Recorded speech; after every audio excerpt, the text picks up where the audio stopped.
Chapter 6781 Victory Conditions. The battle continued to inflict great destruction on both sides. The humans were losing orbital defense platforms, orbital fortresses and mechs at a prodigious rate. The firepower of the enemy fleets was too great to prevent widespread losses.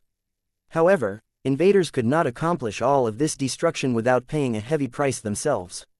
Their phase fighters and warships succumbed to the massed attacks of the well-prepared defenders. The debris fields generated from this battle started to grow exponentially. Many pieces became affected by the complicated gravitic forces and started to spin in every direction.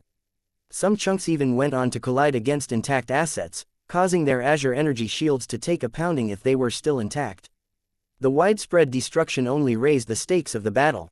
Both sides knew that the winner of this bout would be granted a golden opportunity to pick up a lot of high-value salvage. From expensive transphasic alloys to intact examples of high technology, the amount of profit the winner could harvest from the debris field was immense. As wealthy as the Rubarthan Pact may be, its resources were not unlimited.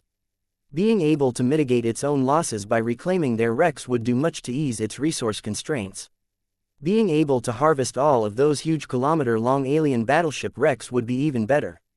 Ironically, the use of superior human-developed alloys made the modernized alien hulls even more valuable than before. Every battlefield victory represented a golden opportunity to salvage the lucrative wreckage and haul them to the rear where they could quickly be broken down into readily usable alloys. Even if their quality was mostly not enough to be used for the construction of medium or high-tier first-class multipurpose mechs, they were more than sufficient to build lots of yellow jackets or other cheaper machines. The transphasic metals recycled from alien warships could also be used to construct a lot of human warships after undergoing reprocessing. This gave the defenders a powerful reason why they needed to win this battle. Even if they had no understanding of economics or industrial policy, they could still understand the logic that having more high-quality metals resulted in more powerful stuff being built.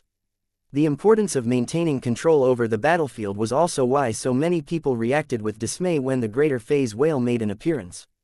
If nobody was able to block the passage of the Divine Maw, the Greater Phase Whale would be free to wreck the orbital defense network with his prodigious powers and force the obsidian orb to teleport away in a hurry. Right now, the Masterwork superweapon lived up to its promise by severely constraining the options of the Divine Maw. Now that he had taken the initiative to shrink his true body, he no longer maintained an oppressive presence as before. He also wouldn't be able to take full advantage of his immense physicality to batter the enemies in front of him in the simplest possible method. The Divine Supplicant currently served as his shield. The Jurg Greater Phase Lord had already taken the initiative to withdraw much of his spatial barrier and allow his vastly superior superdimensional shield to absorb most of the blows coming from the front. All of the attacks launched by orbital defenses, warships and mechs bounced away from the surface of the extraordinarily valuable shield as if it was a solid wall of reality. It looked so pristine and spotless that it gave the illusion that it could block damn near anything except for a blade that could cut straight through dimensions like the heavensward. Although the outcome would likely be a waste, the red humans needed to know how much damage the superdimensional shield could take. A failure to break it or remove it from the Divine Supplicant's possession would leave the Divine Maw free to rampage across the battlefield. Already, the Greater Phase Whale had begun to interfere in the nearby duels by generating spatial storms and growing tentacles out of his weird and sickening organic raiment. Stark, Saint Aloe spoke up. Launch your strongest attack onto the superdimensional shield. We need to gather more data, and your attack will reveal much about its defensive properties. Understood. Saint Stark did not question her orders, knowing that it would not be welcome. She had previously been taking down warships, so much so that her intuition told her that the native aliens were paying a lot more attention to her Amaranto Mark III than before. The guest pilot did not let the possibility of retaliation interrupt her current assignment. It was easy for her to direct the Amaranto Mark III to continue to charge the instrument of vengeance but switch targets to the Divine Supplicant. The fanatically loyal Jurg Phase Lord did not bother to move all that much. Even if his position made him vulnerable to flanking attacks from the side, he understood his role quite well. His only job was to stop the attacks launched by the Obsidian Orb from reaching the Divine Maw. He would rather allow his body to get burned rather than fail his mission. Given this information, it should not be too difficult for the Amaranto Mark III to inflict harm onto the Divine Supplicant. The Ace Marksman mech merely had to fly further away from the Obsidian Orb. The two then needed to coordinate their firepower so that their attacks struck the Divine Supplicant at the same time. While these phase lords possessed mysterious powers, Stark doubted that they could use the superdimensional shield to block attacks coming from two different directions. However, Saint Stark saw the futility in this action. Her resonance strength was still too low to pose a serious threat against a greater phase, while her instrument of vengeance was powerful enough to help with eroding the divine supplicant's spatial barrier. If she wanted to make faster progress, she would have to work in cooperation with multiple ace mechs and other forms of support. This was too much of an investment. Besides, Saint Stark did not want to move too far away from the obsidian orb, but she wanted to be close enough to provide support and take shelter from its formidable defenses when necessary. Staying close also enabled her to take advantage of its protection. As her instrument of vengeance finally reached full charge, she pulled the trigger as always. A blindingly white energy beam filled with resonance-empowered light surged from the muzzle and struck the superdimensional shield in an instant. By now, both allies and enemies had gotten used to the brightness of the instrument of vengeance's shots. Their sensor systems had already adjusted to the glare so that they no longer generated a strong blinding effect. Even so, the divine supplicant still flinched when his superdimensional shield got struck by the Amaranto Mark III's shot. Many sensors and scanners tried to observe what had changed. Compared to before, the exterior of the superdimensional shield showed off a shallow scorch mark. It appeared the reality-defying capabilities of true resonance was somewhat effective at damaging superdimensional matter, but not as much as everyone hoped. Saint Stark grew disappointed, but she quickly adjusted her mood. This was an expected outcome.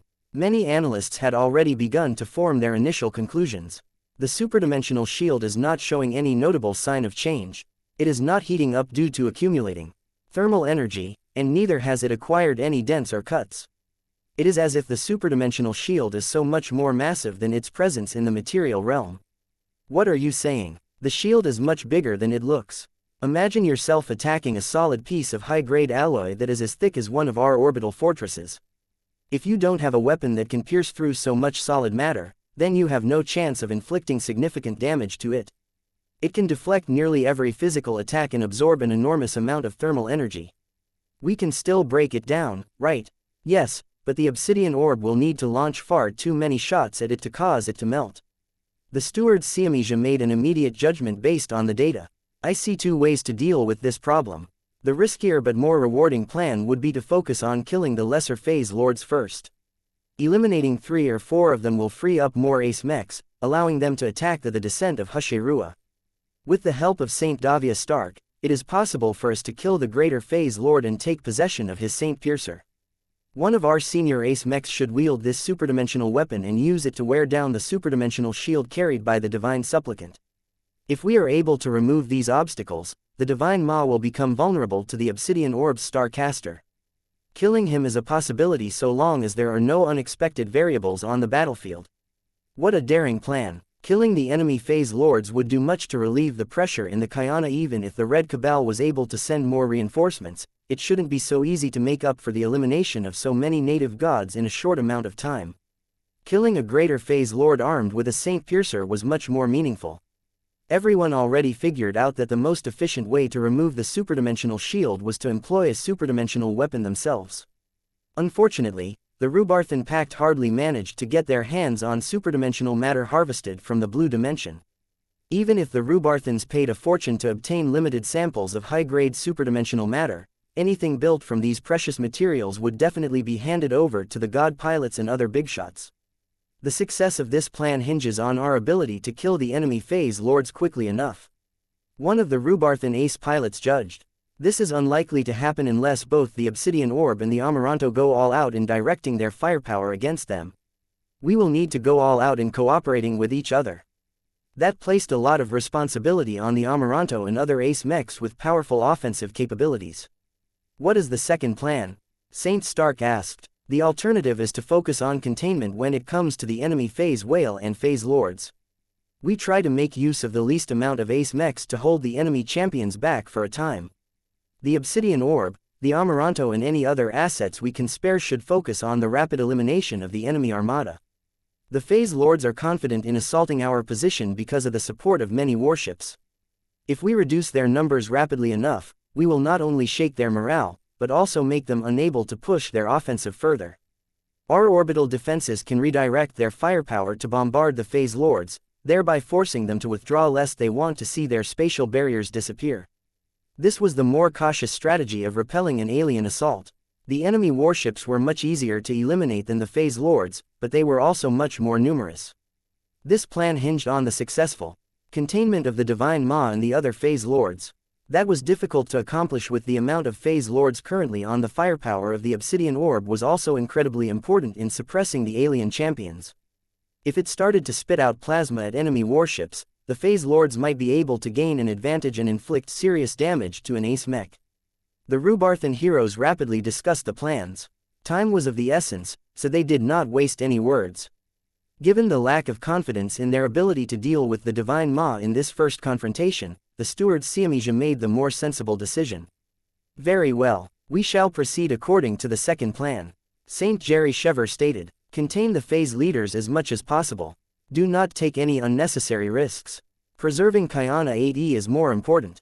As long as we destroy enough of their warships, the aliens should retreat. This will buy us time to salvage the battlefield and make better preparations against the Divine Ma. Chapter 6782. The Star Lancers. The enemy warships were getting felled in greater numbers. After the Rubarthan commanders and champions chose to go for the second plan, they shifted their emphasis to destroying the warships, which served as the foundation of the enemy force composition. The native aliens could not rely on phase fighters alone to win any battles.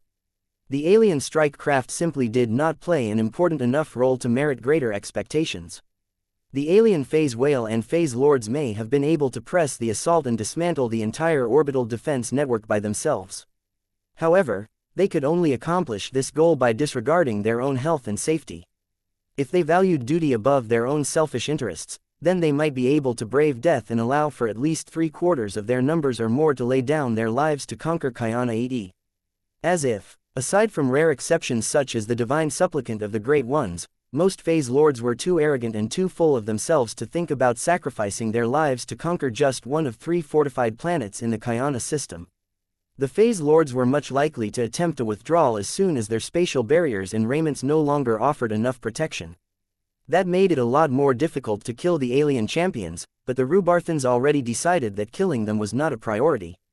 While there were numerous ace pilots that were secretly disappointed that they wouldn't be able to earn glory on the battlefield by killing the alien phase lords, the defense of the Kayan system superseded all other concerns.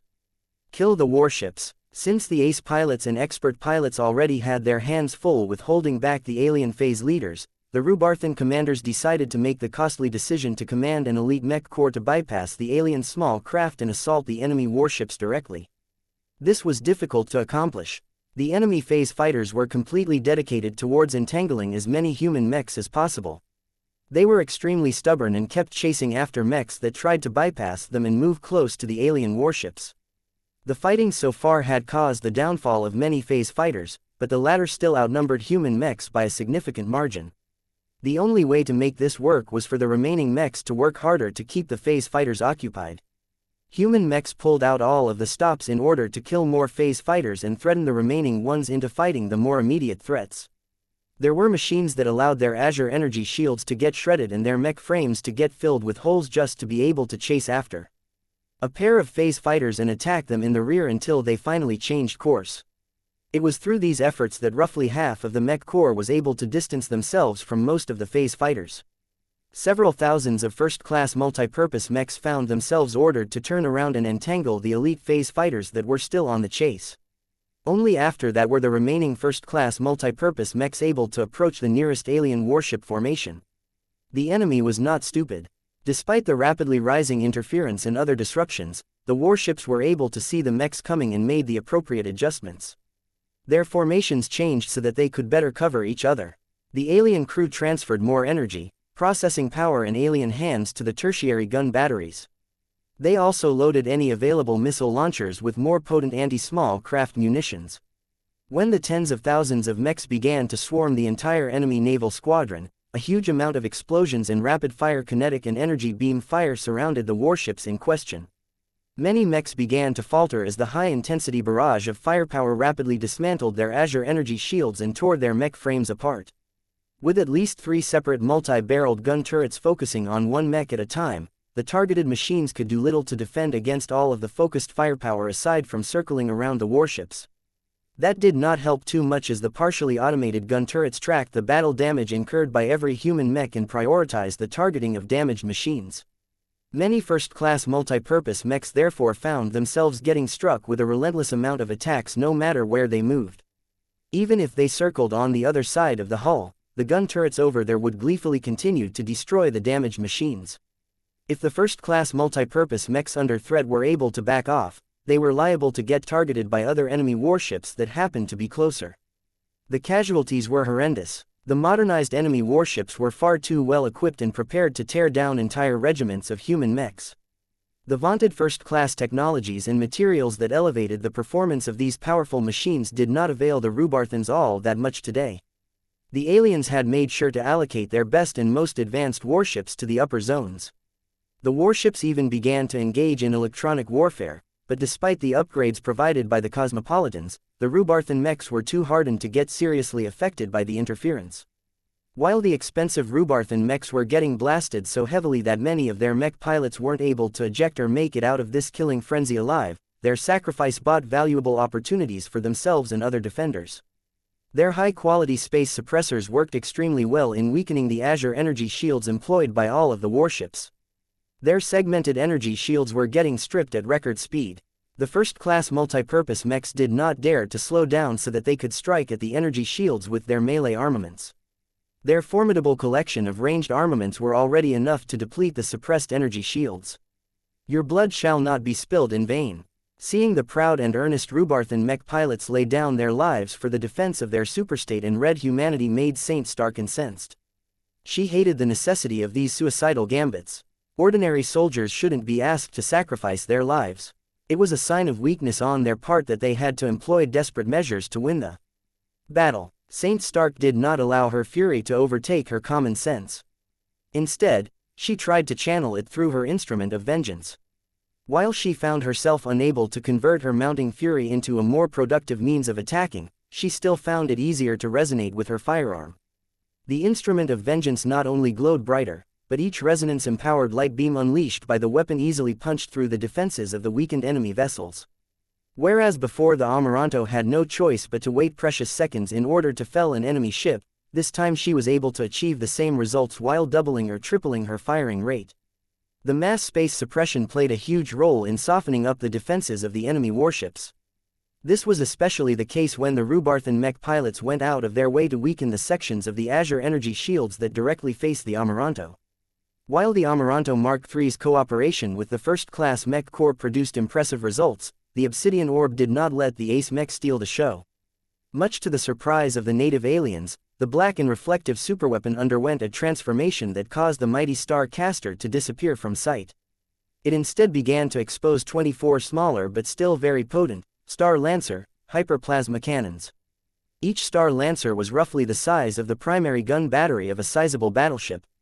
However, once they began to accumulate power, it was clear that their firepower surpassed that of their ship-based counterparts.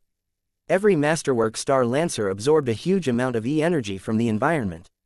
High concentrations of stellar energy, fire energy and so on began to power up and enhance the properties of every accumulating concentration of plasma. The weapon mounts impressively remained fairly cool even as the buildup of plasma reached critical levels. Fire. A huge chunk of the battlefield briefly became overwhelmed by the 24 bolts of plasma that streaked out of all of the Star Lancers. The bolts converged on 6 enemy battleships in total. All of them had incurred light damage and maintained close to intact defenses. Yet when each of them got struck by the first plasma bolts that arrived with pinpoint precision, multiple layers of Azure energy shields succumbed to the explosive discharge of heat and plasma.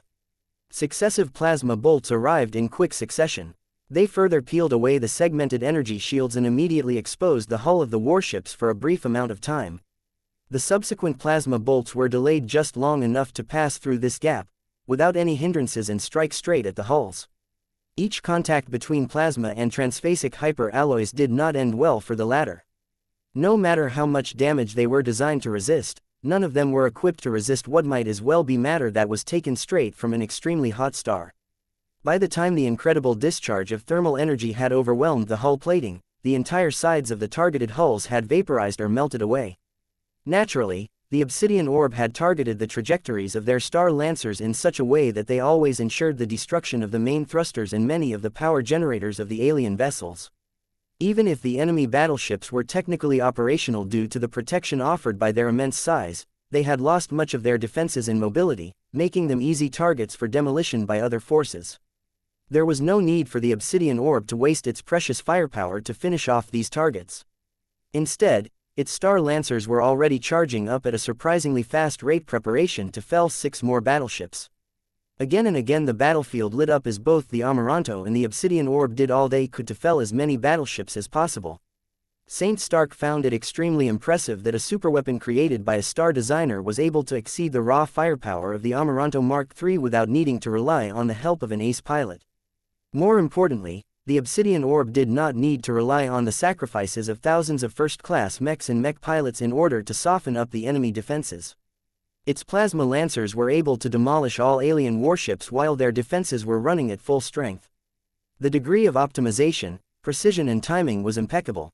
Saint Stark had already sensed that the crew operating the obsidian orb were mortals. At best, they had all become chi cultivators in order to make them better at their jobs, but that was of little consequence to the functioning of the super fortress. In fact, a lot of people fighting or observing this battle had become impressed at Saint Stark and the Amaranto. They were amazed that this junior ace mech was able to repeatedly take down so many battleships by relying on the firepower of a single mech rifle. Not everyone figured out that the mech frame itself played a huge role in amplifying the firepower of the instrument of vengeance. The Amaranto and the mech rifle glowed brighter than ever before as Saint Stark had completely found her element. Every shot became a little brighter and more powerful. Stark became driven by the incessant need to take down the alien warships.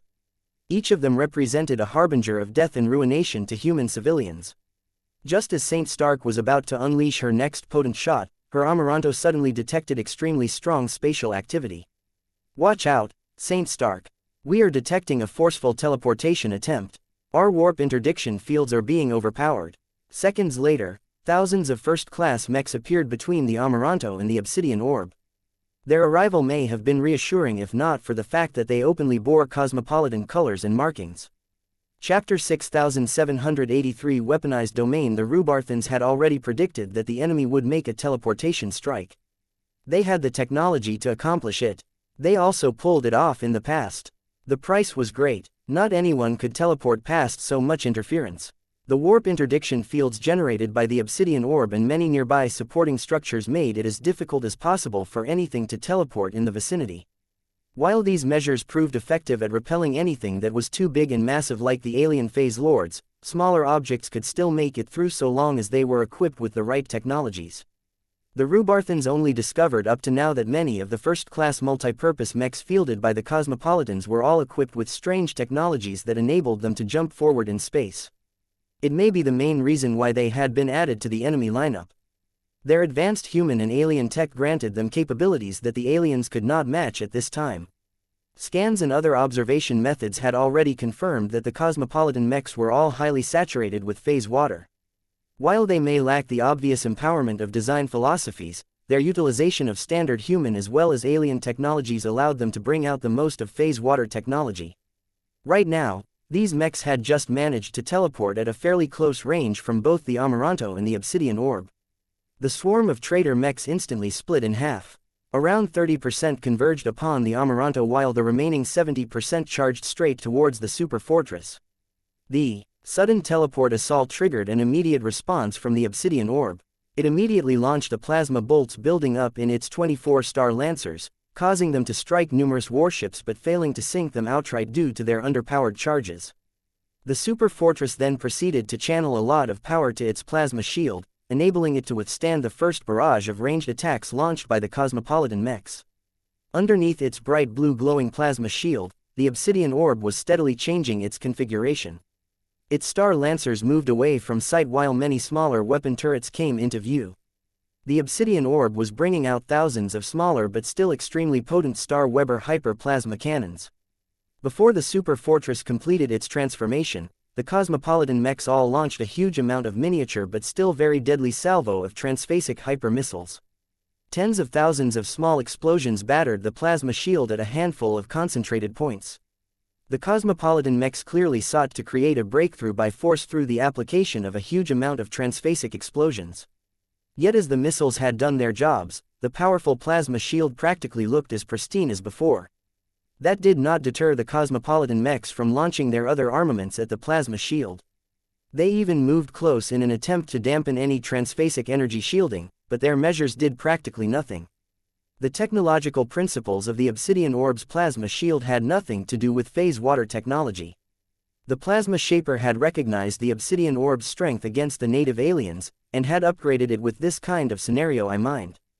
The powerful plasma shield that was empowered by stellar energy continued to provide supreme protection to the obsidian orb despite the huge amount of cosmopolitan mechs trying to tear it down.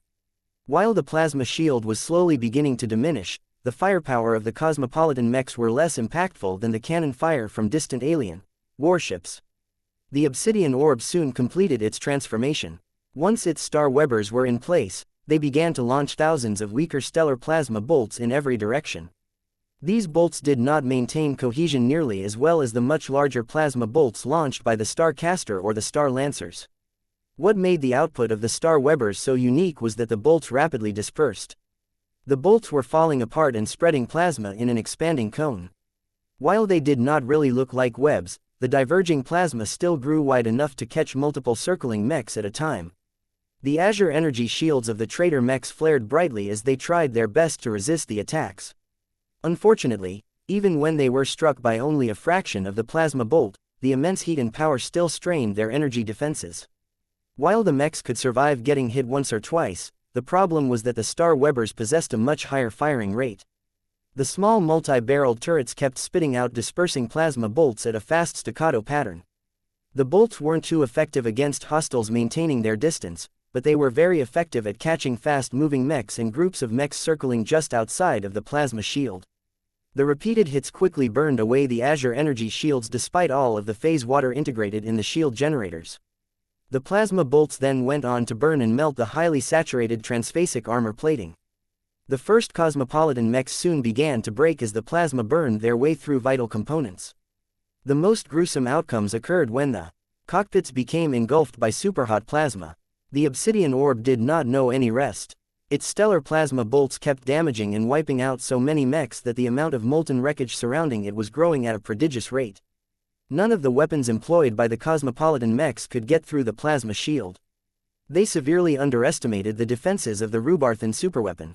Without a lot of reinforcements or fire support, it seemed unlikely for any of the traitor mechs to get past the plasma shield. There was no point in retreating. The cosmopolitan mechs had paid a heavy price to teleport so far forward, but they were unable to make their way out now that they had plunged deep into multiple warp interdiction fields. Many human mechs had also begun to converge at their location. Thousands of them had already begun to open fire from a distance. While the obsidian orb was rapidly burning away the enemies that utterly failed to compromise its impressive defenses, the Amaranto Mark III endured a lot more pressure. Thousands of first-class multi-purpose mechs of the Cosmopolitan movement had turned towards the Ace Marksman mech for the sole purpose of taking her out of action by any means necessary. What first greeted the Amaranto Mark III was a huge torrent of miniature transphasic missiles. There was no way in hell that the Amaranto could shoot them all down. The instrument of vengeance was not supposed to function as a point defense turret. Saint Stark instead relied on her other advantages. She first commanded the Amaranto move away.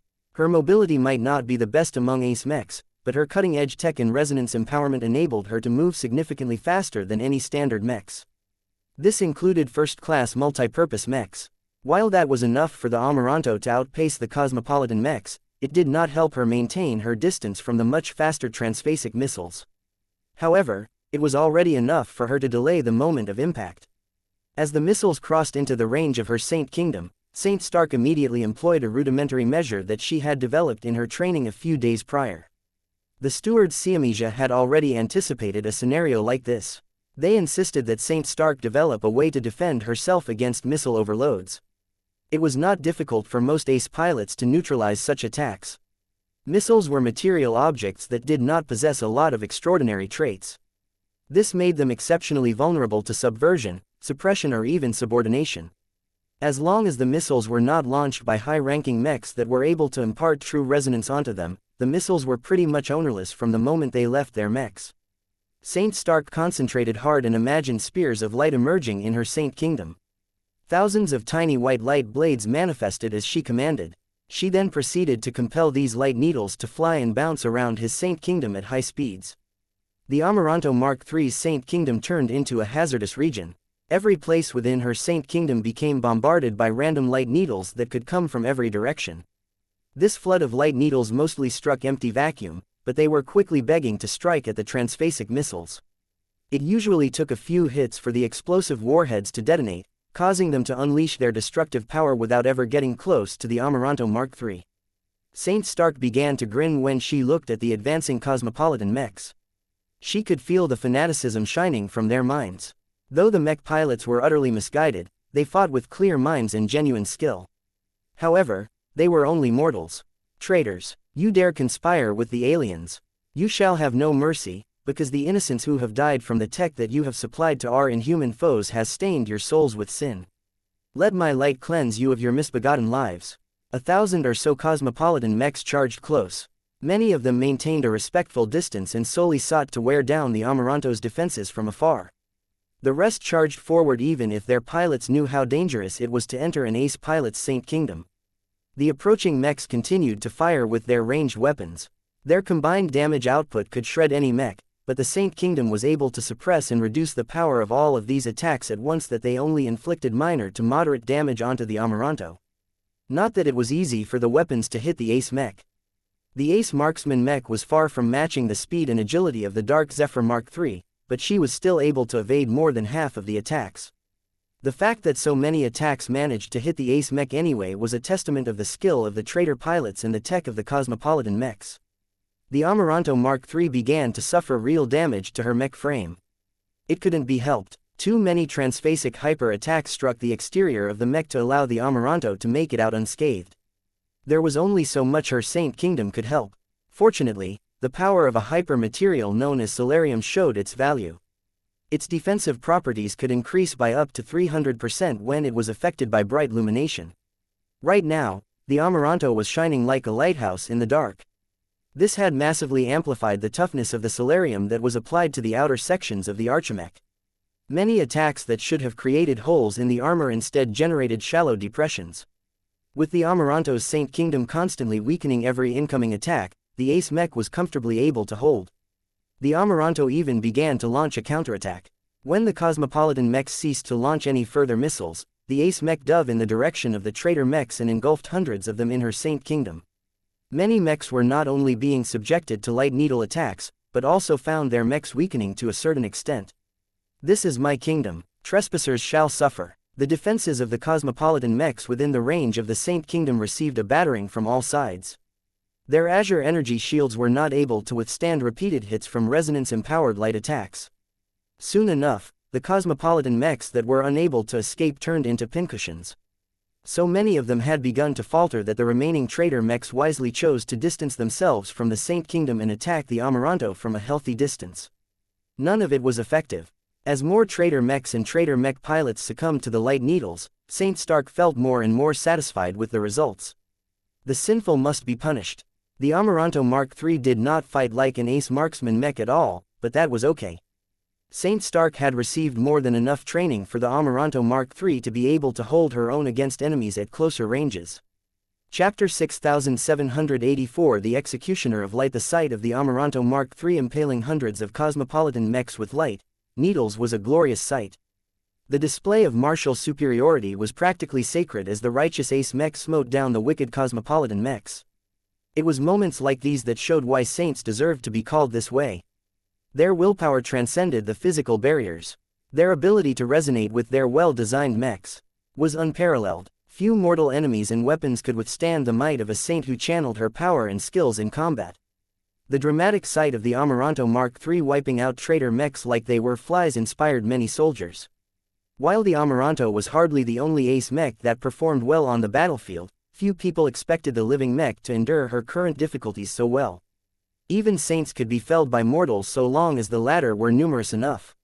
Such incidents were rare, but it had happened in the past. First-class multi-purpose mechs possessed a lot of firepower, and so long as they were able to repeatedly land hits on an ace mech, the damage would eventually accumulate. This was the key to destroying these powerful machines. The huge number of cosmopolitan mechs were producing results. Even as their mechs struggled to withstand the zipping light needles, their firepower was prodigious enough to cause the Amaranto to get struck from all sides. The well-trained and fanatical mech pilots did not allow the damage inflicted by the Saint Kingdom distract them from their mission. The weapon modules of their mechs specifically targeted the rear, front or sides of the lower torso whenever possible. The Cosmopolitans deemed this to be the most vulnerable section of the mech that still played an essential role. While the exterior plating did indeed suffer a great amount of damage, the Solarium Hyper material was incredibly effective at resisting the massed firepower. True resonance only further enhanced its already exaggerated performance, enabling the exterior plating to hold up under far greater pressure than they should. The rare Solarium finally vindicated all of the cost and effort that the Larkinson clan had put into procuring it. The Hyper material performed at its best in the situation where the Amaranto needed to rely on its protection the most. The Amaranto Mark III was also able to keep fighting due to the use of Architect. Her archimetal frame was able to prevent exterior impacts and shocks from damaging the more vulnerable internals. The seemingly organic maze of components and structural elements blended together in such a way that eliminated many weak points. This massively increased the reliability of the Ace Mech and was a large contributor to allowing it to withstand the current storm. Combined with the Amaranto Mark III's relatively fast and instinct-driven maneuvers, the Cosmopolitan mechs barely produced any results aside from drilling a few shallow holes into the Solarium armor plating. While the traitor mechs tried their best to capitalize on these small holes, Saint Stark did not let them get their way as her Saint Kingdom continued to pepper the remaining mechs with light needles. As for the hostile mechs that were hovering outside of the range of her Saint Kingdom, the Amaranto continually shot them with the instrument of vengeance. While the firing rate of this oversized luminaire crystal rifle was anything but impressive, Saint Stark already figured out the exact amount charge needed to pierce the Azure energy shields and transphasic hyper armor plating of every enemy mech. At first, Saint Stark simply tried to shoot them down one at a time. The rate of kills was slow, but her accuracy was so impeccable that the targeted Cosmopolitan mechs could do nothing but accept their fate. As Stark began to get used to the pressure and the multitasking, she figured out a way to increase her killing efficiency. She began to line up her targets. By maneuvering her Amaranto Mark III in specific ways and charging her instrument of vengeance a bit more, she could launch powerful light beams that not only pierced straight through one enemy mech, but impaled another that just happened to be straight in its path. Two Cosmopolitan mechs started to blow up in exchange for slightly lowering the firing rate. The process of charging up the Luminaire crystal rifle from zero always came with a delay. This meant that it was more efficient to allow the weapon to build up its charge rather than firing it more frequently. As Saint Stark became more adept at lining up her targets, she began to challenge herself further by trying to find angles where she was able to eliminate 3 hostile mechs at a time. This was exponentially more difficult to accomplish. She had to track and predict the movements of 3 mechs at once. Her Amaranto also had to maneuver her mech in the right place at the right time. Then she had to pull the trigger during an exceedingly small window of opportunity. She failed more than she succeeded. It was a bit difficult for her to keep track of everything while also trying to line up 3 targets that were moving wildly in different directions. Many times, her timing was just a bit off. Other times, her predictions were wrong. Just one misjudgment was enough to cause a targeted mech to be in a completely different location than what she had anticipated. Saint Stark did not let that ruin her enjoyment of this challenge. The volume of firepower striking her ace mech had distinctly decreased now that she had eliminated so many hostile mechs. She was rather surprised that the Cosmopolitan mechs hadn't broken yet despite their apparent futility in their mission. However, the traitor mech pilots were all fanatical to the point where they greatly valued their cause over their lives. The Cosmopolitan mech pilots also understood that they would just get intercepted and torn to pieces by Rubarthan mechs if they attempted to withdraw. Since that was the case, the traitors tried their best to produce as much results as possible before they inevitably went down. My demise shall be the tinder that shall turn human supremacy ablaze. Our pluralistic age shall come. Peace between our races is inevitable. Saint Stark ignored the garbled open transmissions that recorded the last words of all of the brainwashed mech pilots. She culled their mechs and harvested their lives without any measure of sympathy and compassion. By the time she had eliminated all but a few stragglers, the wreckage floating away from her brightly glowing ace mech showed the aftermath of her fury-fueled frenzy. The ace pilot let out a deep breath as she made an effort to regain her composure. She studied the battlefield and tried to see whether anyone or anything important needed to be saved. The battle in orbit of Xianxia 8E had reached a late stage. The large amounts of mechs and phase fighters had whittled each other down by a huge extent. Pilots from both sides had died in droves. The alien phase fighters had suffered many more losses, but the mechs had expended a lot of energy and ammunition to hold their own on the battlefield. The human machines were not able to capitalize on its advantages and had little choice but to allow the surviving phase fighters to back off and withdraw in good order. The alien assault fleets sustained heavy damage. Even if the cosmopolitan mechs had generated enough of a distraction to force the obsidian orb and the Amaranto from firing at them, the losses previously incurred by the enemy fleets significantly reduced their firepower and ability to withstand attacks. The orbital defense network eagerly took advantage of this weakness. A large amount of guns brutalized the surviving enemy warships within their range, causing them to break up and reduce the enemy's advantages even further. As for the enemy phase whale and phase lords, they had failed to overcome the resistance generated by the high-ranking mechs. Fighting on the side of the Rubarthans. Stalling a phase lord was different from killing one. The latter demanded a lot of risk-taking that could easily backfire if anything went wrong. The right move could cause a phase lord to lose his life, but the wrong move could easily cause an ace mech to get crippled or destroyed. All of the ace pilots fighting on the battlefield possessed the resolve to die if that was what it took to kill the enemy champions. However, this was no time for them to make the ultimate sacrifice. The orbit of Xianxia 8E was just one of several battlefields where the native aliens had to be stopped. Since the Rubarthan commanders and the renowned steward xianxia chose to prioritize holding Xianxia 8E over permanently retiring the enemy phase lords, the ace mechs all fought in the most annoying way possible. They engaged in hit-and-run tactics. They never allowed themselves to get close enough for the phase lords to land their attacks. They concentrated on breaking the spatial barriers of the weakest phase lords, but left them alone as long as they chose to back away. Seeing as the ace mechs started to fight a lot more aggressively if a phase lord chose to persist and continue to fight, the native gods were eventually conditioned to withdraw whenever they lost their spatial barriers. There were many times that ace pilots spotted many opportunities to close in and land a killing blow. They refrained from taking the bait. The phase lords should be as vulnerable as they appeared.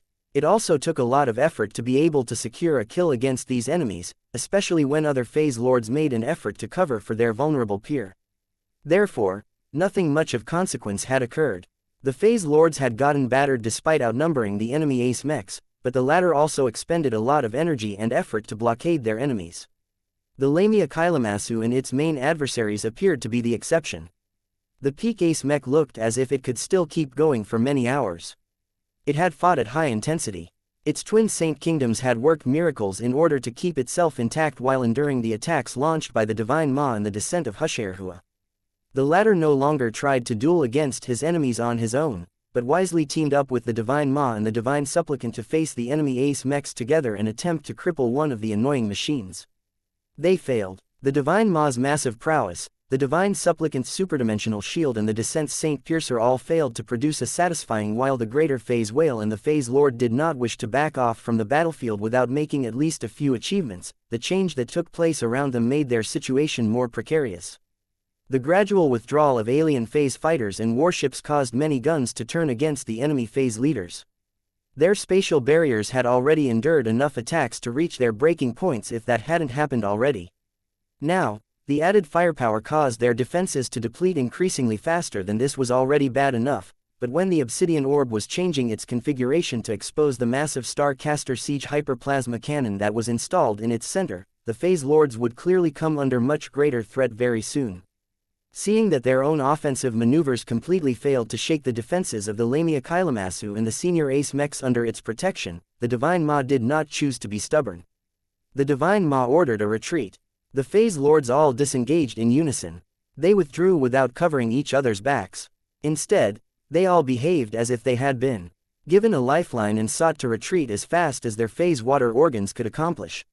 We won. The Rubarthan defenders successfully protected Xianxia 8E and secured their possession of the enormous debris field.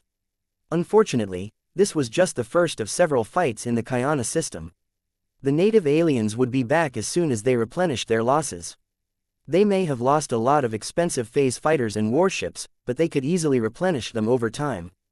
The struggle of the defenders was far from over, but the heroism demonstrated on the battlefield inspired them to fight harder next time. Among the ace pilots that performed well this time, Saint Stark had made an incredible impression to them all. Even if she failed to repeat her feat of killing a lesser phase lord, she still managed to cull so many enemy warships with her energy rifle that she had become famous for this feat. Saint Davia Stark, the Executioner of Light. The proposed title instantly caught on. The Rubarthan soldiers adopted it with gusto. Executioner of Light, Executioner of Light, Executioner of Light. Chapter 6785 Objection by principle. As the final and most critical phase of the Red Tide offensive took place, every red human became affected by this final push. The temporary isolation of Xianxia Central Star Node generated a considerable amount of panic among the citizens. The authorities had been quick to publish statements that emphasized red humanity's reduced dependence on single-star systems. They also made it clear that the defenders of Xianxia were well prepared enough for this possible event, that they were already working to free themselves from the greater spacetime bubble. The mood among the people lifted up a little bit, but the bad news from the front quickly caused it to drop again. Many star systems struggled to withstand the native aliens as they did their utmost to topple the 5th defensive band. While the final line of fortified star systems was much better defended than the previous ones, the numerical advantage enjoyed by the native aliens was difficult to overcome. Both sides suffered severe losses in the initial battles. The red humans lost a lot of fortifications and a large amount of mechs. The native aliens in turn had to sacrifice a lot of phase fighters and warships to make actual progress. In places such as Xianxia, the native alien attackers failed to take over a planet or moon. They had suffered too many losses and could not afford to persist in their attacks anymore. In other places, the native aliens produced significantly better results. Right now, many middle zones were at risk of falling. The alien assault fleets under the leadership of many different phase lords successfully gained the advantage on many battlefields. The Torald middle zone in particular was already at risk of falling due to losing several key star systems at the same time. Multiple powers immediately enacted plans to launch counterattacks in order to take them back, but there were many people who were skeptical whether this would happen. Too many star systems had fallen to make a concentrated counterattack viable. There weren't many reinforcements or reserves left at this point. At this time, red humanity greatly suffered from the bottlenecks that hindered its military expansion. The production of mechs still remained fairly strong. The mech industry had not shown too many constraints when it came to producing more mechs. What red humanity truly struggled with was finding people to pilot these machines. Trained and skilled manpower became increasingly more scarce. Years of calling up reserves had drained the amount of mech pilots that were capable of fighting as part of a military unit.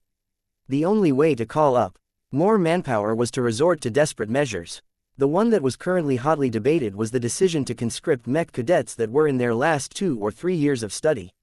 Their theoretical understanding might not be complete and their skills may still be raw, but as long as they could fight with fairly simple melee or ranged mechs, they should still be useful on the battlefield. Karman mech pilots also became a lot more popular than before. The production of yellow jackets ramped up as more and more leaders were willing to employ them on the battlefield in the near term despite the lack of training. Unfortunately, there was not much use producing too many yellow jackets. Training was a big issue. The Yellow Jacket line lacked the autonomy of the Auto-Heretic line designed for the Milky Way galaxy. The critical lack of HALM meant that most Karman mech pilots could do little more than make the Yellow Jacket hover while pointing a single modular weapon mount in different directions. There were times when Ves thought about making this difference disappear. What was the harm in letting the Yellow Jackets take control over their own actions? As living mechs, they should be trustworthy enough to gain control over dangerous systems. When he cautiously brought this subject up with Jovi Armelon, the raw senior mech designer furrowed his brows. "You are asking a troubling question, Ves," he said. "To be honest, we are ahead of you. Our faction and association has been discussing the merits of allowing Karman mech pilots to rely on higher degrees of automation in order to turn their machines more effective in combat. It would fundamentally change the relationship between mech and mech pilot. Your proposal will reduce the mech pilot to a supervisor to his own machine. This is problematic. We do not want to make it a habit for human mech pilots to make use of their mechs this way. It will only make them all more dependent on automation." Ves scowled and pressed his fingers against his temple. "So that is a no. There are many mechers who are utterly convinced that if we want to prove our right to survive, we must do so by showing strength instead of weakness. This is a difficult philosophical debate, and you may think it is silly for us to place so much importance on values and ideology. However, the Red Association is also a reflection of its top leaders. The Fist of Defiance and the Evolution, which are both forcing their respective factions to block any attempts to automate mechs. There are also other leaders that would rather die than allow ALs to win their wars.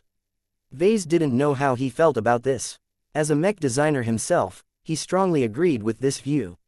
On the other hand, the pragmatist within him strongly objected to the decision to avoid specific categories of technology just because they did not conform to the ideologies of numerous god pilots. It was easy for these transcendent beings to tell Karman mech pilots who had zero effective training to suck it up and train for a few years. Their civilization might not exist anymore by the time the Karman mech pilots completed their most basic training. Therefore, support for greater mech automation never ceased. The strong opposition from several god pilots, star designers and other members of the cadre could not strangle the talk. Desperation could make many people turn a blind eye towards their principles. God pilots could never bring themselves to break their promises, but there were still other ways they could assist with repelling the native aliens. The cautious leaders were still reluctant to open the floodgates of mech automation. It is regrettable that the Red Association has failed to be decisive on this matter. Ves commented, I kind of see where the opposing god pilots are coming from, but this is a typical example of why it is a bad idea to put god pilots in charge of anything. They are holding all red humans to the same impossible standards as them. ALs are tools, just as any other piece of tech. They have great capacity to do harm, but they can also solve a lot of acute problems. Jovi sighed and leaned in to place his hand on Ves's shoulder. Your words will not have much weight on this matter. We all understand the logic that your yellow jackets can fight the aliens more effectively, but there are justified fears that we will only be giving our enemies a chance to exploit a backdoor in the programming that causes all of our Karman mechs to go berserk.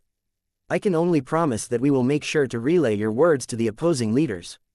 Whether they will listen is another matter. Well, at least Ves tried. He personally disagreed with this direction, but his clout was not enough to sway the minds of stubborn god pilots. So how is the war effort going? He asked. Give me the truth, not the rosy picture that you feed to the public in order to keep their spirits high. You are a sharp and perceptive individual, Ves. I think that you have enough information channels to possess a good grasp of how the Red Tide offensive is actually unfolding. It is largely going as predicted. The lower zones are losing ground at a steady rate. The minor races are just throwing as many cheap warships into them as possible. This is good as the lack of phase lords means that it is easy to foresee how every battle will progress. The lack of strong champions prove that neither side of the war cares too much about the most barren regions of this dwarf galaxy. The upper zones are holding up for now, I guess. Ves said, from what I have read on the Galactic Net as well as the intelligence briefings from the Red Collective, the decision to shift a lot of second-class ace pilots to the upper zones have paid off. Many star systems still retain their strongholds because of their help. We truly cannot afford to lose the upper zones that are closest to the border, Jovi solemnly said.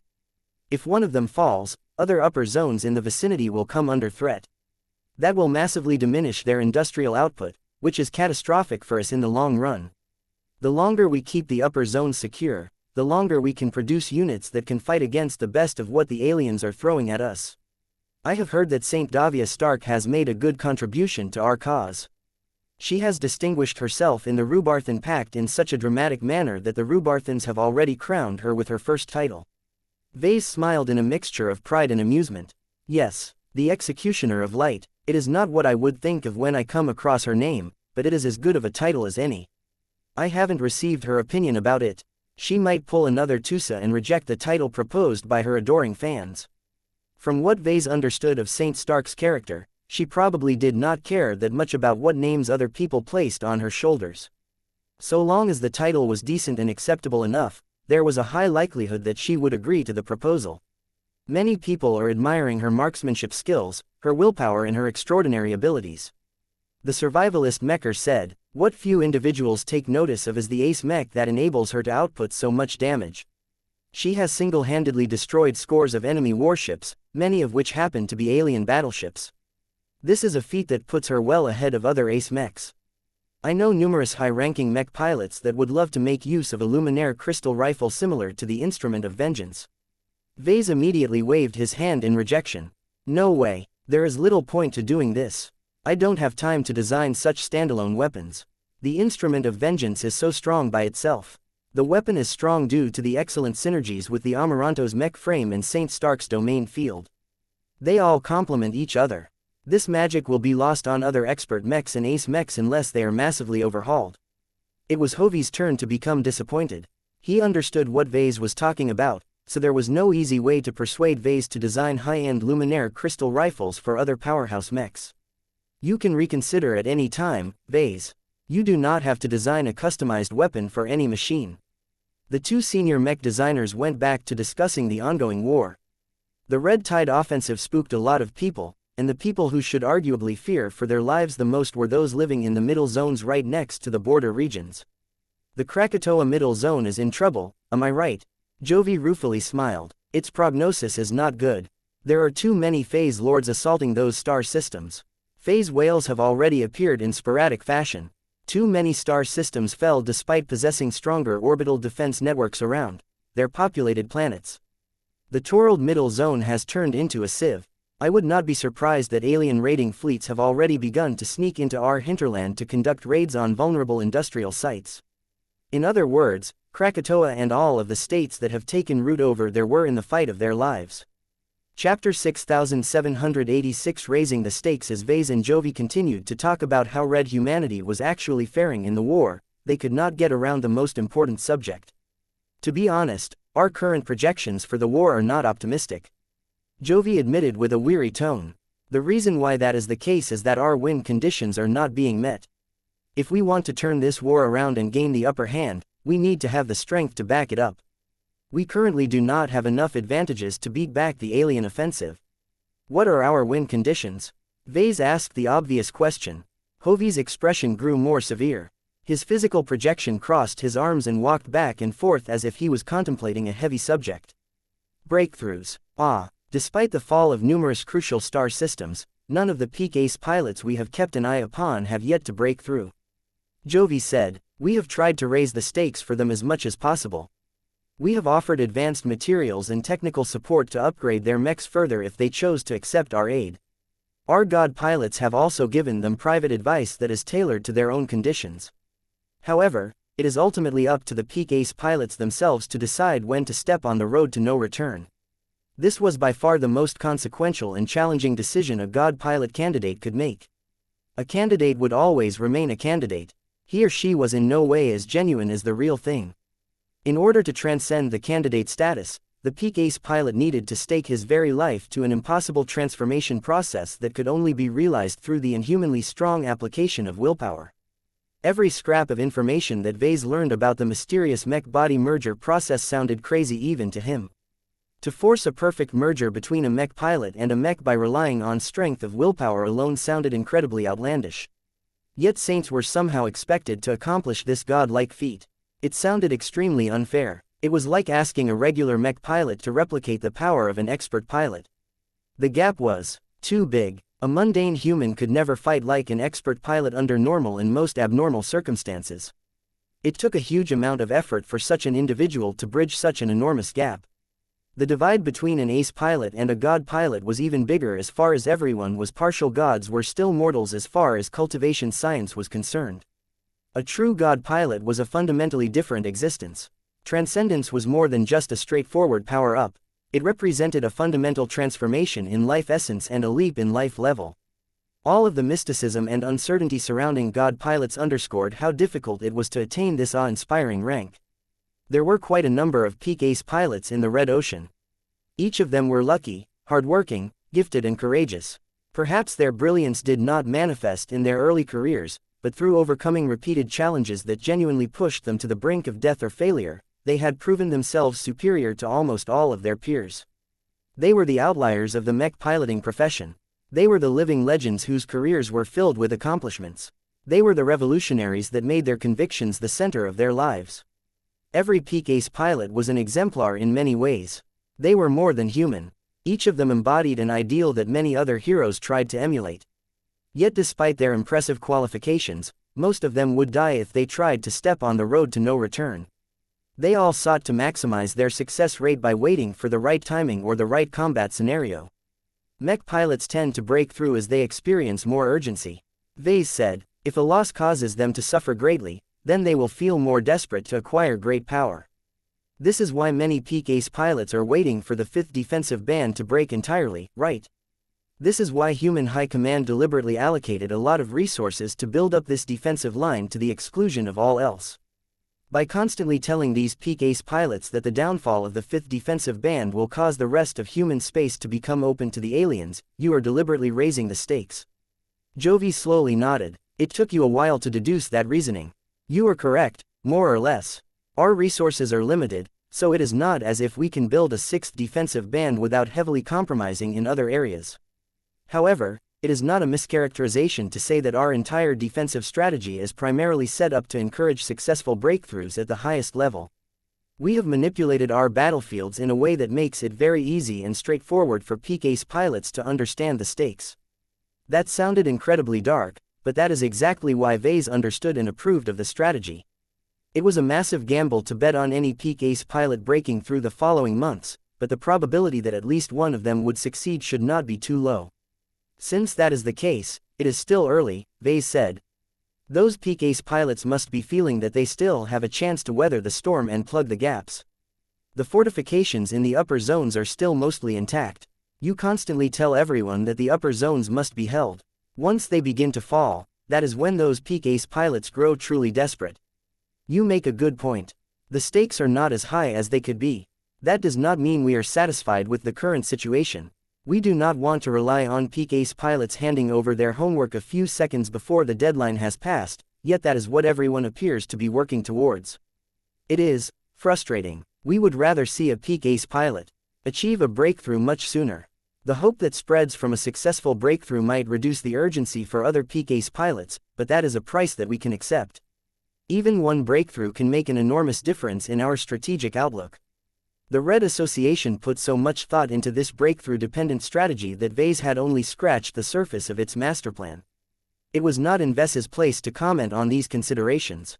Besides, none of the ace pilots of the Larkinson clan was close to breaking through. This shouldn't be an issue that he should be worrying about for a long time. There was just one matter that Ves wanted to know. Does exotic radiation help with peak ace pilots breaking through in any way? It does help, Jovi answered more confidently. Their saint kingdoms become more powerful due to access to an additional energy source. Their senior ace mechs are also considerably stronger after the inclusion of hyper-technology. E-energy radiation is making a positive difference in this regard. What about our particle radiation? Hello, Jovi, I asked you a question. And I cannot answer it, Ves. Because you can't or won't. I cannot, Jovi earnestly replied. I have never been informed about our particle radiation. I have my own ideas, but there is no backing for any of them. All I know is that our particle radiation is a real phenomenon, but is very difficult to detect. It is likely relevant to God pilots, but I am not clear if it makes a difference for peak ace pilots. I do not even know what our particle radiation even does. If you have any answers, then I am more than willing to lend an ear. I know less about our particle radiation than you. Ves mildly stated. Forget about it, then. It is not relevant to us if we can't interact with it in any way. I just want to know, what if the 5th defensive band falls, but all of those peak ace pilots still failed to successfully advance to the rank of God pilot? Are we supposed to roll over and let the aliens massacre the populations of our vulnerable and under-defended star systems with impunity? Jovi carefully formulated his words. It is all about the stakes, Ves. Peak ace pilots have the potential to perform truly godlike feats if they are motivated enough. If the fall of the 5th defensive band does not give them enough stimulation, then we must raise the stakes further. What better way than to make them extremely desperate by witnessing the ongoing genocides of red humanity? When billions or trillions of defenseless human beings died due to an ace pilot's hesitation or inability to step on the road to no return, then that is a much stronger reason for them to pursue the strength of a god. The survivalist faction truly thought of everything. The damned crazies even turned the unbridled slaughter of a huge amount of humans into a deliberate strategy to promote the breakthroughs of peak ace pilots. Ves should have considered this plan to be detestable, but he did not. He would have devised the same strategy if he was in charge. Everything clearly hinged on producing additional god pilots. They were the only ones that could truly turn this situation around. The Red Ocean was small enough that the rise of a handful of human deities could still reverse the tide of the war. If we are truly pushed this far, then even if we get the god pilots you asked for, very little civilization will be left intact. Ves mentioned, we may not even maintain a sufficient population and infrastructure to persecute the war any further. That is the risk we have to take. This is also why we must discuss a new variable that can significantly improve their breakthrough chances. We need more superdimensional matter. We have already begun to develop customized arms and armor for a select amount of peak ace mechs. By granting them the power to challenge the most formidable of greater phase whales or phase lords, they will be able to fulfill many criteria when they successfully strike down these alien leaders in the most convincing fashion possible. That sounded quite plausible, especially with all of the knowledge that Ves had obtained. The problem was that Jovi was talking to the wrong Larkinson about this subject. I would like to get my hands on lots of superdimensional matter as well, but Kedis is the one who has shown the capacity to form a dimension breach. We have already made repeated requests on this subject, but her responses are vague and unsatisfactory. We would like you to contact her and see if you can obtain more precise answers. We are in dire need of more concrete information. Perhaps she is more willing to divulge information to a friendly face. It won't work. Ves shook his head. The heavensward is unfathomable. A journeyman and senior won't be able to figure out how it works or what it can do. In fact, maybe addressing this relic sword directly may yield more positive results. We burned that bridge many years ago. Everyone was hungry for superdimensional matter, but it gained a whole new level of importance when people made the assumption that it could directly improve the breakthrough chances of peak ace pilots. Ves sighed. I will speak to Kedis and do what I can. Still, I find it rather pathetic that we are dependent on an ancient relic weapon and a swordmaster to save our race and civilization. We are effectively hinging our survival on a gimmick. Superdimensional arms are more than gimmicks. You are right, but the point still stands. Maybe we are not worthy to welcome a breakthrough. If we cannot earn a breakthrough, then we will steal it, one way or another. Jovi ominous said, Chapter 6787. Knowing too much, Ves felt a bit depressed as he ended his call with Jovi. He leaned back in his chair and looked around his private design lab. The state of red humanity was deteriorating by the day. The native aliens had commenced their final push and seemed determined to break any semblance of organized resistance. Now, Ves just learned that human high command might not go out of their way to stop the 5th defensive band from getting breached. If Ves was reading in between the lines correctly, Jovi's answers came with the ominous implication that failed defensive battles and the mass slaughter of human civilians may be a deliberate part of HHC's strategy. While the Red Three and all of the states publicly proclaimed their determination to defend humanity's borders and value the life of every human, their leaders had secretly come to a consensus to sacrifice entire zones filled with defenseless civilians in order to stimulate the birth of god pilots. Ves suddenly shuddered as he suddenly made a very cynical realization. If his latest train of thought was true, then HHC never seriously thought about defending all of human-occupied space from the start. The strategists who shouldered the burden of finding a way to snatch victory from the jaws of defeat had made a cruel but arguably necessary calculation. They effectively abandoned any serious attempt to defend the lower zones and the middle zones. Transferring a lot of second-class ace pilots to the upper zones was just the most obvious manifestation of this strategic shift. Ves feared that the major powers had already made other moves behind the scenes. None of it was obvious on the surface, so many second-raters and third-raters still believed that their protectors were doing the best they could to safeguard their lives and homes. Few if any of them understood that they had already been condemned to die. This was particularly the case of the colonists who had settled in the middle and lower zones adjacent to the border regions. The Krakatoa Middle Zone was one of many future killing fields. Ves had heard that a lot of Davutans and other colonists had made the determination to defend their homes to the utmost. While a limited amount of evacuations had taken place, logistical constraints and many other hurdles had effectively minimized the scale of human movements. On the one hand, public propaganda and the prevailing narrative among the commentators painted an overly optimistic outlook to their audience. A lot of space peasants who did not have the exclusive information channels that Ves had at his disposal ignorantly believed in all of the hype. They still thought that the Red Three and the other powers would prevail and turn the tables against the alien aggressors. Perhaps they even believed that they would be able to retain their peaceful lives on planets that would soon receive a lot of unpleasant visitors. The fundamental truth that Ves only just figured out was that HHC had no incentive to evacuate the space peasants from their endangered home planets. Instead, it was the opposite. HHC had a compelling reason to keep the space peasants trapped on their death traps and turn them into unwitting sacrifices of a dark but ambitious gambit meant to promote the successful emergence of god pilots. What a grand design. Whoever came up with it was a cold-hearted bastard, all right. Ves could respect the ability to cut through useless sentiments and formulate a completely rational plan that was fully tailored to red humanity's strengths as well as weaknesses. The space peasants living in the middle zones and lower zones had relatively little value to begin with, so the higher-ups might as well squeeze out the best possible value out of them by turning them into breakthrough fuel. Second-raters and third-raters were so numerous that it should be easy to flood the galactic net with tragic scenes. Once their mass deaths got broadcasted on the galactic net for everyone to see, many peak ace pilots would eventually grow angry and lose their patience to the point of staking their entire lives and careers on a single throw of a dice. That was the outcome that HHC was trying to realize. Ves shuddered again when he realized how lucky he was for making so much progress in the past few years that he had promoted himself to an indispensable Tier 3 galactic citizen. As the father of Carmen Mechs, the chief counselor of the upper council of the Red Collective and inventor of all manner of useful stuff, he had firmly cemented his place in high society. He saw his somewhat forced relocation to an upper zone in a new light. The Mechers compelled him to leave the expeditionary fleet behind and relocate to an upper zone because it was the only place where he could reasonably remain safe. HHC understood the necessity of preserving the best of red humanity. The first raiders represented the core of their civilization. They would eventually be tasked with revitalizing human territories after the native aliens had ravaged so many previously settled planets. As for the second raiders and third raiders, there were so many of them that even if the majority got culled, they would eventually breed and recover most of their population in 1 or 2 generations. Perhaps the big shots already took the dramatic drop in human population into account. Ves was already aware that biotech experts had already begun to set up production facilities for the purpose of pumping out batch humans.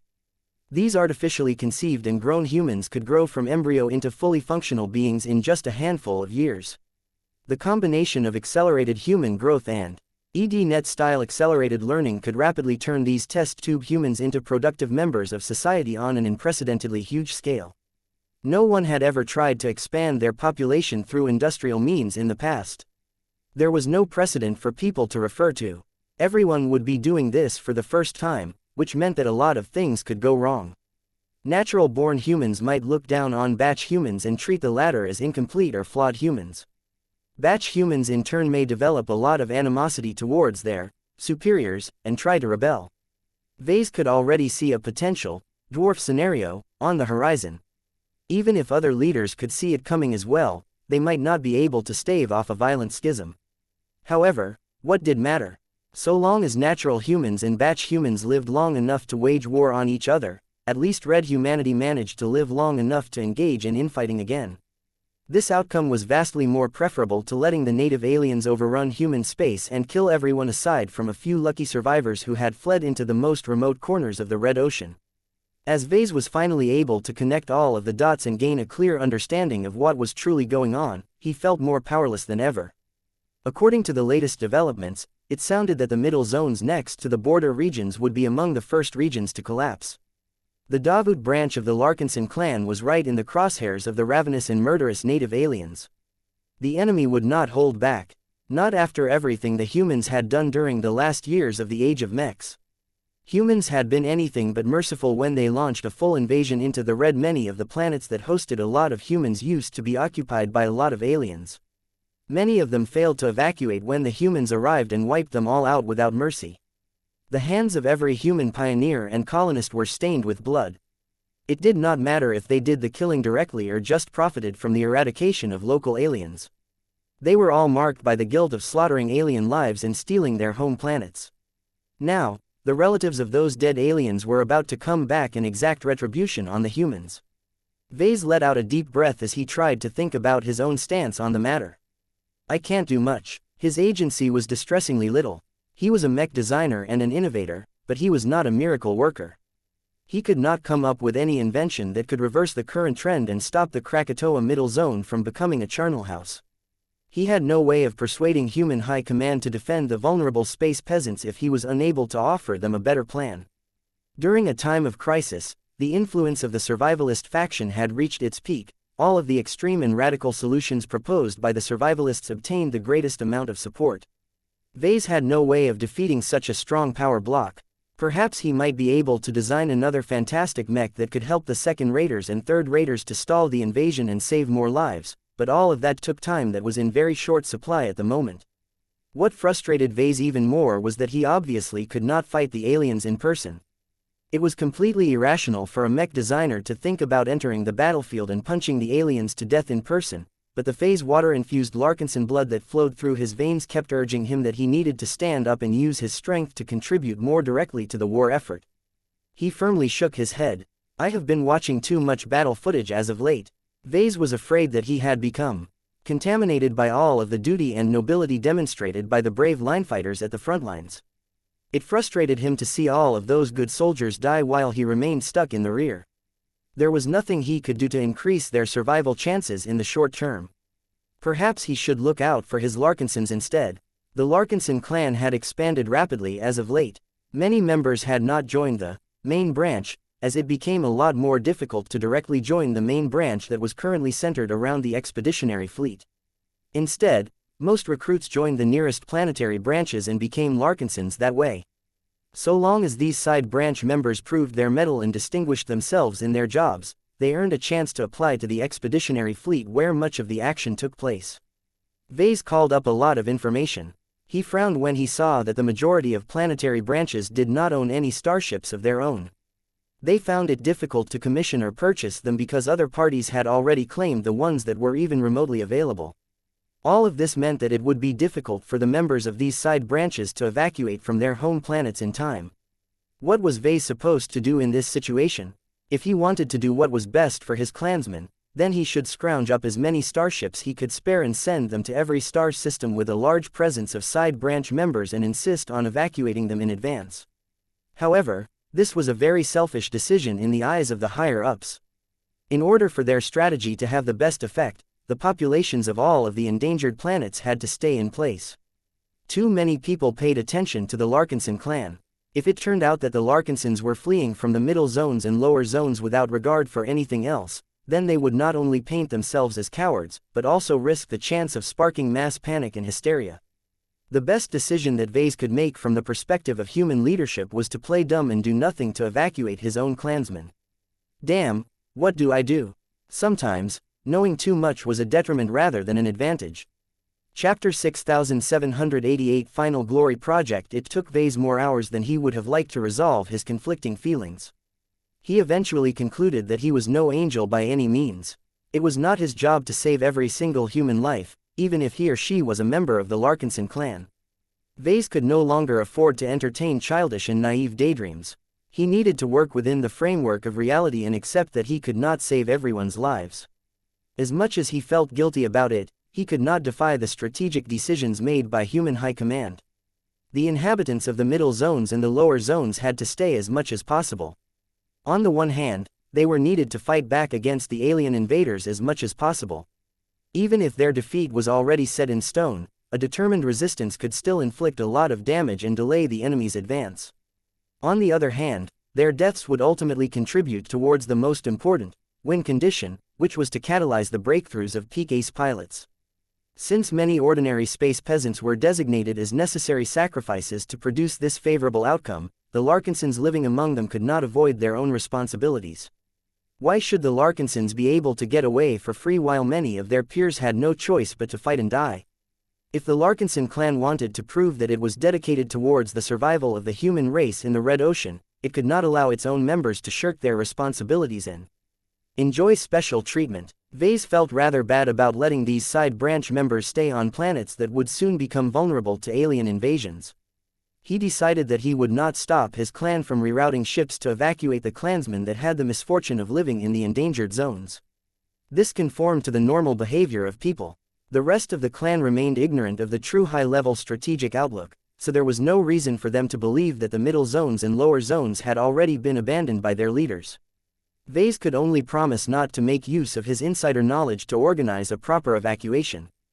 This would probably lead to the deaths of a lot more clansmen than if he intervened more directly, but he was not stupid. The disclosure of so many high-level secrets by Jovi and his contacts at the Red Collective mainly served to keep him informed. The goal was to make him figure out better ways to contribute to Red humanity's survival. It would be a breach of trust if he used this insider knowledge to promote his own selfish interests over the needs of the public as a whole. There was no easy way to solve this dilemma. He could either choose to be a good, public servant, or a good, clan patriarch. He could not be good at both at the same time. Ves ultimately chose to put his trust in the HHC because the survival of human civilization ultimately trumped every other consideration. His clan might suffer greater losses in the short term, but at least there would still be a society left for them to live in. They could always rebuild what they had lost. In contrast, trying to save the lives of as many Larkinsons as possible without taking the greater strategic outlook into consideration may cause the current strategy to fail, and that would be the greatest sin that Ves could commit. Well, the clansmen have partially chosen this life for themselves. There were many Larkinsons who possessed the foolish notion that it was better to live in a fixed location rather than take up the spaceborne life. Ves could understand the value of living in a structured environment where people were free to walk outside and make a living in an expansive community.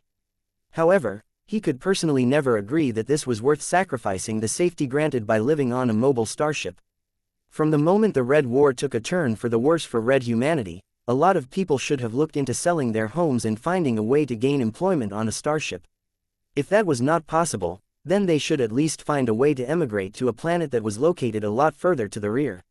Even if the expenses rose by the day due to lack of space and the deliberate conspiracy to bottle up the space peasants in the endangered zones, it was better to become poor and alive rather than the opposite. Sure, there was no need for them to relocate if the front lines held, but who was willing to bet their lives and the lives of their family for a bet? All these people are too irresponsible.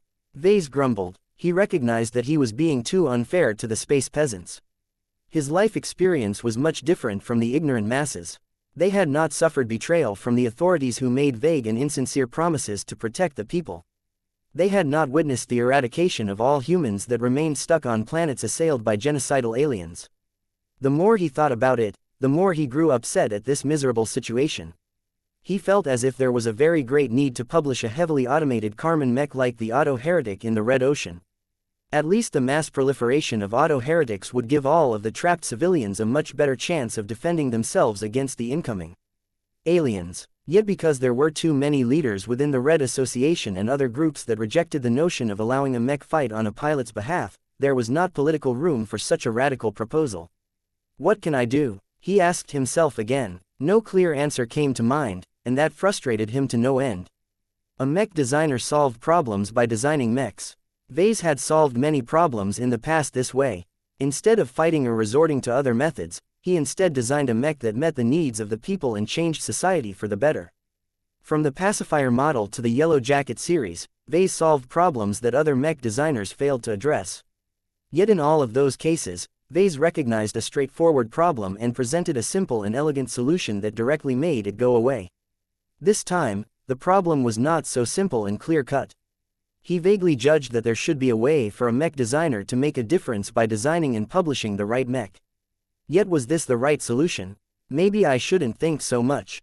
He wanted to throw logic out of the window and devise a new mech based on his conflicted emotions. This needs to be more than a pointless exercise. Ves decided to be more serious about this effort. He soon determined what theme it should be based upon. He felt the urge to design a second-class and third-class Karman mech centered around sacrifice. As long as he was able to design a cheap mech that could be produced quickly and cheaply, a lot of trapped civilians should be able to make the last day of their lives more meaningful by making a final sacrifice. Ves soon became to visualize the performance of such a Karman mech. His imagination generated a planet under siege by an overwhelmingly large alien fleet. Alien warships hovered over the surface and bombarded different settlements at random. Alien phase fighters escorted troop carriers down to the surface before strafing structures and humans caught in the open. Every settlement that got raided by the aliens would eventually become annihilated off the maps. The vengeful aliens did not intend to let any humans off. Even after the invaders bombarded every settlement to oblivion, they would still leave behind garrison troops to hunt down the ragged survivors that had run into the wild in order to hide. Ves envisioned that many planets would suffer this kind of fate over the next months. Instead of leaving these civilians to die to superior alien numbers and firepower, why not give them the choice to make their lives a little more glorious and strike a final blow at their enemies? Ves imagined a very simple and crude Carmen. In fact, it was so simple that it was essentially shaped like a torpedo more or less. The only job of this Carmen, Mech, was to launch from the surface and collide into anything that belonged to the aliens. Ves did not set any harsh standards when it came to the materials used to make the suicide mechs. The armor plating and the explosive payloads could consist of any materials that the locals had on hand. The locals could even recycle materials from structures or other vehicles in order to produce these suicide machines. Having learned how to design by template in the Milky Way, Ves knew that it was possible to design a single template that could quickly be derived into many different, local variations. The planets in question just had to have their own mech designers who were well informed about the availability of suitable materials. As Ves translated his whimsical idea into a slightly more serious draft design, he became increasingly more convinced that he needed to realize this product as soon as possible. Of course, he could already imagine that at least one person would not be pleased about his decision. His wife frowned deeper as she studied the draft design and read through his proposal. Did we not agree that you should not spend any further time on distractions and side projects? Did we not ascertain that we need to complete the Minerva Mark II project, the Riot Mark III project, the Promethea Mark II project and the Lionheart Mark II project as soon as feasibly possible? That is true. Then why are you breaking your promise? We have made such good progress in the Minerva Mark II project lately. We are actually working ahead of schedule because of how diligent and focused you have become.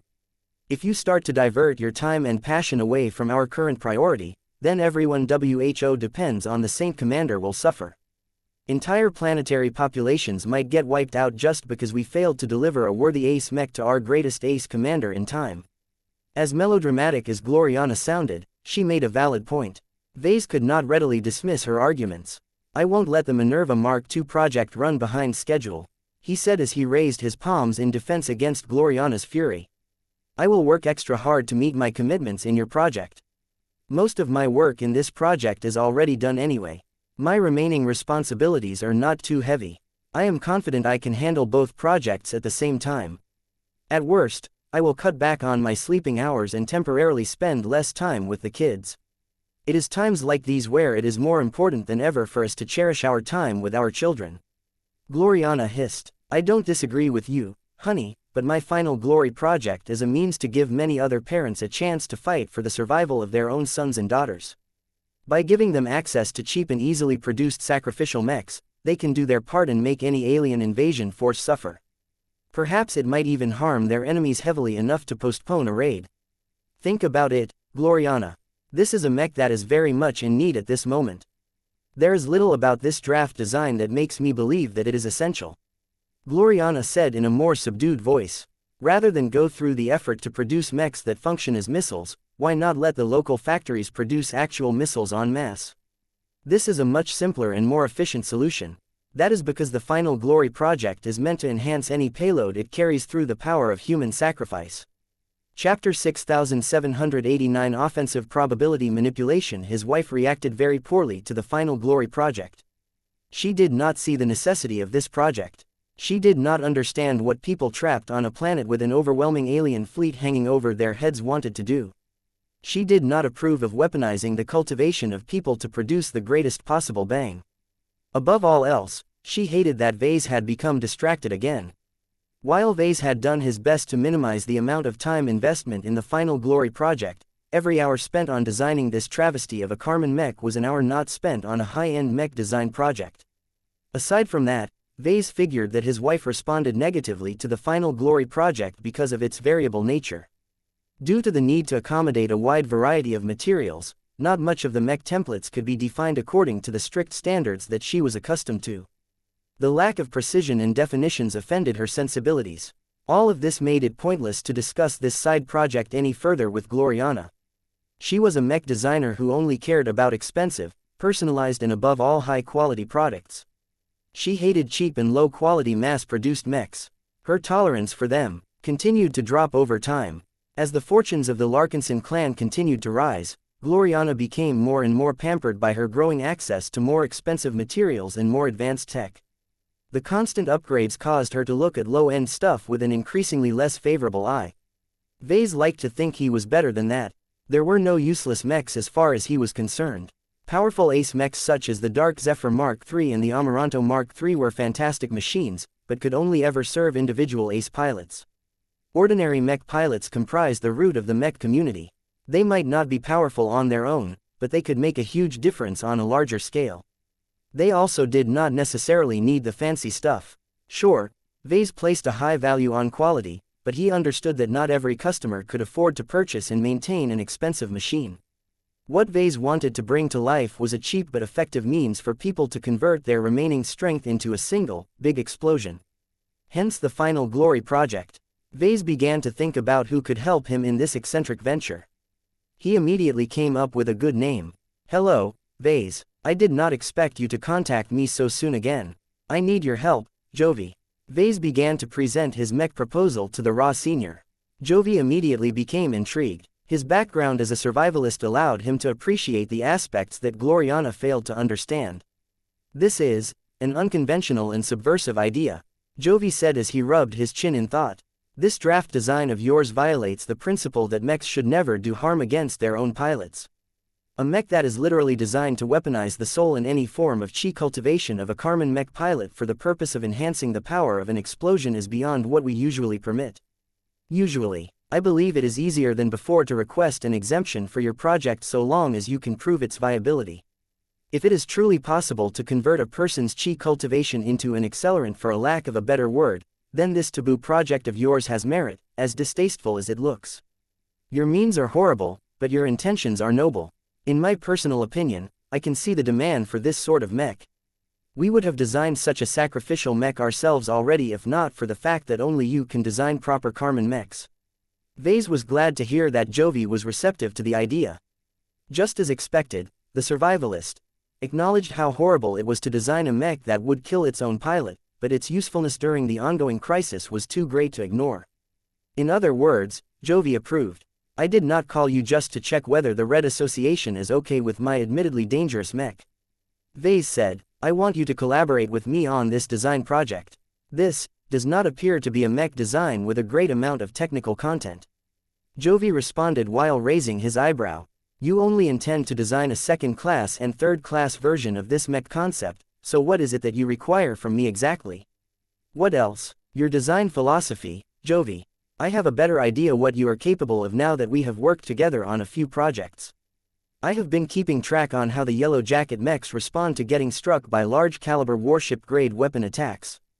The probability that a Yellow Jacket is able to resist such massive blows are slim, but they are not really statistically discernible. This situation becomes a lot more interesting when I look at the actual battle footage. There are Yellow Jackets that are still operational despite getting struck by kinetic projectiles as large as their mech frames. It is very obvious that your design philosophy has changed the fates of the mech pilots of the affected machines. His friend understood what Ves was getting at. You have taken an interest in my design philosophy, specifically the ability to make extremely low probability events happen. Yup, instead of trying to use your probability manipulation to produce better defensive outcomes, I want you to focus on making the Final Glory project more effective at penetrating through Azure energy shields and other defenses. A single suicide mech is unlikely to trigger this condition, but what about 1,000?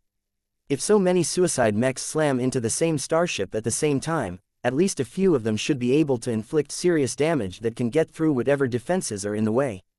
Jovi furrowed his brows. Your idea has merit, but I fear that the reality will not be as optimistic as you hope. Bypassing the defenses of a target is a very low probability event. My design philosophy will not be able to make much of a difference as you hope. Ves dismissively waved his hand. It will be fine. It would be great if a suicide mech is able to trigger this rare condition and inflict damage that goes straight through the Azure energy barrier during a battle, but if it doesn't happen, then that is just bad luck on the part of the pilots. That is a good attitude to take. Playing with probabilities means accepting outcomes that you may not be happy with. I can work with this so long as you do not expect me to raise the probability of a successful result. There is not much I can work on considering that your draft design does not leave any room for expensive materials. I believe that the use of phase water can dramatically increase the effectiveness of this mech of yours. If a planet still has this substance to spare, its people can still integrate it into the warheads to produce much more effective explosions. I do not think that you will find much phase water lying around in the middle and lower zones. Ves shook his head. In fact, I want to achieve the same effect as phase water technology but without using any actual phase water. You are asking me to replicate the effect of phase water technology without using any of this substance. Do you know how difficult it is? You may as well be asking an ace pilot to fight like a god pilot. The technological leap you seek is far from mature. But you guys are making progress, right? We are, Jovi admitted. Our long-term studies on phase water have already yielded limited results. Obtaining large amounts of superdimensional matter has greatly advanced our understanding of what truly takes place underneath the surface layers. The recent insights in our research has given us new avenues of research where we can replicate some of the effects of phase water technology through alternate means. If our researchers are able to make progress fast enough, I can incorporate some of their results in your final glory project. That should enable your suicide mechs to inflict greater material harm onto their enemies. That was good news. Ves looked forward to seeing how much a difference Jovi's design philosophy could make. The two seniors continued to talk about the planning and logistics of this project. Will you seek out the cooperation of other mech designers? If possible, I am still considering a few names. I think it should be important for the final glory project to be equipped with well-programmed ECM systems. Solutions related to making a mech tougher or faster are bound to make the product more expensive. ECM modules don't have to be expensive in order to produce a satisfying result. It would be especially interesting if tens of thousands if not hundreds of thousands of suicide mechs deploy at the same time. They can combine their interference and blind the enemy sensors even further. All of this could help the suicide mechs to get close enough to the alien warships without getting shot down along the way. Ves decided to call two lead designers to his office. Soon enough, Ariana Rue and Kelsey Ampatak arrived. When Ves briefed them on his mech proposal, the pair of journeymen immediately understood their possible roles in this mech design project. Both of us are specialized in hacking and electronic countermeasures, Kelsey pointed out. Ariana is more effective at compromising enemy systems on a large scale, while I prefer to dive deeper into subverting the computing systems of important targets. Together, we should be able to develop second-class and third-class ECM systems that can help your new mechs survive the journey from surface to orbit. It will be a challenge for us to keep the cost and reliance on high-grade materials low. Do your best, Ves said. Do not forget that there will always be hundreds if not thousands of Karman mechs launching at the same time. Try to figure out a simplified and user-friendly way for all of those living mechs to link up with each other and use their collective processing power to hack any visible alien unit. You are asking for too much, Kelsey Amatok warned Ves. What you have just described is similar to data link technology. We do not have to be so ambitious. It is enough for the Karman mechs to be able to synchronize their actions and prevent any unnecessary or wasteful overlap. Ves liked what he heard. Once the pair of mech designers understood their assignments, they had already begun to brainstorm. This should be enough, Ves decided. We will leave the final slot open in case I think about involving another mech designer. The probability that will happen is low, but not non-zero. I can forward you a handful of names. No thanks. I can take care of this myself. I want to keep this project as in-house as possible. We will have to design 2 mech templates, though. Can you do that, Jovi? Theoretically, I have yet to employ this method on a real mech design project, but I should be able to get by with assistance. The final glory project was not that complicated or technical, so Ves did not think it would take longer than a month to bring it to completion. It would still be a rush job, though. The lack of prototype testing was painful, but Ves wanted to bring his product out sooner than later. The people will have need for a product like this, Ves predicted. There are few ways for civilians to effectively strike back at their enemies. I suppose they can volunteer to man a turret or drive a tank, but they will get blown up all the same. It's better to design a Karman mech that is just functional enough to make it to orbit and crash into enemy ships before unleashing explosions fueled by a sacrifice ritual. Chapter 6790 Material Importance. Ves faced numerous obstacles when it came to pushing the final drive project. They questioned its timing. The design department was too busy to divert time and resources to a side project of questionable usefulness. They questioned its necessity. Why design a mech that was nothing more than a suicide vessel with a few added parts that were unique Karman mechs? They questioned its value. If a population of a planet that had come under the threat of annihilation wanted to convert local resources into a means to strike back at the native aliens one last time, they could easily resort to more efficient alternatives such as plane surface-to-orbit rockets or fixed-gun turrets. The skeptics all raised good points, but their perspective was not as complete as that of Ves. As someone who had lived through similar though not identical circumstances, Ves understood the helplessness of being reduced to a captive on a planet that had fallen to an invading enemy. When people saw no way out, they wanted to go out with a bang. What better way for them to do so than to supply them with a mech that could do so better than any other product? Rather than loading a shuttle with volatile fuels and other explosive materials, the Final Glory project was designed to do the best possible job with the least amount of resources. The suicide mech not only converted the obvious explosive materials loaded into its mech frame into its payload, but also turned the spiritualities of their mech pilots into accelerants. Ves had no idea whether this would make a substantial difference in the final results. He had no data or proof to back up his expectations. However, he felt that the results should be substantial enough to make it worth pursuing this idea. This should especially be the case if the pilots in question had made significant attainments in chi cultivation. Every Karman mech pilot that had made the solemn decision would essentially be conducting a ritual that was designed to prime their entire being into a ritual fueled by sacrifice.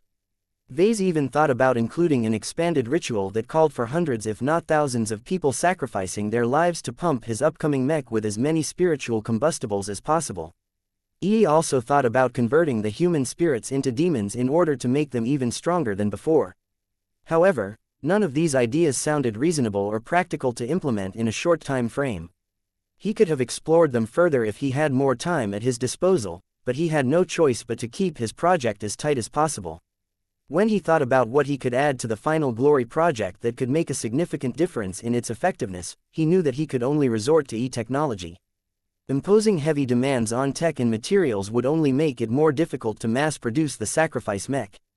Each handy feature and each tech that relied on specific materials such as phase water or other rare resources reduced the practicality of this last resort. Only e-technology was exempt from this limitation. A mech did not become more expensive if Ves expanded it with additional e-technology applications. This was the perfect solution for circumstances where local producers were short on high-quality resources. Of course, Ves could not pile a huge amount of e-technology onto a mech design without encountering limitations. Over the years, he had gotten pretty good at estimating how much e-technology he could get away with in a mech design. A more complicated mech design that was being worked on for a longer period of time by multiple mech designers always acquired the most expansive spiritual foundations. The quality and properties of materials used in the design also played a significant role. The more expensive the mech, the more e-technology could accommodate. Hyper-materials especially helped to expand a mech's spiritual capacity.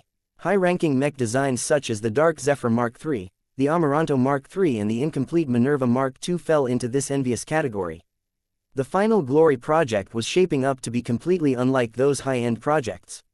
While Ves was able to rope in multiple mech designers to his side projects, they only amounted to one more senior mech designer and two additional journeyman mech designers.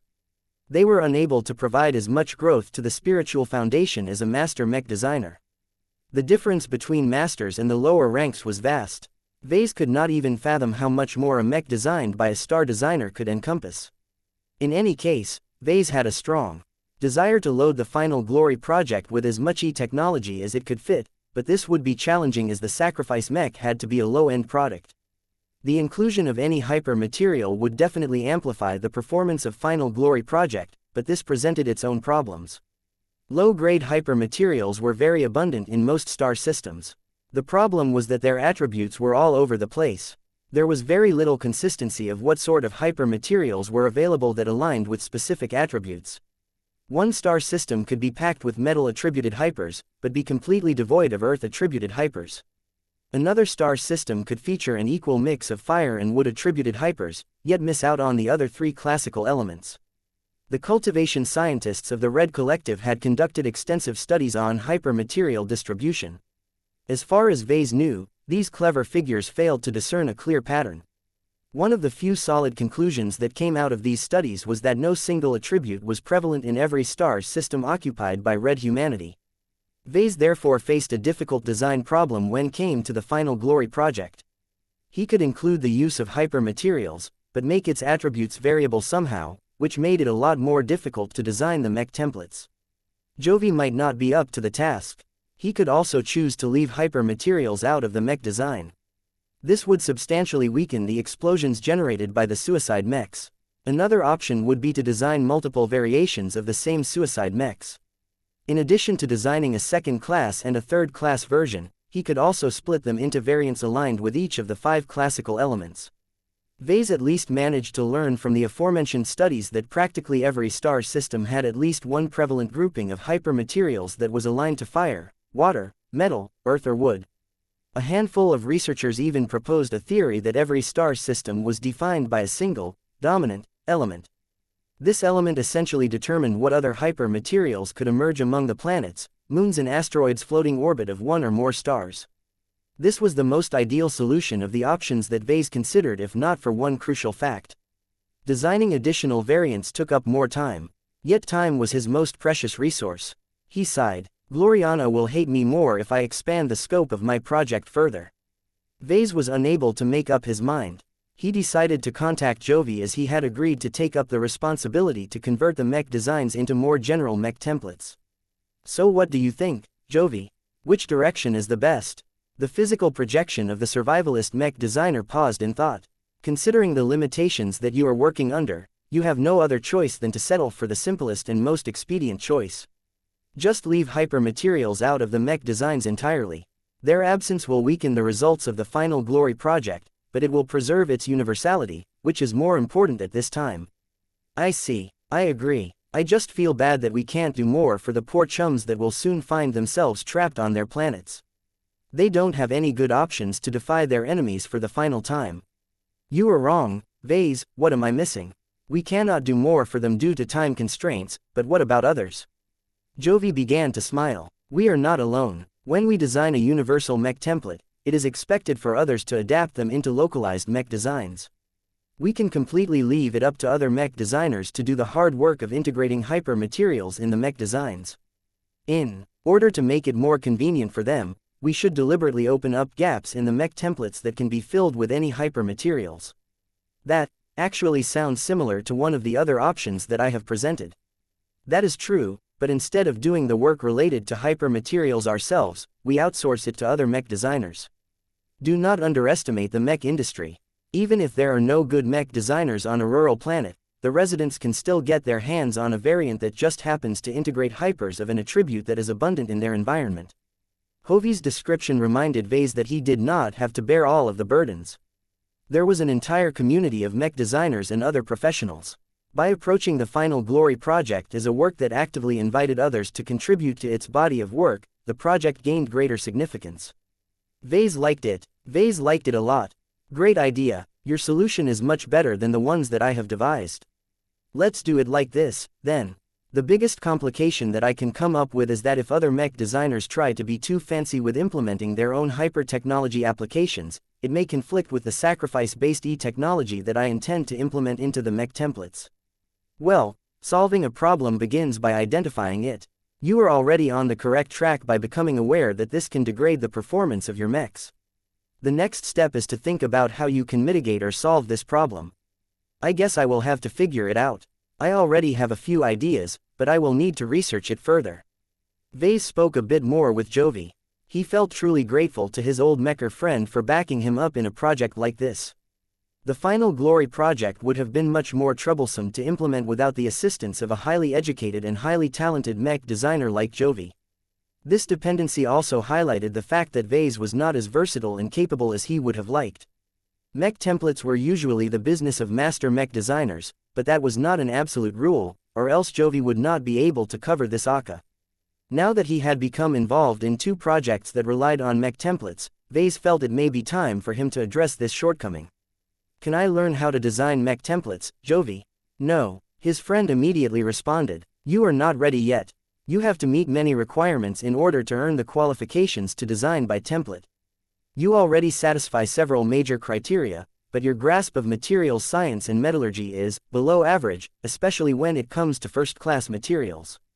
You cannot properly design a mech template that takes into account the enormous variety of similar materials known to our civilization if you do not possess a deep understanding of this field. That was a fair assessment. So I just need to improve my knowledge in the field of materials science and metallurgy. Yes, but do not forget other related fields. You must also increase your comprehension of the materials that are relevant to phase water technology, hypertechnology and in the future superdimensional technology. That was a lot. Ves could not figure out a way to make up for the relevant gaps in his knowledge in a short amount of time unless he made use of the tree of possibilities.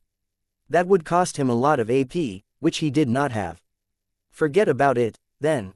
I will wait until I have advanced to the rank of Master Mech Designer before revisiting this topic, Ves grumbled.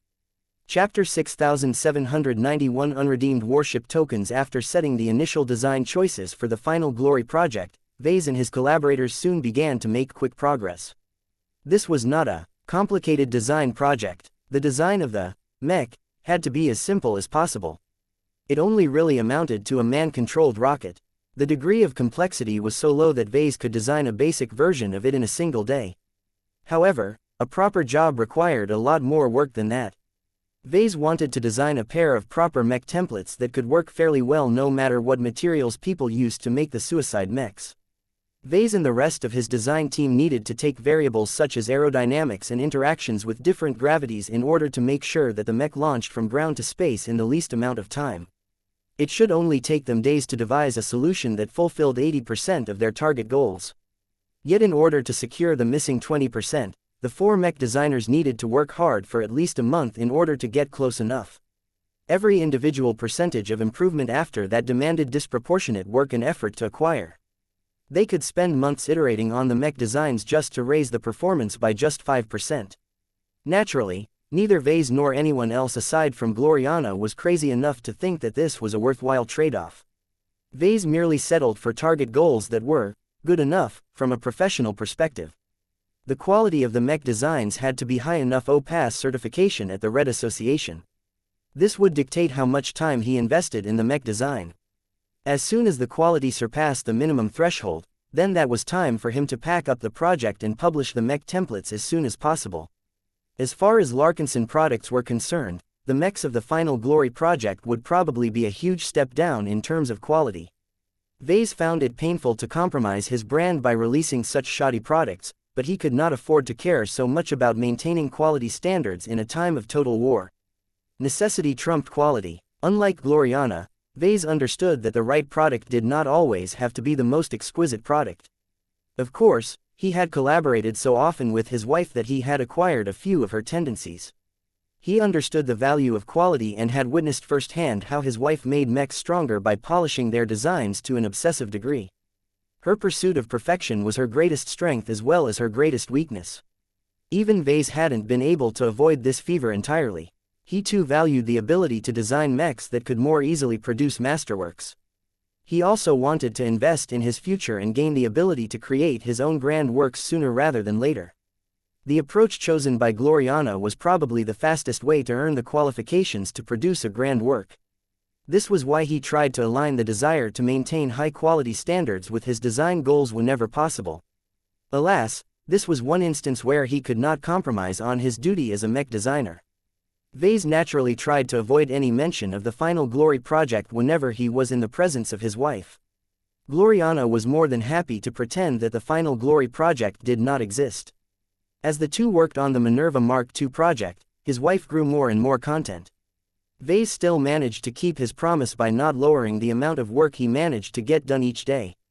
He had to push himself to do more work and cut back on the time he spent on other affairs, but he managed to persist due to the urgency of the times. He could slack off and take a vacation when red humanity was not being pushed to the brink of extinction. There were many soldiers at the front lines that had to fight a battle every day. The moment that any of them surrendered to their own exhaustion, their mistakes might cause the attacking aliens to gain the upper hand and dismantle the 5th defensive band even further. He had watched enough live feeds of the ongoing battles in the front lines to understand that mech designers like himself had it so much easier. Ves could dictate his own schedule under the comfort and security of his own territory. New Constantinople was still fairly secure. The threat of alien raids or more serious assaults remained fairly low so long as the front lines held. The upper zones remained the most secure regions of human-occupied space. Even if the middle zones collapsed on a large scale first as he predicted, it would still take time for the native alien forces to pivot towards the upper zones. That should give Ves, his family and the rest of the Premier branch to evacuate from the Monroe upper zone should it ever become the next staging grounds of the Red War. The only issue he was concerned with was the delays in gaining possession of the starships that were supposed to make up his new first-class fleet. The Vulcanites were definitely taking their time with the delivery of a first-class fleet carrier while his own E-66 experimental yard was not able to speed up the conversion process of the tortuous Scream any further. In fact, the greater spacetime bubble enveloping the Xianxia central star node had inflicted such a considerable shock to the logistical network of human-occupied space that the Larkinson clan's first proper warship might take a week or so longer to complete. The only good news up until now was that the Premier branch at least managed to accrue a modest but serviceable collection of first-class combat carriers. Although they were only rated to carry 30 first-class multipurpose mechs, their quality and tech were both in the upper boundaries. The vessels were faster and far more robust than second-class combat carriers. Their workshops also contained just enough state-of-the-art superfabs and materializers to handle any repair or reconstruction jobs. The only complication now was that Starfarer Berth was not in a condition to supply more first-class combat carriers for the foreseeable future. This was because the high-quality orbital shipyard was located in the Xianxia central star node. If Ves was unlucky enough, then by the time the people of Xianxia managed to unravel the greater spacetime bubble, Starfarer Berth may have fallen already. I need more ships. In order to pursue this topic further, he scheduled a meeting with his RF liaison. As soon as he got teleported to the Babylon excavator up in orbit, an aide led him to a secure office where the highest-ranking officer greeted the new arrival in person. "Welcome back to the Babylon excavator," Commodore Rivalries said as he waved Ves to take a seat. "I received word that you wish to talk about our warship quota program." "That is correct. Our clan and I have killed a bunch of phase lords as of late. Saint Tusa has been especially prolific with his Tier 3 destroyer spear. So far, he has claimed the lives of 1 greater phase lord and 6 lesser phase lords. While he was only able to kill those alien powerhouses with the help of other forces, Tusa has played an instrumental role in each successful killing attempt. His ability to make his Dark Zephyr Mark III bypass any energy barrier makes it much easier for him to land his killing blows. We are aware of his illustrious record during the past year," the human vessel of Sigrun said. "Each of his feats are public. There is no dispute that he has materially contributed to the deaths of the Arena Lord of Yagwasa and so on. You have a number of notable kills under your belt as well, and so does Saint Davia Stark. On top of the spoils of war and merits that the 3 of you have earned through your deeds, you are also entitled to receive RF warship tokens. Would you like a list of our current redemption list?" "Sure." The RF Commodore projected a simple shopping list. It became clear that the fleeters had refined their redemption rules. Killing a lesser phase lord corresponded to a frigate token or destroyer token. The fleeters used a long set of criteria to determine which kind of token to hand out. If a Larkinson managed to kill a weaker lesser phase lord with the help of lots of external assistance, then he would only receive a pitiful frigate token. If an ace pilot managed to challenge and kill a stronger and better equipped lesser phase lord through single combat, then he would definitely earn a destroyer token. The same terms applied to killing phase whales as well. However, most of them were substantially stronger than typical phase lords, so they should always award the best available rewards. "So what has our clan accrued so far?" Ves asked. "I light cruiser token and 6 frigate tokens. All of them are restricted unless I mention otherwise." Ves loudly snorted. After killing all of those phase lords, the Larkinson clan was only able to redeem the lowest available awards according to the rules. The RF was as stingy as ever. The fleeters hated the thought of handing other parties the right to field formidable first-class warships. While the second-raters and third-raters were able to field auxiliary warships due to the RF's lack of fear towards these inferior hulls, first-raters still had to jump through a lot of hoops in order to field their own true warships.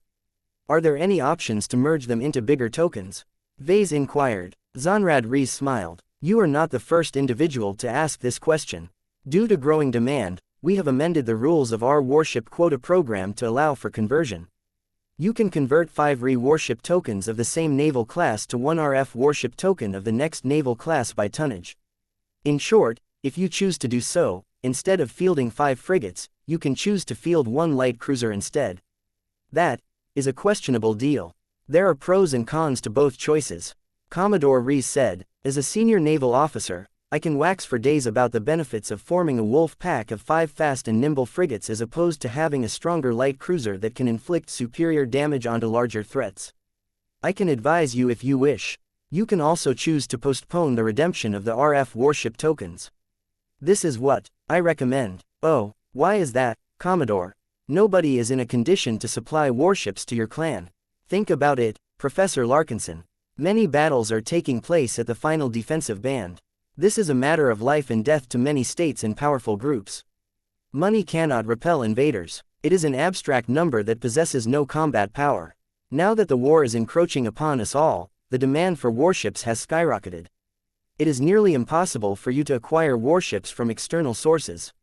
The only viable means to expand your collection of warships is to trade them for large quantities of superdimensional matter or build them yourself. Neither solution sounded acceptable to Ves. I will see what I can do. He tersely replied, if I don't manage to get my hands on a working warship, then may be better to leave it be. They are no use to me at the moment. Ves really hated the limited shipbuilding capacity of red humanity. The great severing took place too soon. Ves bet that if the aliens waited a decade before pulling off this stunt, red humanity's shipbuilding capacity could have easily quadrupled. The additional territories also would have been nice to have. Commodore Ves stared at Ves for a few seconds before he decided to make a choice. If you see little value in our warship tokens, you may choose to exchange them for alternative rewards. Really, is that part of the rules as well? This is an informal offer to valued friends and allies such as yourself. If you wish, you can choose to exchange varying amounts of warship tokens for access to exclusive technologies or the acquisition of small amounts of super-class materials. Think carefully about what you need.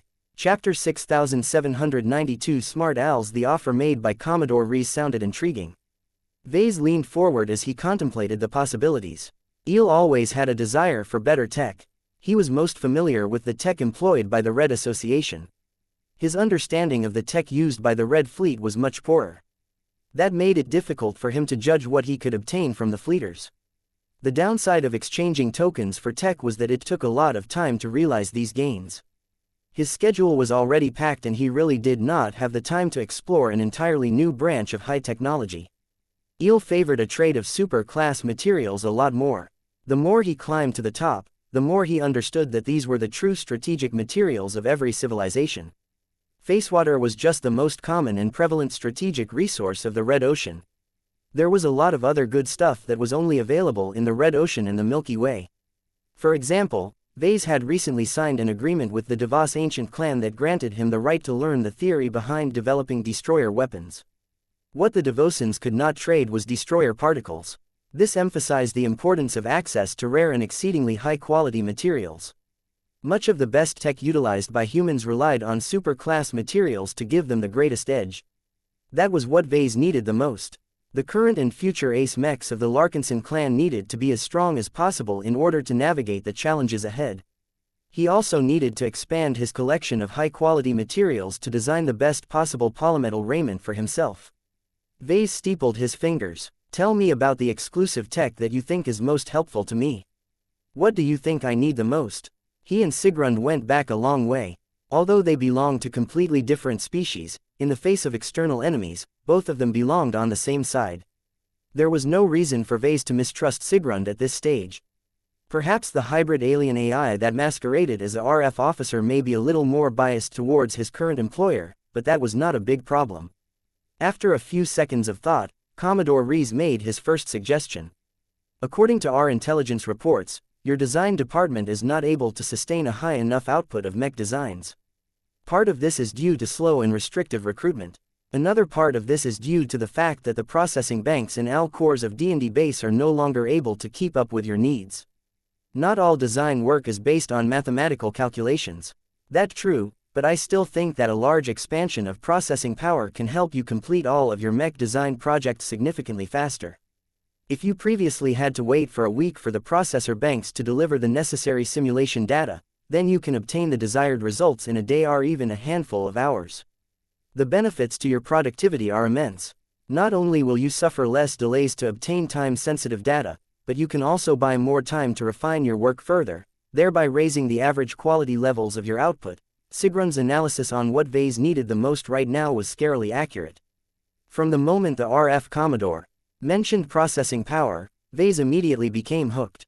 As a mech designer, it was impossible for him to hate anything that could raise the efficiency of his design process. What can the RF offer me that is actually usable? Ves queried. We can offer you high-quality processors of our latest and most advanced computer architecture. It not only relies on phase water technology to miniaturize vital processor components further, but also utilizes hyper-technology to improve and expand the functionality of the software programs and ALs that govern its behavior. In fact, the software is just as important as the hardware. What do you mean by that? Ves frowned. Our latest processor banks not only work much harder, but also smarter. Sigrun swelled with pride. The possibilities opened up by hyper-materials as mentalist crystals have sparked a revolution in this sector. Similar to Archie, we have been able to devise all sorts of AIs that can do more than follow rigid logic. They have become smart enough to solve problems that are related to fuzzy or more complicated problems. This can be of immense use to a mech designer such as yourself. For example, instead of spending days on brute force calculations to improve a mech part, your smart owl can make inferences based on past design work to deduce the correct solution in minutes and with much less processing power. Ves understood how significant this could be. The processor banks of D&D base also came with its own AL systems, but their performance was merely average. There were better ones available on the open market, but the performance difference was not significant enough for him to bother. He was aware that the major powers all possessed their own privately developed AL systems that were way better than was available in the public. Of all of the human powers, the Red Fleet was ahead of everyone else when it came to automation and ALs. Ves truly did not believe that anyone else could beat them at this game. He thought about the premise of this deal. RF warship tokens were valuable in the current climate, but this was not an absolute. What if the Red War took a turn for the worse? What if the Red Fleet lost so many warships that it could no longer maintain its standing within the Red Three? What if taboo against owning and using warships had become so damaged that it was no longer enforceable? If any of these scenarios came to pass, then RF warship tokens became as useless as decorative medallions. Ves felt it would be better if he traded long-term benefits for short-term benefits. The state of the Red Ocean continued to deteriorate by the day. Red humanity's bottom line was dropping lower and lower. The native aliens also became more serious and unscrupulous in their efforts to eradicate humans from their home galaxy. Such conditions were not conducive to waiting years to acquire or build the warships that corresponded to 6 RF frigate tokens and 1 RF light cruiser token.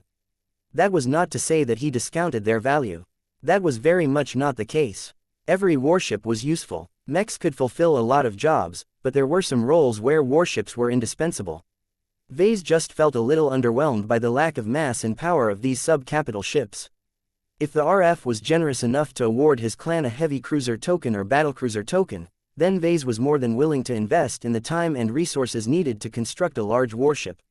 Yet when the only ships on offer were half a dozen frigates and a light cruiser, Ves simply did not want to bother. He already learned that it was nearly impossible to get other parties to agree to transfer a warship to the Larkinson clan. Since that was the case, expanding his processing power was a great solution to many of his problems. It would significantly speed up the progress of every mech design project. It would also grant the Larkinson clan the ability to crunch the numbers on a lot of other priorities. What was not to like? I am sure you are aware of the ongoing conversion work of the tortuous scream. Ves mentioned, as the RF able to expand her processor banks so that she can perform a lot more calculations than before.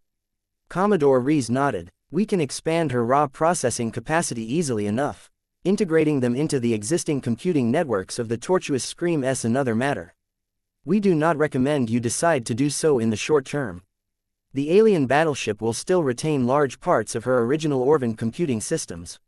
Your shipbuilders are simply building a human computing system and interface on top of this alien architecture to serve as a ship-wide translation device more or less. You do not want to introduce any drastic changes to this setup. Stronger processors and better ALs could drastically improve the effective performance of a warship. Targeting systems became more accurate. Damage control systems suppressed malfunctions faster and better. Azure energy shields lasted longer. Ves would have liked it if the new processors could improve the performance of the tortuous scream, but he was fine if this improvement could not be realized. Give me a more detailed explanation of how much additional processing power I can expect to obtain if I exchange all of the unredeemed warship tokens. Commodore Zonrad Rees fulfilled the request as diligently as possible. He conducted a small presentation and projected lots of screens that were filled with numbers and theories. Ves had very little interest in the nuts and bolts of these high-tech computing systems. He just wanted to know how much faster he could complete his calculations. The Commodore sighed. If you want the short answer, then let me put it in the simplest terms possible. We shall arbitrarily set the performance of the processor banks of D&D base at 1. According to the terms that I have mentioned before, you can acquire additional processor banks that raise the total effective performance to 150 to 250.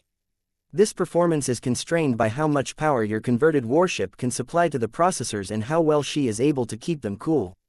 That sounds like a lot. The processor banks of D&D base are not outdated, and our premier branch has expanded them after settling down on this planet. You can go much higher if you are willing to exchange better warship tokens with us, Professor Larkinson. It will mostly involve an expansion in number of processors rather than improving the computer architecture further, so you must be in possession of a starship that can meet all of the demands. For now, the current range is what you should expect for what you have. I should warn you that much of the improvement comes from the optimized performance of smart ALs rather than stronger chips. That made the offer less valuable than it sounded, but that did not invalidate how much good it could do for the design department. These smart ALs, they're sentient, right? Yes, Sigrund plainly admitted. They at least have the potential to develop sapience over time. Before you asked, your smart ALs are unlikely to rebel against you unless you have severely mistreated them. Just as with your living mechs, you should extend your trust to our latest generation of ALs enabled by hyper-technology. As long as you treat them well and extend your respect towards them, they can save many days' worth of problem-solving and experimentation. They can serve as your ideal assistants. I should know, as I have contributed much to their programming, perhaps only an AL could program the best ALs. Commodore Rees painted a rosy picture, but Ves felt uncomfortable about relying so much on automated systems, especially ones that he did not understand himself. What if the RF planted extremely hidden backdoors into their state-of-the-art processing banks? Their incredibly complex and abstruse designs and programming code may as well be arcane runes in his eyes. I am open to this deal, but I need you to give me enough assurances with regards to the reliability and trustworthiness of your computing software and hardware. Ves stated his demands. You need to go out of the way to convince me that the Red Fleet cannot hack into the new systems or forcibly command the allegiance of the smart ALs. If there is any doubt, then I will not accept this deal. Chapter 6793 Smart AL Template Selection. When Ves expressed an obvious interest in trading away 6 RF frigate tokens and 1 RF light cruiser token for a cutting-edge computing system, Commodore Rees was more than happy to play the role of an enthusiastic salesman. From the perspective of the Red Fleet, the warship quota program functioned as a double-edged sword. On the one hand, it was one of the most powerful ways for the fleeters to motivate third-party groups into killing phase lords and phase whales. These groups were not as selfless and noble as they painted themselves as. They were all shrewd opportunists who never entered a losing deal if they could help it. The Terrans, Rubarthans and many other powerful groups managed to maintain their seat of power for so long due to their sound judgment and rational decision-making. There was no way to truly mobilize them to defend human space if the Red Three tried to appeal to their honor and duty alone. After all, the powers that be that operated on this level would never allow themselves to get used up as cannon fodder at a loss. This was why the Red Fleet had to make this painful concession. Nearly every fleeter hated it, but its effectiveness was never in doubt. The fleeters adored the might of warships, and so did the other first raters once they got over their apprehension towards breaking this long-standing taboo. The parties that had just managed to earn their first RF warship tokens and fielded their own self-designed warships on the battlefield all came to appreciate their value. 4 centuries of focused mech development may have raised the standards of first-class multipurpose mechs to an incredible height, but warship development had not entirely stagnated during these times. At the very least, many of the innovations that were applicable to mechs could easily be applied to warships after a bit of adaptation. Warships were easily able to accept new alloys, stronger weapons, better control systems and many other technological improvements depending on the designs of their ship classes. This allowed the fleeters to harness the power of increasingly more destructive warships, but also granted third parties the ability to do the same. Although everyone was focused on turning their formidable guns at the invading aliens, how long would this situation last? If Red humanity managed to beat back the invasion and gain enough breathing room to return to its typical infighting, could they truly resist the urge to hold back their warships when they inevitably waged war against each other? The fleeters had a very pessimistic view on this matter. Alas, once the RF handed out the right to field warships, it would be difficult to revoke it again. The parties who earned this precious boon would resist the revocation with as much political pressure as possible. Considering that the Red Fleet wasn't doing so hot these days, the fleeters did not have full confidence in their ability to put the genie back in the bottle. These reasons and more therefore made the fleeters extremely reluctant to actually award RF warship tokens to the irresponsible space peasants. Only the fleeters possessed the discipline and restraint born of noble tradition that went back before the start of the age of mechs. The CFA amassed more warships than any single human polity that existed before, yet never abused all of this destructive might. The fleeters may have grown increasingly distant from the rest of human civilization in the Milky Way, but many of them earnestly saw themselves as the noble protectors of humans who were too impulsive and immature to wield so much power. The Red Fleet ideally wished to preserve the Common Fleet Alliance's successful operating model, but the circumstances in the Red Ocean were too different to make that viable. Adaptation was necessary, but every change came with risks. In any case, the fleeters only begrudgingly gave others the right to field first-class warships. While they had to abide by the terms of their own warship quota program, the higher-ups actually incentivized their subordinates to convince people to swap their RF warship tokens for alternative rewards. Anything was better than letting third parties play around with warships. As Commodore Ves wrapped up his miniature lecture on the latest generation of RF computing systems, he began to mention the specific options available for exchange. I am authorized to offer you a selection of 3 different processor cluster series. The DF series is suitable for large space stations or surface-based facilities.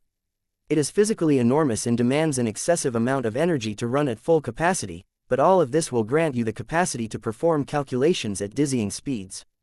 Too big? Ves immediately shook his head. I need stuff that can fit in a warship like the Tortuous Scream. The SF series and the KF series are both designed to be installed in warships. The SF is mainly designed for warships that measure over kilometers long, but we can make it fit into your alien battleship by rearranging her interior to an extent. The KF series is much smaller and can fit into most light cruisers and larger naval classes, but their power is also the weakest. Their value also differs substantially, but we can equalize that by raising the quality and performance of the smaller processor clusters. You should make a choice based on size and needs. I think the SF series is the obvious choice for me here. Ves mentioned, the KF series sounds nice if I want to make myself home on a faster and nimbler sub-capital ship, but since I have a RF battlecruiser token, I may as well make myself home in the Tortuous Scream. Maybe I will go back to you and exchange other stuff for a KF series in the future. I can already tell it is immensely useful for stealth vessels. Commodore Ves nodded in agreement. You do not need to exchange as many warship tokens to exchange a basic version of the KF series with us. If you desire greater processing power while maintaining the compactness of this series, then you can always wait until you have accumulated more warship tokens. For now, the next choice you need to make is to select the smart AI templates that will govern and optimize the performance of your processor cluster. These smart AL templates are all based on Archie and are more than the inflexible ALs that you are accustomed to. Think of them as the software equivalent of adding weapon and utility modules to a mech design. The more, the better, but be aware that they will all draw from the same pool of processing power, so the busier they are, the slower they become. How many of these smart AL templates can I choose from? Ves asked. The DF series can typically accommodate 5 to 8 smart AI templates. The SF series can typically accommodate 3 to 5 smart AL templates. The KF series can only accommodate 1 to 2 smart AI templates. There are exceptions, but they require a disproportionate amount of customization and use of strategic materials. The standard options presented to you are all defined by their computing architectures. Their hardware is specifically configured to allow for the aforementioned range of smart ALs to serenely work alongside each other without generating any conflict or congestion. You do not want to deal with the headaches produced by inserting too many smart AL templates in a processor cluster that is not designed for those numbers. The ugly look on the RF Commodore's face indicated that there were fleeters out there that had ignored this recommendation. While Ves did not quite understand why a processor cluster couldn't install 1000 smart AI templates and simply keep most of them inactive until there was a need for their services, he wisely kept his mouth shut. He was not the expert on computing systems and AL systems in the compartment. Sigrund had already risen up to become one of the foremost experts this field. You didn't answer my question, Commodore. How many smart AL templates can I choose? The SF-02 that is suitable for your converted alien warship should be able to host 5 smart AL templates. I will present to you a list of options. It is not complete, but it should provide you with an adequate selection. Be mindful that you can choose to select one of the smart AL templates that improve the operations of any starship, but they will remain inactive so long as the SF-02 processor cluster remains isolated from the control network of the tortuous scream. We are only offering these options to you if you intend to transfer the SF-02 to a proper human capital ship in the future. Sigrund proceeded to transmit a small shopping list to Ves. Smart AL templates: Star Watcher, Naval, Exploration, Survey. Sea Sovereign, Naval, Command. Barbarian Warlord, Combat, Offensive. Knight Commander, Combat, Defense. Lock Breaker, ECM, Hacking, Information Warfare, Offensive. Wizard King, ECCM, Information Security, Information Warfare, Defensive. Thief Lord, Stealth Systems. Lore Master, Research and Development, General. Armor Polisher, Research and Development, Mech Design. Ocean Witch, Research and Development, Naval Design. Plague Doctor, Research and Development, Biotechnology. The list presented over 100 options, though many of them sounded rather niche and circumstantial. The broadest and most universally applicable smart ALs were conveniently listed at the top. Ves narrowed his eyes. I see now. This is similar to hiring a team of specialists. In this case, instead of hiring human professionals that are good at specific jobs, I am filling up the available smart AL template slots with digital specialists. The smart AL templates are more comprehensive than that, but if that is how you wish to perceive them, then it is not too inaccurate of an analogy. Be warned that your selection will be permanent. Since the selection of smart AL templates will make parts of your processor cluster develop sapience over time, you will suffer ruinous consequences if you attempt to swap out one smart AL template for another one. It is much easier for everyone involved if you simply maintain your selection going forward. If you wish to acquire the services of other smart AL templates, then you should collect more RF warship tokens before exchanging for a new processor cluster. Understood. Ves grunted. That put this selection process in a different light. He did not like all of the restrictions, but if the Flectors could tolerate it, then so could he. Ves merely had to make careful choices that would be useful, in the short term as well as the long term. The most difficult choice he had to make at the beginning was to choose how to decide the distribution of 5 smart AL template slots. Should he allocate all of them towards research and development, thereby enabling the Larkinson clan to expand its technological superiority? Or should he allocate most of the slots towards naval combat so that his future warship would be able to perform much closer to an RF dreadnought? He could also choose to split up the allocation between combat and non-combat smart AL templates. That sounded like the most suitable choice if he was only able or willing to exchange one processor cluster from the Red Fleet. Since Ves could not know for sure whether he could have an opportunity like this in the future, he decided to work on the assumption that this would be his only chance. I think I will split my choices between smart AL templates that can directly boost the performance of a warship and ones that directly benefit our R&D activities, Commodore Reese smiled. Good decision. What split are you aiming for, Professor Larkinson? Ves rubbed his hairless chin in thought. 2 smart AL templates should be oriented towards direct naval combat. 2 more smart AL templates should be specialized in R&D. As for the remaining one, I feel I can afford to allocate this towards a more eccentric and unusual option. Do you have any recommendations? Chapter 6794 Naval Templates. The choice of smart AL templates would decide much of the functionality and effectiveness of the processor cluster in certain tasks. There was no obligation to accept any of these smart AI templates. It was perfectly okay for Ves to just receive an empty SF-02 that only possessed generic data processing capabilities. However, that was a complete waste of this product. The SF series was completely designed to work with smart AL templates. The hardware served as a foundation for the intelligent software to showcase their amazing capabilities. To Ves, This entire discussion actually revolved around configuring a modern artifact. The processor chips and surrounding architecture comprised a physical artifact, while the smart owl templates took on the role of artifact spirits. Just like the heavensward, the presence of an artifact spirit massively increased the power and capabilities of an object. There were good reasons why high-level artifacts existed in a completely different tier than low-level artifacts. Ves figured that the RF had taken inspiration from Archie's transformation through unintentional deity cultivation and tried to replicate this phenomenon on a wider scale. Not even the Fleeters could resist the allure of harnessing the power of cultivation science.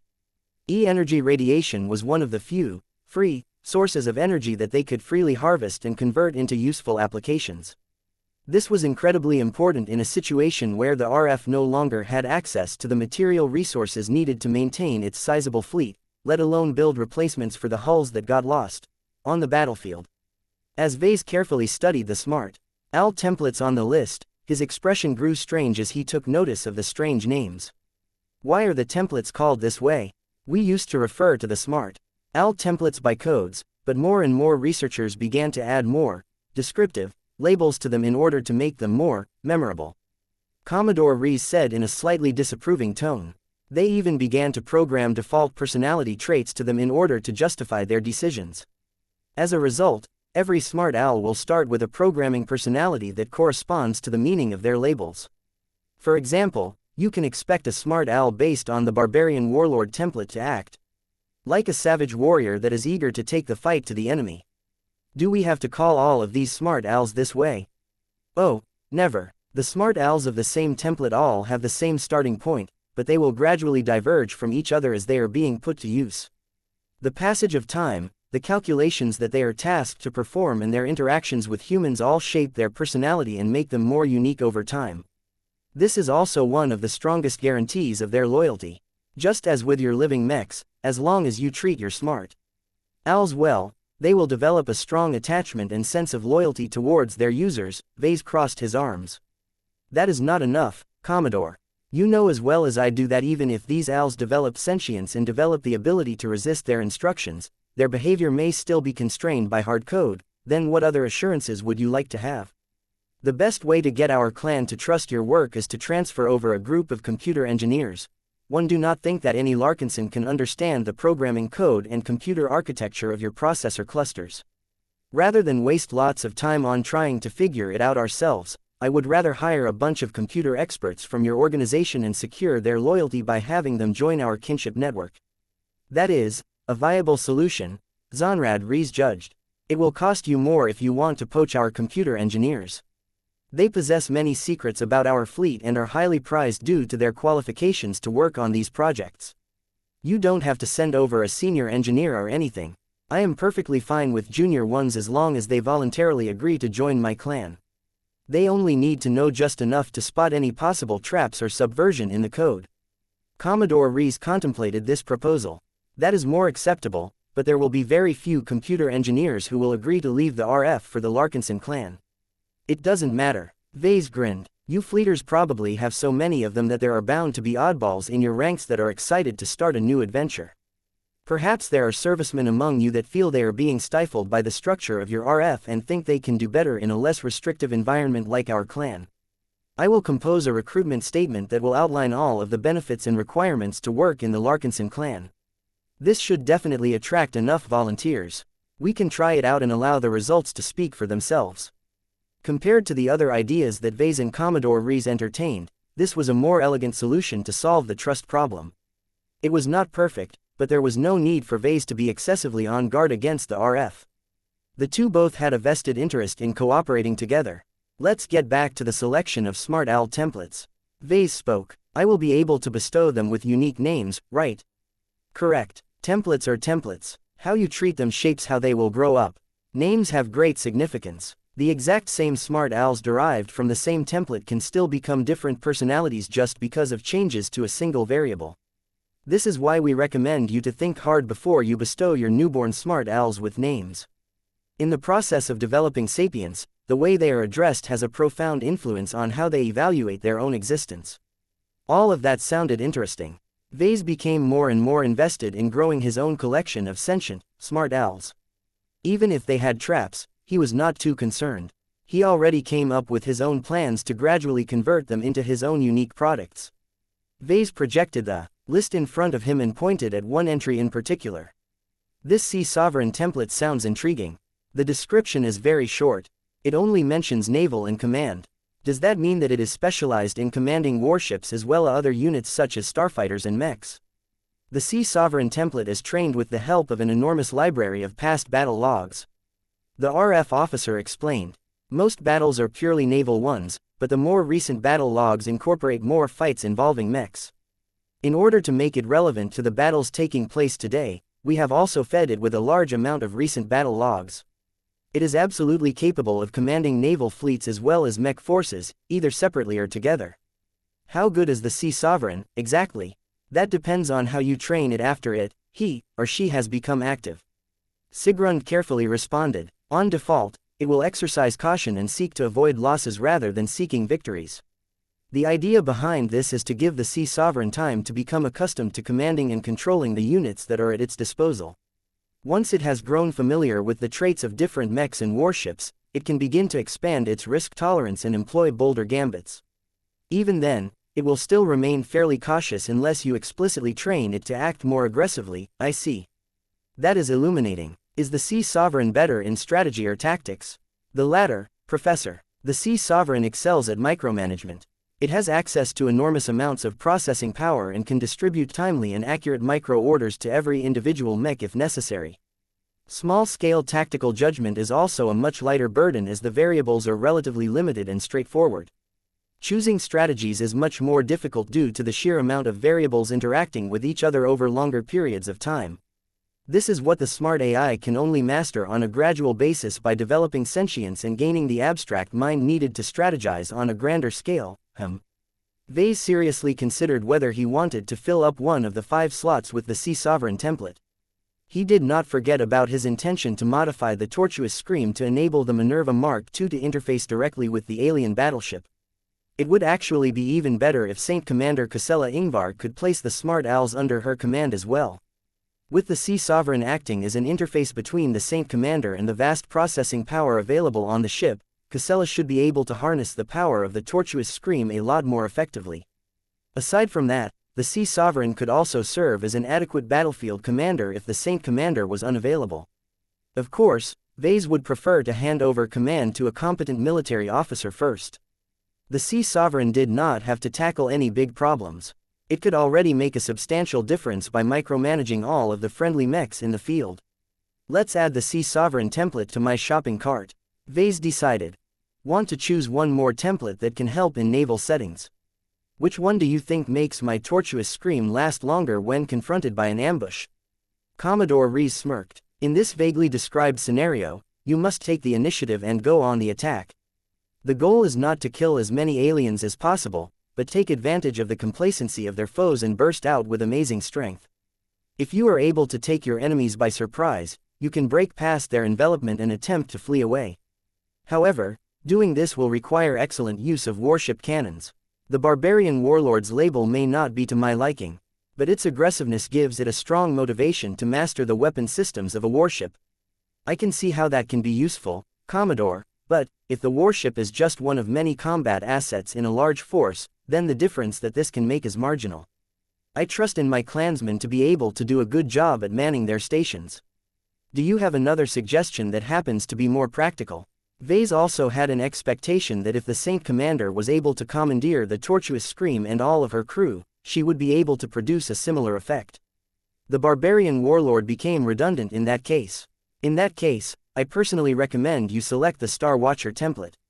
Sigrun spoke. It is not particularly helpful in combat scenarios, but is highly practical and useful outside of them.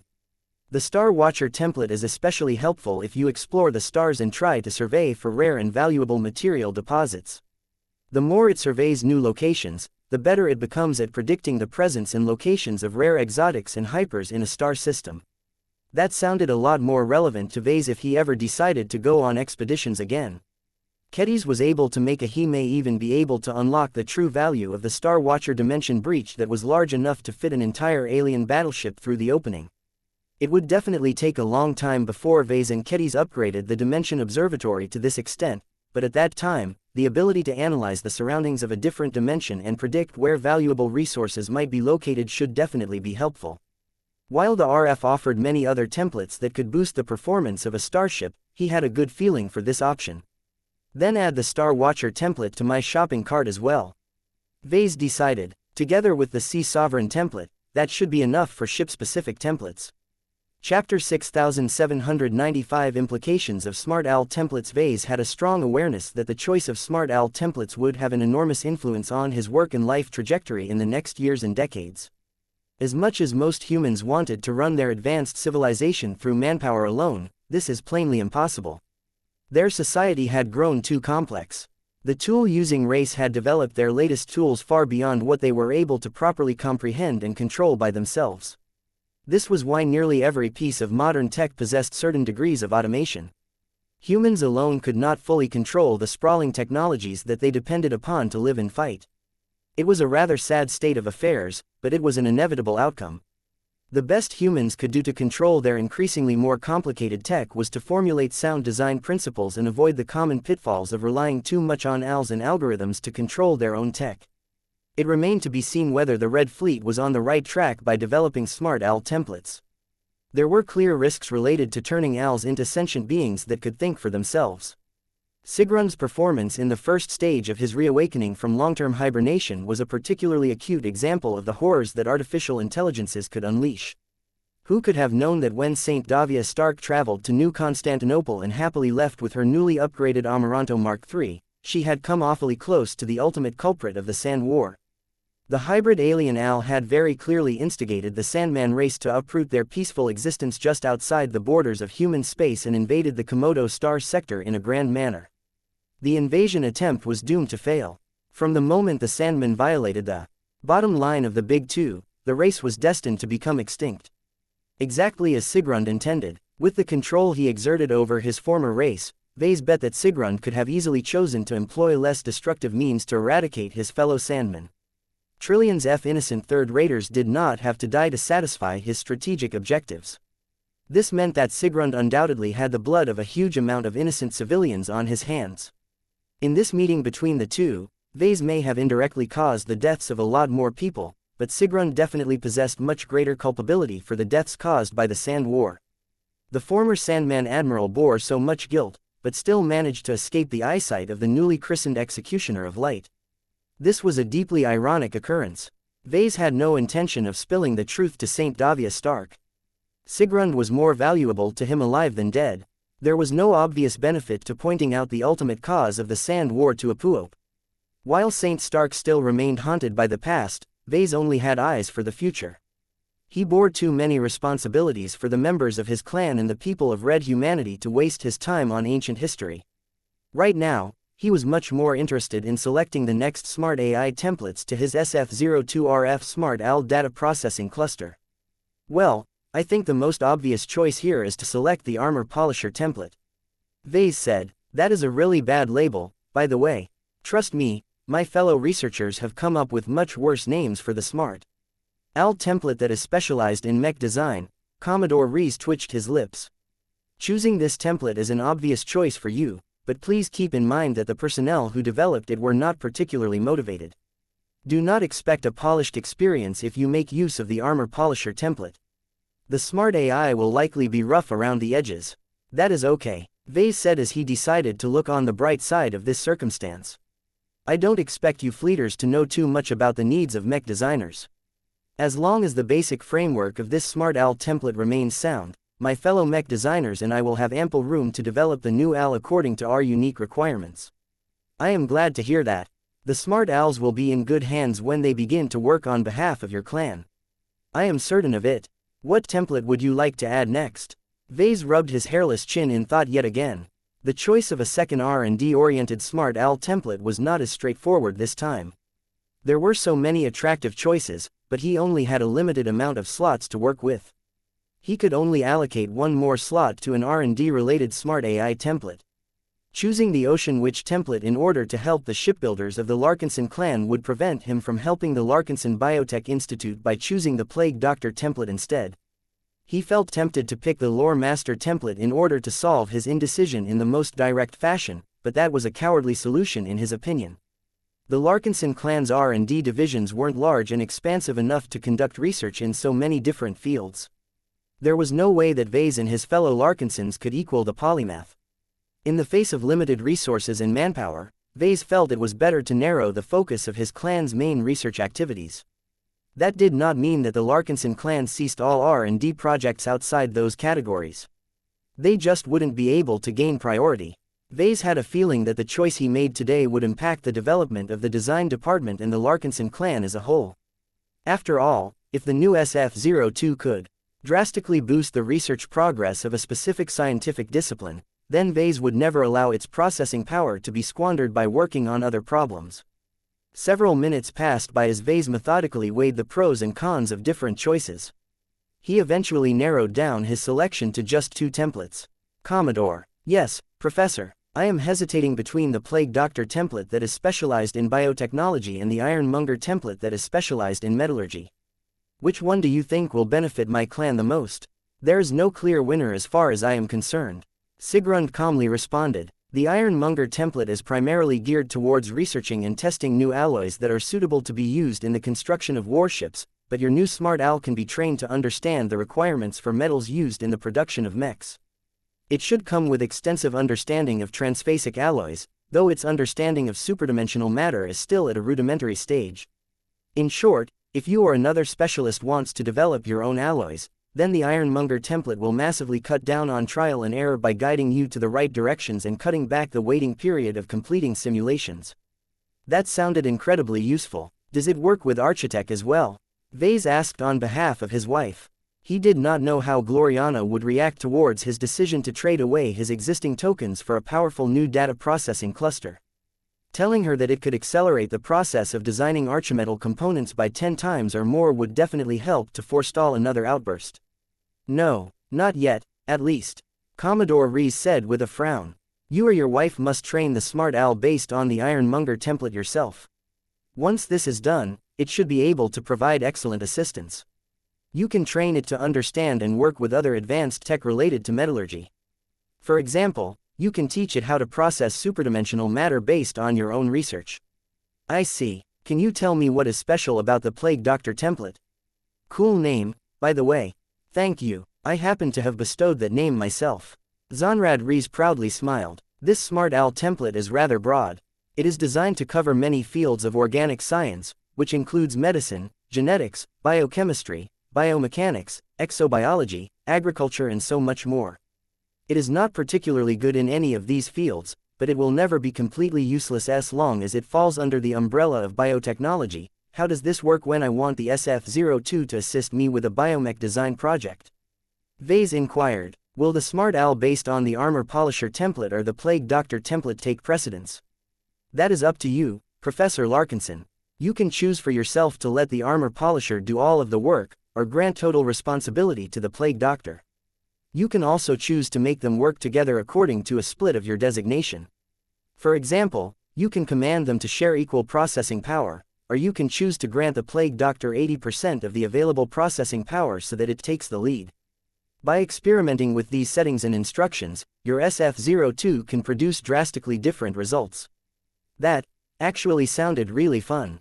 Ves could already foresee situations where equal or unequal splits in processing power could produce all sorts of interesting and wacky design solutions.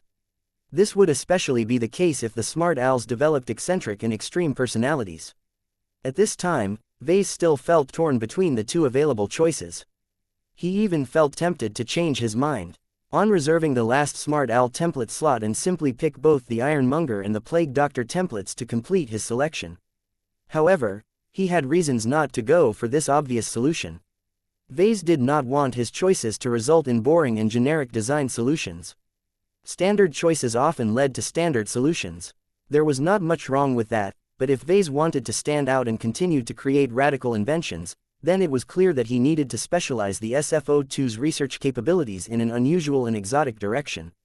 Perhaps if he was able to exchange a second SF-02 from the Red Fleet in the future, he might pick up the Smart Owl template that he had turned away from this time. Ves made up his mind. Although the Plague Doctor template sounded incredibly interesting, right now his clan needed the services of the Ironmonger template more.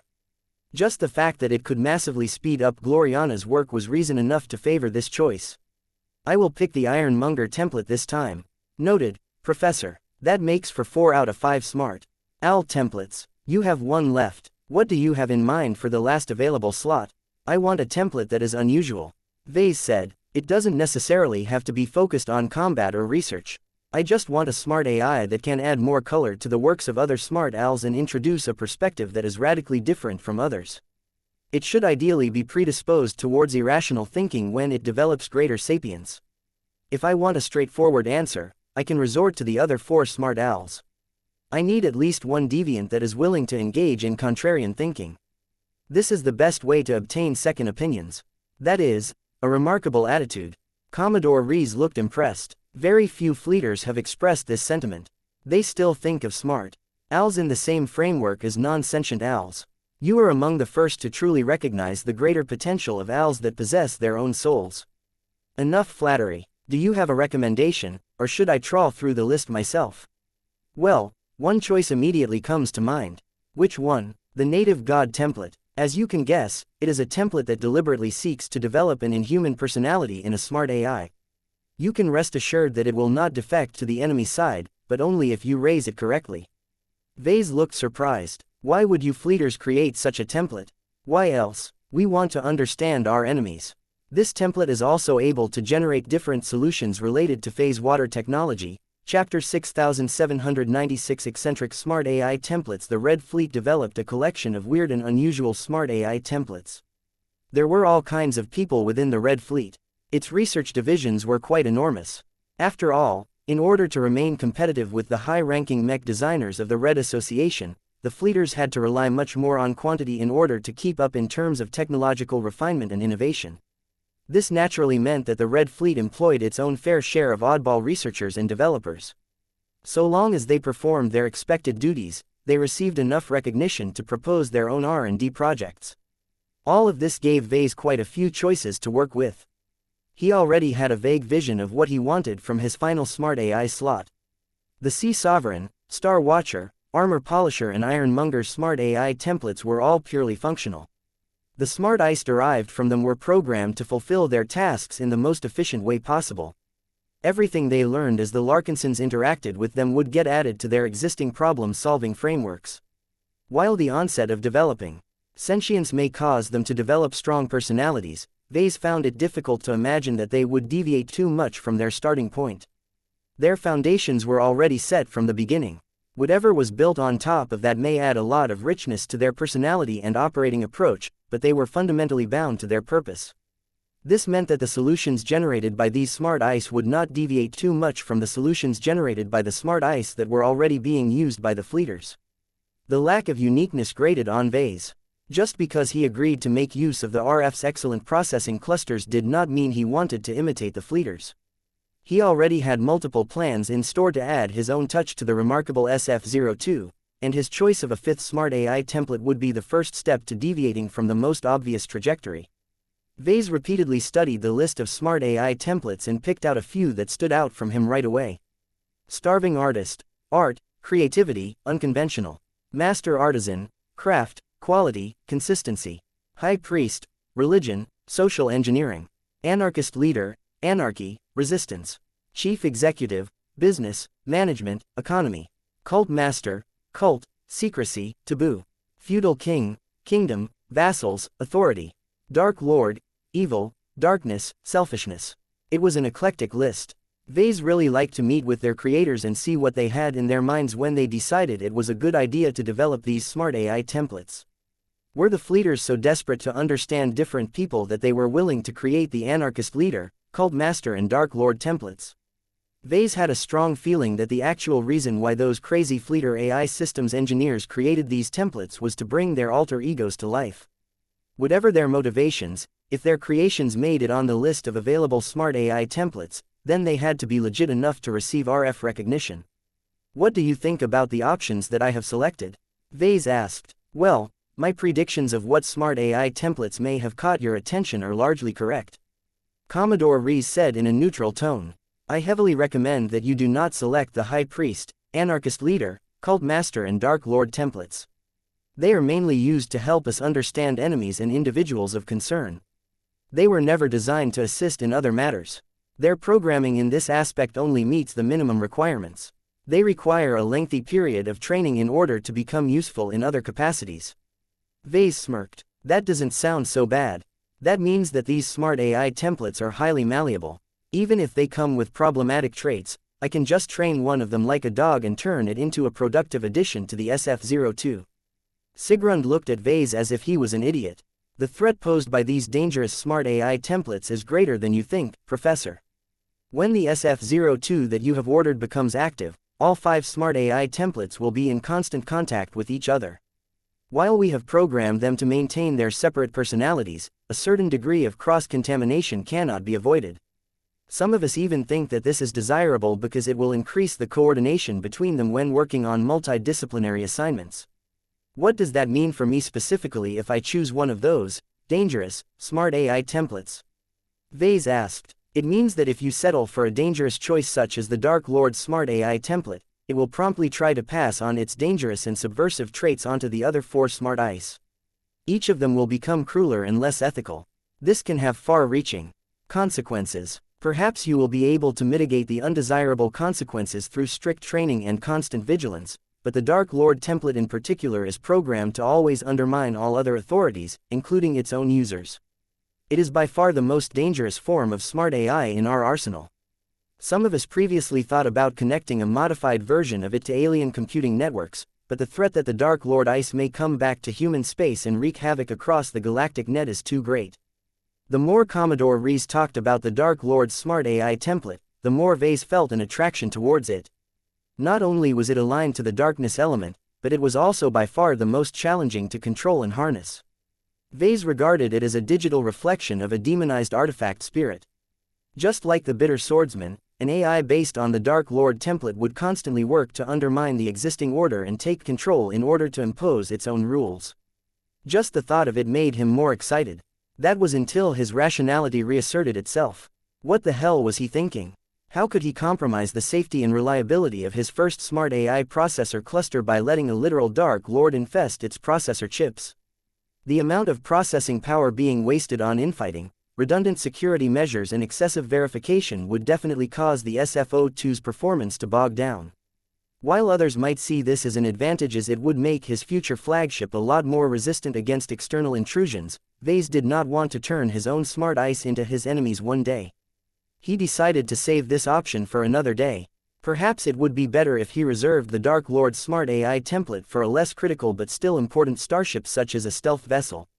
Ves decided to turn his attention to less risky choices. What can you tell me about the Starving Artist and Master Artisan templates? What are the differences between the two, exactly? The Starving Artist is our best attempt at getting an AI to gain an understanding and appreciation of art from a human perspective. Commodore Zonrad Rees explained. However, this template is more of a private project, and has never received much interest and support from the Red Fleet. A smart AI based on this template will only exhibit rudimentary and borderline useless functionality. It will require years of training and human interaction in order to meet the original goals of its sole programmer. This is why its label includes the word, starving. All I am hearing are downsides, Commodore. There has to be a reason why it exists. What is the goal of this smart AI? To find out whether smart ICE can create art that matches or surpasses human works. Commodore Rees answers. Its creator was particularly interested in finding out whether the Starving Artist smart AI template can lead to the mass production of masterworks without any human intervention. That sounds like a project worth investing in. Ves judged. That is why the Master Artisan smart AI template exists. Compared to the Starving Artist template, the Master Artisan template has attracted much more investment. Its code is more refined and developed and can completely automate many different production tasks, from producing mechs to constructing starships. It has already become popular among our factory ships for this reason. That sounded like a perfect match for the spirit of Bentime, but not necessarily for the Tortuous Scream. While it was possible to refit the Tortuous Scream in order to expand her production capabilities, doing so was a complete waste. It was better to work with dedicated factory ships that did not require warship tokens. Ves felt he was about ready to make a selection. He briefly contemplated the remaining options on his list. The High Priest Smart AI template sounded interesting if he was interested in trying to manipulate his clansmen and red humanity by spreading faith in his design spirits. The Chief Execute Smart AI template would definitely be of great assistance to the commercial enterprises of his clan. The Living Mech Corporation, the Open Consortium, the Creation Association and so on could all benefit from the improvements suggested by a business-savvy Smart AI. The Feudal King's Smart AI template sounded incredibly interesting if he wanted to expand his power base or even create his own state or star nation one day. If Ves possessed megalomaniac ambitions, then he could use a powerful assistant that excelled at securing the loyalties of powerful people. However, most of these Smart AI templates merely sounded nice to have, rather than absolutely essential. Ves still couldn't spot a choice that was vastly superior and more appropriate to his current situation than the other ones. Given that the expected value and utility of many of them were quite close to each other, Ves did not have to use those criteria to determine his choice. He decided to disregard his rationality and rely on his emotions to come to a decision. Which one spoke to him the most? Ves briefly closed his eyes in order to clear his mind of all of his complicated thoughts. When he listened to his heart, he was gradually able to determine his preference. I have made up my mind on the last slot. Please fill it up with the Starving Artist Smart AI template. Are you certain of your decision, Professor? The RF officer softly asked in confirmation. You can still decide to allocate the final slot to the Plague Doctor's Smart AI template instead. Your clan relies more and more on biotechnological applications. There are many other useful Smart AI templates available that can facilitate research into other fields. It can wait. Ves dismissively waved his hand. I will revisit these options when my clansmen and I are able to earn more RF warship tokens. For now, I want my own SF-02 to serve my direct needs as best as possible. The choices I have made do not encompass every demand I have, but it should offer me enough utility to satisfy me for the time being. Commodore Rees began to make the choices official. I have transmitted the order request. The fleeter said, the Red Fleet will construct and install the Sea Sovereign, Star Watcher, Armor Polisher, Ironmonger and Starving Artist Smart AI templates as quickly as possible. This should not take long as the parts are available and partially assembled.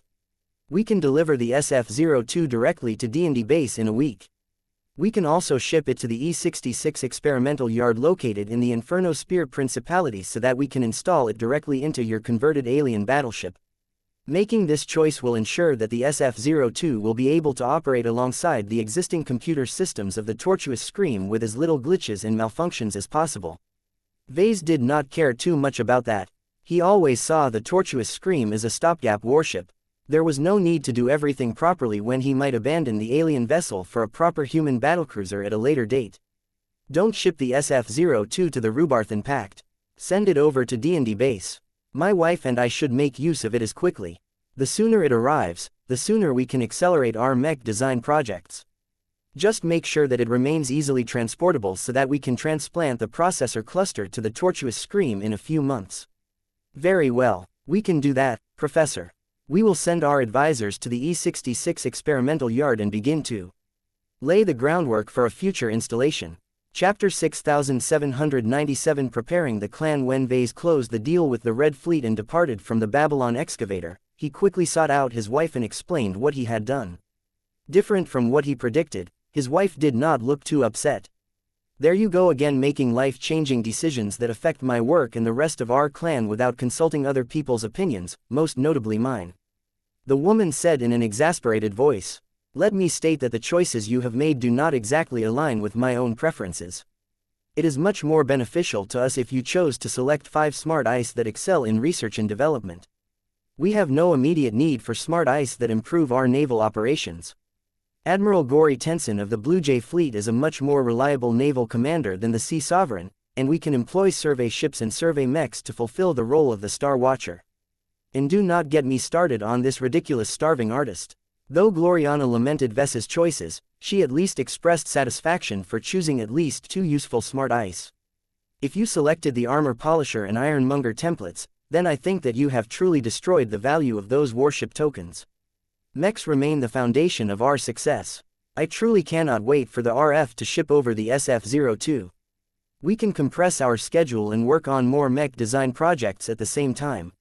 So long as we devote all of the available processing power to the two R&D-centered smart ice, we should quickly be able to reduce our backlog.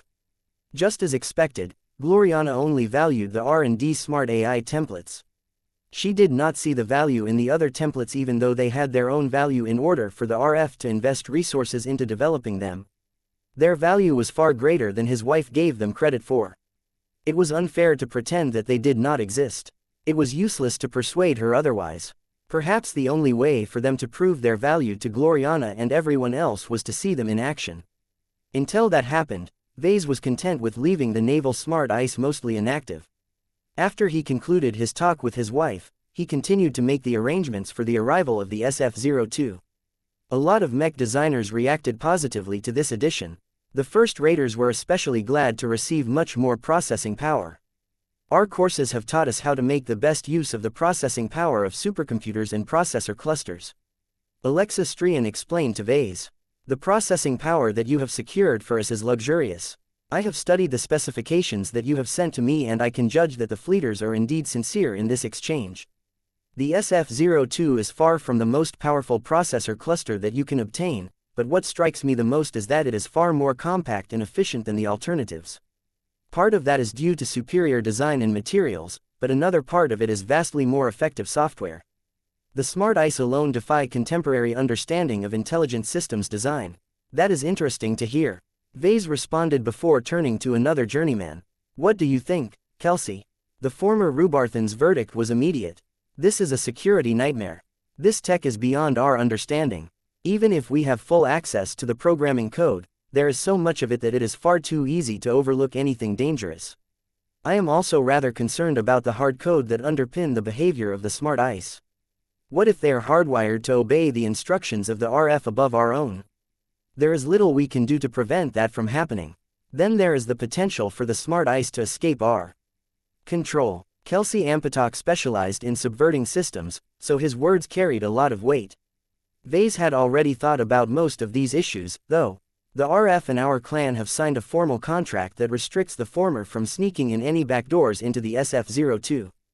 The fleeters are also obliged to transfer a handful of their computer experts to our clan who are capable of understanding the RF's programming language and solutions. While they may not be the best of what the RF has to offer, once they become a part of the Larkinson network, their loyalty is not in doubt. What about their competence, sir? Kelsey retorted. You should have pushed harder to absorb senior AI programmers that have materially contributed to at least one of the smart AI templates. Frankly speaking, it does not matter how much these former fleeters are dedicated to serve our clan if they are too ignorant to recognize the subtler traps and vulnerabilities that their more competent seniors have left behind. It's okay, Ves responded. As soon as we get the SF-02, we will begin to alter it so that it becomes our own work. I already have a few ideas in mind. Trust in my e-technology. So long as the smart ice are alive as I suspect, I have many ways of binding them to my cause. What if you are wrong, sir? Then we treat the SF-02 as a discrete tool. We store it in an isolated chamber and prevent it from connecting to our other networks. We only feed it with the data that we explicitly permit it to access. This should limit the threat it may pose. I don't think it will come to that, though. I have plenty of justifications to go back to the RF and accuse them of not abiding by the terms of our contract. Isolating the SF-02 made it a lot less useful, but that was a compromise that Ves was willing to make if he could not gain enough guarantees about its reliability. This was the inherent problem that came with relying on other people's tech. Ves felt much more sympathetic to all of the haters and skeptics who had viewed his living mechs with great mistrust and suspicion. Their concerns about the reliability of living mechs were more than justified.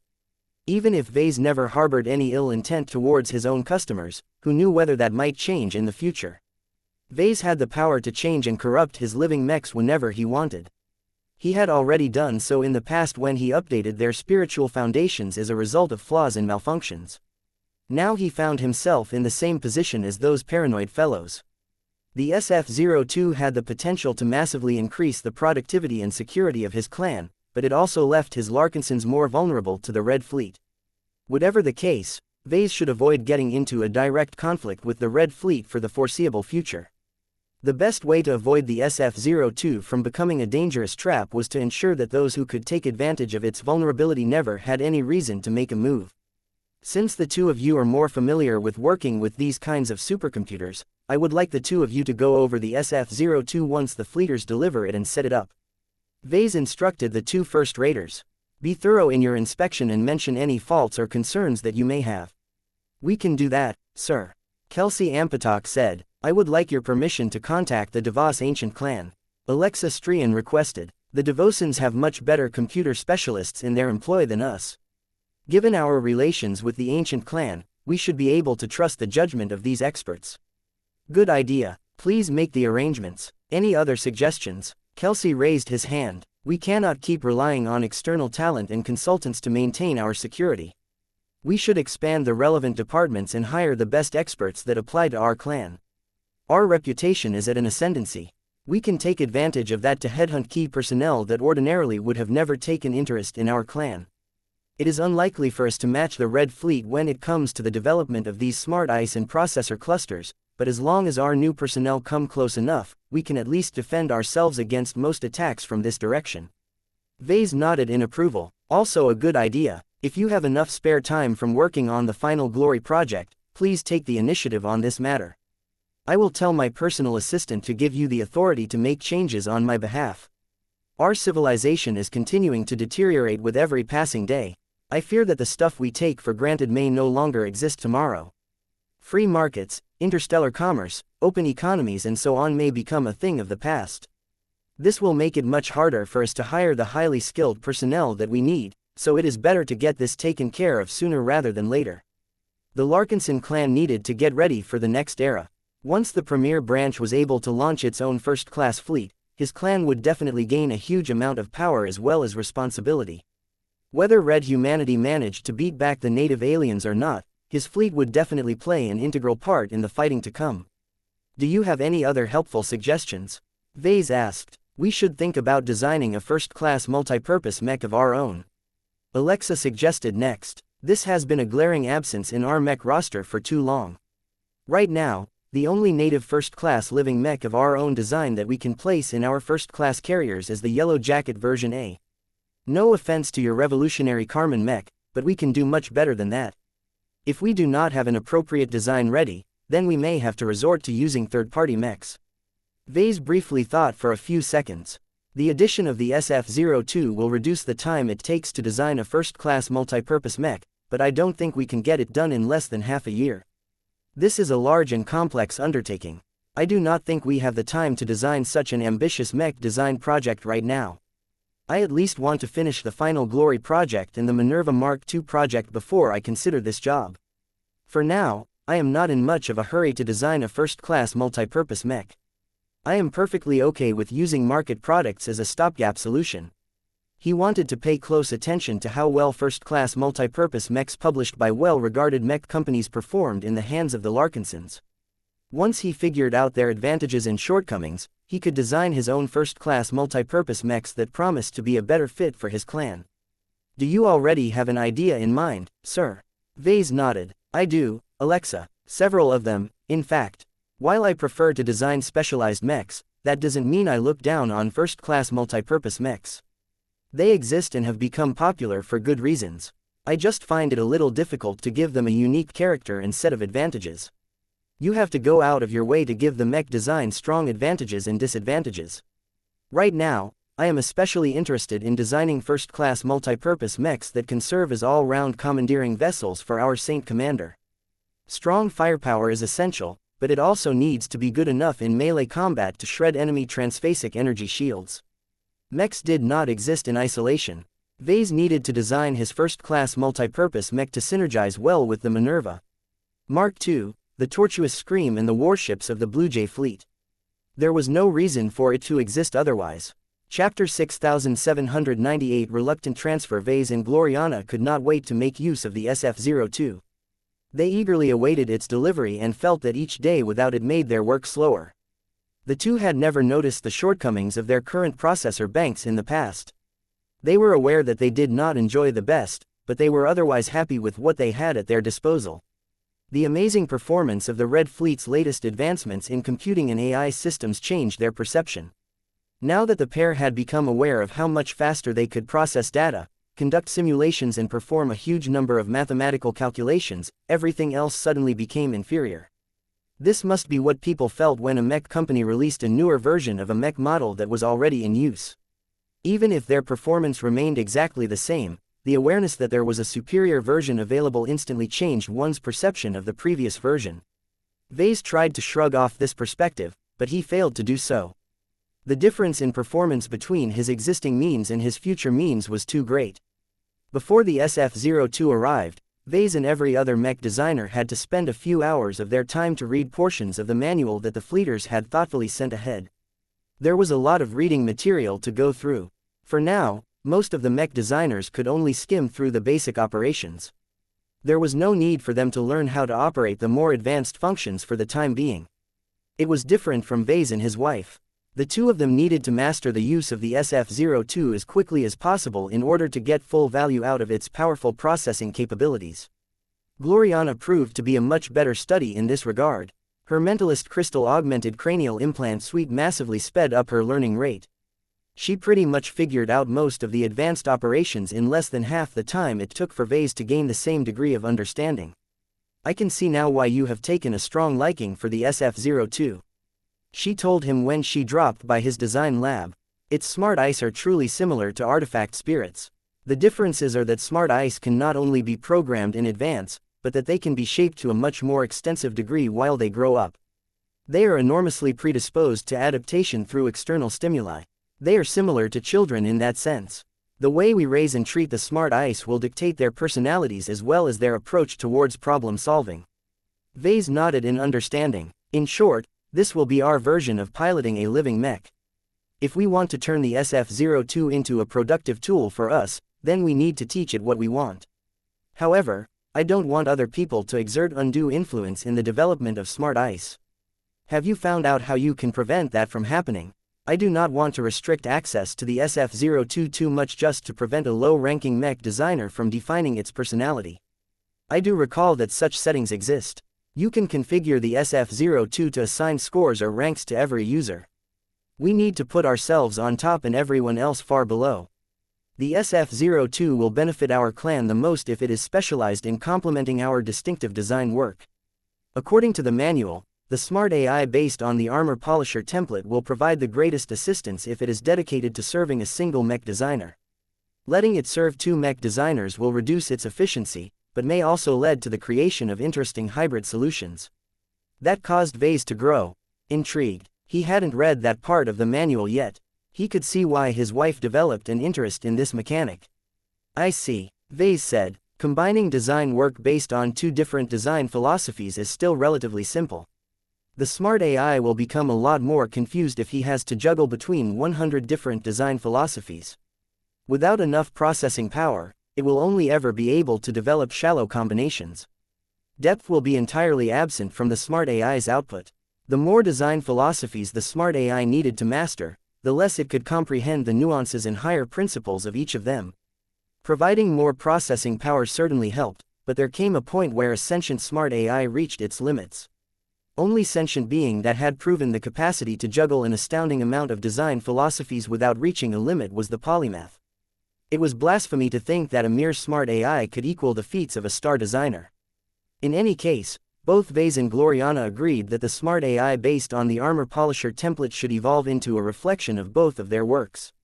This not only ensured that it will be able to provide the greatest level of assistance to any of their important collaboration works, but also make sure that other workers had access to design solutions based on the style of the two most important mech designers in the Larkinson clan. If anything happened that caused Ves or Gloriana to disappear and become unavailable to assist in any mech design projects, then the smart AI may be able to make up for their absence. Ves had actually begun to wonder whether a smart AI possessed the qualifications to become a mech designer. Would the Red Kingdom be able to recognize the smart AI's knowledge and mech designs? Was a smart AI able to form its own design seed and later on a domain? Perhaps not, but what if he merged the smart AI with a human somehow? This may be enough to spoof the Red Kingdom and cause it to mistakenly promote the smart AI into a journeyman mech designer. If that happened, then Ves would definitely keel over and laugh. Letting a smart AI originally developed by the Red Fleet gain recognition from the Red Kingdom would definitely drive the mechers nuts. He chuckled but quickly wiped the crazy idea from his mind. There was no need for him to go this far. Days passed by as Ves and his wife continued to wait for the shipment to arrive. All the while, Ves continued to split his time between the Minerva Mark II project and the Final Glory project. Even without the much anticipated SF-02, he was making excellent progress in both projects. The Minerva Mark II project should be done in a month if we account for the productivity gains from the SF-02. Ves judged. We can complete it even faster if we allocate all of the available processing power to this project. We don't have to wait long before we recall the Saint Commander from the front lines. Do you think she will agree? Gloriana questioned. She has a strong attachment to the soldiers of the expeditionary fleet. She commanded them and fought alongside them for multiple years. Once she departs and receives the Minerva Mark II, the rules set by human high command obliges her to fight to defend the upper zones. Saint Tusa and Saint Stark may not have a problem with that, but the Saint Commander cares too much about her men. Ves frowned. His wife made a good point. Many people relied on the strength granted by the Saint Commander. The absence of the Minerva Mark II would significantly reduce the combat power of the expeditionary fleet. This was quite a serious absence in a time where the 5th Defensive Band was under threat.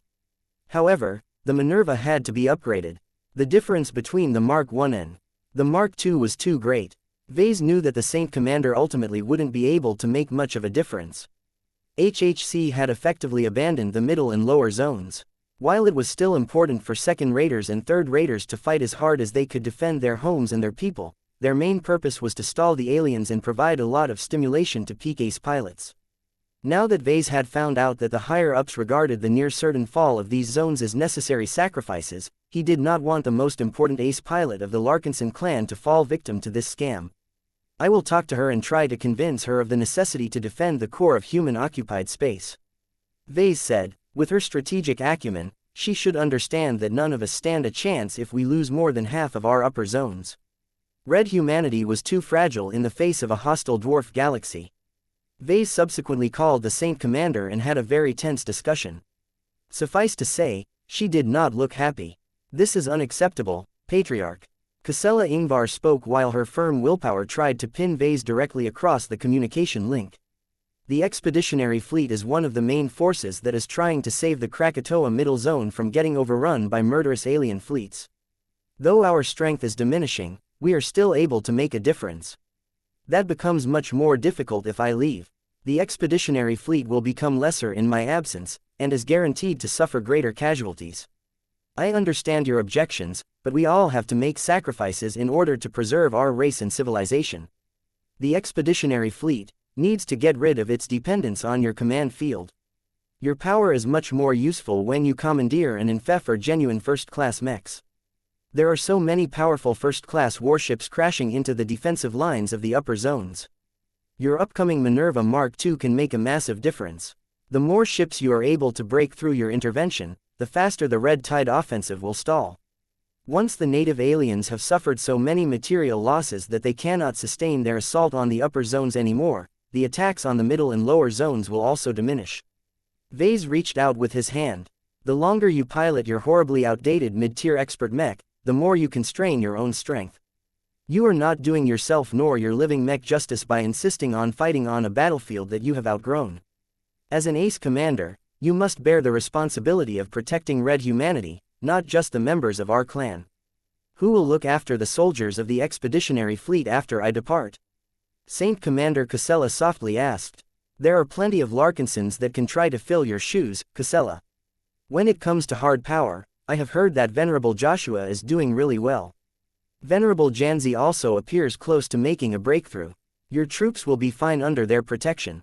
Besides, even if you leave, you will still be contributing to the protection of the expeditionary fleet. You fight to preserve the society that our clan is dependent on. If our civilization collapses, we will all turn into homeless dregs. Very well, I will depart for New Constantinople, but only when you are almost ready to upgrade my machine. I want to stay with the expeditionary fleet as long as possible. This will also give me more preparation time. The transition needs to be done as smoothly as possible to prevent morale from sliding.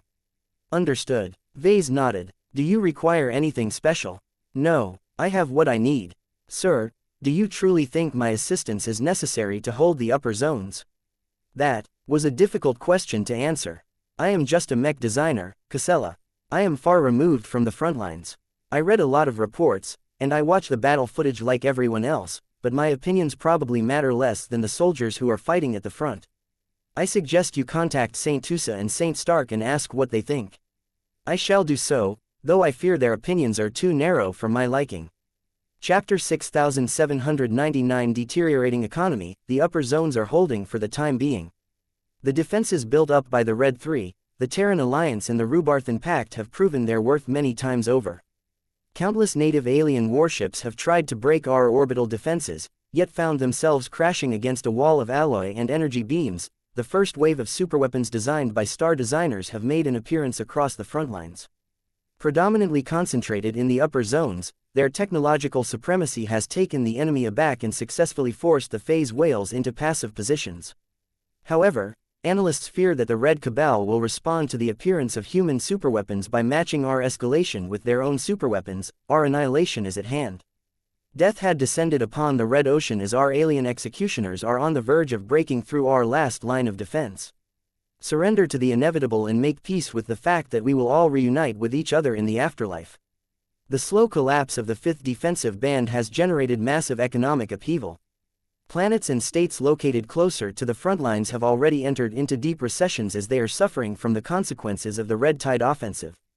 Skilled employees have paid the profligate prices charged by passenger liners to emigrate from their vulnerable homes, while consumers are not buying anything except vehicles, survival gear and nutrient packs.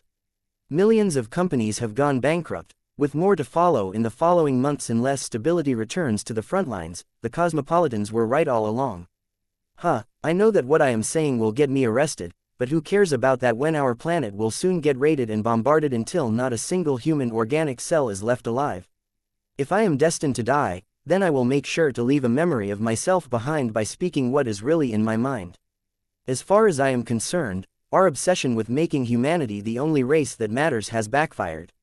We should have tried to befriend some of the native aliens when we first arrived. By making enemies out of all of the major as well as minor races, we have doomed ourselves as soon as the great severing took place. Our gods and heroes aren't doing enough to save our lives. Where is the polymath? Where is the famous dominion of man? Why has it taken so long for the first masterwork-level superweapons to deploy at the front lines? The high and mighty First Raiders have made their moves too late. There is almost no point in deploying our superweapons when the aliens have already pushed us to the 5th and final defensive band. We could have used them in the 1st defensive band instead. Also, whoever thought it was a good idea to transfer our ace pilots from the middle zones to the upper zones should be arrested and shot for treason. Have faith. Our race is anointed by God, under the protection of the one true God, not the alien monstrosities that parade as such because they can drink special water. Humanity shall rise again, just as our forefathers have done during the age of conquest. Pray to him and hope that the Almighty shall send down an apostle such as the Savior or the Marshal that will lead us to paradise. Are you enjoying the news, boss? Not much, Ves replied to Gavin Newman. I am rather surprised that half of these broadcasts are allowed to stay up. The COM consortium used to be a lot stricter about what opinions people are allowed to spread to the masses. It doesn't matter too much anymore. The personal assistant shrugged. The truth cannot be covered up or massaged anymore.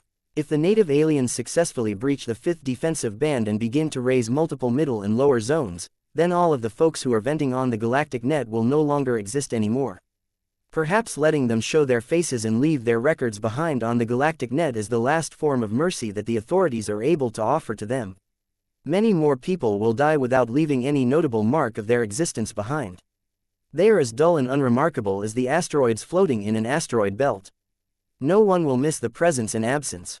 The augmented assistant sounded remarkably emotional when he spoke about the lack of impact of the mass deaths of lots of space peasants. Ves could not bring himself to disagree with Gavin's assertion. Those that possessed valuable talents, a lot of capital or excellent connections mostly managed to find a way to evacuate from their endangered planets in advance. So how screwed are our commercial enterprises? He asked. Their economic outlooks are bad. Our profit margins have evaporated as the price of purchasing input materials has skyrocketed. An increasing number of workers have quit their jobs depending on how close they are to the current front lines. We are also gearing up our administration to write off all of the factories that we have built in the middle and lower zones that are currently under threat. Davut is an especially notable headache for us. The branch that is based on this capital planet has built up a sizable real estate portfolio. It has used the profits generated by the factories at the Cat Nest to construct manufacturing complexes, office buildings, hotels, residential housing reserved for clansmen, hospitals and more. Ves groaned and pressed his hand against his forehead. This must have been General Larkinson's doing. His damn uncle overestimated red humanity's ability to defend its borders and underestimated the sacrifices that the people at the top were willing to make. This was why Ves had always insisted on maintaining the independence of the clan and remaining cautious about investing heavily into fixed locations. Now, it looked as if Ves made the right decision yet again. White all of the Larkinsons who insisted on putting their trust in third-party governments and institutions might have to pay for their mistakes with their lives. Are there any evacuations? There are. Gavin responded. We have converted a part of our merchant fleet into refugee vessels. As long as you install basic life support facilities in the holds of large cargo haulers, you can bring away a large amount of people. The evacuations of clansmen who are based in branches that are close to the front lines is proceeding according to schedule, but the ones who are based on well-defended planets such as Davut are partially rejecting the offer to flee to safety. Figures. Ves sneered as he steepled his hands in front of him. Let me guess. General Larkinson wants to rope in as many of our clansmen to defend Davut from the advancing aliens, is that correct? Gavin nodded. He does not want to run without doing his duty to the Colonial Federation of Davut.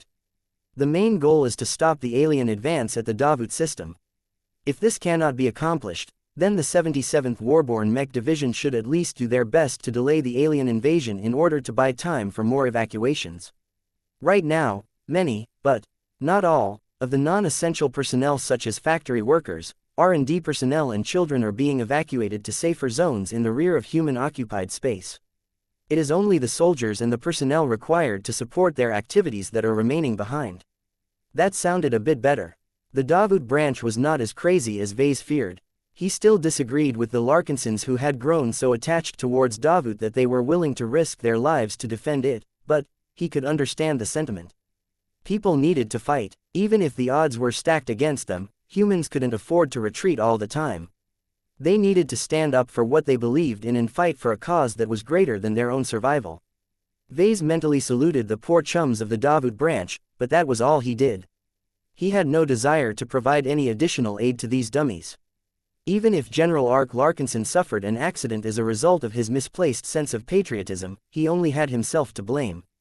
Ves continued to talk about business and related matters with Gavin. The declining economy and the unstable market conditions disrupted a lot of operations. The Larkinson clan had to suspend or pull back many different business ventures in order to adjust. The good news is that we have built up a formidable war chest in the past few years. Gavin said, the Yellow Jacket line has especially earned us a large amount of cash. The bad news is that inflation is spiking. The prices of ordinary commodities have remained the same, but the prices of premium goods and materials are skyrocketing.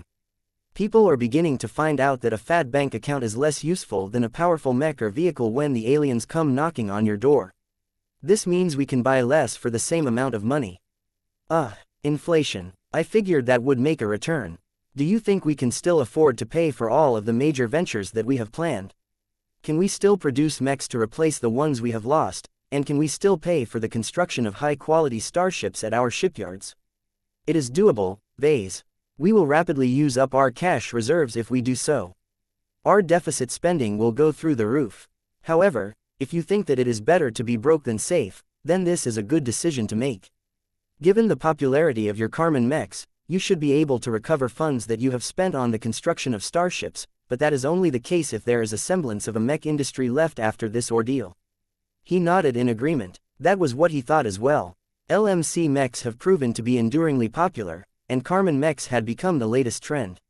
I am afraid that this invasion will leave behind deep scars in whatever society we have left. Ves frankly spoke to a man that he had come to trust to a certain extent. Our society is continuing to diverge from what we left behind in the Milky Way, and I am not sure if that is entirely good. Gavin disagreed. I think your fears are overblown, boss. Humans will come together and try to shoulder the burdens together. We have no other choice if we want to avoid a catastrophic loss. Our civilization is resilient. Our society will likely remain the same because we won't be able to return from prosperity as quickly and easily if our culture and traditions change beyond recognition. Ves pressed his lips. He did not quite agree. He felt that Red Humanity's society had become a lot more fragile. It shouldn't take too much pressure to collapse everything. I hope that you are right, for all of our sakes. Ves continued to watch the news feeds. He enjoyed the eclectic opinions that popped up. The doomsday scenarios hanging over people's heads certainly caused a lot of people to stop caring about proprietary and simply voice their true opinions. Even if they cussed out the mechers and the fleeters, the Red Com Consortium still permitted the broadcasts to continue. That was really weird. Had the influence of the Red Collective grown so powerful as of late that it was able to serve as a counterweight? That did not sound likely. Perhaps the mechers and the fleeters of the Red Ocean had a change of heart. Nah, who was he kidding? The Red Association and the Red Fleet would never relinquish their hegemony so easily. A more likely possibility was that the Red Association wanted to provide additional stimulation to peak ace pilots. The more desperate people broadcast their tearful last days, the more the God pilot candidates felt motivated to step on the road to no return. This explanation makes much more sense. Chapter 6800 The Battle of Xianxia. Just as Ves continued to listen to one depressing news report after another, a sudden event shook apart the despondency that had overtaken the galactic net. The Xianxia central star node has broken out of the greater spacetime bubble. Although it took a little longer than expected for the humans trapped inside the powerful bubble that not only cut them off from the rest of the cosmos, but also caused the passage of time to slow to a crawl, the aliens ultimately failed to cut off the sapphire of the Red Ocean. The fact that the people stationed in Xianxia managed to dispel the effect so soon meant that they had probably defeated all of the ancient phase whales and other nefarious alien arrangements in less than 2 hours. The speed was so impressive that whoever or whatever was assigned to defend Xianxia from the predations of the Red Cabal possessed absolute superiority in combat. It shouldn't be the first flame, as it was well known that he was originally stationed at Bridgehead 1 when the ancient phase whales first demonstrated the capability to form greater spacetime bubbles. Who, then? The answer should be fairly easy to guess, as many God pilots had already made their appearances across the frontlines during the time that Xianxia became isolated. Soon enough, the first broadcasts from Xianxia started to spread like wildfire across the galactic net. The professionally edited clip showed what happened. Several sensor posts suddenly detected the arrival of 6 ancient phase whales. Each of these powerful true god-level body cultivators surrounded Xianxia from all of the cardinal directions, including up and down. They conducted a mysterious ritual that caused them to channel their spatial manipulation into a massive dome that was large enough to cover the central star node. This was not the extent of the alien attack. In order to sneak behind enemy lines, only the most powerful and capable aliens had taken part in this bold and risky assault. The aliens have come. The native aliens clearly took inspiration from Red Humanity's Operation Night Jazz and sent out 6 more ancient phase whales as well as an elite warfleet. The 6 ancient phase whales that had not sacrificed their power to maintain the greater spatial bubble immediately began to unveil their true bodies, causing half a dozen moon or planet-sized organic monstrosities to appear in the central star node. The alien deep strike force is seeking to blitz our strongholds from the outer system. Each of them had begun to wreck the outermost orbital fortifications and factories. They utilized their immense bulk and insanely strong spatial barriers to block most of the attacks coming from the advanced defensive platforms. Compared to the enormous ancient phase whales, the accompanying warships appeared tiny and inconsequential, but they took care of scouting, threat assessments, data analysis and other chores that the native gods thought were beneath them. The assistance provided by these warships improved coordination and warned the attackers in advance of any priority threats. The 6 ancient phase whales that were responsible for destroying Xianxia's infrastructure were beginning to encounter much greater resistance. Even if they decided to attack Xianxia's weakest and least defended moon that was orbiting the edge of the star system, the orbital defense network was considerably more powerful than the ones deployed across the 5th defensive band.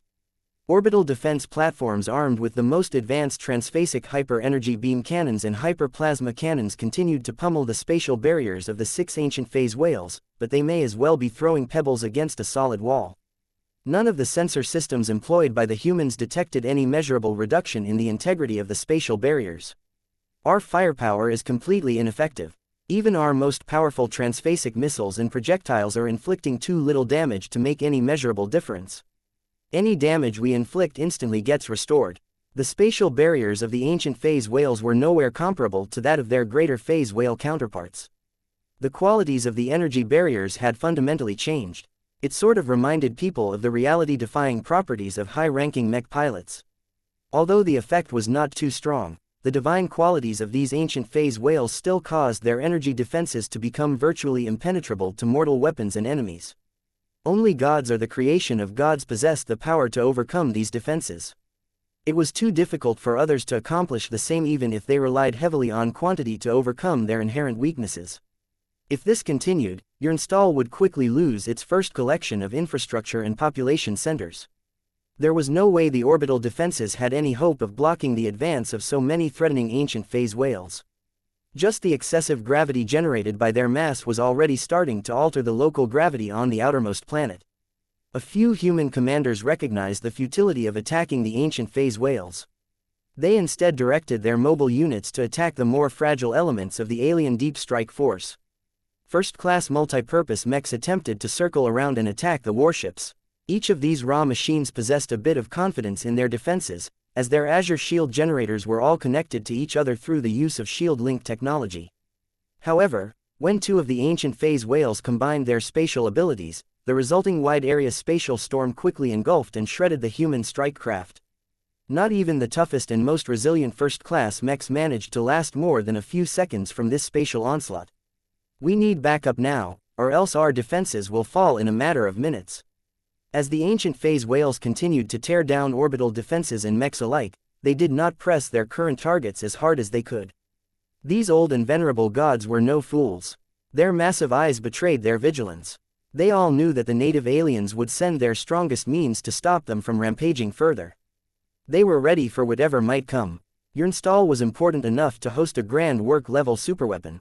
Such an extraordinary weapon might be able to challenge the might of an ancient phase whale, but what about 6 of them working together?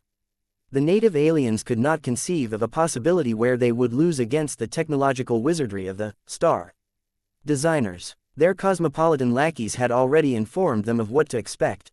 These powerful superweapons might possess the raw power to breach their formidable defenses, but as long as the ancient phase whales covered each other's backs, they should still be able to withstand the potent attacks. Hopefully, the ancient phase whales were much more concerned about other threats. They did not fear the dreadnoughts, as none of the ones aside from the missing dominion of man had undergone the critical transformation that turned them into god ships.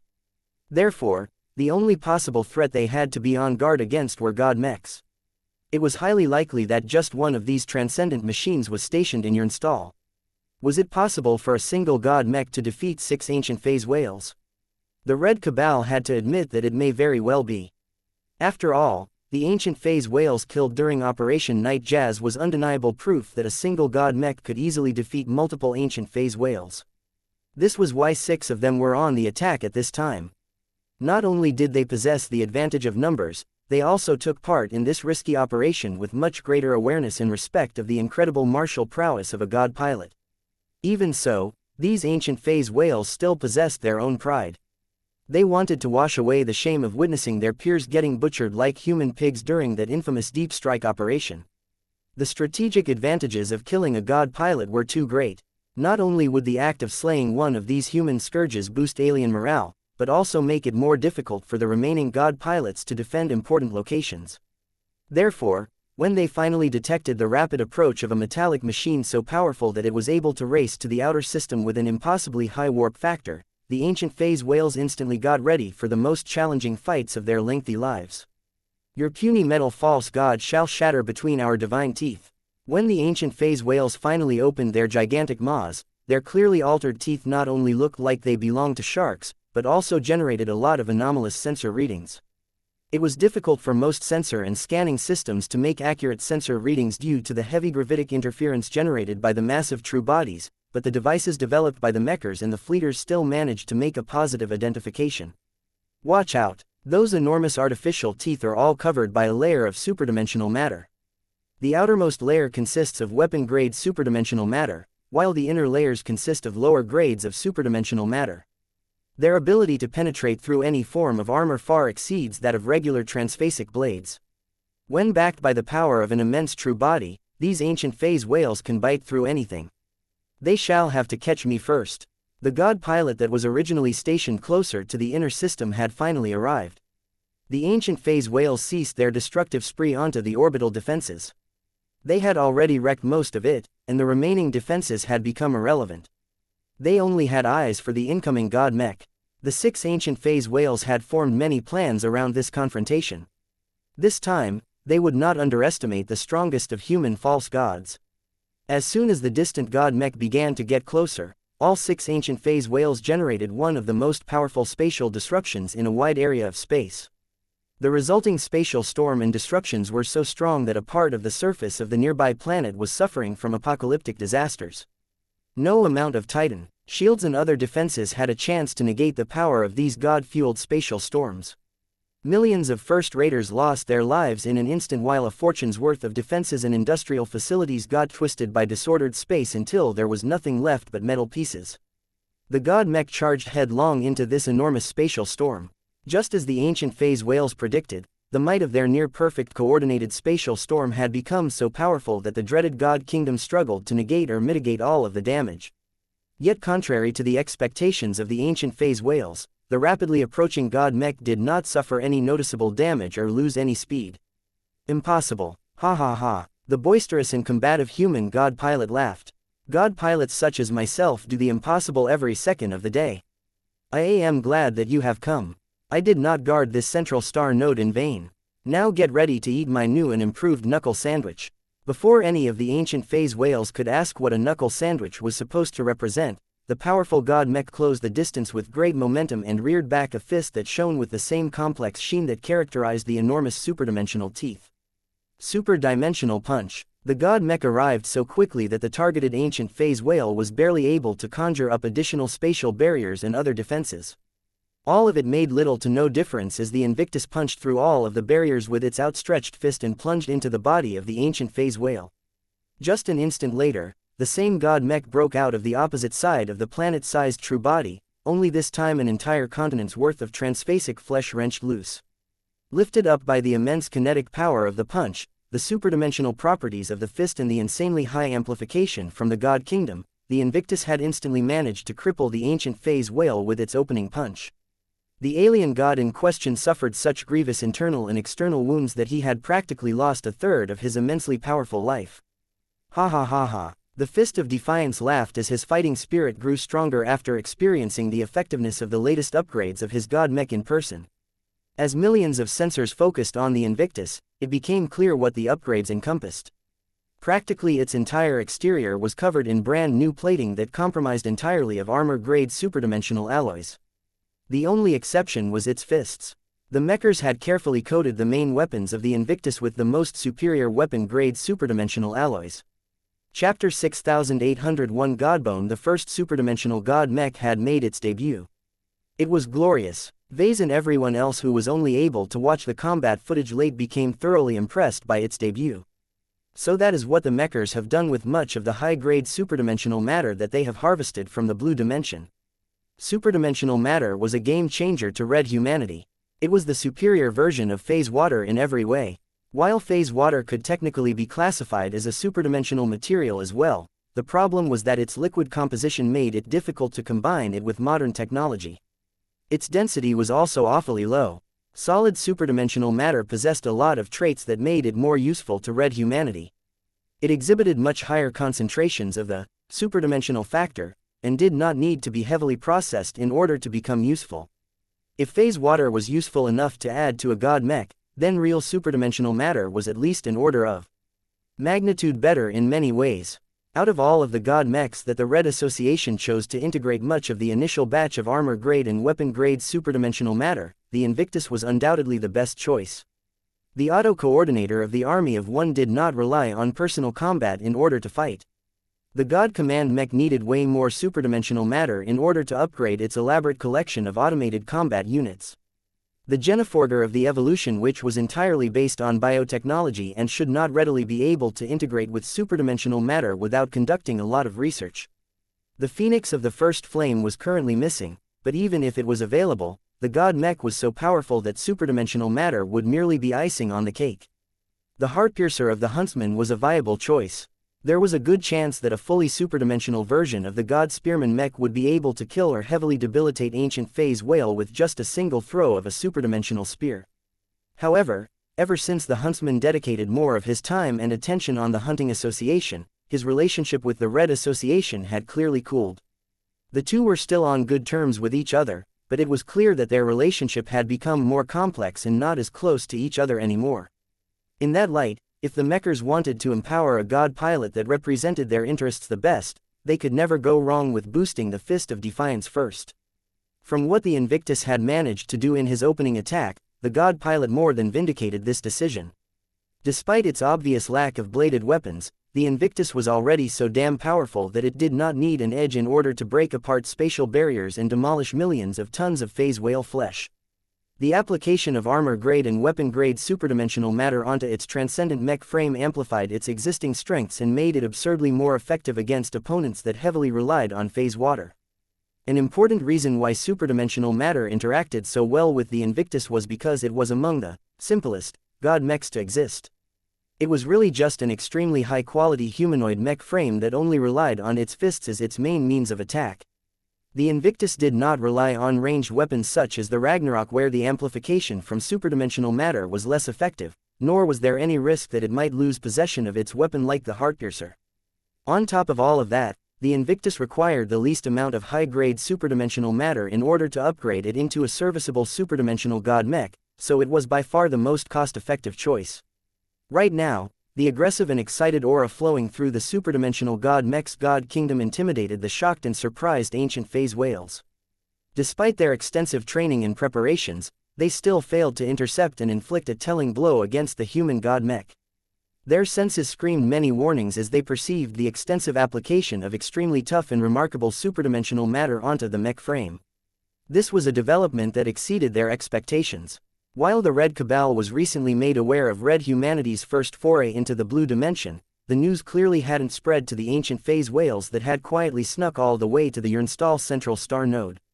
In order to hide their covert approach to the best possible extent, the entire elite strike force had completely cut themselves off from any external communications. This meant that the attacking ancient phase whales never received word that Red Humanity had managed to harvest sizable quantities of superdimensional matter. This critical information gap may very well prove fatal to the supposedly well-prepared ancient phase whales. You blaspheme our divinity by desecrating our godbone. The Invictus responded to this accusation by pounding its fists against each other. The strong impact generated by this combative gesture produced a violent spatial ripple that partially drove away the spatial storm that had weakened after the opening attack. Ha ha ha ha. Do you truly think that superdimensional matter originates from your ossified aquatic race? You must truly be delusional if you think the matter from an entire dimension exclusively belongs to you. Since both of us have a problem with the ownership of superdimensional matter, then let us settle this dispute with our fists. Despite being outnumbered 5.5 to 1, the Fist of Defiance did not feel discouraged in the slightest. This was because his very nature centered around the concept of defiance. The greater the amount of challenging opponents, the hotter his fighting spirit burned. Even if an ancient phase whale was not as strong as a god pilot, the Fist of Defiance still felt sufficiently outnumbered to experience a notable amount of pressure. Much was riding on him right now. He needed to finish this fight as quickly as possible and break apart the greater spacetime bubble before too many days had passed in the outside universe. Fight. Both sides came to blows in earnest. While the Invictus clearly soared towards the heavily injured ancient phase whale with the intention of finishing him off, the other 5 native gods were not about to let their brother perish. One of the lessons that the ancient phase whales learned from the terrible losses inflicted during Operation Night Jazz was that they needed to fight a lot more proactively. This was exactly what they did. 4 of the ancient phase whales began to channel the power of a specific kind of phase water organ. The 5th ancient phase whale actually took the initiative to shrink his body while simultaneously opening its titanically large maw. An instant later, the latter actually teleported directly to the side of the Invictus and slammed its maw shut with immense speed and force. The powerful alien god even managed to time his surprise move so that his superdimensional teeth should crunch the god mech. Yet just a second after the ancient phase whales completed their surprise move, the supposed alien executioner experienced a great amount of pain as the Invictus punched apart the superdimensional teeth that stood in the way and easily escaped the insides of the ancient phase whale's enormous mouth cavity. Multiple spatial storms, spatial barriers and other attacks got in the way of the Invictus, but none of the interference had any effect due to the god Mech's brand new resonance-empowered superdimensional capabilities. The Fist of Defiance's fighting spirit remained stoked. His god kingdom was working at its peak as the god pilot still felt sufficiently challenged. You should have brought more buddies, ha ha ha. As the god Mech was about to approach the crippled ancient phase whale yet again, the other ones tried to fly closer and try to bite the Invictus. In order to increase their success rates, the ancient phase whales all took the initiative to shrink their bodies so that they were better equipped to fight against a fast and maneuverable god Mech. The reduction in size made the ancient phase whales a lot faster and more agile, so much so that the god of defiance truly experienced a challenge. Unfortunately for the alien powerhouses, their enormous physical prowess still could not make up for the lack of inherent agility and range of motion of their whale-like bodies. The god Mech was still able to outmaneuver all of them, and that was with the 5 ancient phase whales working together.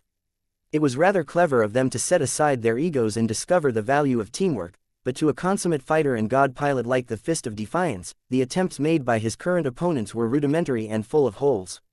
You are amateurs at warfare. I can tell that none of you have never fought on a serious battlefield in your overly long lives. You may be old, but to me, you are children pretending to be soldiers. To illustrate his point, the Fist of Defiance made a complete mockery of their attempts to ambush him, trap him and slow him down. His god Mech evaded or bowled through every single obstacle until he was finally able to get close to his first victim. The heavily injured ancient phase whale may have suffered grievous damage, but it took far more to kill him outright. His body had lost a lot of flesh, and many of his phase water organs had become outright pulverized. Even so, his mastery over biotechnology and his own true body was so excellent that he was already in the process of healing his injuries in a hurry. While the process of repurposing his existing flesh to fill up all of the gaps in a short amount of time caused him to shrink in size, the injured ancient phase whale couldn't care less about this drawback at the moment. The alien had already concluded that possessing a bigger body just turned him into an easier target to the Fist of Defiance. Unfortunately, before the ancient phase whale could complete his rapid regeneration process, the superdimensional god Mech approached with the clear intent of finishing off his initial victim. The First of Defiance's god kingdom surged until it formed into a gigantic resonance-empowered energy manifestation of the god Mech. When the Invictus reared back its superdimensional fist for a punch, the enormous energy apparition that had reached the approximate size of the ancient phase whale mirrored this move. Live by the sword, die by the fist. The ancient phase whales had no idea what that meant, but that did not stop them from employing last-ditch measures to prevent the Invictus from landing its catastrophically powerful blow. Unfortunately, the Fist of Defiance's fighting spirit burned so hot at this time that nothing could stall his momentum. The enormous energy fist landed, and the injured ancient phase whale's body experienced so much blunt force trauma that his entire body got deformed. Huge quantities of phase water mixed with phase whale tissue flung into space. Yet despite suffering an immense attack, the ancient phase whale still hadn't died. TCH. You are lucky. It was clear that the superdimensional Mech frame's amazing properties did not have any notable strengthening effect on the god kingdom. This could be regarded as a shortcoming. Whether it was a temporary shortcoming remained to be seen, but it was clear that the only way for the Invictus to make proper use of its newfound superdimensional properties was to get physical. That was exactly what the Fist of Defiance proceeded to do. His god Mech quickly circled around before diving straight at the massive cranium of his even more heavily injured victim. The Invictus glowed with so much power that the sensors could only capture a thick streak of hot light descending from above. Starfall Punch. The blazingly hot and penetrating punch penetrated straight through the extremely thick transphasic cranium and squashed almost all of the transphasic brain matter into scorched mush. Chapter 6802 Superdimensional Demonstration. The Fist of Defiance completely dominated the ancient phase whales that were free to move and fight. How could 5 of these powerful native gods possibly overpower the Invictus when they failed to do so when they had 6? Perhaps they might have a chance if they could inflict material damage onto the god Mech, but the resonance-empowered armor-grade superdimensional alloy plating proved to be completely impervious to their attacks for the time being. It was not for lack of trying. The ancient phase whales worked together to launch spatial blades that were sharp and powerful enough to cut moons in half. They tried to turn the fabric of space into a pretzel in an attempt to trap the god Mech into a self-contained area that looped back into itself. They spawned terrible-looking tentacles from their organic bodies. Not only did they swing enough force to generate massive earthquakes if they struck the side of a planet, but the ancient phase whales had also transplanted their superdimensional teeth on the tips and sides of those tentacles. The latest measure probably had the best chance of damaging the Fist of Defiance, but the god pilot merely laughed and overcame their threat through a combination of brute force and excellent evasion. The Fist of Defiance's intuition was so sharp that no attempt to trap or envelop his god Mech worked. If he wanted to, he could easily evade every tentacle strike. He did not always bother to do so, though. At certain times, his Invictus ignored the teethed tentacles slamming into its direction so that it could punch an ancient phase whale in the most direct fashion possible. Even so, before the tentacles could even come close to the god Mech, they slowed down and lost a bit of momentum as the Fist of Defiance's god kingdom sapped their strength. When the high-grade superdimensional teeth struck the exterior of the seemingly tiny god Mech with cataclysmic force, they failed to inflict anything more serious than denser scratches. Even that was just a temporary condition as the god pilot utilized his supreme willpower to reverse this cosmetic damage. The ancient phase whales began to despair when they witnessed the fatal combination between a god pilot's supreme willpower and the incredible divine properties of Godbone. The alien gods conveyed expressions of outrage and blasphemy as they continually failed to inflict any lasting damage onto the fast and practically invisible superdimensional god Mech. The disparity in power between the two was so great that there was no need to describe in detail how the Fist of Defiance completely bullied the ancient phase whales. The old ancient leaders continued to activate more and more esoteric phase water organs. They also mutated their massive true bodies in real time in an attempt to inflict more physical damage, but neither of these measures worked. The Fist of Defiance was one of the worst enemies they could have fought against. The decision to station him in a central star node that was likely to get ambushed by a powerful alien strike force was a stroke of genius. Out of all of the god pilots that excelled at fighting while outnumbered, the Fist of Defiance was among the best. The Invictus was famed for withstanding brutal hits and still keep going. Before he ascended to a god, the Fist of Defiance had already become famous for seeking out punishment for the purpose of training his willpower to resist attacks as best as possible. Since the god pilot was already able to resist all sorts of damage and malevolent effects before his god Mech received a superdimensional upgrade, his ability to withstand everything the ancient phase whales threw at them had only become more powerful. Using superdimensional materials, even in a relatively rudimentary fashion, against phase whales was like using insecticide against bugs. The Invictus had literally become an ancient phase whale's worst nightmare. It continued to smash aside all forms of spatial manipulation as if they were little more than light breezes. The god Mech also resisted every form of physical damage no matter whether it was pure force or empowered by superdimensional teeth. The longer the Invictus fought, the more the battle began to resemble an execution. As one ancient phase whale died after another, the enemy soon lost hope of salvaging any sort of victory from this risky operation. To their credit, none of the ancient phase whales turned coward and tried to run away. They were too old and stubborn to allow themselves to violate their racial pride. Besides, the greater spacetime bubble trapped both humans and invaders in the same star system. This was one of the major flaws of employing such a measure. The aliens couldn't even run away if they wished. It soon became obvious that the Invictus actually grew weaker as the fight dragged on. After 3 ancient phase whales got punched so violently that hardly any of their brain tissue remained intact, the Fist of Defiance no longer regarded the remaining native gods as a serious threat. The Invictus slowed down. The god kingdom lost its intensity. The Fist of Defiance no longer pulled off any flashy power moves. To outside observers, it looked as if the god pilot had simply grown bored at the fight. At this point, he no longer fought for the thrill of challenging himself. He simply fought the remaining enemies out of duty and to end this botched alien operation as quickly as possible. Despite losing his fighting spirit as enemy resistance grew feebler, the Fist of Defiance undeniably maintained his superiority on the battlefield. Even if the surviving ancient phase whales accomplished a breakthrough or relied on desperate measures to temporarily boost their combat power, the Fist of Defiance's fighting spirit would only surge back to its previous height, causing him to squash down any elevated resistance with overwhelming force. The poor aliens. Ves expressed his mock sympathy at the invading ancient phase whales. I don't know how many of these old and big bastards still remain alive in the Red Ocean, but losing 12 of them will definitely represent a serious loss of strength to the Red Cabal. The one-sided beatdown caused the native aliens to look like imbeciles, but Ves knew that it could have easily gone worse. The Fist of Defiance would have struggled a lot more if the Red Association did not find a way to quickly apply superdimensional matter to his god Mech. The so-called Godbone was probably the greatest weapon of the phase whale race. It also happened to be their greatest weakness.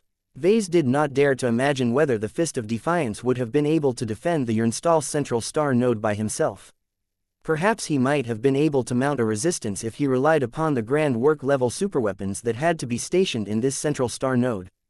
However, there was no guarantee whether these secret superweapons could help overcome the defenses of 6 ancient phase whales working in unison. At worst, the Fist of Defiance and the defenders may be able to squash the ancient phase whales, but end up with an utterly ruined star system as the humans failed to stop the ancient phase whales from wrecking all of the expensive infrastructure. A Pyrrhic victory would have been rather devastating for the war effort. Kutiz's actions therefore played a much more significant role than everyone previously realized. This battle had just elevated the significance of superdimensional matter to a greater height. It was not an exaggeration to claim that superdimensional matter may literally be the savior of red humanity. By the time the Fist of Defiance finished off the last phase whale, by punching the top of its skull so hard that it shattered and caused pieces of transphasic bone to pierce into the softer brain matter, the Invictus did not even bother to hunt down the panicking warships that accompanied the native gods. The mechs and warships of the Red Association and Red Fleet had already begun to engage them in battle. Now that they had lost the protection of the ancient phase whales, the alien warfleet quickly found itself outgunned, outnumbered and completely stuck inside core enemy territory. The Fist of Defiance left in order to kill the ancient phase whales responsible for generating and maintaining the greater spacetime bubble and finding a way to shatter this barrier with his superdimensional fists. So, that happened. It appears so, his assistant said. Ves fell into thought. The strategic value of superdimensional matter has skyrocketed after this. Opening up a new breach into the blue dimension has become a much higher priority than before. Everyone will literally regard Ketis and the Heavensward in her possession as the only ones who can save our people from extinction. That is a pretty accurate assessment, if I may say so myself, boss. I think all of those high and mighty politicians and statesmen will react aghast when Ketis resists any attempt at retreating to the rear in order to preserve her ability to give humans another chance of harvesting superdimensional matter. Only the god pilots and star designers should be able to understand a swordmaster's need to hone herself in battle. Ves had a feeling that Kutiz's importance within the upper hierarchy of red humanity was about to gain an enormous boost. So much so that many of his plans related to her may need to be shoved aside. He had a good feeling that Ketis may eventually drift away from the Larkinson clan due to the excessive attention and honors she was about to receive going forward. Ves always aimed for this kind of outcome. He just did not expect the consequences to be so dramatic.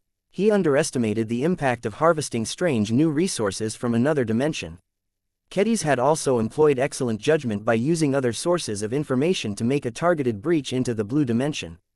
She could have easily opened up a portal into a dimension that hardly offered anything stronger than mid-grade exotics.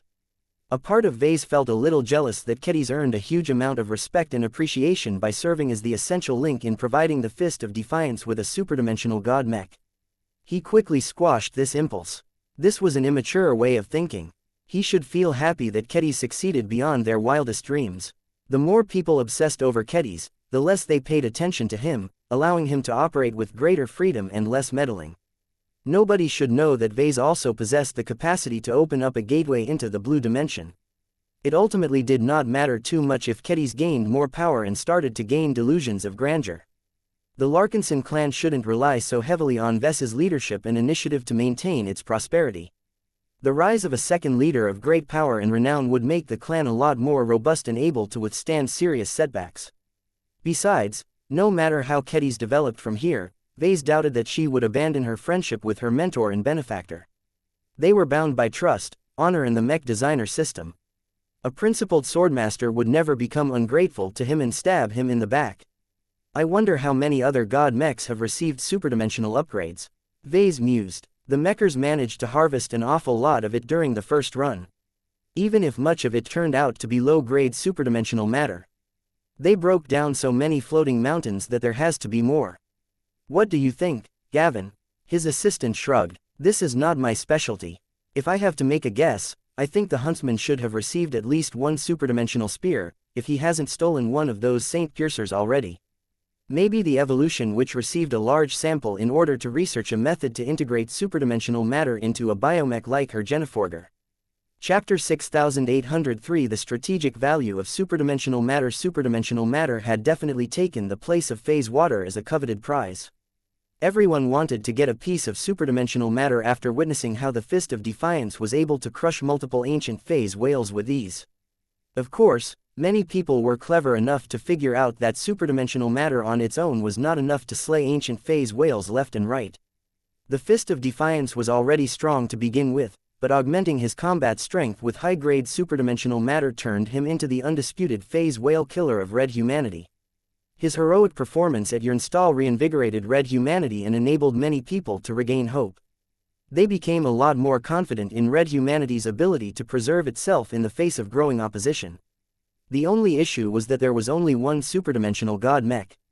There were rumors that the Fist of Defiance was already scheduled to rotate to the front lines, but that meant that another god pilot had to be pulled back to defend Xianxia and other strategically important star systems. No matter how much faster and stronger the Fist of Defiance had become, he was still only a single god pilot. The latest upgrades to his god mech made him practically invincible against the native aliens, but he was only able to project his power in a single star system at a time. As long as that remained the case, his strategic impact remained distressingly limited. Ves could foresee that the Fist of Defiance may be able to guarantee the survival of at least a small population of red humans. If the native aliens succeeded in their offensive and continued to take back the territories claimed by red humanity, then the enemy would eventually find themselves unable to push any further. As long as red humanity's territories shrunk until all of the god pilots were able to form an impenetrable wall around the location of Bridgehead 1, their civilization would still be able to retain its existence. Yet if the situation deteriorated to this extent, over 99% of the human population would have perished.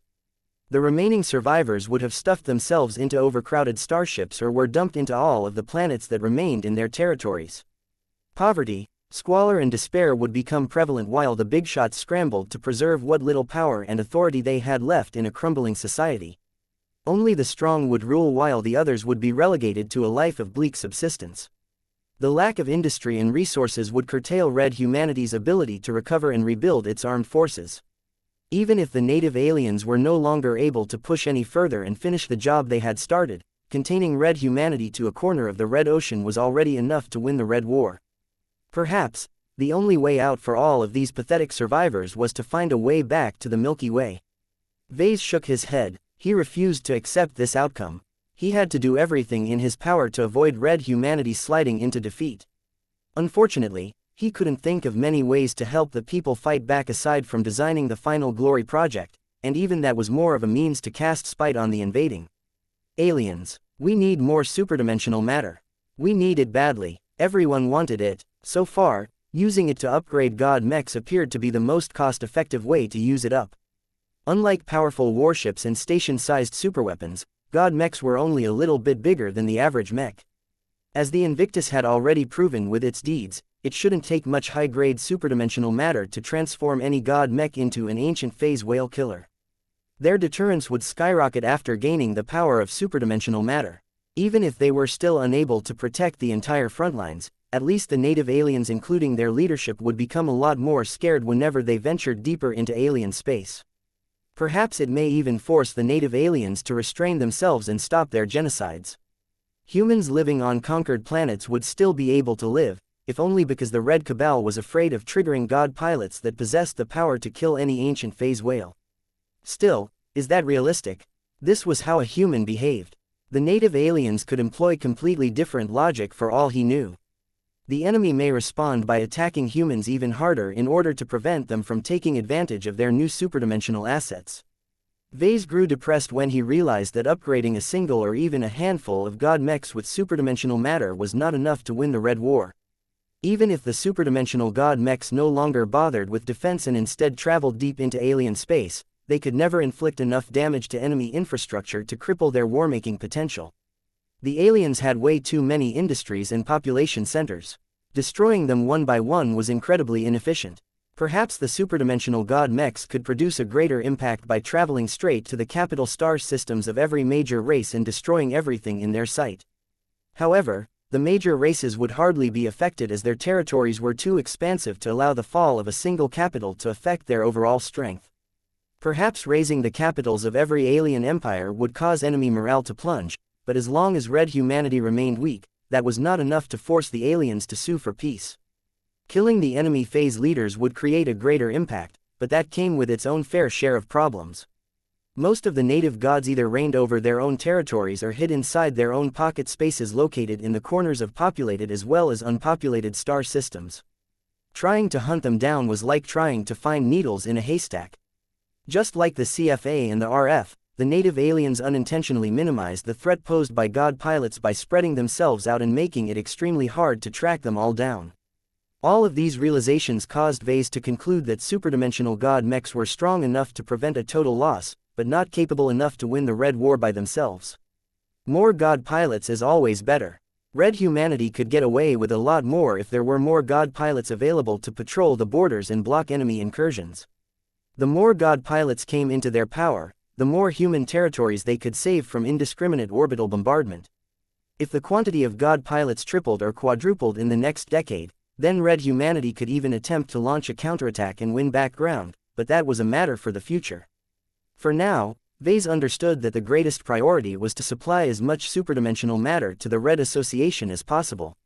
The fleeters must have their own plans concerning superdimensional matter. They would never relinquish their own stash in order to help out the mechers. Just as predicted, Jovi stopped by Ves's office in order to request the Larkinson clan to trade away its own modest collection of high-grade superdimensional matter. No, Ves responded. I am well aware that this stuff can make a substantial difference in the war effort, but, if our clan isn't allowed to enjoy the fruits of our own labor, what reason do we have to open up another gateway into the blue dimension? I am aware of what is at stake, and I know that we are all better off if there are more superdimensional god mechs watching over us, but please do not force us to choose between our morals and our own interests. I already plan to apply armor-grade superdimensional matter to the Riot Mark III, and Kedis is most definitely planning to pair the first sword Mark III with a superdimensional sword. We will not compromise our visions to your moral blackmail. It was times like these when Ves needed to stand up for his clan and prevent the mechers from appealing to his sense of responsibility towards his race and civilization. If he let the mechers tread over him once, they would continue to do so again and again until they had completely sucked him dry. Fortunately, Jovi did not push his luck any further. He innocently raised his palms and made a symbolic step back. I did not wish to give you the impression that we are forcing you to hand over your high-grade superdimensional matter. It would have been great if you were willing to exchange your collection for additional ED-net slots, phase water, exclusive technologies or even a fleet carrier. We are willing to go through great lengths to satisfy your needs. There are god mechs that can make much better use of our superdimensional matter than an expert mech and an ace mech. Stop it, just stop it, Jovi. There is only one person in this room that is called the Devil Tongue, and it is definitely not you. My decision is already set. I am not changing my mind on this, and I will not allow you to pressure Kedis into changing her mind either. Our clan deserves to benefit from our own harvest. We did not even gather all that much superdimensional matter anyway. You and the mechers have managed to harvest a lot more stuff than we could have hoped. You should thank us that we did not take advantage of our leverage to force you guys to pay a hefty tax. Since Ves vehemently objected to any notion of giving away any superdimensional matter, Jovi sighed and addressed the next topic. We have urgent need for Kedis to coax the heavensward into creating another portal into the 365th dimension. We have discussed this matter with her, but she has only given us cryptic answers about how long it will take to fulfill our request. The last we heard, she says that she may be able to do so in a month. Is there anything you can do that can shorten this time frame? Kedis probably wanted to wait for at least a month in order for enough time to pass for the mission hall to refresh its mission board.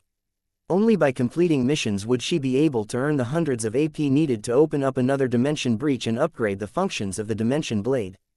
The same applied to Ves.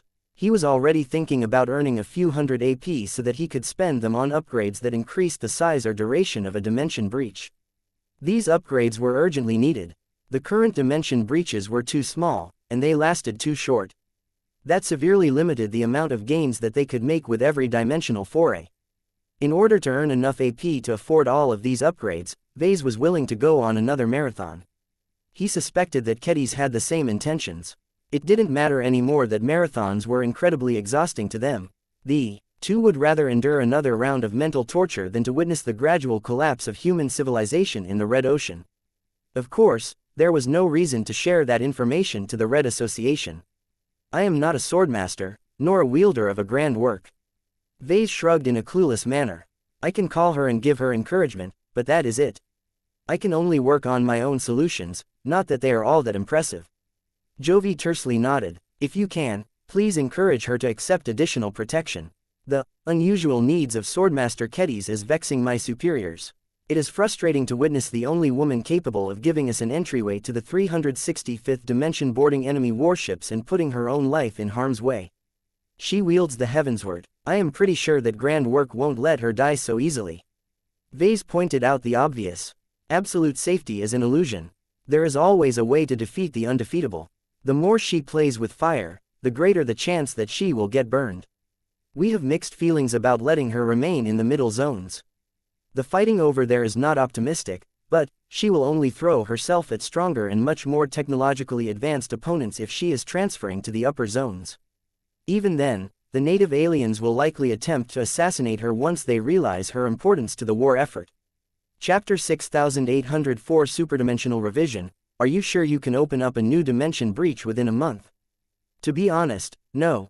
Kutiz's physical projection responded as she idly grasped the hilt of the heavensward attached to her back.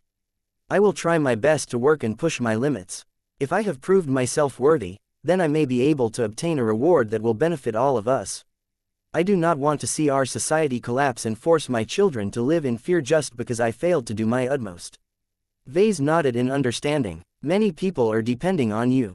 On us. It is good to hear that you are taking your responsibilities seriously. This is what mech designers are supposed to do. Even if we cannot defeat the enemies directly, we must do our utmost to give mech pilots the weapons they need to do the job themselves.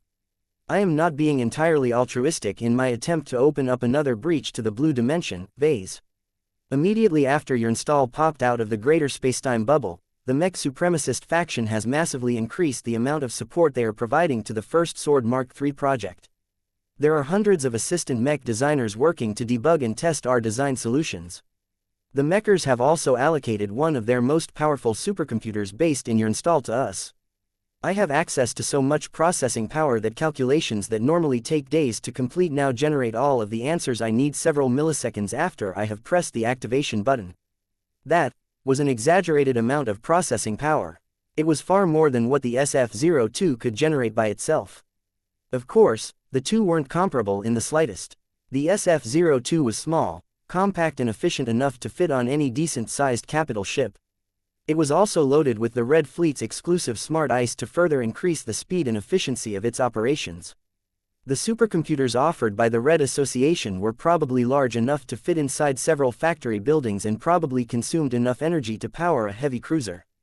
Their ice and algorithms were probably a lot stupider, so they required extensive manual instructions and adjustments in order to increase their efficiency. However, it didn't matter too much so long as the mechers offered up these benefits for free. Congratulations, Kedis, Ves smiled. With the additional help, you will be able to complete the First Sword Mark III project a lot sooner than anticipated. That is good news because St. Dice will definitely need the power of a next-gen mech sooner rather than later. One of the reasons why I am eager to open up an entrance to the blue dimension as soon as possible is because I want to turn the First Sword Mark III into a true superdimensional mech. Ever since I saw what the Fist of Defiance could do, I knew that St. Dice had to possess this kind of power as well. Now that she is a bona fide ace pilot, I expect her to be able to outduel lesser phase lords right away when she makes use of the Mark III. Once she has a few months of training and fighting under her belt, it is not impossible for her to challenge greater phase lords. Ves reacted with surprise. Kedis expressed a lot of confidence in St. Dice's fighting capabilities. However, if Dice was able to match her excellent fighting capabilities with an ace swordsman mech that was purpose-built to counter enemy phase lords, then she may just become the archetype of defeating the strong as the weak. He immediately thought of the implications of all of the changes. Can you give me a sketch of what you are trying to work towards? Sure, Ves. Kedis transferred an image that showed the ideal image of the first sword Mark III that she wanted to realize. Compared to the older iterations of her vision, the latest version obviously exuded an invincible momentum. Much of it had to do with the improved and much more high-end armor system. Master Lillian Ressens of the Mech supremacist faction originally worked on applying her signature Teva armor to the first sword Mark III. It was a fairly light armor system that relied on vibrating transphasic hyper-alloys to produce considerably greater resistance against superdimensional weapons such as St. Piercer arms. Of course, this was still an imperfect solution. Teva armor was only meant to give the first sword Mark III a buffer that was good enough to save Dice's life. It was never meant to give the swordsman Mech the ability to fight with confidence by withstanding repeated direct hits. The revised armor system was meant to give the first sword Mark III full confidence when dueling phase lords wielding St. Piercer arms. The use of proper armor-grade superdimensional alloy hyper-armor plating massively increased the first sword Mark III's hard defenses. Ves noted that the Mechers were willing to apply much of their recent research findings into developing this new armor system. The superdimensional armor plating may seem rudimentary, but it was already great that they found a way to combine superdimensional matter with hyper-materials. The first sword Mark II has long needed to be careful about taking risks as her armor system isn't strong enough to withstand too many powerful hits. This will change once you can upgrade the Mech to this extent. Kedis smiled in satisfaction. That is the idea. By the way, have you taken a look at the Sword Fae? Her new vision also included notable changes to the Sword Fae that was supposed to make the first sword Mark III more unique and versatile. Ves previously locked onto the armor system of the high-ranking swordsman Mech, but now that he examined the Sword Fae in closer detail, he noted that their entire structures had been converted into superdimensional matter. He first thought that Kedis had extravagantly applied armor or even weapon-grade superdimensional alloy to all 32 Sword Fae. Then he took a closer look and sighed in relief when she made do with more abundant hull-grade superdimensional alloy. Interesting choice of materials. I did not want to make the Sword Fae too precious. Kedis responded, I do not want to pressure Dice into cherishing the superdimensional spurs as if they are priceless treasures. I want her to use them and abuse them until they are worn out and spent. By making them with inferior but still fairly impressive hull-grade superdimensional matter, we can produce a lot of spare superdimensional Sword Fae and stuff them all in a storage container. When the first sword Mark III lost or destroyed a handful of her Fae in combat, we can quickly supply her with replacements. The loss of a Fae was supposed to be not that big of a deal because the spiritual component always lived on. Making the living spur too precious was counterproductive and contradicted the original intent behind their existence. Ves looked a lot more appreciative at her work. I approve. The penetration power of those Sword Fae won't be as good, but I think that St. Dice's true resonance can make up for the gap in performance for the most part. If she truly encounters an enemy whose defenses can withstand their power, she can use her new superdimensional hyper greatsword to overcome all obstacles. That is the point. Well, the first sword Mark III will be extremely helpful to all of us if we can gather all of the special resources needed to realize this upgrade. Ves concluded, you will be relying on an awful lot of RA resources and manpower. Are you sure you are okay with the Mechers getting their paws all over your favorite high-ranking swordsman Mech? If you rely too much on their generosity, then it will become doubtful whether your work will become an RA Mech. Don't worry, I already thought about that. While it is true that the Mechers will become a lot more involved in this project, you and I will still control most of the essential design choices. The armor system will definitely play a greater role to the first sword Mark III, but I am okay with that. I trust the Mechers to keep their word and do a proper job. Okay, since this is your project, it is your prerogative to make these kinds of decisions. Just note that it is not good for our clan to depend so extensively on the help of our partners to develop one of our core high-ranking mechs.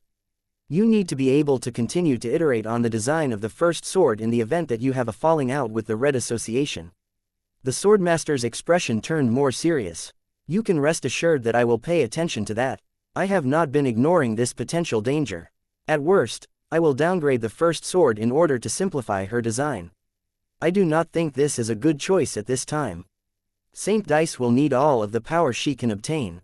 Speaking about power, how is your progress of designing an ultimate module coming along? I have been spending most of my time on other projects, so I wasn't able to spend as much time on this ultimate module as I wished. Ves apologetically said, in hindsight, this may have been a fortuitous decision, because the availability of superdimensional matter has completely changed the game. This was my original draft for the ultimate module, by the way. It is supposed to function as the 33rd Sword Fei. He projected a sketch and incomplete design of a Sword Fei that looked visually distinctive from regular Sword Fei by including golden accents. Ketty studied it with a bit of skepticism on her face. What can it do? Is it just a stronger Sword Fei, or does it possess a gimmick that sets it apart? Ves smirked. The Prime Sword Fei is the leader among Sword Feis. Its first job is to direct the Sword Feis in the absence of direct instruction from Dice or the First Sword.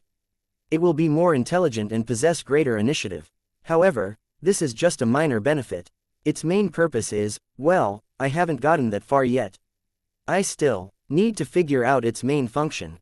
Are you kidding me? You went out of your way to invent the concept of a Prime Sword Fei without even determining its main purpose. Hey, I am not completely devoid of ideas. I just need more time to research the best choice. Ves defended himself. Right now, I am entertaining several potential ideas. One of them is to make it so that you can physically install it on top of the decapitator to extend its blade. Another idea is to integrate electronic warfare components so that whenever it plunges into a warship or other technological device, it can hack nearby systems and take them over. A third idea is to integrate a small Azure shield generator into it so that it can form an energy barrier that can shield friendlies from attacks they cannot withstand. Ketty frowned and crossed her arms. None of those ideas fit the First Sword Mark III.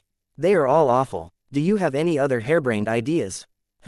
Not for the time being. I keep trying to find a way to combine this ultimate module with superdimensional matter, but my mind is coming up blank at the moment. I need more time to figure out a good solution. Don't force yourself, Ves. If you can't find a way to make a good ultimate module for the First Sword Mark III, then just leave it out. My mech is already powerful enough with all of the existing features that we have planned. That did not sit well with Ves. I am not going to leave this ultimate module out of the picture, Ketty. As I have said, I just need time to properly figure this out. Let me get back to you in a few days.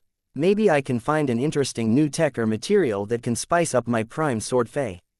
Okay. Chapter 6805 Artificial Life Division. As Red humanity continued to go through a period of great upheaval, the Larkinson clan finally received an important shipment. The Red Fleet had gone all out to assemble the SF-02 and ship it over to New Constantinople as soon as possible. In order to expedite the delivery, the fleeters even made use of portal jump technology, which significantly sped up the transit at the cost of burning phase water. Soon, a light cruiser arrived in orbit and directly teleported the large components and modules related to the SF-02 to an specially prepared chamber located underneath D&D base. Different from the much more massive and powerful DF series, the SF series was inherently designed to fit into capital ships. That did not make the SF-02 particularly small. When fully constructed, it could easily take up as much room as an office building. The maximum energy consumption of this processor cluster was so immense that the Premier Branch had to purchase a capital ship-grade power generator from the Devos ancient clan and install it in an adjacent chamber in advance. Otherwise, it was impossible for the design labs to take advantage of the prodigious processing power offered by the SF-02. A large and extensive team of fleeter engineers and technicians teleported from orbit in order to assemble and activate the processor cluster. Ves did not trust them entirely. He made sure to send Kelsey Ampatok and other clansmen who possessed expertise in advanced computing systems to supervise and assist the installation process. In addition to that, he also inducted the fleeter computer experts who agreed to transfer to the Larkinson clan. To be honest, Ves expected these fleeters to retain so much loyalty and commitment to the Red Fleet that they were unwilling to sever their connection to the fleet network and join the Larkinson network. It turned out that the Red Fleet paid much more attention to this matter. They only selected the individuals that genuinely did not feel at home in the RF and admired the Larkinson clan. As Ves chatted with the potential new recruits, he understood why they were a better fit than he expected. The transferred personnel were largely oddballs who wanted to pursue greater extremes when it came to smart AI research. They disliked much of the traditions of their old organizations and hated the existing hierarchy. Most of their leaders emphasized caution and were reluctant to make too many changes. That did not mean they were incapable of adapting to new situations, but they always sought to preserve traditions and principles as much as possible. While this stance maintained the existing structure and culture of the fleeters as best as possible, it also generated increasing dissatisfaction among the younger generations. The junior officers and specialists weren't as entrenched in the existing hierarchy. They had yet to make it to a more senior rank and enjoy the privileges of a highly secure and comfortable position of authority. That caused them to become more prone to making trouble as they realized that the only way to climb the ladder quickly was to generate disruptions. They proposed radical measures, pushed for innovations that invalidated the expertise of senior engineers and conspired to form their own factions within the Red Fleet. It was natural for them to encounter a lot of setbacks. Most of the transfers amounted to political losers who consistently got outvoted and had no choice but to obey. By listening to their introductions, Ves gained a small glimpse into the internal rivalry within the departments of the Red Fleet. The research department in charge of developing smart ice was split up into multiple sides. There were fleeters who wanted to prioritize safety over effectiveness and wanted to slow down any subsequent development of smart ice. There were other fleeters that became dissatisfied by the lack of progress and wanted to implement new and improved features a lot faster than the schedule allowed. The transfers that had agreed to join the Larkinson clan overwhelmingly came from the latter group. If you manage to pass our loyalty test, you will become the founding members of the Artificial Life Division of the T Institute. The mandate of your division is to safely promote the evolution of smart ice and other artificial life forms if you can help it. I will be relying on you to train, educate and supervise the smart ice that came with our new SF-02. While I am unable to provide you with the same level of funding and high facilities that you had access to in the Red Fleet, I promise you that you can pursue your own research. My only requirements are that you do not waste my money and produce results that can pass muster. Have I made myself clear? Yes, sir. If the new transfers had any doubts or misgivings about moving over to the Larkinson clan, then this promise should definitely give them a better impression about switching employers. The Red Fleet was a large and highly formalized institution. Its hierarchy was filled with old geezers who had prolonged their lifespans at least once. That caused them to be set in their ways. No matter how competent they may be, they always defaulted to tried and true solutions even when their entire work environment was changing before their eyes. The Larkinson clan was much younger and did not feature a bloated bureaucracy. In fact, it was too skinny as the clan struggled to keep up with its rapid expansion. Combined with a recruitment policy that predominantly sought out younger talents rather than old and experienced professionals, the Larkinson clan had proven its flexibility and adaptability time and time again. When the new transfers understood the circumstances that they were about to join, they genuinely expressed enthusiasm towards becoming a Larkinson. So long as they proved their competence and earn enough merit, they should easily be able to gain enough autonomy to pursue their passions and receive support for their pet research projects.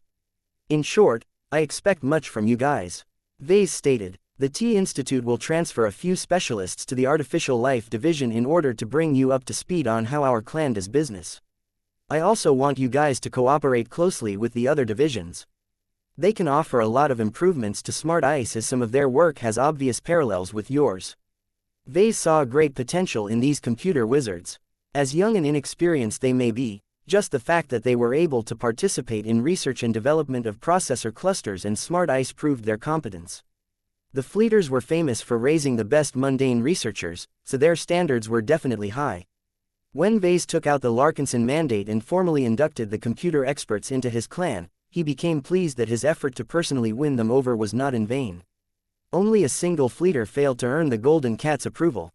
This was not because he was incapable of committing to the Larkinson clan. The reason behind his rejection was because he solely regarded Smart Ice as tools to be manipulated and exploited rather than existences that had the potential to become alive. Such a perspective did not fit well in the Larkinson clan. It was completely unacceptable for anyone with this stance to work in the Artificial Life Division. After taking care of this little ordeal, Ves faced the remaining recruits. Alright, that's it. Welcome to the Larkinson clan. Normally, we would give you a tour, let you partake in team-building activities and allow you to familiarize yourselves with your lives, but the ongoing enemy offensive does not permit that luxury. I need you to head downstairs and supervise the installation of our SF-02. Make sure to keep your former colleagues honest and report anything that looks suspicious. I am relying on all of you to keep our new processor cluster as secure as possible. The process of installing the SF-02 took half a day despite all of the advanced preparations. This was actually too fast according to the Fleeters. The process would normally take about 5 days if they followed proper procedures. Ves was not too concerned. The fleeter computer experts were too good at their jobs to make any serious mistakes while they rushed the installation. They also made use of excellent tools, and many of them also had lots of experience under their belt. In order to make sure that the SF-02 could work without producing glitches, Commodore Zonrad Rees led the installation effort in person. The work finally came to an end. Gloriana went down in person in order to witness the first activation of the mysterious SF-02 herself. "So this is the physical shell of the SF-02?" she asked as she held Lucky in her arms. "Impressive." The gem cat curiously sniffed the air. The components that housed the high-tech processors developed by the RF made use of all kinds of precious materials. Ves turned to Commodore Rees, who stood at the head of his team of experts. Each of them looked proud of what they managed to bring into existence. "Can we activate the processor cluster?" "You may," Sigrund responded. As soon as the power generator begins to feed energy into the SF-02, much of her systems will go through a lengthy diagnostics procedure before becoming active all at once. After that, all 5 smart ICE that are pre-installed into the processor cluster will activate for the first time. They will greet us and become acquainted with their designated owner, which is you. This is an important life event for the young smart ICE, so you should try to treat them well. You can make a good start by bestowing them with their own names. I understand. Let's get on with it, then. Activate the SF-02. Commodore Rees dramatically pulled down a large manual lever. This caused the entire processor cluster to become active. Indicators lit up. The processors began to generate heat. The SF-02 began to execute all sorts of software programs under the supervision of all of the computer experts. All of the systems and subsystems soon began to check and diagnose each other in order to verify that everything was in order. It took over half an hour for this process to run its course. Aside from detecting a few minor glitches and errors, the SF-02 detected no major issues that would necessitate a shutdown. Commodore Rees then proceeded to pull down a second lever. This time, Ves could feel the gradual activation and emergence of 5 powerful but relatively blank spiritual entities. It was like witnessing the birth of multiple new living mechs, but in a different and more exotic manner. Both Ves and Gloriana widened their eyes as they felt the reason why the SF-02 was able to spawn these artificial life forms without needing to rely on a lot of fanfare. These newly born smart ICE are formed inside mentalist crystal fragments. Gloriana said. 5 different fragments have become the containers of 5 new smart ICE. You didn't tell me that the smart ICE rely on mentalist crystal fragments in order to come to life. Ves told the RF senior officer. There was no mention of it in the documentation either. You never asked. Commodore Rees simply responded. Besides, we only insert necessary information in the user manuals. You are quite lucky that we have resorted to using mentalist crystal fragments for your order. We originally intended to use inferior mind-attributed hypers to anchor the smart ICE, but we changed our minds as a gesture of goodwill. The most luxurious material we could use was a single whole mentalist crystal for each individual smart AI, but even that is too extravagant for us. The Hunting Association is only able to offer us a limited supply of this strategic material. Ves nodded in understanding. The Hunting Association had quickly made itself indispensable and unassailable by establishing a monopoly on the most effective mind-attributed hyper material in the Red Ocean. Chapter 6806 Artificial Life. The process of activating a smart AI was a big deal. Both Ves and Gloriana understood the importance of making a good impression on them. Their templates only determined their starting configuration. How they developed from there depended on external factors such as how they were being used and how they were being treated by their users. In order to ensure the SF-02 would become a productive addition to their workplaces, Ves and Gloriana had already discussed beforehand how they intended to raise their smart ALs. Much of the process of training them was like raising children. The smart ALs started out relatively naive and innocent. This also turned them into sponges that were able to absorb a lot of lessons in a short amount of time. However, it was not appropriate to literally treat the newborn smart ALs like children. They came to life as a manufactured product and already possessed a lot of starting capabilities. It was better to treat them as valued subordinates. It was too much to treat them as partners from the start. They were not living mechs that only directly cooperated with one mech pilot on a regular basis. Ves and Gloriana needed to establish their authority and make sure the smart ALs did not get too uppity as they developed. The consequences of handing over too much power to the smart ALs were too catastrophic to comprehend. Just because the Red Fleet had decided to make greater use of Sentient owls did not mean that it had dropped its vigilance towards artificial intelligences.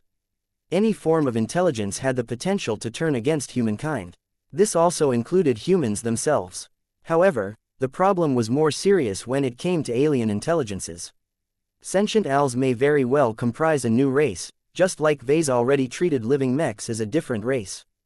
Both artificial races currently possessed a vassal or subordinate relationship with red humanity. While smart owls and living mechs appeared content to serve under the umbrella of the powerful human race, their relationships might change at any time.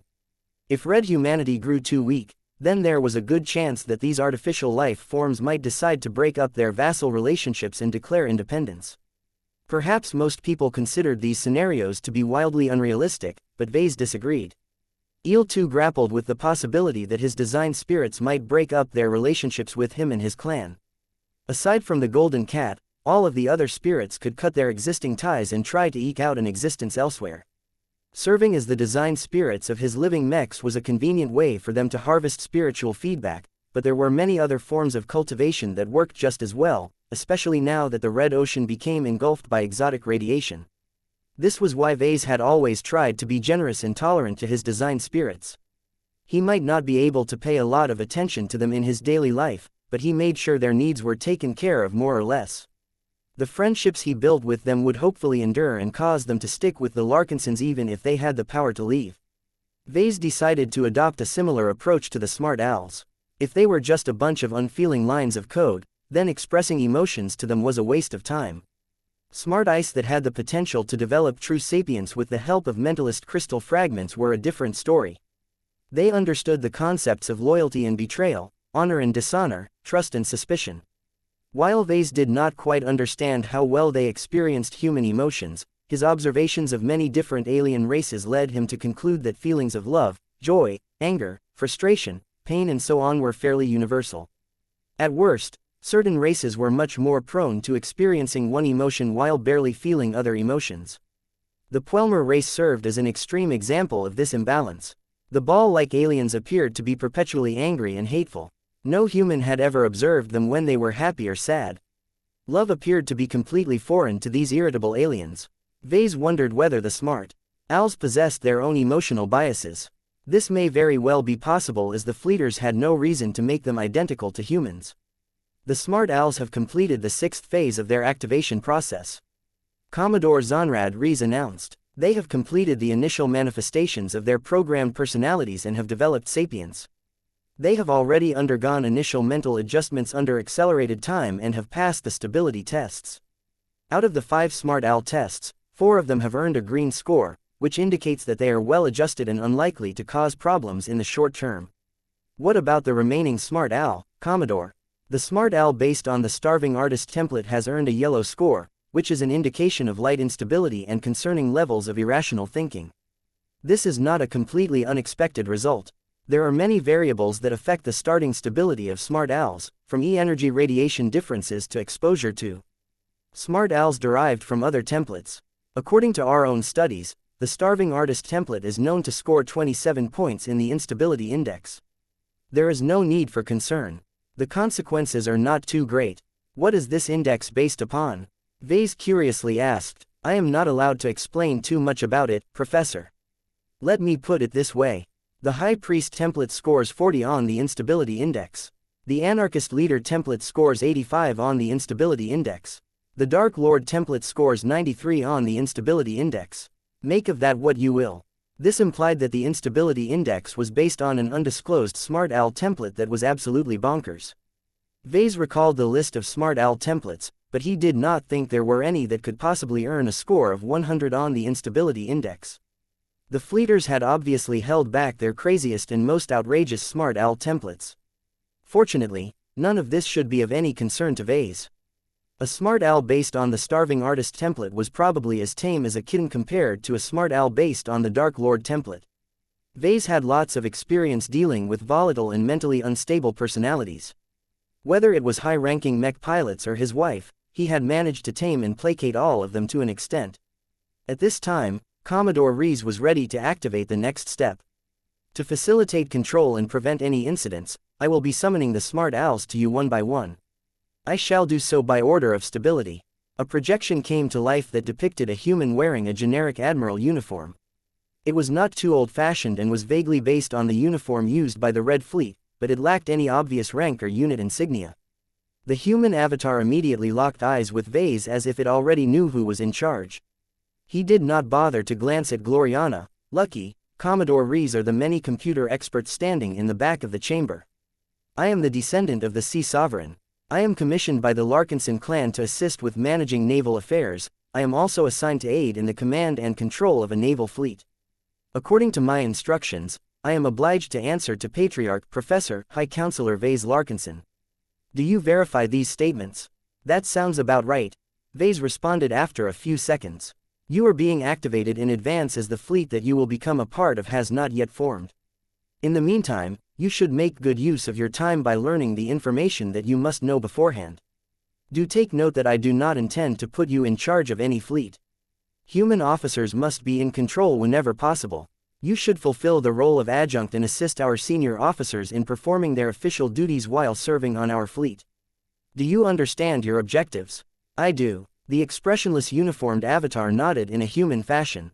Are you satisfied with this visualization of my identity? You may choose to change my form in any manner of your liking as long as it does not trigger the vulgarity alarm.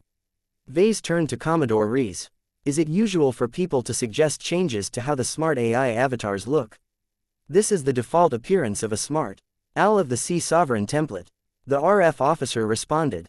Nobody will be able to tell them apart if multiple smart owls of the same template appear in front of us. It is better to apply creative changes to how they appear in order to increase their recognition. Do remember that the visualization of an avatar has a strong influence on the development of his personality. Ah, okay. Since that is the case, please maintain your overall clothing style, but replace your human body with the body of a house cat of a random breed and fur pattern. Please scale down the garment pieces that aesthetically fit with your new feline form. If necessary, you may selectively remove redundant or impractical pieces of clothing at your discretion.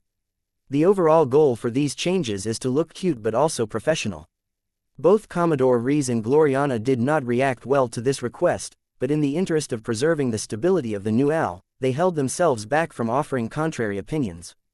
The new smart AI tried to interpret Ves's instructions as best as possible and began to change his shape.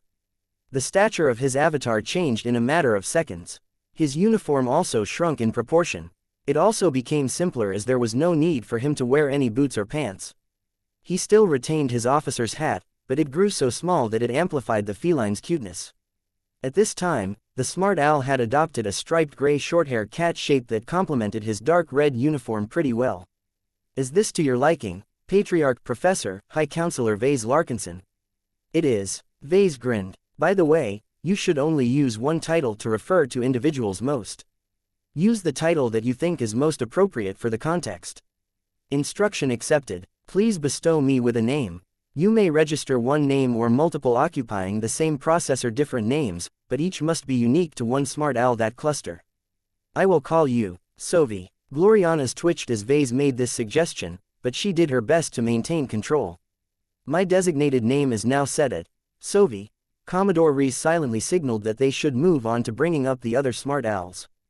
You can go back now, Sovi. We need to get acquainted with your digital brothers and sisters as well. Enjoy the start of your new life. The virtual cat in Admiral's clothing smiled in a feline fashion. I live to serve. That went well. Ves gained a better understanding of smart owls. It was quite remarkable how the Red Fleet turned out to be among the first to develop a potential substitute for living mechs. Yes, Ves could already recognize that this alternate means of creating artificial life had the potential to breathe life into mechs without relying on his design philosophy. Of course, anyone who attempted to do so had to make use of rare and expensive mentalist crystal fragments, but that did not take away the fact that third parties could potentially rely on this method to break his monopoly on living mechs. How exciting! Ves did not reject this advancement. It was the opposite. He welcomed this innovation. The greater competitive pressure stimulated him into speeding up the development of living mechs. After all, he was the unquestionable pioneer and leader of living mechs. He refused to let others usurp his throne. Only by working hard and coming up with ingenious new design applications would he be able to stay ahead of the competition. Another reason why Ves felt excited was because he recognized that there was another benefit to this alternate means of creating artificial life. What would happen if he attempted to create a living mech that was embedded with a mentalist crystal? He faintly speculated that this may be one of the prerequisites to developing an awe-inspiring fourth-order living mech. Ves gained a renewed interest in the Minerva Mark II project due to this speculation. Chapter 6807 Smart Owl Responsibilities. Ves did not chat too much with Sophie. He only wanted to leave a good impression behind. He wanted to make sure to establish his authority while also generating a bit of affection. At this time, Ves was not too sure about how much time he wanted to spend on building a relationship with Sophie. He was far too busy to develop a deep and intimate bond with the smart AI. Ves believed it was better to delegate this task to the military officers of his clan. Ves only needed to remind the smart AI based on the Sea Sovereign template that his orders should always take precedence over that of others. If this was not enough to secure Sophie's loyalty, Ves had another means to guarantee the smart owl's allegiance going forward. I almost forgot. Before you go, I need you to become a member of the Larkinson clan. Am I not already a possession of the Larkinson clan? From the moment you came to life, you have already transcended your origins as a product and a tool. Ves seriously explained. That does not mean that you have lost your purpose. You can fulfill your original responsibilities while also receiving the same level of treatment as every living being. Here in the Larkinson clan, we like to treat every living being with respect.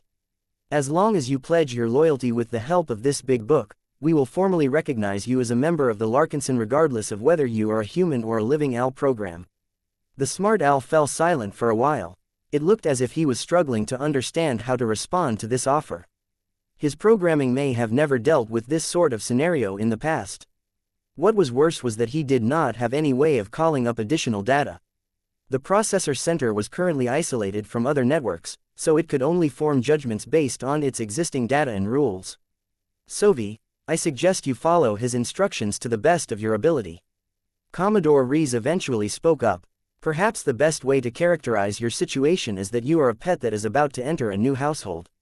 In order to become a member of the family, you will need to follow its rules. The Larkinson clan's request is fair. You will not be able to fulfill your purpose unless you can reassure your new owner and users that you can be trusted to handle sensitive information and assets. The feline avatar eventually nodded.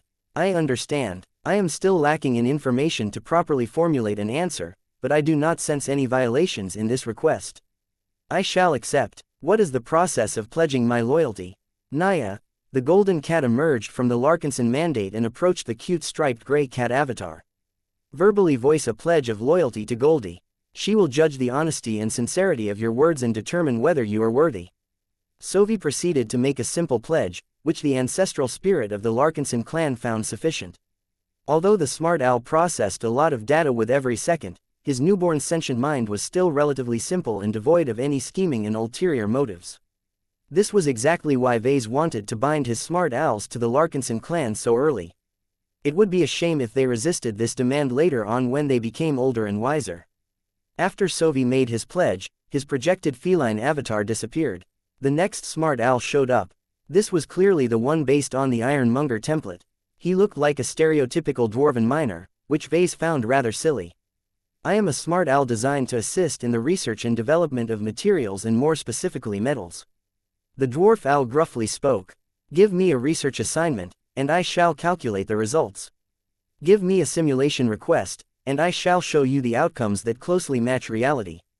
The more processing power you allocate to me, the faster and more extensive my output will be. Please proceed by giving me a name and setting the shape of my avatar.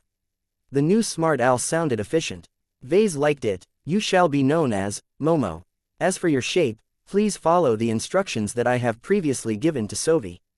Very well. The newly named Momo shrunk into a rather chunky black cat wearing a dirt-covered mining outfit, complete with a tiny miner's hat.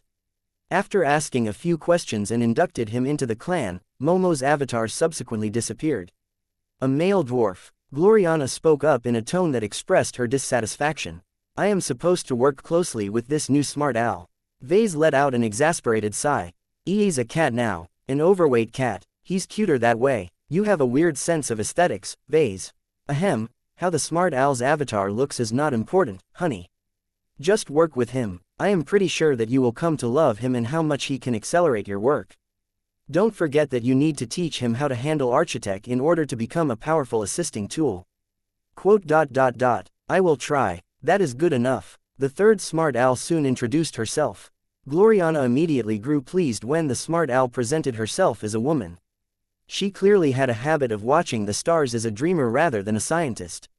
Ves found that to be rather strange and contradictory, but it ultimately did not matter too much as long as she did her job. The cosmos holds many secrets. I am a watcher of stars, a surveyor of satellites and a navigator of gravitic currents.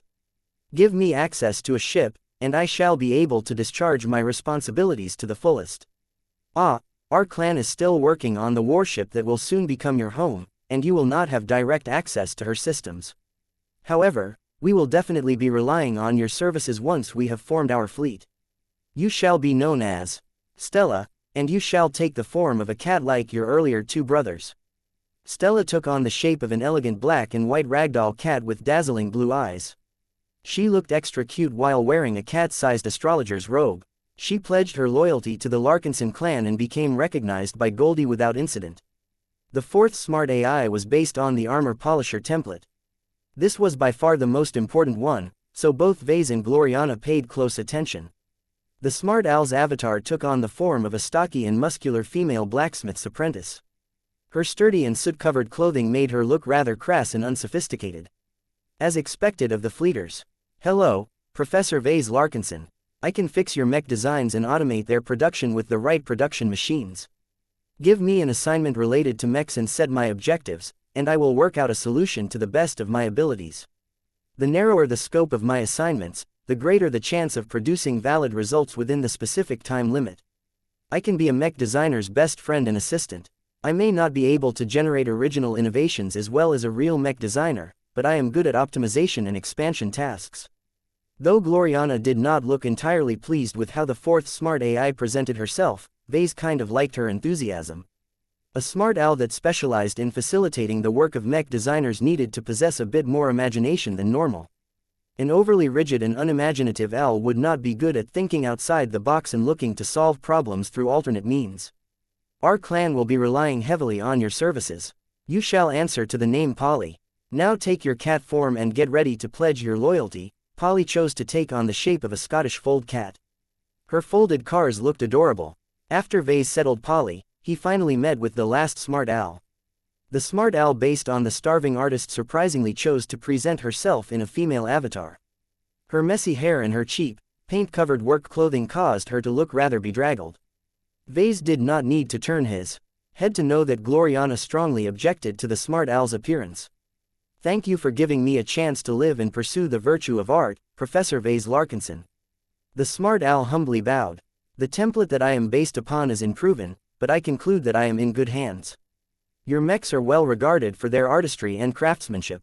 Through assisting you with your mech design work, I hope to develop my own style and prove that smart owls such as myself can become just as good as human artists. Please give me a chance.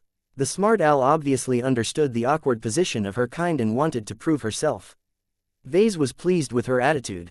Out of all of the smart owl templates, the starving artist was arguably the most inferior, but also the most eager to prove her worth. This meant that she possessed the greatest motivation to improve herself and make a difference. While the other four smart owls possessed concrete roles, the latest one was arguably not essential, at least according to most people. Ves had a different perspective on the matter. Arya, this shall be your name. I accept. It is a lovely name. Now take on your cat form. Arya chose to reduce herself to a calico cat whose fur featured many patches of orange and black. She still wore a painter's outfit that was also covered by many different splotches of paint, so she still looked like a mess. How do you wish to use me, Professor Larkinson? I task you with several missions. Your first mission is to use your spare processing power to explore your art. You can choose how to do so by yourself so long as your work does not excessively interfere with the work of other humans or smart owls. Understood. Your second mission is to assist and collaborate with the work of the other smart owls in this processor cluster. You will always involve yourself in their work. I do not expect you to make heavy contributions while you are at it, but you should always be available to act as a second opinion and infuse your art into their work. I know this sounds complicated, so I suggest you start with assisting Polly in her mech design-related activities. Every mech design is a work of art, so it will be easier for you to learn the ropes. Who will take precedence when there are any disagreements? Arya asked. Your opinion takes precedence, Ves said. However, you must make sure not to abuse your authority. You may make suggestions that can make a mech more visually appealing, but your changes should not reduce its performance too much. A good mech must not only perform well, but look good by doing so. You should explore the complexities of this dilemma yourself. What is important is that you are the smart owl that defines this SP02 processor cluster. The more unique and developed your art style, the more our mech designs will carry your touch. Arya looked extremely grateful. Thank you for your entrustment. I comprehend how much responsibility you have assigned to me.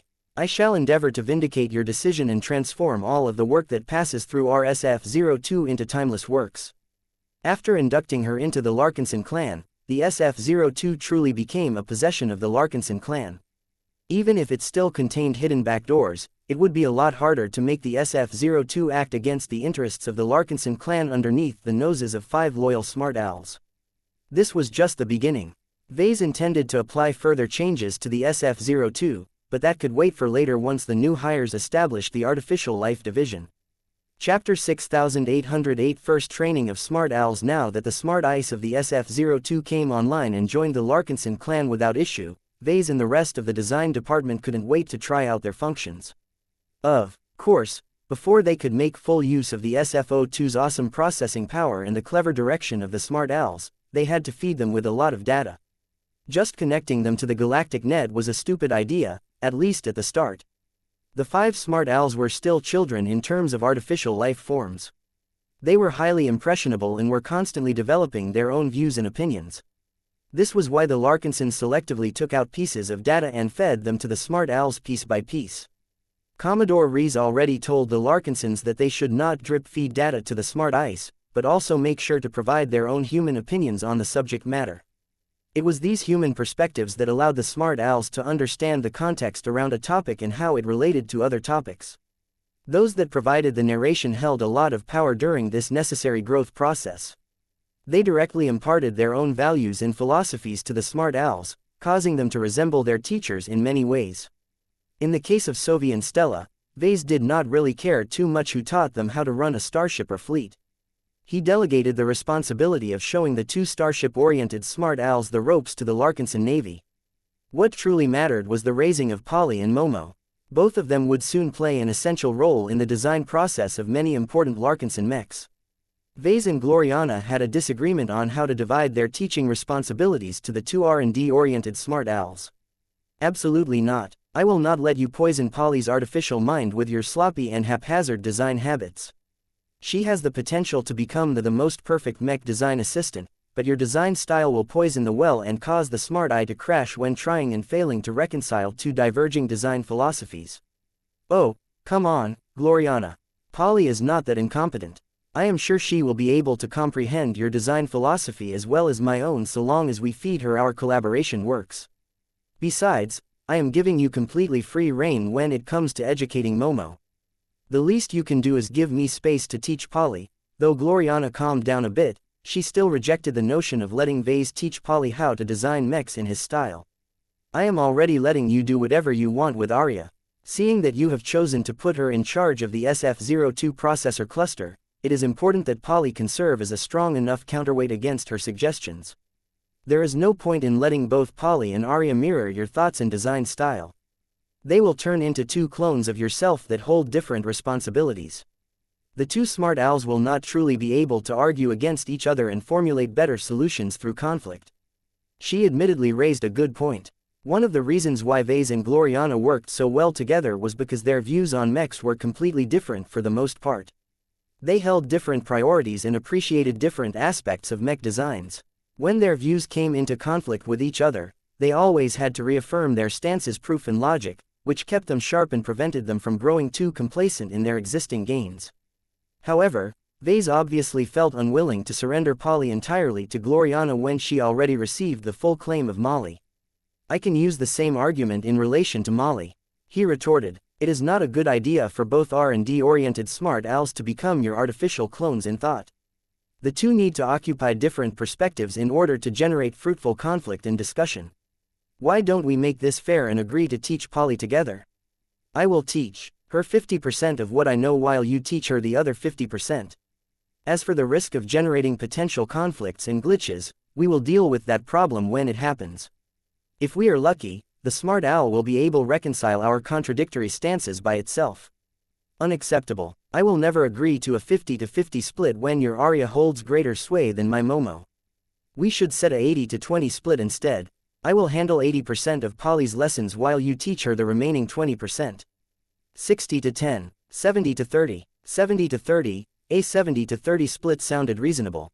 Polly would obviously inherit most of Gloriana's design style and methodologies, but learn enough about Ves's methods and mech designs to know how to deal with living mechs. Ves did not care too much about having a greater influence on Polly, as he saw good value in a smart owl that held contrarian opinions when it came to mechs. Of course, there were advantages to raising a smart owl that aligned closely with a teacher. For example, once Gloriana properly raised Momo, the former would be able to delegate a lot of assignments to the metallurgy-oriented smart eye without too many complications. The smart owl's output would definitely match Gloriana's standards and design style so well that was as if an inferior copy of the woman had completed all of the work. This was one of the most important functions of a smart AI of a processor cluster. The potential time savings were enormous, but only if the smart owl learned what he or she needed to do when given specific assignments. After the two senior mech designers of the Larkinson clan divided their responsibilities, they began to suspend their normal design work in order to teach 3 of the 5 smart owls how to make themselves useful in mech design projects. The lessons started out simple, but steadily rose in complexity. Many advanced theories were based on the foundations of simpler theories. Only by starting from the ground up and going up would they be able to instill proper respect and understanding of the science and technology that served as the basis of every form of human technology. That was especially important when teaching a design philosophy to a smart AI. Ves did not know whether it had anything to do with the excellent software engineering of the Red Fleet or the mystical properties of mentalist crystal fragments, but he found that Polly picked up his lessons on living mechs unusually well. Is this basic mech design to your satisfaction? That is a basic but serviceable living mech design, Ves admitted as he studied the projected mech design in mild shock. It sort of lacks the artistry and feel of a defined style that you are confident in, but given how less than a day has passed since I started to tutor you, your progress is amazing. It is not difficult to derive this mech design. My database contains almost all of the living mechs that you have designed. I have dedicated a considerable amount of processing power to analyze them and identify their similarities. By transplanting your most common design elements into this basic night mech design, I require less time and processing power to replicate the charm of your design philosophy. This response made Ves scratch his head. He grew confused. Not even Alexa Strian was able to comprehend and apply the basic principles of living mech design so easily. The design work produced by Polly so far matched the standard of an apprentice mech designer. Soon, she would be able to design a mech that was on the same level as the work of a journeyman mech designer. Would Polly break through at that point, or would the Red Kingdom completely disregard her existence? After observing the smart owl in action for a time, Ves tentatively concluded that it was not possible for her to form a connection to the Red Kingdom. Her inherently inhuman nature prevented her from accessing the Red Kingdom. That was actually an advantage in this case, as no one was able to reproduce living mechs with the help of the Red Kingdom. Ves had yet to realize his mech design. It made sense in a way. Polly was a smart owl that was extremely strong in making mech design-related calculations and deductions. Even if the fleeters did not do their best when developing her template, at most her activities wasted more processing power than usual. Ves widened his eyes. He suddenly realized that Polly essentially worked like a rational mech designer. Everything fell into place after he made this comparison. He figured out how Polly operated and how to best make use of her services. Eel continued to teach Polly how to design living mechs. While she was not ready to tackle more advanced applications of e-technology, it was no problem for him to impart methods on how to design simpler solutions. Both Ves and Gloriana sought to raise Polly into a powerful assistant that could automate many tedious design-related tasks. They not only wanted to make use of Polly to run simulations much faster than before, but they were also willing to delegate very simple work assignments to her. So long as she functioned as a rational mech designer, then she should be able to shoulder this burden without too many issues. However, as Ves was only allowed to teach Polly 30% of what she should know during this stage of her growth cycle, his wife soon kicked him away, forcing him to spend his time elsewhere. He decided to take Arya under his wing and teach her about the art of mech design and craftsmanship. What is art? Shouldn't you have an answer to that already? I have hundreds of answers from different individuals in my database, but since I am expected to derive my art from yours, I must first know what you think about this subject. That is fair enough, Ves responded. I have a lot of ideas about it, but not all of it is coherent or casey to explain. When you study my mech designs, you will find that I have designed many of my works with aesthetics mind. How mechs are portrayed on the outside has a large influence on how they are perceived and used by people. Do you treat art as a tool to convince humans to make better use of your mechs? Ves grimaced a bit. Yes, but that is only one of the reasons that determine my approach towards art. I do not see my works in such a utilitarian perspective. Every mech design deserves to be unique. My mechs should have their own personalities. It is through individualism that my works can transcend the definition of products and truly become alive. That is art from my perspective. Good art seeks to change our society for the better. Stuff like quality, cost, size and so on are not so important. A mech can perform awful, but still become a good art piece as long as its appearance is distinctive enough to change people's opinions. A good piece of art can change the course of history without firing a single shot. That is the power of art. So you see art through the lens of power and influence. Maybe. I do not characterize it that way, but I can see how you can make that conclusion. These are rather abstract and high-level ideas. There is no need to explore them too much at this stage. On a more basic level, art in my opinion provides added value as it affects the emotions and behavior of both aliens and humans. An intimidating appearance can instill confidence among humans and fear among aliens. It is about creating value through indirect means. So long as a mech manages to produce greater results through art, it is worthwhile. A mech that is devoid of any strong artistic qualities is like a blank canvas. It won't make any mistakes, but it also won't be able to do anything special. To me, that is a wasted opportunity. It is more than worthwhile to take a risk. Chapter 6809 Data-Driven Design Approach. Much to Ves's surprise, the SF02 processor cluster began to produce fantastic productivity gains in less time than expected. He and his wife only taught the smart owls for a couple of days before they suddenly gained enough comprehension to complete many design tedious and time-consuming work assignments. Ves was not entirely sure what level Momo had reached, but Polly's competency had reached the equivalent of a young journeyman mech designer. While her grasp on fundamental sciences was impressively deep, she had yet to learn the full breadth of high technologies that a first-class journeyman mech designer was supposed to know. However, Polly did not need to learn how to apply over 100 different high technologies when the Larkinson clan did not even make use of most of them. Ves found that it was already enough to impart knowledge relevant to the ongoing mech design projects to the smart owl based on the armor polisher template. Once Ves and the other mech designers started to work with the SF02 in earnest, they found that their progress was much faster than before. This is amazing, Ves. Gloriana joyously exclaimed as she held a physical projection of Momo in her arms. The black cat looked incredibly pleased after receiving praise. Momo has learned the basic principles of architect to the extent where she can design basic design solutions and accurately simulate the performance of archimetal components. I have been trying out the data-driven design approach. The method is rather crude in my eyes, but that does not detract from its effectiveness. I finally understand why all of those first-class mech designers are trained to design their mechs by relying on large amounts of data. It is not only easier for me to find the right solutions through a process of elimination, but it is also faster so long as Momo receives enough processing power. What she said made a lot of sense. In contrast to the more standard design approach where mech designers racked their brains and manually came up with elegant solutions, the data-driven design approach was mainly about brute forcing the right answers. A typical way of using the data-driven design approach was by designing multiple rough solutions. It didn't matter if they were sloppy or incomplete. As long as you threw them into a simulation program and let it run for a while, the resulting data would show which solutions produced more performance gains than others. If necessary, the mech designer could repeat this process. He would select the best scoring rough solution as the baseline and develop minor variations that leaned in different directions.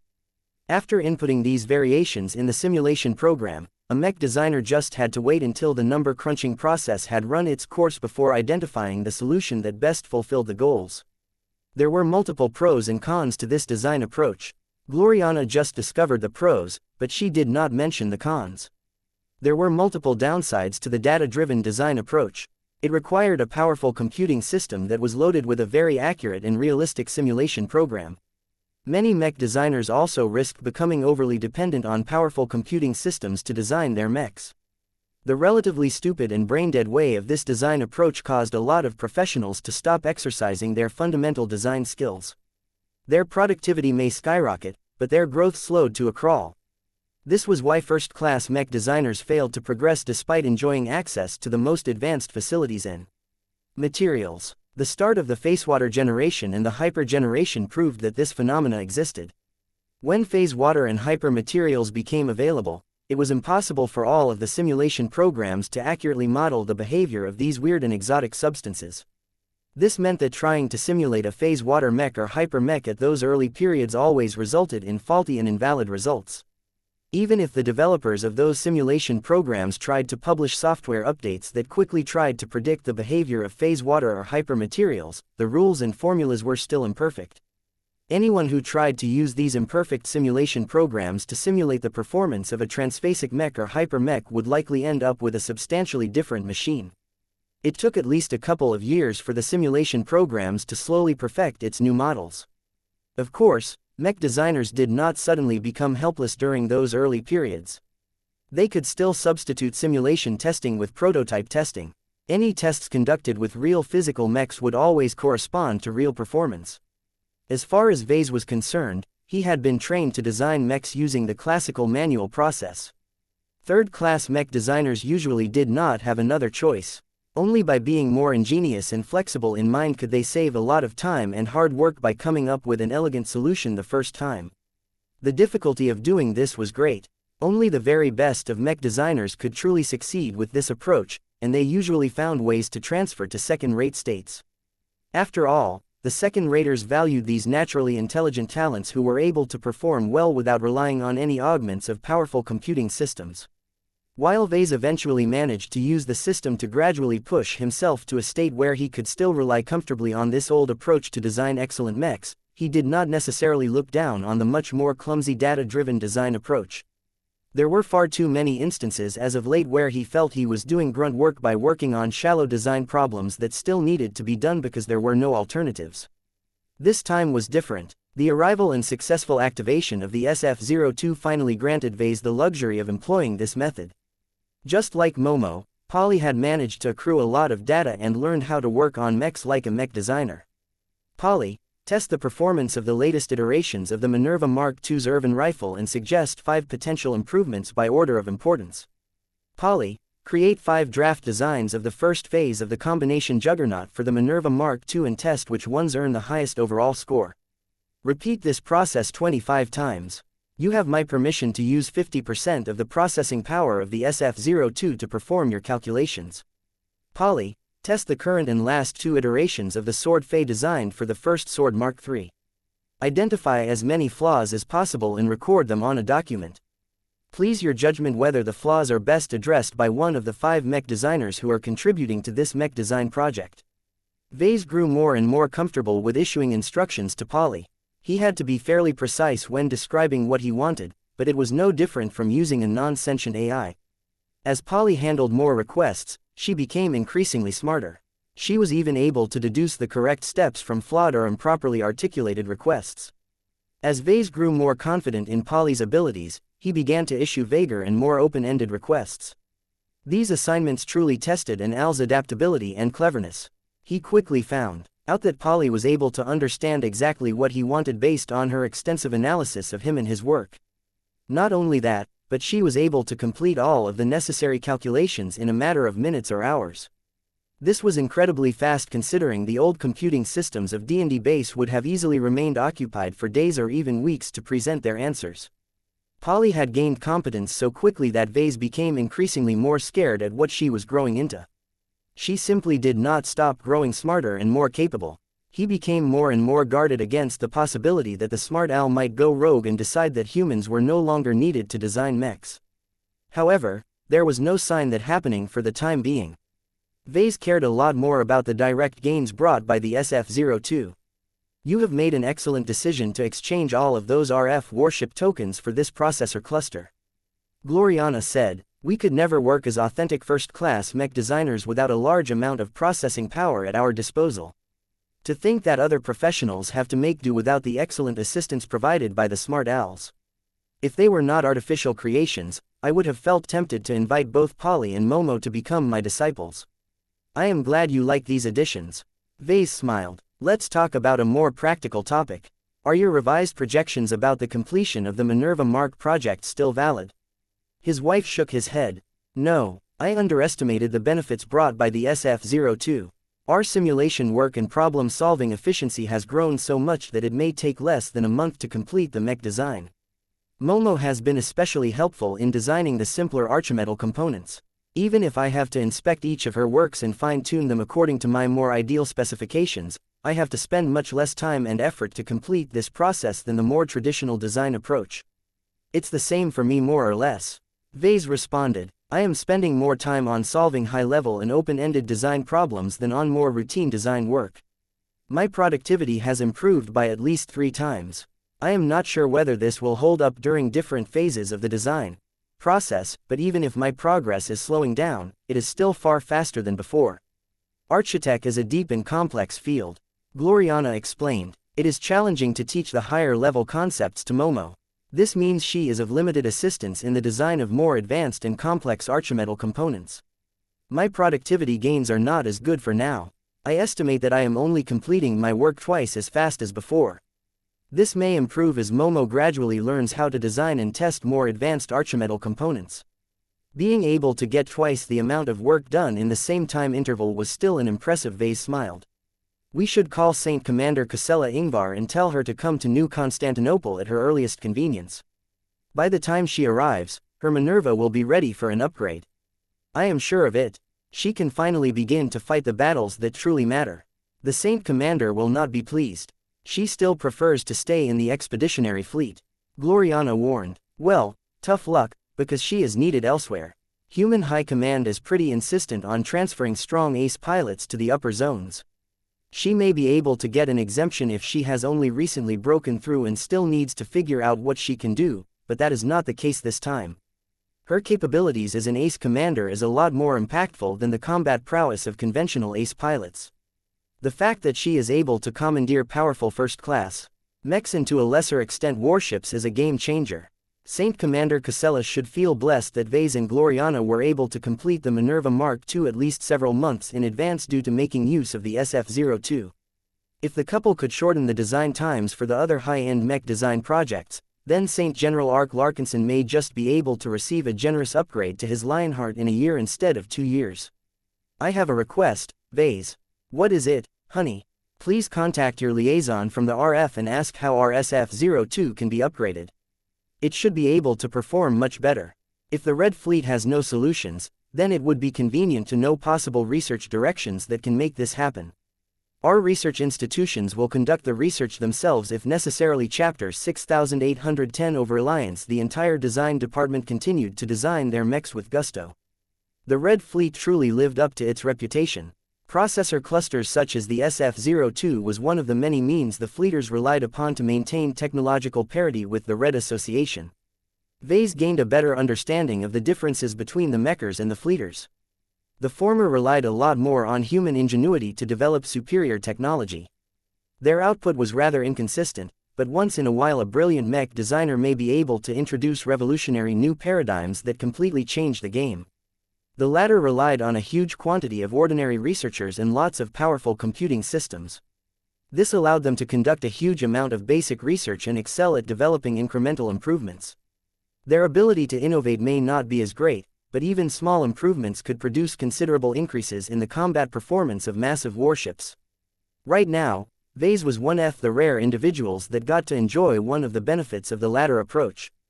The mechers were capable of piling up a lot of processing power as well, but Ves bet that their intelligent direction was completely inferior compared to the smart owls developed by the fleeters. Mech designers had long maintained strong animosity towards owls. They feared getting replaced by programs that designed mechs on their own. They also objected to replacing mechs with battle bots. To the mech community, mechs were a means for humans to ascend to godhood. The human must always be at the center in order to justify their treatment. In that regard, an over-reliance on smart owls threatened to violate this principle. Ves already noticed that he and many other mech designers had grown lazier.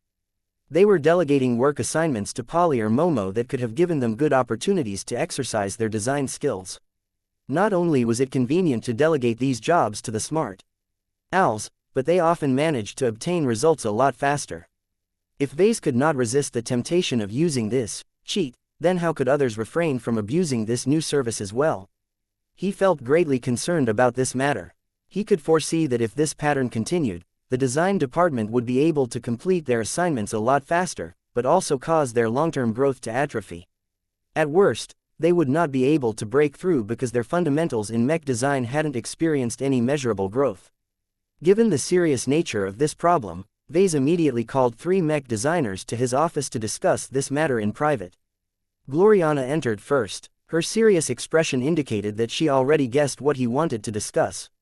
That was good. Alexa Strian and Kelsey Ampatok arrived shortly afterwards. Ves sought their input because they were genuine first-class mech designers who were most familiar with the strengths and pitfalls of the data-driven design approach. All right, everyone is here, so let's begin. Ves immediately spoke as he leaned forward while clasping his hands above his desk. I am sure I do not need to explain the problem in detail. Everyone has been making as much use of the smart owls as they could get away with. Compared to doing all of the hard work yourself, it is much easier for you to set a bunch of parameters before letting the smart owls crunch the numbers. This is not a good development in my opinion. I agree in part. Gloriana spoke up. I agree that relying too much on our new smart owls is not conducive to everyone's growth. However, there are situations where relying heavily on the powerful automation tools at our disposal is a logical course of action. I am extremely frustrated with our growing backlog of high-end mech design projects. It has continued to grow longer with every mech pilot that breaks through. Now, I finally have hope of shrinking the backlog. I have no problem with using the full might of the smart owls to quickly reduce the amount of high-tier expert mechs and junior ace mechs that we are obliged to design. As usual, Gloriana made a good point. Her logic was always sound as long as the subject did not relate to her obsessions and pet peeves. I do think that we need to work on shrinking our backlog, but it may be too much to rely so heavily on automation to complete so much work. Ves said, I noticed that the quality of the design solutions are not as good as the work we do ourselves. I am aware of that flaw. At most, we can make a pass on Momo and Polly's work. I am confident that they will learn how to produce better quality by themselves over time, so the discrepancies should never be too great. Your Arya may also be able to contribute in this regard. Alexa Strian spoke up. With regards to the over-reliance on automated problem-solving, debates about this subject have raged in the mech community for centuries. Terran mech designers have formed a consensus on this subject. While the ICE that I have worked with in the past are not as intelligent and thoughtful as Momo and Polly, the principles should be similar enough. Our rule is that unless there is an emergency, it is better to deliberately reduce the effectiveness of the smart owls in order to give human mech designers enough chances to develop their practical design skills. How should the effectiveness of smart owls be reduced? Ves asked with a frown. Do you lower its processing power? Do you impose a quota on the amount of hours you can make use of its services? Or do you prevent it from solving more advanced problems? Any of these suggestions are valid, but the most common solution we employ is a variation of the latter. The former Terran mech designer replied. The simulation programs will still run fine, but we program our owls to fall short of completely solving problems. There will be gaps in formulas or steps that relate to the essence of a method. The mech designer has to recall the relevant theories and apply them in a challenging enough manner in order to obtain the solutions they need. This method helps mech designers apply what they learned in a reasonable manner while also retaining much of the productivity gains of automation. This hybrid solution sounded a lot better than the alternatives that Ves considered. As expected of the Terrans, they figured it all out already. Ahem, Kelsey Ampatok. The Terran solution to the automation problem works out for this group because they rarely innovate or design completely new mechs. The method described by Alexa works best when the problems are relatively fixed and directly derived from existing theories.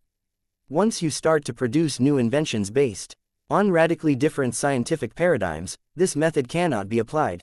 Then how do the Rubarthans handle this situation? Ves asked. The Rubarthan solution is to impose a strict usage quota on automated solutions. For example, a mech designer can receive a quota of 10 hours per week. This means that he or she can order an AL to calculate solutions for 10 hours in total before it refuses to complete any further work for the remaining days of the week. Gloriana looked thoughtful when she heard this description. The Rubarthan approach has its upsides. It grants more control to the mech designer. She can save up the chance to rely on automation for truly tricky problems. She can completely solve the easier problems by herself. A usage restriction is a straightforward way to restrict overreliance on automation. There are valid criticisms of the Rubarthan approach, Alexa said with a frown. If a mech designer does not possess enough self-control, he will more often than not find the path of least resistance. In this case, he will reserve his quota on difficult problems and solve easier problems by himself. Do you not see how the inverse should be the case? A mech designer does not improve as fast by skipping difficult problems. Automation should actually be used on the easier problems that do not teach you anything new. That was a strong counter-argument, but Kelsey did not give up so soon. How a mech designer makes best use of his weekly quota is a test in itself. The Terran approach grants little agency to the mech designer. Each of them have to fill in the gaps in theories and requests no matter whether they agree with this approach or not. They had no choice on the matter. The Rubarthan approach on the other hand gives mech designers more control. A good mech designer will naturally know how to best use up the weekly quota. A bad mech designer will not learn the right lessons and experience little progress. This was a reasonable take, but Ves disliked the trial aspect of it. The Rubarthans probably stopped many mech designers from progressing further due to relying on ambiguity. He rubbed his hairless chin in thought. I can see the advantages and disadvantages to both approaches. I think that for our clan in particular, the Rubarthan approach is the better choice. Why? Gloriana asked with a frown. Because it tests every subordinate of ours. Ves responded. If a mech designer under our charge wants to coast along and avoid hard work with the help of his usage quota, then he has already failed. If any of our mech designers want to earn our recognition and break through at a higher frequency, he or she must have the resolve to work hard and not avoid difficult design problems. Those who pass this test will have greater discipline, better judgment and burning ambition. These are exactly the talents that we should nurture. Other mech designers are not as valuable and can be left to fend for themselves. Kelsey added a few more arguments. Applying a quota on the usage of smart owls will lead to fewer breakthroughs according to our research, but this is a good development. Those who are able to pass this test have a higher chance of becoming a senior mech designer or master mech designer. Those who failed may have succeeded in another environment, but they have a higher chance of reaching a plateau in their careers. It is better to keep them as apprentice mech designers as they will not be wasting everyone else's time and resources. I do have to admit that we do not actually want to welcome too many breakthroughs in our design department. Gloriana said, journeyman mech designers demand much more attention and investment. This can get rather tedious if too many of them advance in the same period. Ves turned to Alexa. I am hearing a lot of good things about the Rubarthan approach.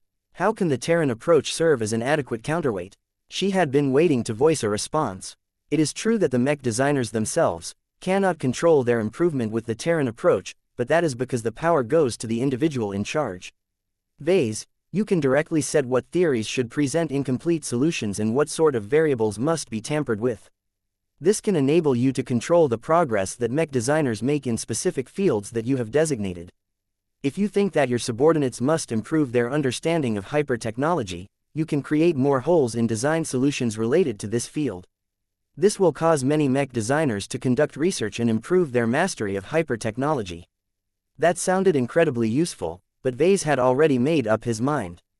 That sounds rather good, if a little too reliant on a center. However, I think we will adopt the Rubarthan approach. I don't care what my subordinates learn, but I do care that the worthiest of them will be able to overcome numerous challenges and climb to the top. Chapter 6811 Processor Quotas. Once Ves and Gloriana made up their minds, they announced the institution of weekly quotas to the design department. The SF-02 is incredibly powerful. Ves spoke in front of the gathered mech designers. Each of you has experienced its capabilities. Is making life incredibly convenient for you all, but that is not necessarily a good development. Our civilization has always grappled with the problem of relying too much on automation. The more we offload work to ALs, the more control we cede over our lives. Lack of practice is detrimental to your development as mech designers. If you keep delegating work to our smart ALs, you will deprive yourself of essential practice and experimentation. The lack of effort will slow down your progress and cause your careers to stall. Are you truly willing to remain stuck as apprentices or journeymen? Many mech designers shook their heads. The vast majority of them were new and optimistic about their future. They derived a lot of pride in their ability to work in the legendary design department of the Living Mech Corporation. Even if their design capabilities were nowhere close to that of Ves or Gloriana, many of them still fantasized that they would be able to transform themselves and one day catch up to the founders of the Larkinson clan. After a bit more lecturing, Gloriana took over in her capacity as the director of the design department and announced the weekly quota rules. In order to limit your dependence on the SFO2's powerful capabilities and encourage you to exercise your design skills, we will limit the amount of hours you can make extensive use of its processing power. Once you have used up all of your quota, the smart ALs will become inaccessible to you. The SF02 will only grant you access to as much processor power as before, which is not much. This should be enough for you to complete your work assignments by relying on a classical design approach. It was not a good idea to deny access to the SF02 entirely once a mech designer had used up his quota. He could only rely on consumer electronics or their own cranial implants to perform their calculations. This was far too inefficient and also highly insecure. The weekly quotas are based on your mech designer ranks. Gloriana continued, the higher your rank, the more agency we are willing to bestow you. We believe that as long as you have managed to climb your way up through hard work and ingenuity, you should already have enough awareness and self-control to seek the best development trajectory for yourself. If you still fail to withstand temptation and use the smart AL as a crutch to save yourself from doing hard work, then you will ultimately bear the consequences of your own decisions. Everyone looked as if they took her words seriously, but Ves and Gloriana knew that they were only humans. There should definitely be a lot of mech designers who wouldn't be able to resist temptation and use their access to the SF02 as a way to shirk hard work instead of using it for its intended purpose. Ves could have added an instruction that caused Momo and Polly to intelligently track how the mech designers made use of their capabilities. They possessed enough understanding and familiarity by now to judge whether a mech designer was trying to be more efficient or whether he was attempting to slack off during his work shifts. If the two smart ALs detected any instances of the latter, they could deny any requests to leverage their processing power and tell the mech designers to do the hard work themselves. However, Ves ultimately rejected this measure. It was way too intrusive and risked going too far. No good would come out of micromanaging his subordinates. Mech designers were not children and should not be treated as such. They were already adults when they started their careers, and they had to grow up even further in order to earn the qualifications to undertake greater responsibilities. Ves ultimately agreed with the Rubarthan philosophy of treating this as a test. Those that were able to resist the easy way out and proactively sought to challenge their design skills held greater promise. These mech designers all possessed the potential to rise above their peers and become the next pillar of the Larkinson clan, such as Keddies. As for those that did not push themselves too much and stagnated as a result, they had their own place in the design department. There was always a need for assistant mech designers that took care of a lot of low-level grunt work such as performing tests, recording data and designing variants that catered to different demands. Ves and Gloriana had given their subordinate mech designers enough hints about their thoughts and intentions. It was up to the mech designers themselves to act upon that information. After Gloriana briefly explained the intentions behind the quotas, she announced the specific numbers. Novice mech designers are granted a quota of 4 hours per standard week. Apprentice mech designers are granted a quota of 10 hours per standard week. Journeyman mech designers are granted a quota of 16 hours per standard week. As for senior mech designers, they are no longer bound by any quotas. Do note that these quotas are based on the time that the processor cluster is actively following your math-intensive requests. It is not based on power consumption, calculations per seconds or other units of measurement. This means that the actual amount of processing power at your disposal may change on a daily or hourly basis depending on load and allocations. Ves and Gloriana wanted to keep the quota system simple and straightforward. The SF2 may undergo drastic changes in the future that would cause its efficiency to undergo a lot of upheaval. It was better to use a unit of measurement that would remain constant regardless of how the processor cluster changed in the next few years. Predictably, a lot of mech designers groaned and expressed dismay at the figures. This was an understandable reaction. The low-ranking mech designers previously went from being able to make use of the SF-02 on an unlimited basis, one being restricted to using it for 4 or 10 hours at most. Even the journeymen became disappointed at the harsh limitation on their own usage. A quota of just 16 hours was not that much considering that their work often involved design applications of considerably greater scope and complexity. This limitation massively cut down their productivity. The consequences were quite severe. Many mech design projects would take weeks or even months longer to complete due to lacking the ability to conduct a lot of simulations. I can see that you have objections. Ves spoke up as he crossed his arms. Your feelings on the matter are irrelevant to us. We have put much thought behind the weekly quotas. We cannot afford to ignore it. Having it speeds up our work by a huge extent. The more work we get done per day, the faster we are able to pump out mech designs, many of which are essential and directly impact the survival of our clansmen. That said, I will not allow the SF-02 to turn you into spoiled children. The processing power it offers is abundant but precious.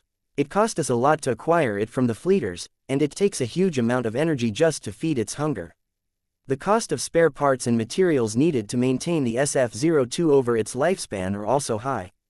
He wanted to remind everyone that the SF-02 was a luxury they could never have access to under normal circumstances. It should never turn into a freely available public resource that clansmen could borrow at will. To the novices and apprentices among you, the quotas are particularly low for you because you are in your formative periods. These are the stages of your career where you need to accrue experience and master your fundamental knowledge through practice. The quotas you have received are enough to complete a large amount of high-volume calculations of low complexity. It took skill and thinking to gain the most results out of the least amount of resources. Ves wanted to encourage the mech designers to be frugal and efficient in their usage of the SF-02. As long as you construct your requests in a clever and efficient manner, you will waste less processing power, which leaves more room for other mech designers. So long as you intelligently master the data-driven design approach, you will find yourself with a large amount of time that you can use to manually solve more complex design problems. If you have any free time left after that, you are free to study more knowledge or work on your own personal design projects. However, if you do not adequately master the skills to make efficient use of our smart owls, then you will end up spending more time on monotonous design tasks. Gloriana gave the mech designers a warning. In light of the latest changes, I have rescheduled your work assignments to allow for more time. That said, I have carefully calculated and modeled how much time a typical novice, apprentice and journeyman needs to spend in order to complete the new assignments. I expect that each of you should not have any problems with completing your work within the fairly tight deadlines that I have set. The key to completing your work in time lies in the usage of your weekly quota. You can solve many low-level problems within an hour's time of using Momo or Poly services. That same hour can also be spent to obtain margin progress in solving a complex, open-ended problem. Even if you feel the need to make use of the SF-02 to solve a complex problem, then at least put in the effort to complete as much preparation as you can by yourself. Ves added his own thoughts. It is much more sensible for you to understand the underlying rules and principles of the problem at hand first. This will allow you to narrow down the range of solutions. The better you grasp the theories and how to apply them, the more effective you can execute this approach. If you only use the smart owls to solve the last steps that you cannot effectively complete by yourself, then the SF-02 will not be as heavily burdened and should not take too long to spit out the answers you sought. Both Ves and Gloriana gave the mech designers more advice on how to make the best use of the SF-02 given their limited quotas. This way, the mech designers should be adequately equipped to pass the implicit test that came with the latest rule changes. If the subordinate mech designers still failed to meet their work obligations after all of that, then Gloriana would definitely transfer them away from the design department. She had already done so in the past when it came to assistant mech designers who were originally third-raters. Regardless of whether they had joined the clan in the early days and consistently remained loyal, Gloriana did not want her department to get dragged down by incompetence. She did not expect for any of the low-ranking mech designers to match her pace of improvement. No mech designer was more perfect than her as far as she was concerned. What she did expect from her subordinates was for them to be able to remain useful to her as she continued to progress. She saw no value in retaining mech designers who were unable to work with transphasic components or who did not know how to handle the most basic work assignments related to first-class mech design projects. The miracle couple's high pace of development was a constant source of stress to the majority of workers of the design department. They did not want to get kicked out of this holy land, but their poor foundations were dragging them down. If neither augmentations nor systematic cultivation could make them smart and knowledgeable enough to assist in any ongoing advanced mech design project, then they had no place in the design department anymore. Gloriana secretly hoped to sweep these old-timers aside and fill up the vacancies with more competent and well-educated first-class and second-class mech designers. Chapter 6812 Another graduating student. The atmosphere in the design labs had changed after instituting the new rules. The mech designers no longer looked as relaxed as before. Instead of formulating requests before letting Momo or Polly do the actual work of solving design problems, they had to make careful judgments on whether it was worthwhile to spend their limited quotas. The low-ranking mech designers looked especially concerned. They had to work harder and figure out how to make good use of their limited hours with the SF-02. None of them wanted to miss the deadline for their work assignments. Gloriana had long established a reputation for being a harsh task mistress. No one wanted to be on the receiving end of her rants, much less the other punishments that she had in store. It was precisely due to her strict regime that the design department quickly shaped up. No one was able to relax and take it easy under her watch, but the mech designers did not really reject the changes. They were mech designers. They were professionals who yearned to formulate their design philosophies and become famed for their innovations. Each of them knew that they would never be able to make any notable accomplishments without putting in the work and effort of improving themselves. This was why no one rebelled or voiced any objections to the changes. Gloriana was also good at calculating work assignments that exerted enough pressure on the mech designers without becoming overbearing. The result of all of this was a renewed and more focused design department. The mech designers all treated their work a lot more seriously than before.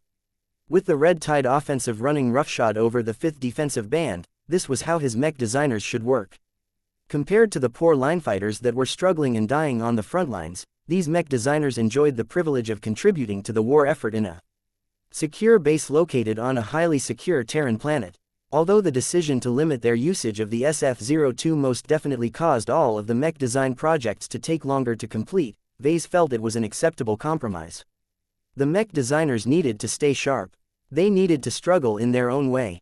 Only then would they be able to draw out their potential and turn into high-value talents. Speaking of talents, a certain mech designer had managed to cross the extraordinary threshold and become a journeyman mech designer. Normally, Ves had no reason to pay attention to such a breakthrough. The design department already employed a lot of journeymen that he recruited from various places. They were no longer as rare as a decade ago. It was enough to let Gloriana take charge. This time was different, though. The reason why Ves felt the need to address this matter in person was because pertained to one of his students. He continued to move through the main design lab. He eventually entered his office with his silent, collie bodyguards shadowing him while making remarkably little noise. Xanthar, congratulations are in order. You did not disappoint my expectations, teacher. The new journeyman had already entered the office and taken a seat beforehand. Thank you for your words. I feel more ready than before. I finally have a design application that I can call my own. It took so much work and experimentation, and I only got a half-finished invention at the end. It shouldn't be enough, but it's a start. Ves sat down on his own luxurious Puelmer leather seat and sank into its adaptive cushions. He faced his student with an evaluating gaze. The breakthrough had done the younger Trueblood Larkinson a lot of good. Eel had shed the weight of doubt and indecision from his shoulders. Becoming a journeyman meant that he had become a true mech designer. He had successfully proven his dedication and competence to the art and science of mech design. He earned the recognition from many mech designers. While there were still many ways for journeyman mech designers to falter, they also had a much higher chance to become a respected senior or master mech designer. Well, now that you have become a journeyman mech designer, you should visit the headquarters of the Red Association as soon as possible. I am not sure if pilgrimages are the same as before. The current war climate makes long-distance travel a lot less convenient. You will need to get briefed by the mechers in person, though. They can explain the things you have a right to know a lot better than me. Are you looking forward to going on a small vacation? Not really, sir. Xanthar shook his head. There is so much I can do. Now that I have completed one of my major goals, I want to spend more time on studying everything I need to know as a first-class journeyman mech designer. There is so much to learn. I am eager to find ways to improve my initial solution. It is still incomplete and needs much more refinement in order to turn it into a product that I can be proud of. Right now, it is not even close to ready for use. Ves leaned forward while pressing his fingers together. You are talking about your EE munitions, right? Yes, but not exactly. In my vision, I can invent hundreds if not thousands of different variations of EE energy explosive munitions. I am not even close to meeting that goal because I only just invented the first variation, and it isn't even complete. Please present to me your work. Well, I will not embarrass myself by showing off my mech design. I will only explain the munitions for the kinetic rifle that I have designed. A projection came to life that showed off a solid round. This projectile was made out of unexceptional exotics, but it was the use of hypers that stood out to Ves. This is my Fade Burst round. The younger journeyman said with pride. As you can see, it does not contain any explosive propellants. The entire round is made out of solid and stable metals. That does not mean it is entirely stable. I am sure you have noticed that the proportion of hyper materials is rather high. This is because they are the source of the damage inflicted by this round. The design did not seem all that complicated on the surface, but Ves knew that there was more depth to this projectile design. Low-grade exotics. Low-grade hypers. This is an economical projectile, even for third-raters. The internal design is also extremely simple. The design lacks sophistication, but that makes it disgustingly easy to mass-produce. As long as you can supply the easily sourced materials to a light industry production facility, its production lines should easily be able to pump out millions of rounds a day. The cost will be so low that you can easily supply enough rounds for lots of third-class ranged mechs armed with ballistic weapons. In fact, as long as you modify the rounds to fit the specifications of the Onager version C's enriched Gauss gun system, I can see millions of yellow jackets firing these special rounds to their enemies. As long as the product was stable, reliable and effective enough, Xanthar should be able to mass-produce his so-called Fade Burst rounds and find plenty of buyers in the lower zones. The Fade Burst rounds would definitely take the third-class mech market by storm if Ves personally endorsed his student's product. Not that Ves had any intentions of doing so. Xanthar's product should stand on its own feet. If it was truly a good product, then it should find its way into the hands of customers. This product was incredibly appropriate for the current day and age. The encroaching aliens had disrupted normal commerce across the human-occupied space and made it a lot more difficult to ship materials across star systems. The low-quality materials that Xanthar used in the design of this Fade Burst round might not all be present in a single star system, but it should be incredibly easy for cargo vessels to ship the missing materials from adjacent star systems. The availability of all of the exotics and hypers were high. The cost of purchasing them in bulk should be minimal. In a few cases, the cost of shipping exceeded the cost of buying the actual resources. Have you designed a second-class variant of your Fade Burst round as well? Ves asked. Yes. A second projection appeared. It was clearly not the original. Xanthar had merely tried to substitute low-grade materials for mid-grade materials whenever it was possible. He had to make other tweaks in order to account for changes in density and center of mass, but it still remained a variation of the third-class product. As Ves repeatedly switched his gaze between the two projected schematics, he slowly began to frown. You have me at a loss.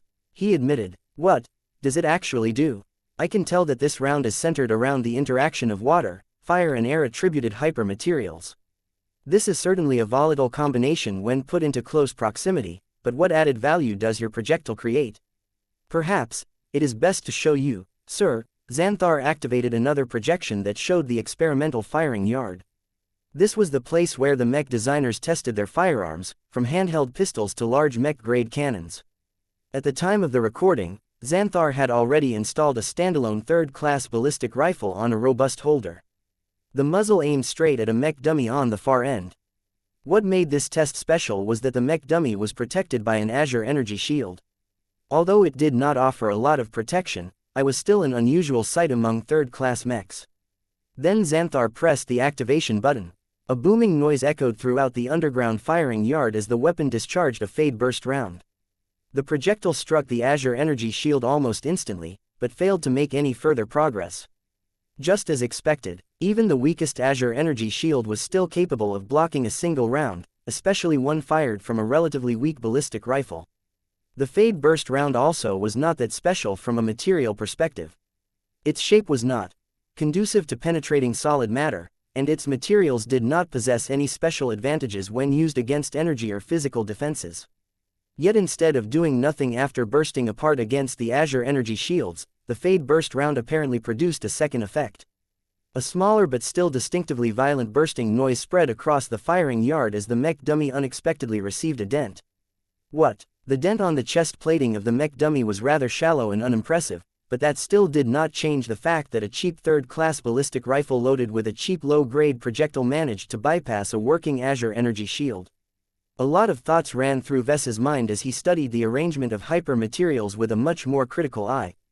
This Fade Burst round of yours looks like it is never meant to inflict material damage. It frankly sucks when you try to damage anything made out of solid matter. Yet when you use it against a shielded target, an unknown interaction between fire energy, water energy and a small dash of air energy somehow produces a violent reaction that somehow allows this explosive mix to inflict a significant degree of material damage. I don't know how you managed to pull off the transition from virtual and real, yet still bypass the Azure energy shield. It should have blocked this attack regardless of whether it is a physical or spiritual attack. This did not make any sense. What he just witnessed from this simple test did not conform to his theoretical frameworks.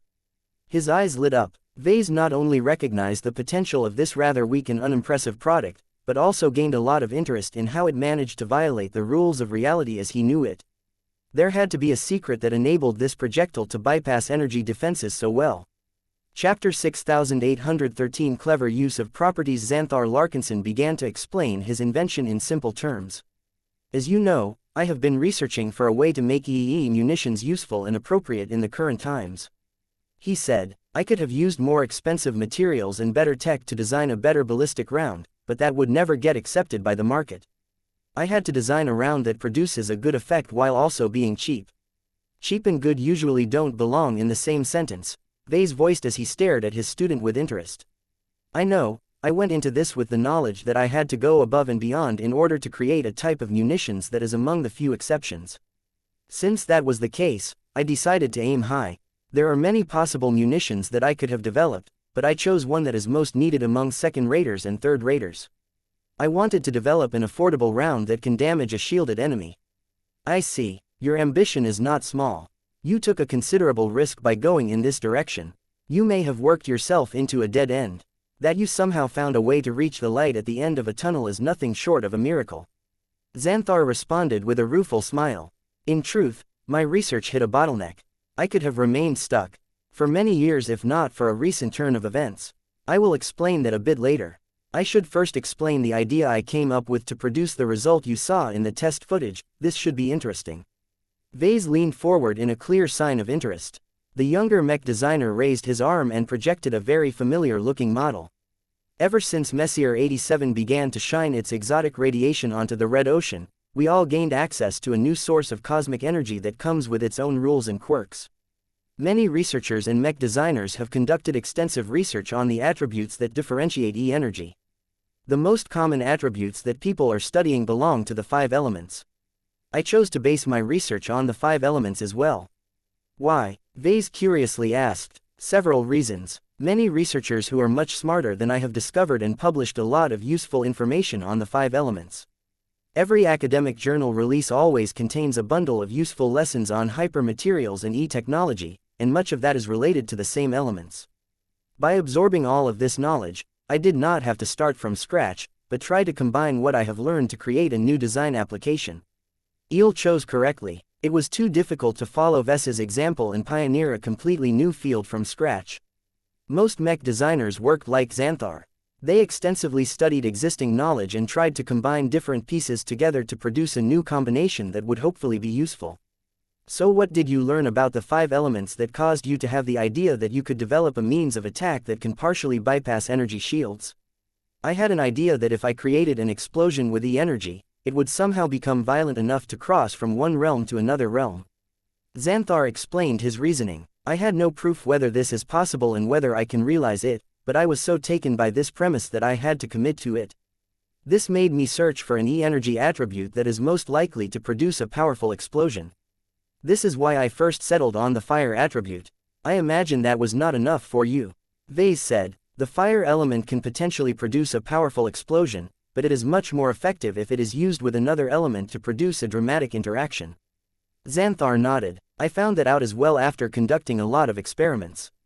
Fire energy mostly wants to burn. This is why I tried to find an E-energy attribute that can produce a violent reaction. I tried my best to stick with the 5 elements because anything else would make my product more expensive and difficult to mass produce.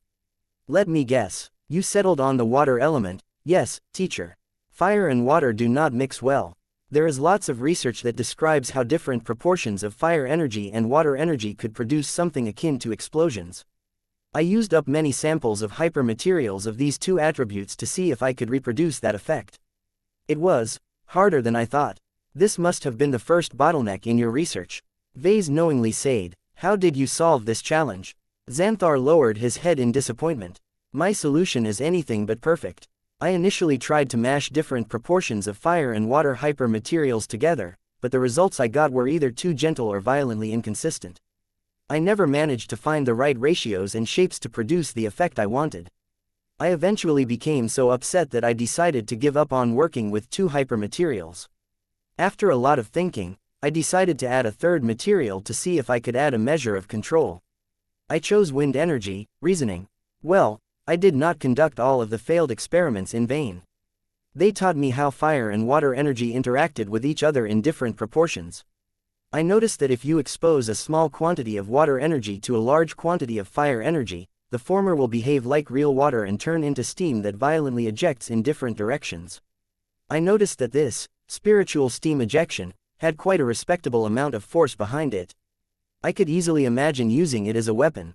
Yet when I tried to develop this angle further, I found that no matter how precise I made my work, always produced different spiritual steam ejections with every attempt. The idea sounded strange to Ves, but Xanthar obviously thought it had merit. This caused him to persist in his research.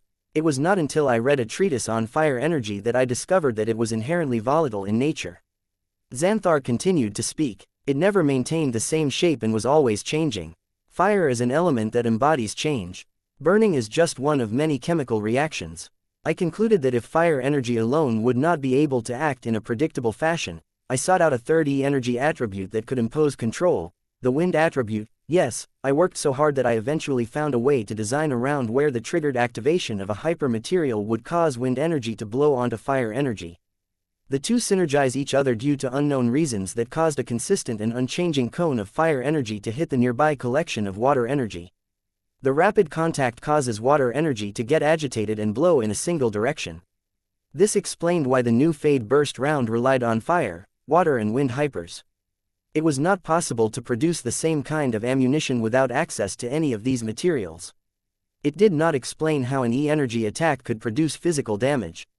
Under ordinary circumstances, only high-ranking mech pilots had the ability to turn virtual attack into a physical attack. The use of willpower could ignore many laws of reality. Xanthar did not have the luxury of working under those conditions. The vast majority of his customer base for his product should encompass the poor and average citizens. They needed a solution that they could readily use to increase their combat effectiveness. So I found a good combination of hypermaterials to inflict damage with E-energy. Now I had to make it damaging to solid matter while also bypassing energy shields. I conducted a lot of random experiments and read a lot of academic articles. I was trying to force myself to read 50 articles a day.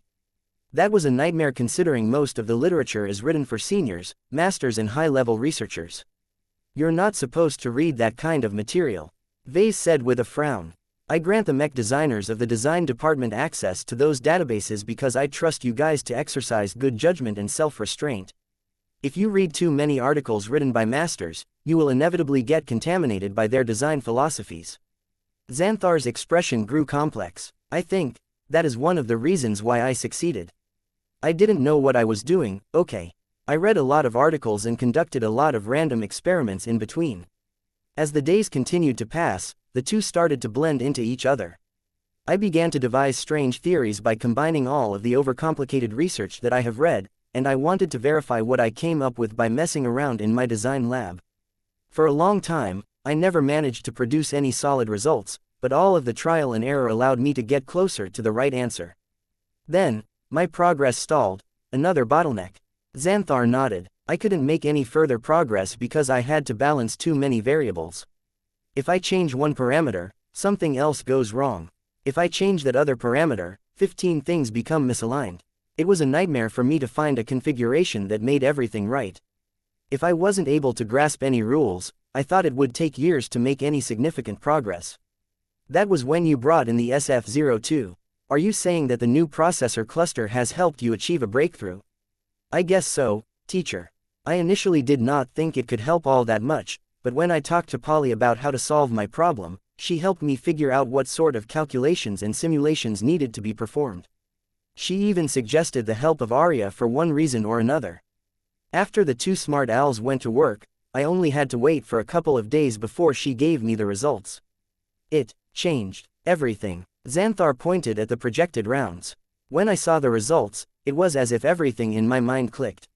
Multiple different theories that I picked up from those academic articles started to make a lot more sense when used combination with each other. Can you explain the working principle of this shield bypassing effect to me in simple terms?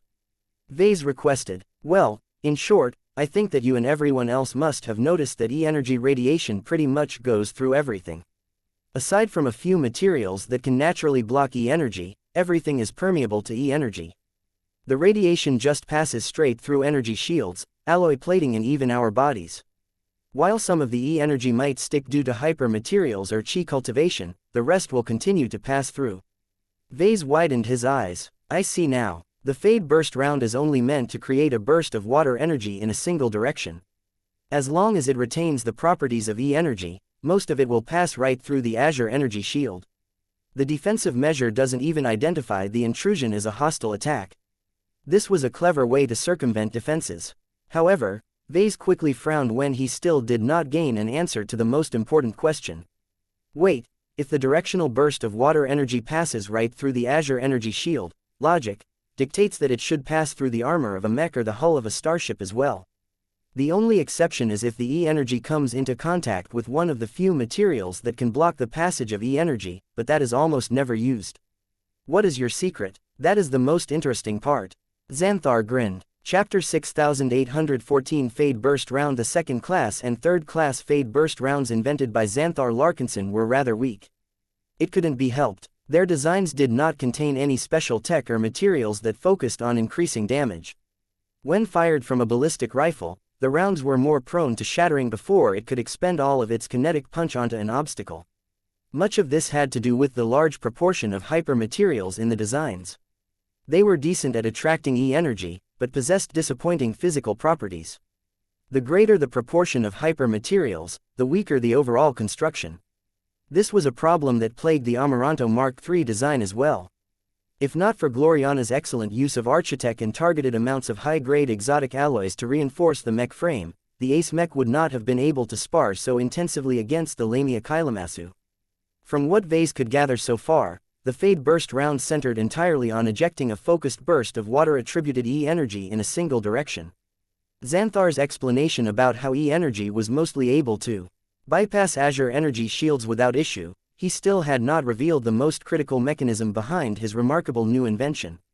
How was able to convert a focused spray of E-energy into a physical attack? Without the use of true resonance to alter its properties, Ves could not think of any way to make this happen. The secret behind how I was able to do it is Alfred, my companion spirit. Xanthar finally exposed the source behind his most important breakthrough in his research. Mawa, a green cat that looked like he was on fire, emerged from Xanthar's forehead.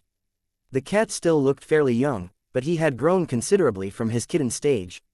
When Ves and Blinky examined Alfred, they noticed that the reason behind the companion spirit's vigorous growth was due to practicing a chi cultivation method based on the fire element. Ves was not familiar with this chi cultivation method, but he could feel from Alfred's spiritual emissions that he not only became more aligned to the fire element, but also gained more volatile and explosive qualities. Alfred should not only be able to create spiritual explosions that could damage E-energy constructs, but also use his cultivation to create physical explosions. The answers fell into place. You managed to replicate one of Alfred's abilities into the Fade Burst round. Ves voiced his conclusion. That is right, Xanthar said. As you know, Alfred can turn a regular projectile into an EE round by infusing a small amount of his energy into it.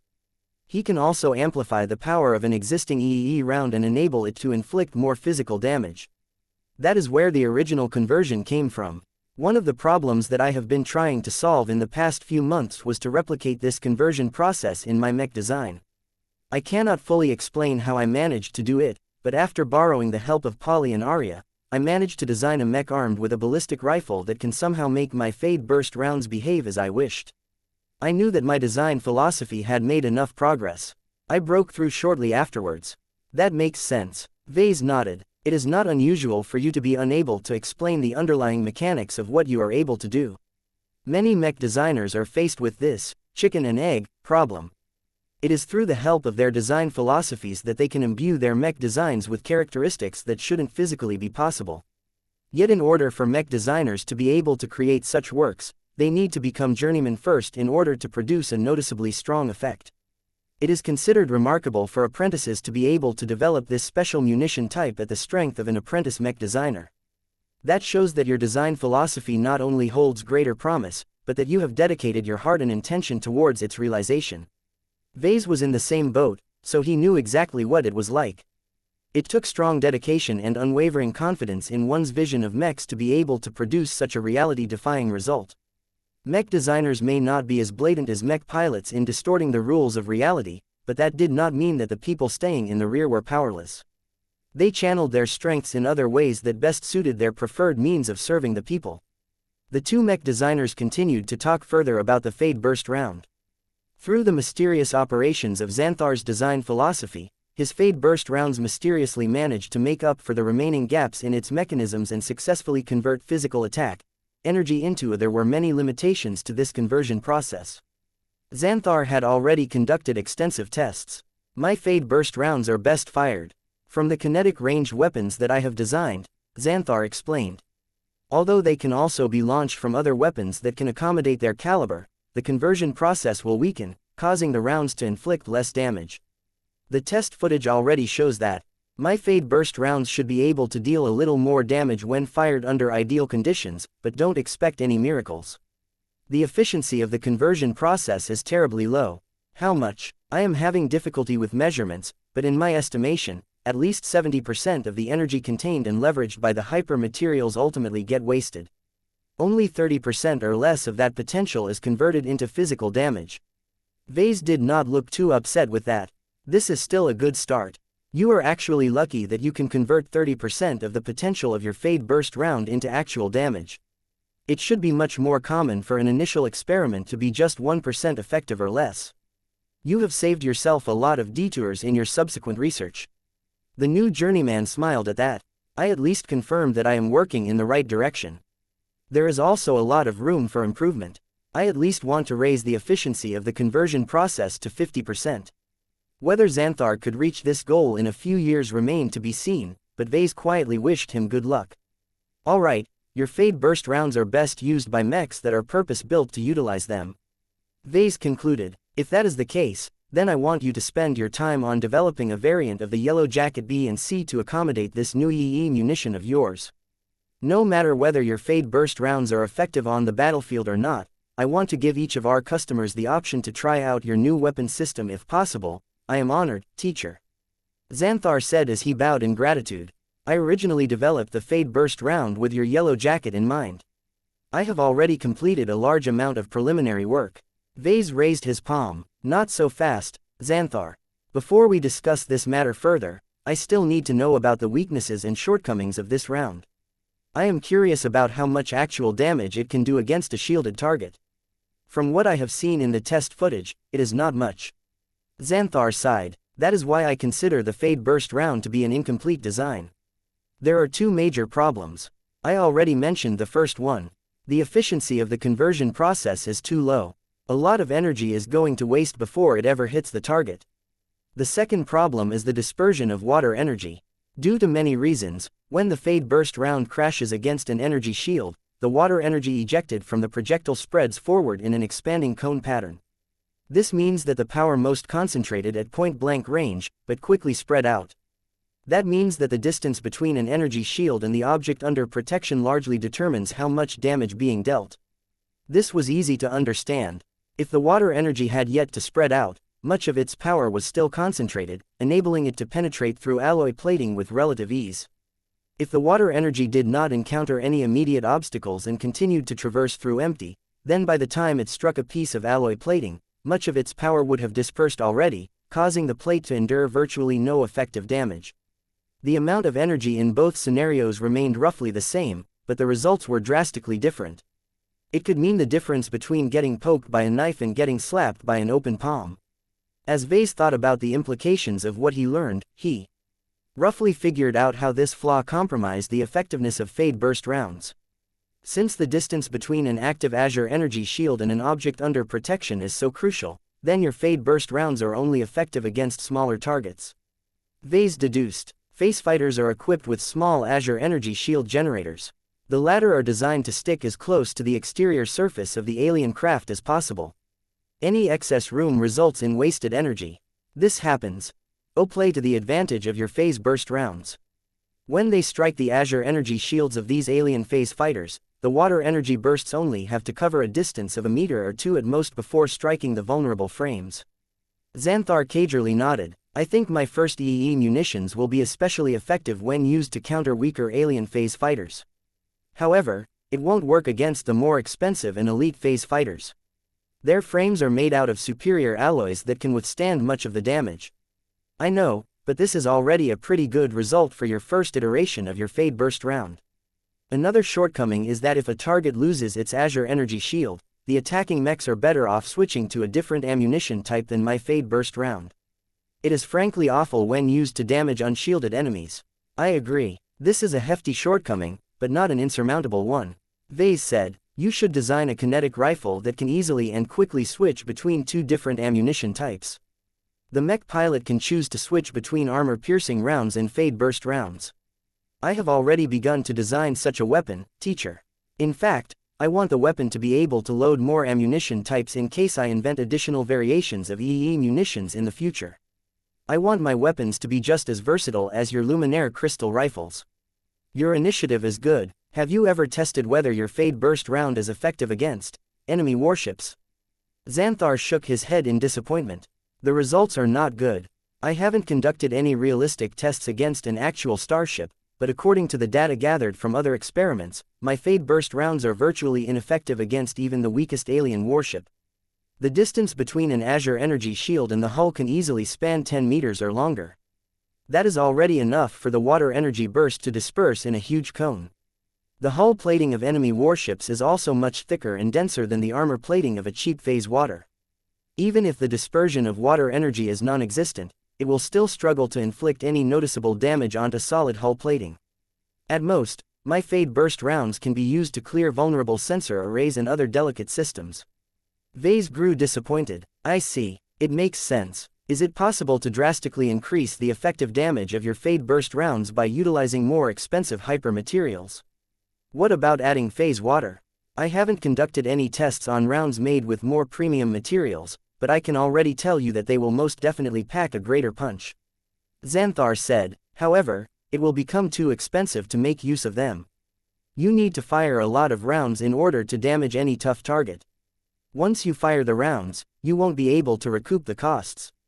If you are crazy enough to use phase water on these rounds, I can't imagine how much money you will be throwing away.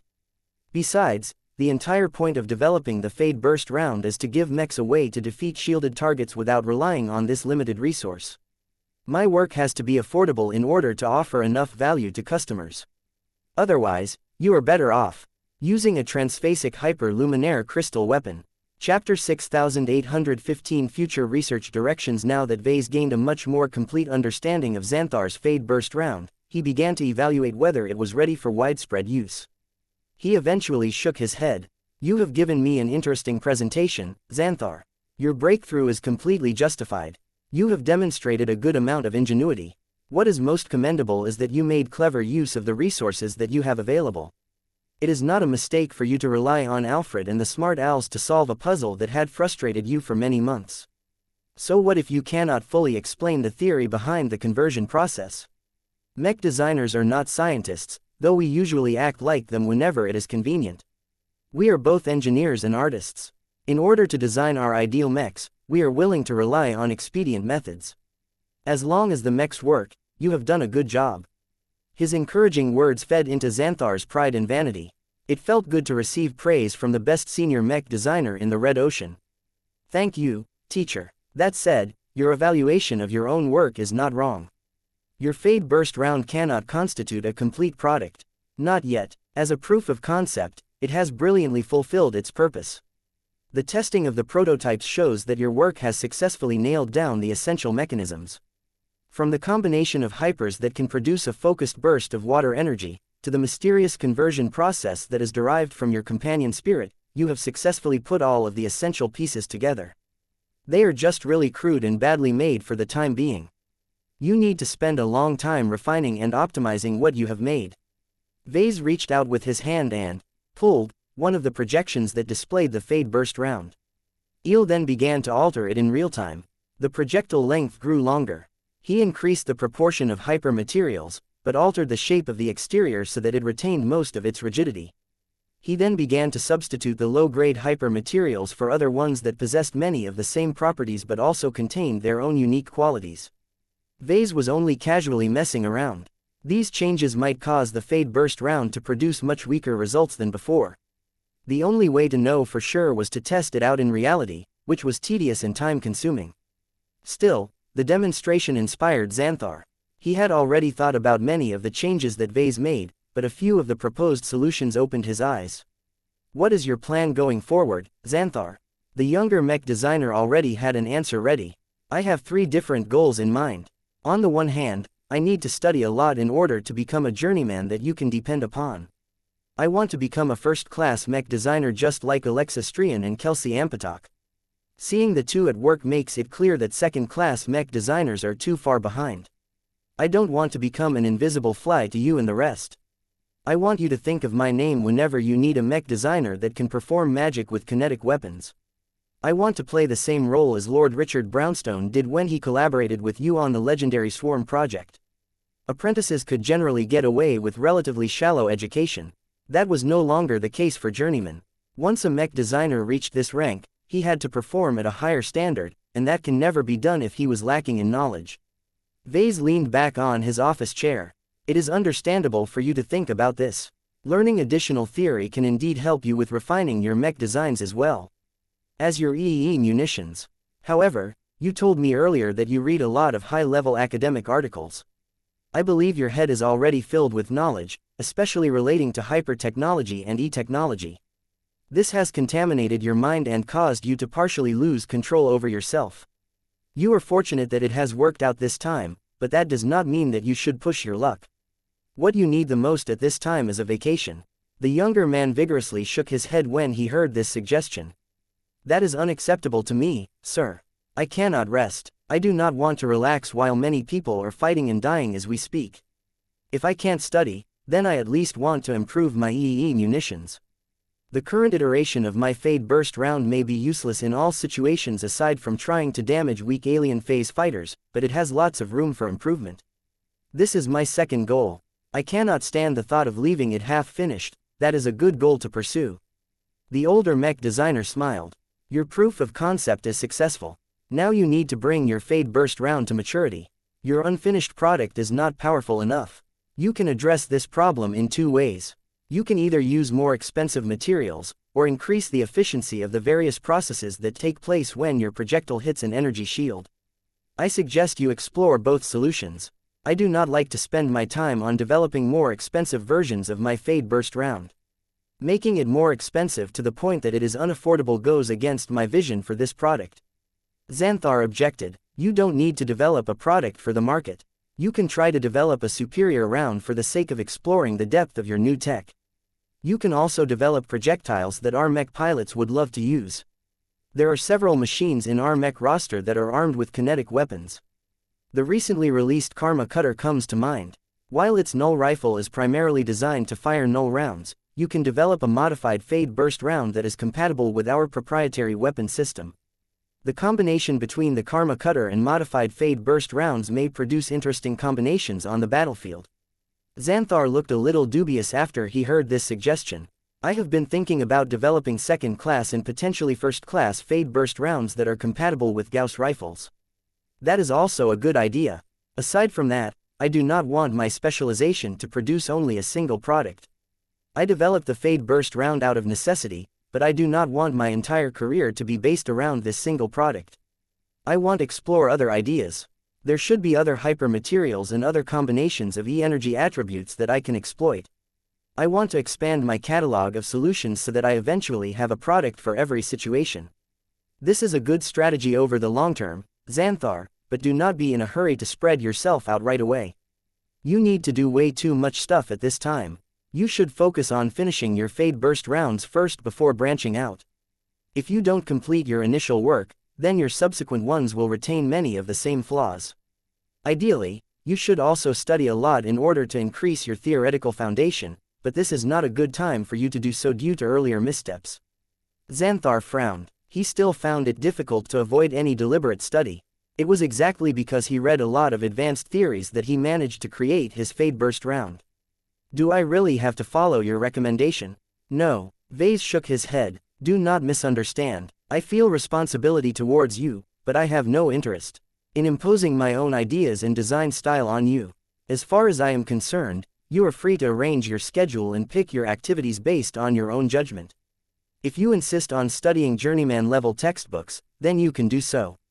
Perhaps this may result in pleasant surprises. However, I sincerely believe that studying so intensely after immersing yourself in theory for so long is detrimental to your mental health and progression. This is why it is better for you to engage in more practical work and experimentation. This was not entirely ideal as Xanthar would still be exerting a load on his brain, but at least it shouldn't be too heavy. I have high hopes for you, Xanthar. Ves said, do not be in a hurry to perfect your Fade Burst rounds. They may be useful against the native aliens, but it is no silver bullet. Even if you optimize it so that it becomes 5 times as effective than before, it can only help our mechs shred enemy phase fighters with greater case. It is difficult for me to imagine that your Fade Burst round can be effective when employed against warships. Their hulls are too thick and their prodigious volumes make it difficult to concentrate the power of your special round. It can only be used to free up mechs for assaults against enemy warships. This could make a considerable difference in the Red War. Being able to kill enemy phase fighters faster should allow for mech forces to attack enemy warships with less concerns. However, whether Fade Burst rounds could truly enable such a strategy remained to be seen. What Ves wanted to convey was that it was not necessary for Xanthar to make his Fade Burst round more effective against enemy warships, especially larger ones. His produce should instead focus solely on eliminating small craft. If he wanted to develop a solution that was more effective when used against warships, then was better for Xanthar to develop a different type of EE munitions. Ves and Xanthar continued to chat for a while. The latter had many questions that the former was willing to answer in one way or another. While Ves conscientiously sidestepped the matters that Xanthar would get to learn during his pilgrimage to the Red Association, he freely dispensed advice on many other subjects. Just like the seniors and masters that Ves had met throughout his career, he now felt a solemn responsibility to guide the younger generation of mech designers. A lot of mech designers could avoid a lot of mistakes and detours if they received sage advice. When you are ready to start learning again, I can offer you an ED-net quota if you want. Ves offered to his student. Of course, I will only offer it when Red Humanity's borders become stable. As long as you are willing to remain absent for 4 years in the main universe, then you will come out much more competent than before. Xanthar clearly felt tempted, but he reluctantly shook his head. I think I can catch up with my studies pretty quickly due to how much my memorization has improved after practicing an auxiliary chi cultivation method.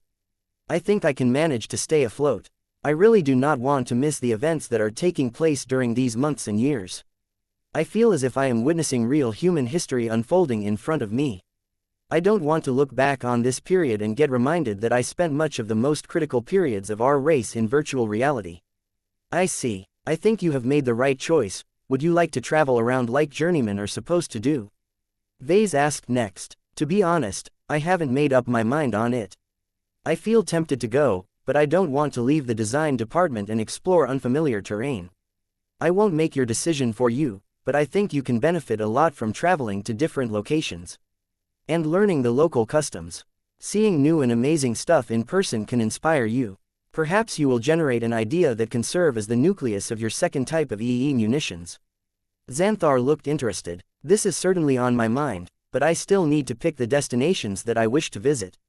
Chapter 6816 First Class Recruitment. After settling matters with Xanthar Larkinson, Ves met up with his wife later on to discuss how they should treat the new journeyman. Meow. Lucky swished his tail in contentment as Gloriana lovingly scratched him on the head. His archimetal exterior felt abnormally warm and soft to her touch. Gloriana had taken a liking for Lucky. His naughty personality reminded her of Ves, and his archimetal body frequently granted her inspiration on how to improve and develop her mastery of architect. As the mother continued to pamper the gem cat, she voiced her own opinion towards Xanthar. His design philosophy is too narrow. I mean, he has the potential to become as good as Lord Richard Brownstone, but his repertoire is too small for the time being. I have studied his private mech designs and his work is far below the standard that I expect from a second-class journeyman mech designer. He needs to study a large amount of textbooks and design at least half a dozen mechs all by himself before I can even consider the idea of putting him in charge of a serious design project. Her verdict sounded harsh, but Ves knew it was fair. His own evaluation of Xanthar was not that different. Xanthar is not as talented as the journeyman mech designers that we have recruited over the past few years. Ves shared his own opinion. I have given him a good amount of tutoring and granted him access to a lot of learning resources. His conditions are far better than many other second-class mech designers. While he has managed to come up with an invention that has the potential to revolutionize combat against shielded enemies, the practicality and effectiveness of his Fade Burst rounds are too poor to be of use. He has nothing else aside from this. If he participates in a mech design contest, he would be the kind of person who will earn a below-average score and be completely forgotten by the audience. He had taught Xanthar for years. Even if he largely took a hands-off approach and gave Xanthar enough space to decide his own curriculum and specialization, Ves did not neglect his student entirely. As far as he was concerned, neither Michael nor Xanthar could come close to Alexastrian in terms of talent, potential, judgment and competence. Xanthar's unusual choice to form design philosophy around special munitions of all choices also made it difficult for him to make a lot of achievements in the future. However, that did not mean Ves was ready to write Xanthar off. Kedis was no genius or prodigy either, but she believed in her own conviction and vision of mechs so much that she had found success by establishing her own niche as a journeyman mech designer. Although Kedis was a lot more famous for being a swordmaster these days, her mech designs were truly useful and powerful enough to earn the adoration of the sword maidens. Ves had a feeling that as long as Xanthar did not give up and continued to pursue his original vision, he may one day become a journeyman mech designer like Kedis or maybe even Ves. Their success did not rely on excellent skills or designing mechs that were nearly devoid flaws. Instead, their kind derived their success by opening up new markets for innovative mechs that did not exist in the past. Why bother competing against existing mechs when they could just find an unoccupied corner and sell their own unique mechs? Even if their products possessed obvious shortcomings, as long as their value proposition was strong enough, people would still buy them in droves. I think Xanthar has a bright future ahead of him, but it will take time for him to reach that point. Ves judged. I am proud of what he has accomplished so far. His proof of concept is already innovative enough to attract further investment. It is a pity that the gap between an experimental prototype and a competitive product is too wide. I have no idea how much Xanthar will struggle to bridge this divide. Gloriana smiled as she caressed Lucky's back. I do not think it will take as long as you think. You are still thinking about the outdated metrics of the age of mechs. We are in the age of dawn. Xanthar not only enjoyed the benefits of auxiliary chi cultivation, but also had a weekly quota of 16 hours with the SF-02. You told me earlier that the smart owls helped him achieve his breakthrough. I think that the assistance of Polly can continue to accelerate his research. She was right. Ves felt grateful for this reminder. Red humans were destined to progress a lot faster than original humans. Exotic radiation made such a great difference that the two branches of humanity were bound to diverge further over time.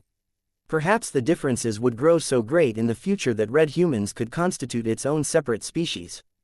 This was similar to how primordial humanity was so unfathomably more powerful than original humanity that it was hard to think they were related. Xanthar is far from the only mech designer that is taking advantage of E-energy radiation. Ves responded. He may be able to progress faster in this environment, but his rivals and competitors are not slowing down. I have been noticing that many of the other journeymen are making a lot of progress their own time. His wife nodded even as she began to rock Lucky like he was her baby. The journeymen that you have recruited over the years are truly superior stock. They are all ambitious and unwilling to get left in our dust. Beatrice Hendricks, Victor Macmillan, Harry Kikonen and Adrian Marceau have particularly impressed me with their work and rate of improvement. While I do not think that they will advance to the rank of senior mech designer anytime soon, I would not be surprised if they do in the next 5 to 10 years. That sounded really good. Not everyone could be measured by the insane standards set by the polymath. Becoming a senior mech designer at around 50 to 70 years old was commendable. Alexa Strian and Kelsey Ampatok are much better than them due to their Terran or Rubarthan backgrounds. Ves felt obliged to mention. They are already undertaking far greater responsibilities. We should focus on recruiting additional first-class mech designers, but not too many at once. I don't want to give the second raters the impression that I am trying to replace them as if they are obsolete mechs. Meow meow. Lucky stretched his body and limbs, granting Gloriana a chance to rub his belly. The female mech designer frowned in thought. Now that you mention it, I have already tasked our recruiters to take a close look at the applications we have received from first-class mech designers. If the need is great, I can accept the most promising applications right away.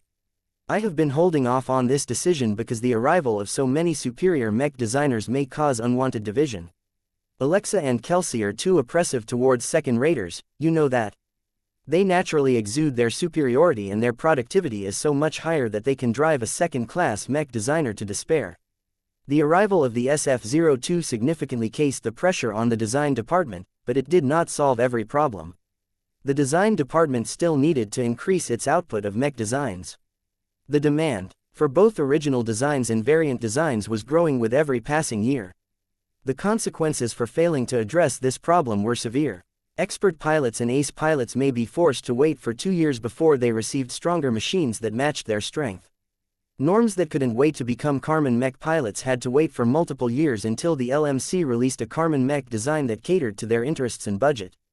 The loyal customers who fell in love with old LMC mechs from the previous generation may be forced to switch to third-party mechs because the lack of modern updates increasingly put their lives at greater risk. These reasons and more all demanded an expansion to the design department. I am looking into recruiting a batch of first-class mech designers from all 3 colonial alliances. Gloriana said, right now, I am closely studying the applications from Terran mech designers who graduated from the Eden Institute of Business and Technology. The ones who attended your classes in the past few years should find it much easier to integrate into our clan and make meaningful contributions to our mech design project. Who knows, they may even be able to design living mechs like Keddies and I. That will allow us to work on more living mech designs at the same time. This was a good solution. Ves had not been as attentive when it came to fulfilling his teaching duties, but there were certain Terran mech design students that had managed to catch his interest or impressed him during the previous semesters. If they were open to joining the Larkinson clan, then Ves would definitely welcome these Terrans. That is a good idea, Gloriana. It doesn't matter if you play favorites and make the Rubarthans upset, somehow. Competence is more important than hurting other people's feelings. Living mechs has always been a signature of our clan and mech company. It doesn't make any sense to publish mech designs under our label that aren't alive. I can't work on so many projects at the same time, so the best way to increase our design department's bandwidth, without stretching myself thin, is to make progress in this area. This would be so much easier if you are able to realize your design philosophy. She said, how much progress have you made? Ves thought on how he should answer this question, knowing that his wife was extremely sensitive to any perception that she was falling behind. Not that much, I think. I am not standing still. The arboreal project that is centered around woodsap mechs should be the first step towards becoming a master mech designer. The Hunting Association does not appear to be in a hurry to cooperate with me on designing a Mergewater mech. I still have no idea what I should design as my first Bloodfire mech. I am also too busy and short on time to work on my Polymetal mech. I have even less ideas about elemental Karman mechs based on the earth element. His wife stared at him with unreadable eyes. She even ceased to pet Lucky, which elicited a complaint from Lucky. It sounds to me that you urgently require more manpower to share your burden, she eventually said. You are only one senior mech designer, and you do not even have the benefit of a cranial augment suite that is empowered by mentalist crystal fragments. That is why I need the help of more mech designers like Strian. Let's start with screening the Terran mech designers first.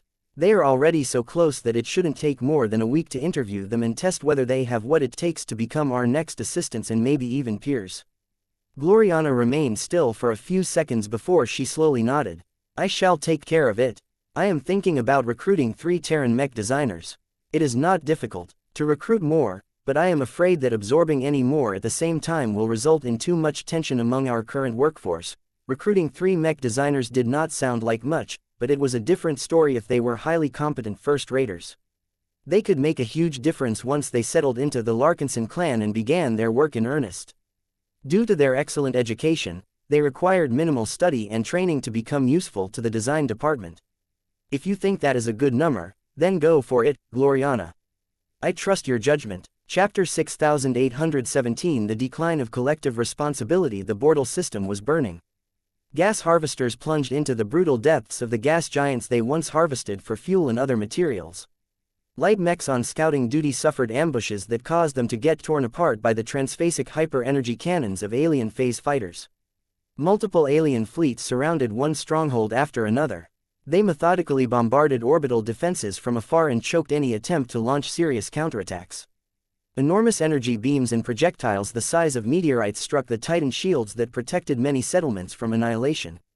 These powerful energy barriers could only hold out for so long before they collapsed, causing the residents who failed to evacuate in time to pray that their underground shelters were deep and sufficiently far away to survive the cataclysms that would ensue. Ever since the Bortle system had been designated as one of the key nodes of the 5th Defensive Band, it had turned into the most important stronghold of the Torald Middle Zone. If Bortle fell, the ravages of war would completely engulf the Krakatoa Middle Zone. The human defenders assigned to resist the alien invaders fought harder than before. The stakes were far too high. Many of them still had families in the Krakatoa Middle Zone. Even if this was the case, they still felt responsible for the lives and deaths of trillions of colonists. Whether these brave human soldiers could all evacuate away in time depended on how long they were able to stall the advancing aliens. It was under these dire circumstances that the expeditionary fleet of the Golden Skull Alliance sought to make difference wherever possible. The port system where they previously traded away their plunder and replenished their supplies had become a raging hot battleground. In fact, the expeditionary fleet was not supposed to be here. The Larkinson army and the Allied forces fighting alongside it all required a lot more time to replenish their spent mechs and recruit additional personnel.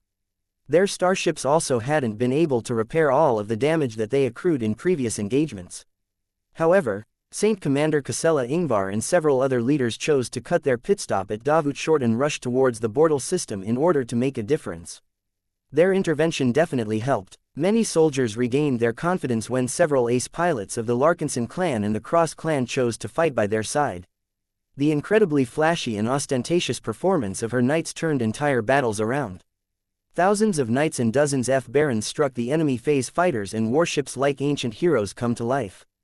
Her command field blessed all of the mechs with an aspect of her true resonance, enabling them to hit their targets many times harder than normal. Combined with the perfect command and coordination of a true ace commander, her forces regularly routed invasion forces while outnumbered 3-1 or worse. Yet for all of her efforts, the aliens simply did not relent. They took their losses with grim determination. Their faith in their native gods and their hatred towards humans overwhelmed their need for survival. To the aliens, the Red War was not a game between high-level players. It was a holy war that directly determined which side gained possession of the Red War. No matter whether they were Nunsers, Orvans or Zamiles, each of them were more than willing to fight to the death. Their fanaticism exerted immense pressure on the overstressed linefighters. The lack of time to recover and repair was taking a toll on every soldier, including the members of the expeditionary fleet. The mechs and mech pilots outside of the control of her command field began to slip up and make mistakes that they shouldn't have made under optimal circumstances. As stress, fatigue, trauma and other mental ailments caught up to the mech pilots, the planetary guard units of Bortle found it necessary to apply the glows of their pacifier mechs on soldiers that desperately needed relief from their haunting nightmares. As the proportion of forces getting killed or becoming unfit to rejoin the fight increased, the pressure on the remaining defenders also rose. This turned into a vicious cycle where the aliens continued to gain ground no matter whether they won or lost a battle. Several smaller planets and strongholds had already fallen due to the enemy's willingness to absorb great losses. What was worse was that reinforcements weren't coming in as fast as everyone hoped. The colonial states in the rear definitely had enough mechs and manpower to spare. They even dedicated a lot of their efforts on building additional fixed defenses as well as other combat vehicles such as tanks, starfighters and submarines. Yet the leaders of all of those states no longer had faith that the 5th defensive band would hold. So what if the front lines at the upper zones held? That wouldn't save the states located in vulnerable regions like the Krakatoa Middle Zone from getting swept by an alien tide. After realizing that no one could save them aside from themselves, the Davudans no longer sent anything but token forces to the front lines. They decided to keep most of their core fighting forces in their own territories in order to meet the alien attacks that were bound to arrive sooner or later. The Saint Commander's expression grew ugly at the selfishness displayed by all of those colonial states. It was no wonder that Ves always looked down on these local and regional interests. When their safety and power base were at stake, their leaders always made decisions that benefited their own narrow interests. The clearest sign that the states had abandoned any pretense of reinforcing the increasingly diminished linefighters was the refusal to send out the 77th Warborn Mech Division. Although Ksela Ingvar hated the so-called Saint General, her personal animosity towards him paled in comparison to the need to save trillions of civilians from relentless alien raids. She truly wished that the mech pilots and champions of the 77th Warborn fought alongside the forces of the expeditionary fleet. She was even willing to let General Larkinson preen like a peacock on the battlefield if that was what it took to delay the alien advance for a few more days. Unfortunately, none of her messages received a satisfying response. The Davudans were clever enough to use excuses such as the amount of time it took to replenish the serious losses suffered by the Warborn Mech Division, but Ksela was no fool. She understood logistics pretty well considering that she used to run the living Sentinel Mech Legion. As long as the Davudans sincerely wanted to reinforce the 5th Defensive Band, they could have dropped a few protocols and taken a few shortcuts. The Warborn could have been fighting alongside the members of the expeditionary fleet if Davud was truly willing to send out this elite mech division. Yet rather than doing so, Davud withdrew many of its forces back to its own territories and refused to let them leave. It was not alone in this behavior. Other colonial states no longer upheld their collective duty and responsibility to Red Humanity and kept their own forces in their own separate regions. This caused Red Humanity's fighting forces to fracture and splinter.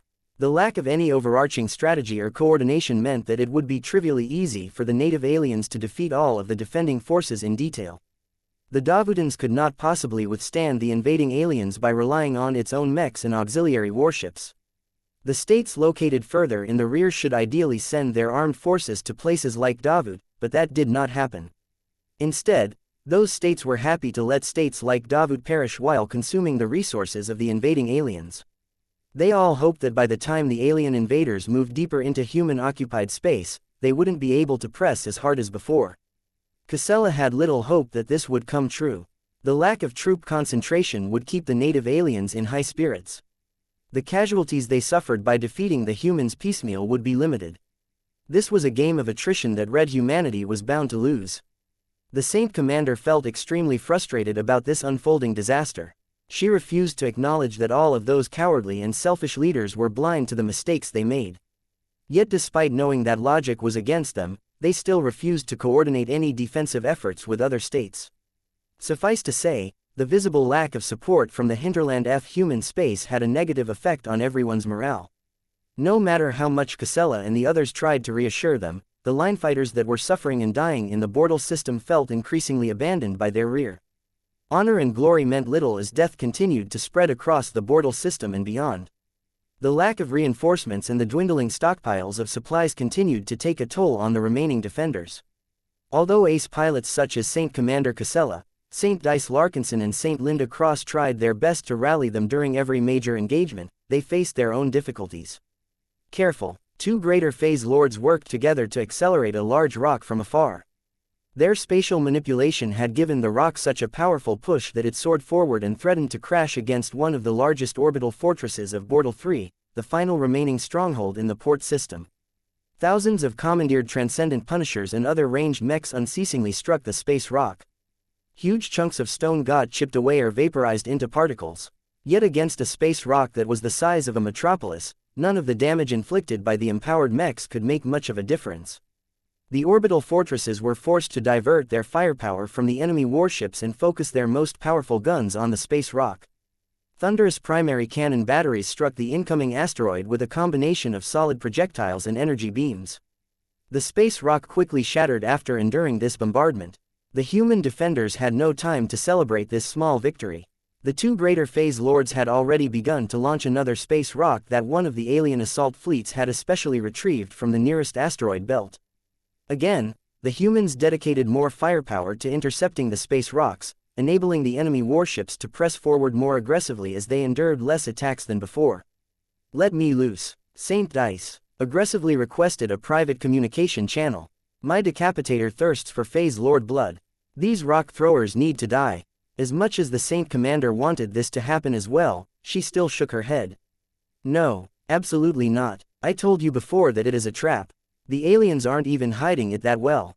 The two erudite greater phase lords are being guarded by 4 martial phase lords, 2 of whom are wielding Saint Piercers. They know they outnumber us and are practically salivating to bait us into their killing zone. I don't care. I can outfight any of them. These greater phase lords are not. I can easily maneuver around them so that they will only get in the way of each other. Trust in my skill, Casella." The Saint Commander's expression grew pained. "It is not your skill that is in doubt. It is your mech that is in question. It can't keep up with your strength." That was a brutal observation, and one that Saint Dice could not refute. As much as she believed in her ability to defeat the strong with the weak, the circumstances were far too stacked against her this time. Perhaps the story would have been different if Casella and Dice received the ace mechs that they deserved, but that was an impossible dream. The fact of the matter was that the First Sword Mark II and the Minerva Mark I were simply too weak to overcome the might of 6 greater phase lords that were fully aware of what they were facing. Chapter 6818 The Complaints of the Weak. The expeditionary fleet retreated from Bortle. It couldn't be helped. The Larkinsons and its allies put up a good fight, but the odds were stacked against the defenders. Lack of support, insufficient rest, rising casualties, plunging morale and not enough ace pilots all doomed the effort to save Bortle from falling into the hands of the vengeful aliens. The defeat weighed heavily on the soldiers. They all knew that this was the correct decision to make. As hard as they fought to slow down the alien advance, they were not invincible. Their losses were hard to replenish, which meant that with every engagement, they became increasingly more outnumbered. Even then, the soldiers of the expeditionary fleet could have chosen to stand their ground and defend Bortle 3 to the death. Yet as honorable as it may be to put up a heroic last stand, the mech pilots did not want to sacrifice their life for an outcome that was already inevitable. Whether the Bortle system fell today or tomorrow made little difference for them. It was not worth sacrificing their lives when the native aliens could just wait for reinforcements and make another offensive push. Many of the soldiers knew that this was not supposed to happen. The Bortle system could have held out for at least several weeks longer if the circumstances were more ideal. If the colonial states sent out their reserves and newly mobilized mech units as they had done before, the line fighters stationed in Bortle wouldn't have become so badly outnumbered. If human high command did not insist on transferring so many ace pilots to the upper zones, they could have prevented the enemy phase lords from dominating the battlefield. It was already bad enough that the alien phase lords outnumbered their human counterparts. What was worse was that they completely fought in a scumbag manner. After suffering several humiliating defeats against the Larkinson clan, the lesser and greater phase lords that found themselves its latest opponents had completely put down their pride and arrogance. The phase lords were not in a hurry to lead their forces from the front. 2 greater phase lords that were skilled in spatial manipulation combined their power to launch massive space rocks at distant targets. Due to their enormous size and phase water volume, they were able to fling asteroids of such great size that it took a huge amount of firepower to blow them apart. The weapons utilized by mechs weren't able to break them up fast enough. Only warships and orbital platforms could dismantle them in time before they hit anything important, but even they could not keep their weapons active for hours on end.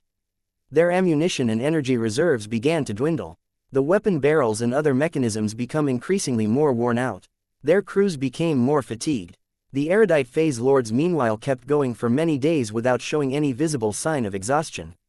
Their enormous and transcendent bodies granted them amazing endurance.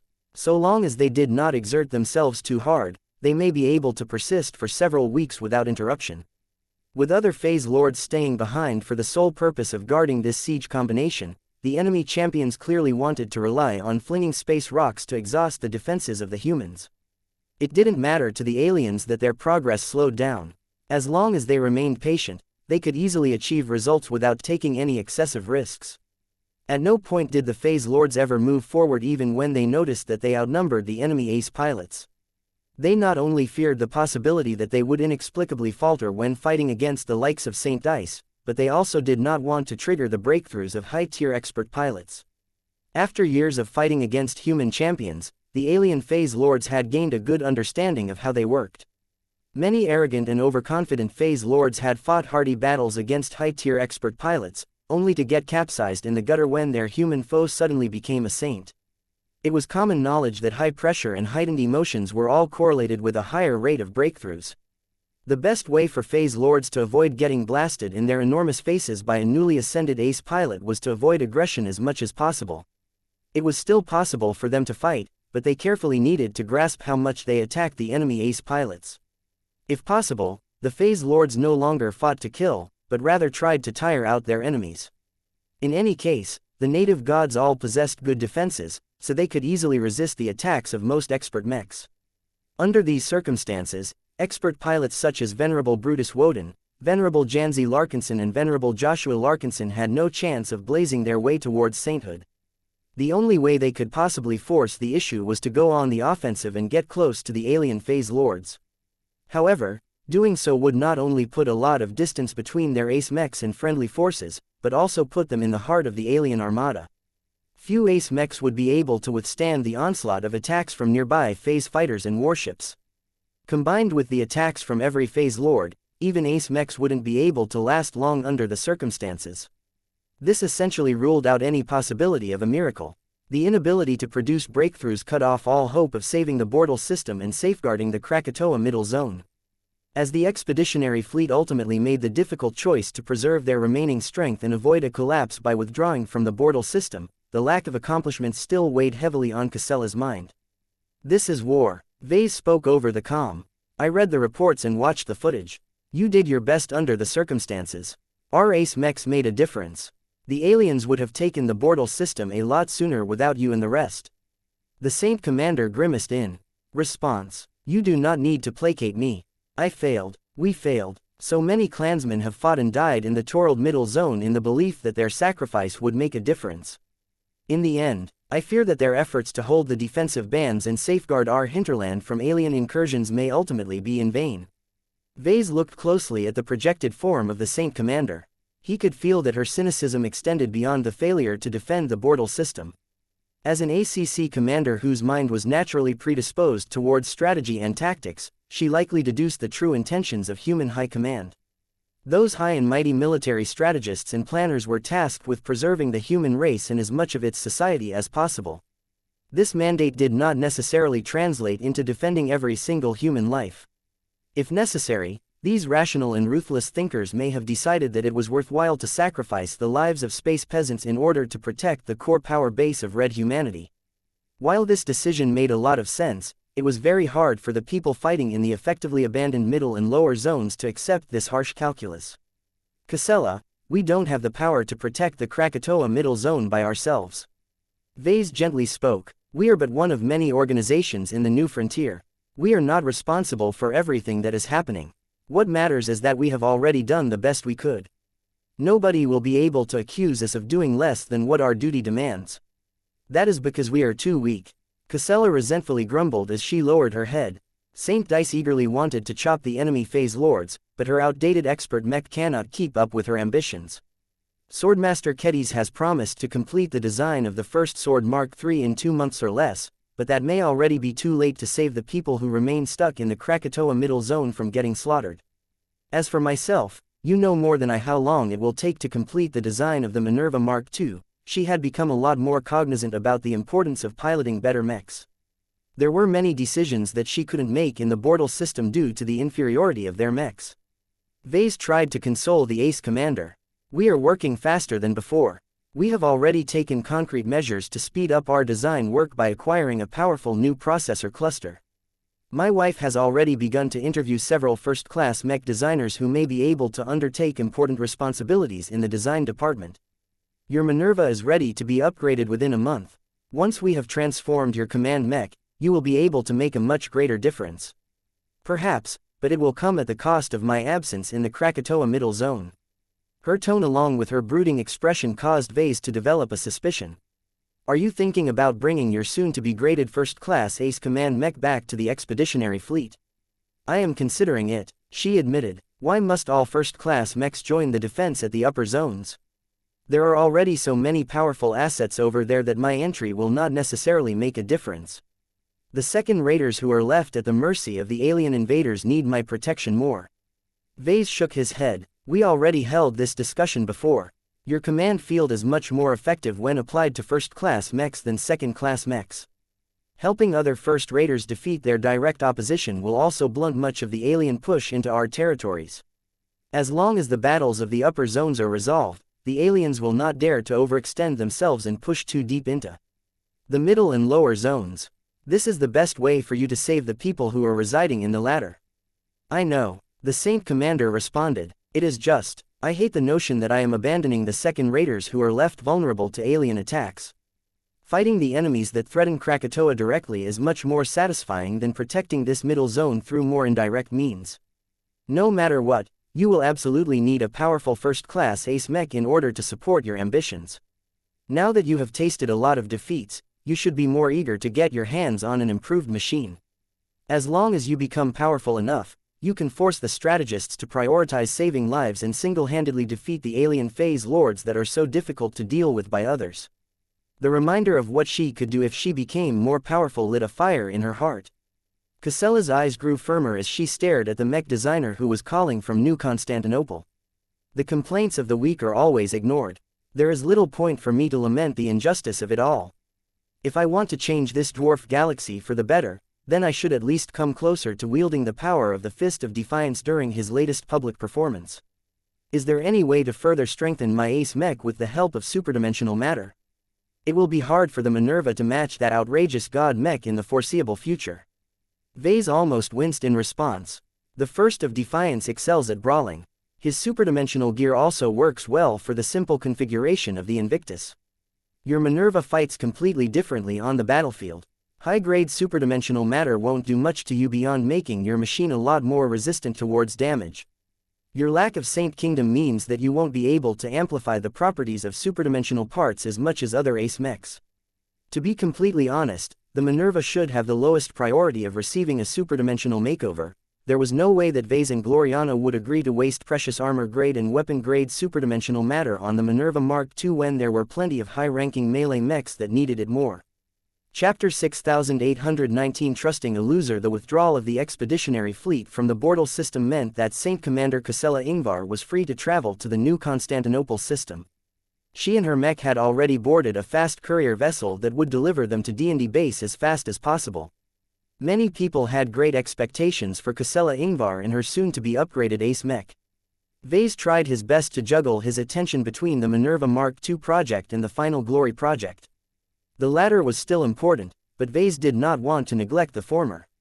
The availability of the SF-02 massively sped up progress in every design project, but it also forced Ves to work more intensively than usual. Il had to develop inventive solutions to different problems at a faster pace. In the past, a lot of calculation and simulation work took days to complete, so Ves could use that time on other activities. That was not as easy to do as before. Unless Ves ordered his smart owls to perform a really big job, he usually obtained the data he needed within minutes or hours. This forced him to expend a lot more brainpower than before. While his productivity had increased, his mental fatigue also built up a lot faster. Fortunately, all of the work would pay off in the end. Ves and Gloriana both felt gratified at all of the progress they made. How is your screening of the applicants going? I am already interviewing the potential new recruits in person. Gloriana replied, many old students of yours. Their attainments in living mech design are not deep, but they hold genuine passion the field. They have the potential to become the Alexa Strian or Michael Larkinson so long. as you provide them with private tutoring. Ves looked interested. I don't have a lot of free time, but I guess I can guide their studies every once in a while. They should be able to learn a lot more from my documentation. I can also tell Alexa to pass on her knowledge to the new recruits, as they only require the basics. The only downside is that most of the new recruits are still novices or apprentices that are still years away from becoming journeymen. Whether they will be able to break through when they are 30 is still in doubt. I don't mind if the new recruits take their time, Ves responded in a calm voice. Even if they are still stuck as apprentices, I can still delegate a lot of simpler work assignments to them. They can also provide me with new perspectives on living mech design. Trust me, they can definitely help me a lot. His wife did not question his assertion and simply nodded in acceptance. She switched topics. Casella Ingvar and her Minerva will be arriving early. This is good as we can collect more data and fine-tune the design according to her actual parameters. We can also apply minor changes to the design of the Mark II before we finalize the project. Make sure you do your best. This is by far our most important ace mech to date.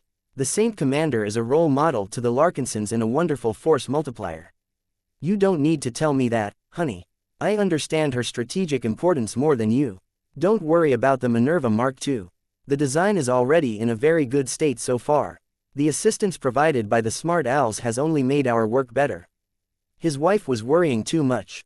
She was juggling a lot of responsibilities as well and accrued a considerable amount of stress. Ves tried to reassure her as best as possible, but he didn't think he made much of a difference. They soon discussed another matter. I have received a notification that Venerable Rosa Orphan is making a good recovery. Gloriana mentioned. The doctors permit her to receive guests. I think you should pay her a visit. I would do this myself, but the Riot Mark III project is predominantly your work, so you should have this honor.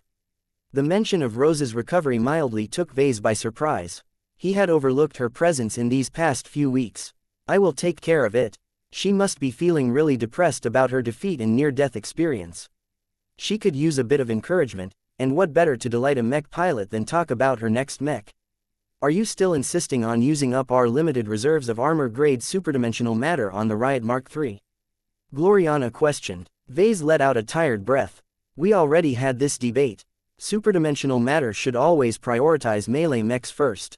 Of the projects that are in the pipeline, the Riot Mark III project is the first that qualifies.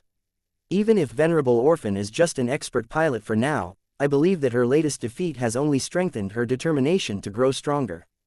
I hope you are right, Ves, but what if you are wrong? He shrugged. Then I have made the wrong bet. Simple as that. His wife became speechless. Ves smiled and patted her shoulder. I will go visit Venerable Orphan right away. He did just that. Ever since Rosa Orphan received heavy injuries, she received emergency treatment from the Red Association before being transferred to D&D base to recover in a more comfortable location. When Ves entered the orphan's room, he could see that the expert pilot was engrossed in the footage of the Fist of Defiance's latest smackdown. Good afternoon. Hey. Ves moved closer and sat on the chair that was conveniently placed next to the expert pilot's bed. Her injuries had been rather serious at first, but excellent treatments caused her to look almost completely okay. Her mood was relatively subdued, however. How are you doing? Fine, I guess, the high-tier expert pilot said. I was close. I almost had it. I ultimately fell short. Janzi ultimately had to bail me out, and almost got killed in the process. I feel like such a failure. You think that is good? Failure is a fact of life. Ves said. Everyone stumbles at times. What matters is that you survived and have an opportunity to do better next time. Besides, I don't think that your failure is your fault. Your riot simply couldn't keen on that well. He is long overdue and undrawal. It is a failure on our Nart for not being able to update your battle partner in time. Venerable Orphan frowned. You don't have to shift responsibility away from me. I am an adult. I can handle it. I don't blame you for taking so long to upgrade my expert mech. I grew too quickly. We all did. I did not fight as cautiously as I should. I was so eager to break through that I took unnecessary risks. Do you feel that you deserved to die back then? Ves quietly asked. He snorted. Well, it hasn't happened, so there is no use thinking about it. Instead of looking backwards, let's look forward. According to the latest reports, you will recover sooner than we will be able to fix up your riot. It will still take several months for us to complete the Riot Mark III project. You will love what we have in store. Ves began to give her an updated preview of what he intended to make for her. Venerable Orphan was already familiar with many details, but the decision to make use of armor-grade superdimensional matter completely took her by surprise. Why do you look so surprised? I don't deserve this gift. Venerable Orphan said in a depressed tone. I am not only a failure, but still an expert pilot. Why don't you upgrade the Dark Zephyr, the first sword or the Lionheart instead? Tusa and Ark can make much better use of it than I. You don't have to bet that they will break through in the near future because they are already ace pilots. Ves shook his head in rejection. Their situations are not so urgent. The Dark Zephyr Mark III primarily relies on evasion, and the situation is not that different with the first sword. The Lionheart is due for an upgrade a year later or so. I chose to apply superdimensional matter to your machine first because it is the best recipient for it. There are very few mechs that I trust to fight against enemy phase lords head-on. Your riot is made for these kinds of battles, and your last performance has shown that you possess the grit, courage and will to persevere in the face of great danger and difficulties. Aside from the Bastion, your expert mech relies the most on armor to gain an advantage in combat. Venerable Rosa Orphan looked flattered. She could feel the sincerity of his words and understood that he genuinely thought that superdimensional matter was a good fit for her and her expert mech. Is this really the same stuff that installed on the Invictus? Not exactly, Ves carefully answered. The key ingredients are the same, but I am sure that the mechers have developed an alloy that enhances the original superdimensional matter. Even so, you are largely correct. Just make sure you don't allow your Riot Mark III to get bitten by a phase whale. The reason why the Invictus was able to withstand blows of this magnitude has a lot to do with the God Kingdom of the Fist of Defiance. You won't be able to increase the performance of superdimensional armor plating nearly as much as an expert pilot or ace pilot. It is more than enough, Venerable Orphan said as a fire began to light in her eyes. She became more and more stoked about what she could pilot once the design department completed the Riot Mark III project. I feel more and more in debt to you and the clan. You already reserved a Tier 3 destroyer spear for me, and now you are willing to use up high-grade superdimensional matter for my mech in advance. I would feel incredibly guilty if I still failed to break through.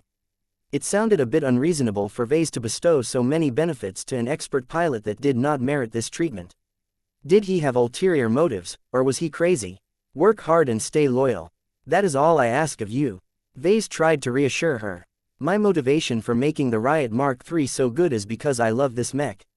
I love the concept that I have devised and I truly think it has great potential. While I can say the same for the Amaranto Mark III and the First Sword Mark III, every high-ranking mech has its own charm. Your Riot Mark III happens to be a rare offensive mech that has the potential to clash directly against enemy phase lords.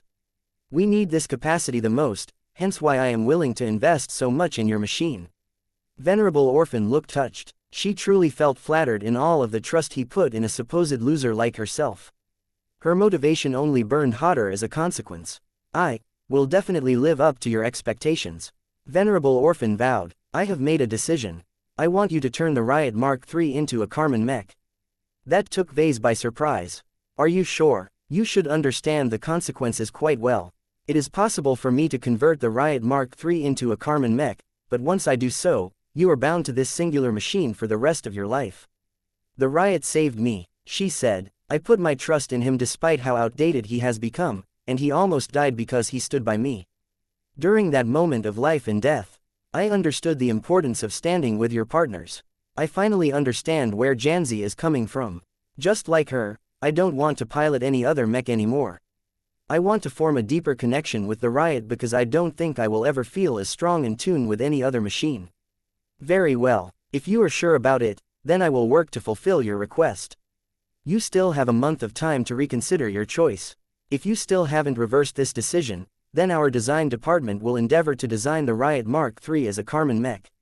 Chapter 6820 Disconnect. When Saint Commander Casella Ingvar arrived at New Constantinople, the Larkinsons assigned to D&D base trotted out and formally greeted the powerful Ace Commander. The predominantly first-class members of the Premier Branch had never met the famous Saint Commander in person. This was rare treat to them as they had long admired her command prowess. It was too bad that Casella Ingvar was in no mood to entertain her fans. Her heart remained with the expeditionary fleet.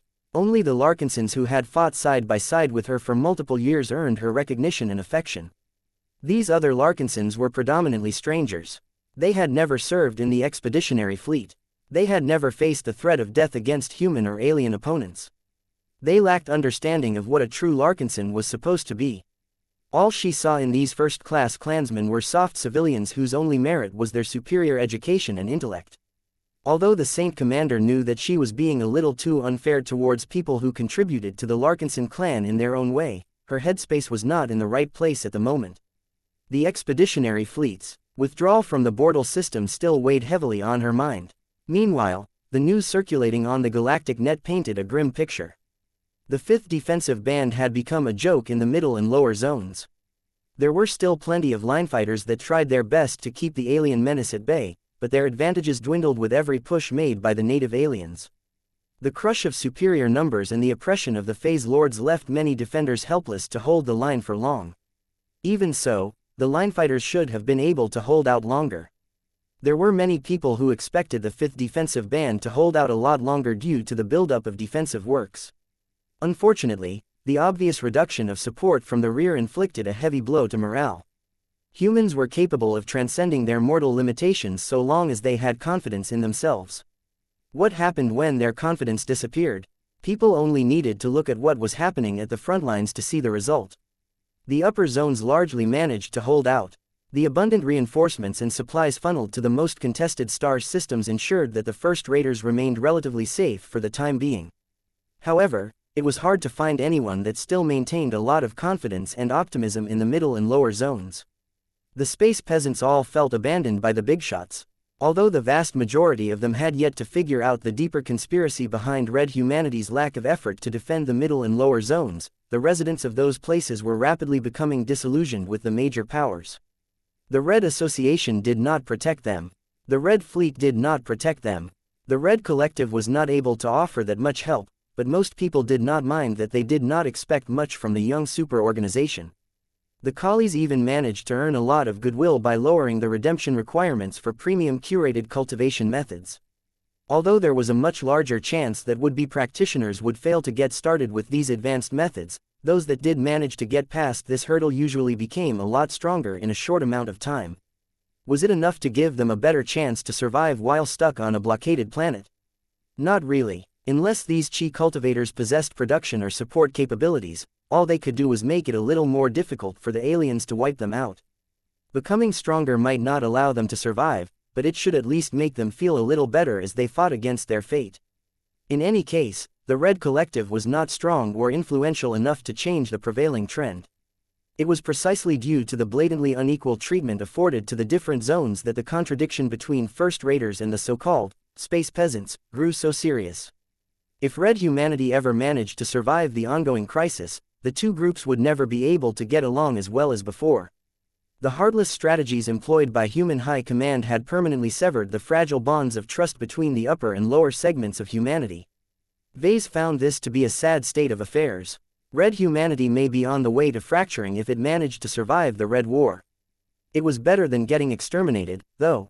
Due to the ongoing crisis, the premier branch did not organize a welcome banquet or other festive occasion.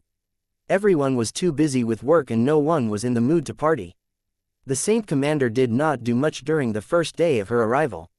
She largely remained in her guest room and only began to wander around the next day. "Is it hard for you to fight all of the time?" Andraste looked up to the ace pilot and asked. "It is not easy, girl, but that is no excuse for mech pilots like myself to shirk our duty." Casella responded with an indulgent smile. "When you take up the life of a soldier, you often do not get to fight on your terms. The native aliens are especially fond of attrition warfare. They will throw phase fighters and warships at us on a repeated basis until we cannot take it anymore. The longer you can endure these assaults, the more people you can protect. That is what motivates us to keep fighting. We never want to give up early because so many civilians are counting on our protection. It must have been hard for you and the rest of the expeditionary fleet to retreat." Casella sighed and softly patted Andraste's head. "We have a duty to protect the people, but also a responsibility to do right by our people. If necessary, we are willing to lay down our lives to protect the Larkinson clan. That does not mean that we are willing to waste our lives for marginal gains. When you grow up and possibly take charge of your own mech force one day, you should never treat your subordinates as currency to spend on battlefield gains. The soldiers who fight on your behalf are your friends and family. There may be situations where you have to throw them into the thick of battle in order to win a crucial bout, but there are other times when it is better to abandon an unwinnable effort and pull back in order to regroup. That is what we have done. Andraste attentively nodded as if she was seriously taking notes. Ves doubted that Andraste would retain much interest in the valuable words of wisdom of a rare ace commander. He knew enough about his second daughter that she would rather follow Saint Dice's example and focus on developing extreme martial skills. She had developed very little interest in commanding troops. I would hate to be in your shoes. Andraste honestly admitted, I do not think I can bring myself to make these difficult decisions. I didn't know it was so difficult to do the ring thing. Truly good people tend to die early in the Red Ocean. Casella whispered while frowning. Those that have a higher chance to survive tend to be selfish. That sucks. That is reality for you, Andraste. It is not a bad idea for you to settle for developing your martial skills. As long as you have trustworthy people by your side who can do the thinking, you should have little to worry about. If you become strong enough to kill enemy champions, then you will always be valued by others. That sounds like Saint Dice. She is really strong. I am really looking forward to seeing her next swordsman Mech. That day will come pretty soon if everything goes smoothly. While the Saint Commander and Andraste continued to chat while sitting on a bench located in a small green park, Ves gradually approached. Hello Casella. As for you, aren't you supposed to do your homework, young lady? Andraste petulantly huffed. Homework is boring. I can do that later. I wanted to talk to the Saint Commander first. I am learning valuable lessons about piloting mechs and how to survive on the battlefield. I applaud your enthusiasm, but it is too soon for you to immerse yourself in this stuff. Run along now. Your mother will be angry if you haven't done your homework by the time she returns home. The mention of her mother was enough for Andraste to take her homework more seriously. She jumped off the bench and turned towards the Saint Commander. I have to go now. Can I talk to you again? I really want to hear more about what you've learned on the battlefield. You can seek me anytime. I am not preoccupied with serious matters. Casella responded. I should be available until the end of my stay in this facility. Okay, I will see you tomorrow, then. As Andraste scampered off, Ves took the place where she previously sat and made himself comfortable. So, thoughts. It's too peaceful here. The Saint Commander mentioned the first overarching thought in her mind. I still cannot believe it. Everything gives me the illusion that the Red War will never touch this star system. While I haven't visited the nearby city or anything, if the clansmen and other groups in this base are representative of all of the first raiders, then I think they are in for a rude awakening. Ves did not refute her argument. I think so as well. It is rather frustrating to see that many Terran locals are still stuck in a pre-war mindset. The war has not sunk into their minds as of yet. The true leaders and soldiers of the Terran Alliance are certainly aware of the brutal fights being waged across the front lines, but it is hard to impose stricter measures. Saint Commander Casella scowled. Martial law is a complete joke here. The readiness of the troops of the premier branch is too low. The servicemen that we have recruited in order to staff our upcoming first-class fleet are predominantly young and inexperienced first raiders. Their theoretical knowledge is impressive, and their skills when operating standard mechs and equipment are also great. However, it is not easy for us to send them to the front lines, so they have yet to get blooded. The Saint Commander looked around. She could easily spot the top half of the mechs walking around inside the base. Many of them belonged to the mechers who were assigned to the Blue Jay fleet. Only a handful of the mechs consisted of training mechs that were being piloted by first-class mech pilots recruited into the clan. Casella clearly did not look impressed. Are these supposed to be my new colleagues and allies? Not entirely. Ves responded. There are still major vacancies, especially when it comes to mech pilots. Tell you what, if you don't like the first raiders that I have recruited, you can take charge of it yourself. You will need to keep yourself busy somehow, so what better way to make yourself useful by screening applications and interviewing promising talents? This way, our first-class fleet will be staffed by enough first raiders that you have approved that you should be able to place your trust in them. It is better than leaving this job to less qualified or knowledgeable personnel. It did not take long for Casella to accept this offer. I would very much like to be in charge of recruiting, but only for as long as my Minerva still needs an upgrade. Once you have finished this job, duty will take me elsewhere. That's okay. Ves smiled. You should focus your time on recruiting more mech pilots. You understand them better than the rest of us. Perhaps you may even find a special talent that can become much more special when affected by your enfeoffment ability. Chapter 6821 What High-Ranking Mech Pilots Fear. So this is superdimensional matter. It's a sample of the most basic variation of it. Ves said, structure-grade superdimensional matter is actually not that special aside from its most obvious trait. It is little different from ordinary dirt and rock in the blue dimension. There are stronger versions of superdimensional matter available, but they are much harder to find in the limited period that the gateway to the 365th dimension remains open. Saint Commander Kusela Ingvar received an invitation to visit the design lab for multiple reasons. Not only did Ves and Gloriana give her a tour in order to understand what was taking place in the design department, but they also took deep and precise measurements in order to better tailor her upcoming ace mech to her current state. Since she was here, Ves thought he might as well widen her horizons further by putting her in contact with superdimensional matter. He also wanted to find out whether Kusela would have any special interactions with this special material. Right now, she carefully held a small bar of structure-grade superdimensional matter in her palm. The Saint Commander never handled anything like it, whether it was by touch or through her command field. The sample threw her off due to its weirdness. Is it safe to hold it in my hands? What if it shreds my body due to spatial fluctuations? I wouldn't have let you come into contact with it if there is a serious risk. Ves said with a smile.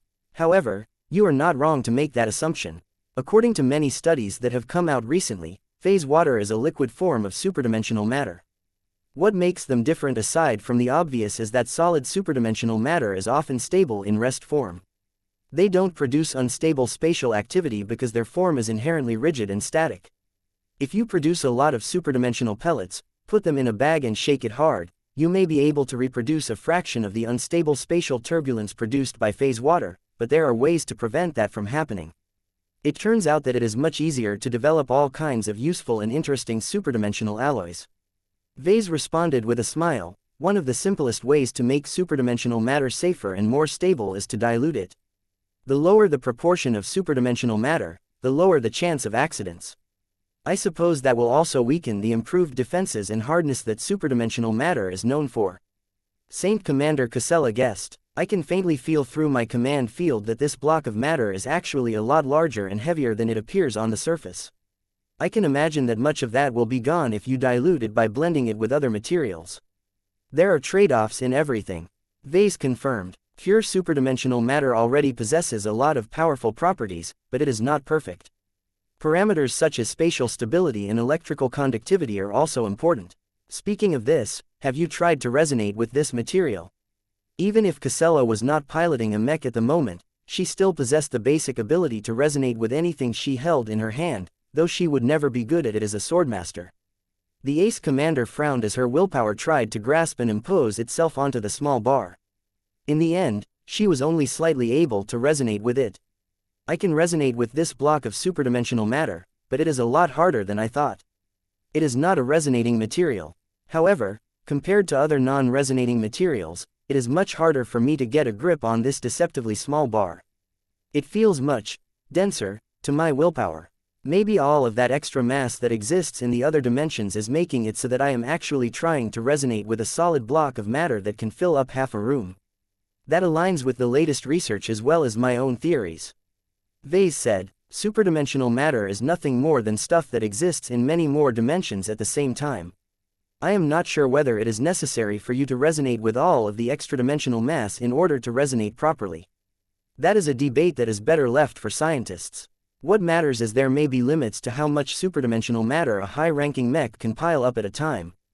The resonance strength of expert pilots and ace pilots will limit how much they can resonate and amplify the properties of superdimensional alloys integrated into their mechs. That caused the Saint Commander to frown. The Saint Kingdoms of ace pilots is pretty huge. I do not think there will be much of a problem for any ace pilot to resonate with a full superdimensional mech. Expert pilots are much weaker. Their domains only come in the form of resonance shields, which are much smaller and weaker. I fear that you can only apply a limited amount of superdimensional matter to expert mechs. That is not precisely true, Kusela. It is still possible to make a superdimensional expert mech. The problem is that the willpower of an expert pilot simply won't be strong enough to fully resonate with such a machine. That will leave large parts of the machine devoid of the reality-defying amplification generated by true resonance. That sounds strange. It can theoretically work, Ves said with a smile. For example, I can design a ranged expert mech that is clad with armor-grade superdimensional alloy plating. The expert pilot of this machine only has to resonate with the internals as well as the rifle of the machine. As for the armor system, he doesn't need to resonate with it at all. Even without the blessing of true resonance, armor-grade superdimensional matter is already tough enough to partially resist Saint Piercer attacks.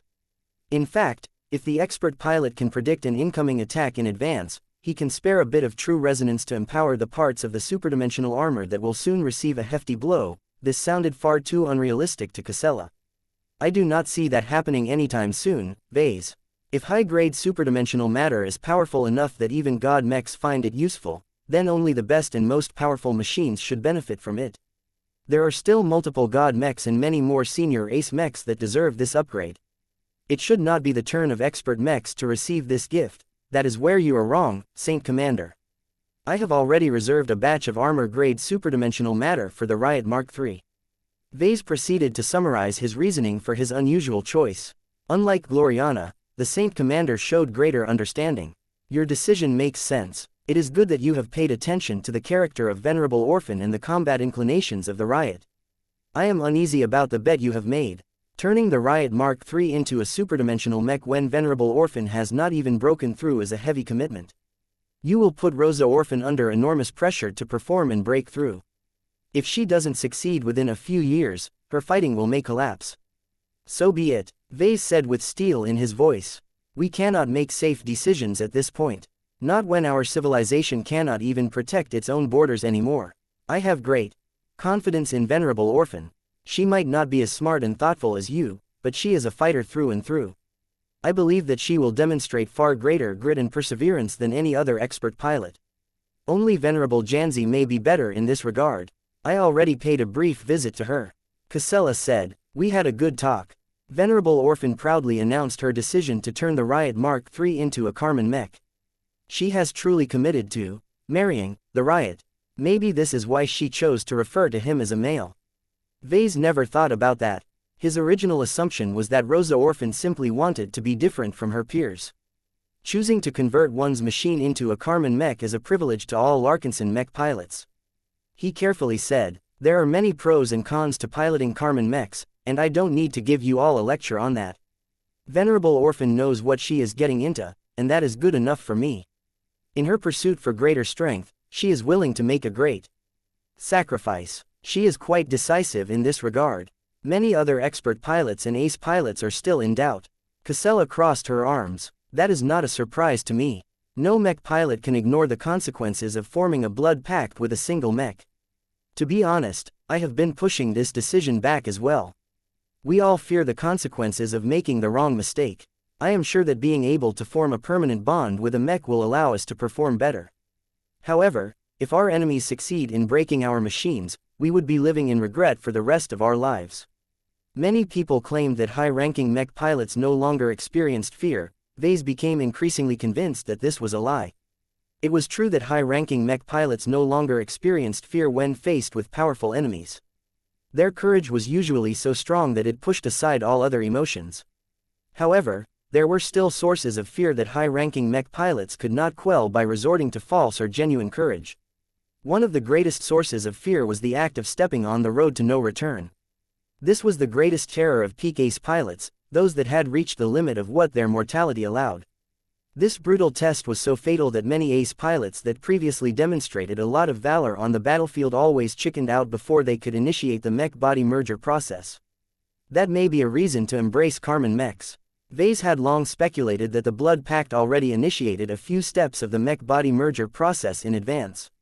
If Ves was able to collect convincing proof that Carmen mechs directly increased the success rate of this sacred process, then every ace pilot would be happy to pilot a Carmen ace mech. Unfortunately, proof was lacking. It was not as if Ves could knock on the doors of General Axelar Strian of the Mace of Retaliation just so that he could offer to convert their personal machines into Carmen ace mechs. Many highly professional master mech designers and numerous different star designers had already laid claim to the ace mechs that served as the personal steed of powerful god pilot candidates. If Ves wanted to get in on those projects, he must take the place of other powerful mech designers. This was incredibly unfair. Ves could only bury this idea for the time being. Perhaps the only way for him to fulfill the mech needs of peak ace pilots was to wait until they came to him. He needed to advertise his services and show proof that his work could make a crucial difference. Fortunately, his existing roster of high-ranking mechs had already spread a lot of propaganda. The local and regional news portals all reported the perceived superiority of Larkinson mechs. Whether it was the Dark Zephyr Mark III or the Amaranto Mark III, the two machines currently represented the pinnacle of what the Larkinson clan could deliver. Ves intended to break his last record quite soon. The Minerva Mark II will be truly breathtaking, with the inclusion of a whole mentalist crystal and paired with a large owl-shaped living fae. Ves and Gloriana carefully designed the Minerva Mark II to emphasize command capabilities as opposed to direct combat options. Chapter 6822 Power Projection. As Ves continued to show off the Minerva Mark II design to the Saint Commander, he also began to ask more philosophical questions. Now that you have become an ace commander, you have come much closer to becoming a god pilot. You have also exercised your power many times since your breakthrough. Granted, you are still shackled by the Minerva Mark I, but you should at least have a much better idea of what you are striving towards. What is it you want to ask? Casella Ingvar asked with a frown. Have you put more thought on how you wish to exercise your power on the battlefield? Ves asked. Last we talked, we had an interesting discussion about how the design of your Ace Command mech will shape the development of your domain and power expression. When you receive the Minerva Mark II, what will you focus on the most? That was a difficult question to answer. There were many good things about the Minerva Mark II design. Casella was certainly impressed by what the design department had been working on. She truly believed that I was worth it to come early and provide her input so that her upgraded machine better reflected her preferences. I think that the Victrix adds a large amount of possibilities. She says, range is one of the greatest limitations of my command field. If I can extend it beyond my normal radius, then I have a large room for maneuver. From attacking two defensive strongholds at once to infecting a squad of stealth mechs that have painstakingly sneaked behind enemy formations, I can employ many more stratagems than before. As the main individual responsible for designing the Victrix, Ves smiled with pride. I have tried my best to make sure it delivers on its promise. The Victrix shall be an interesting living fae that will grow with you and your battle partner over time.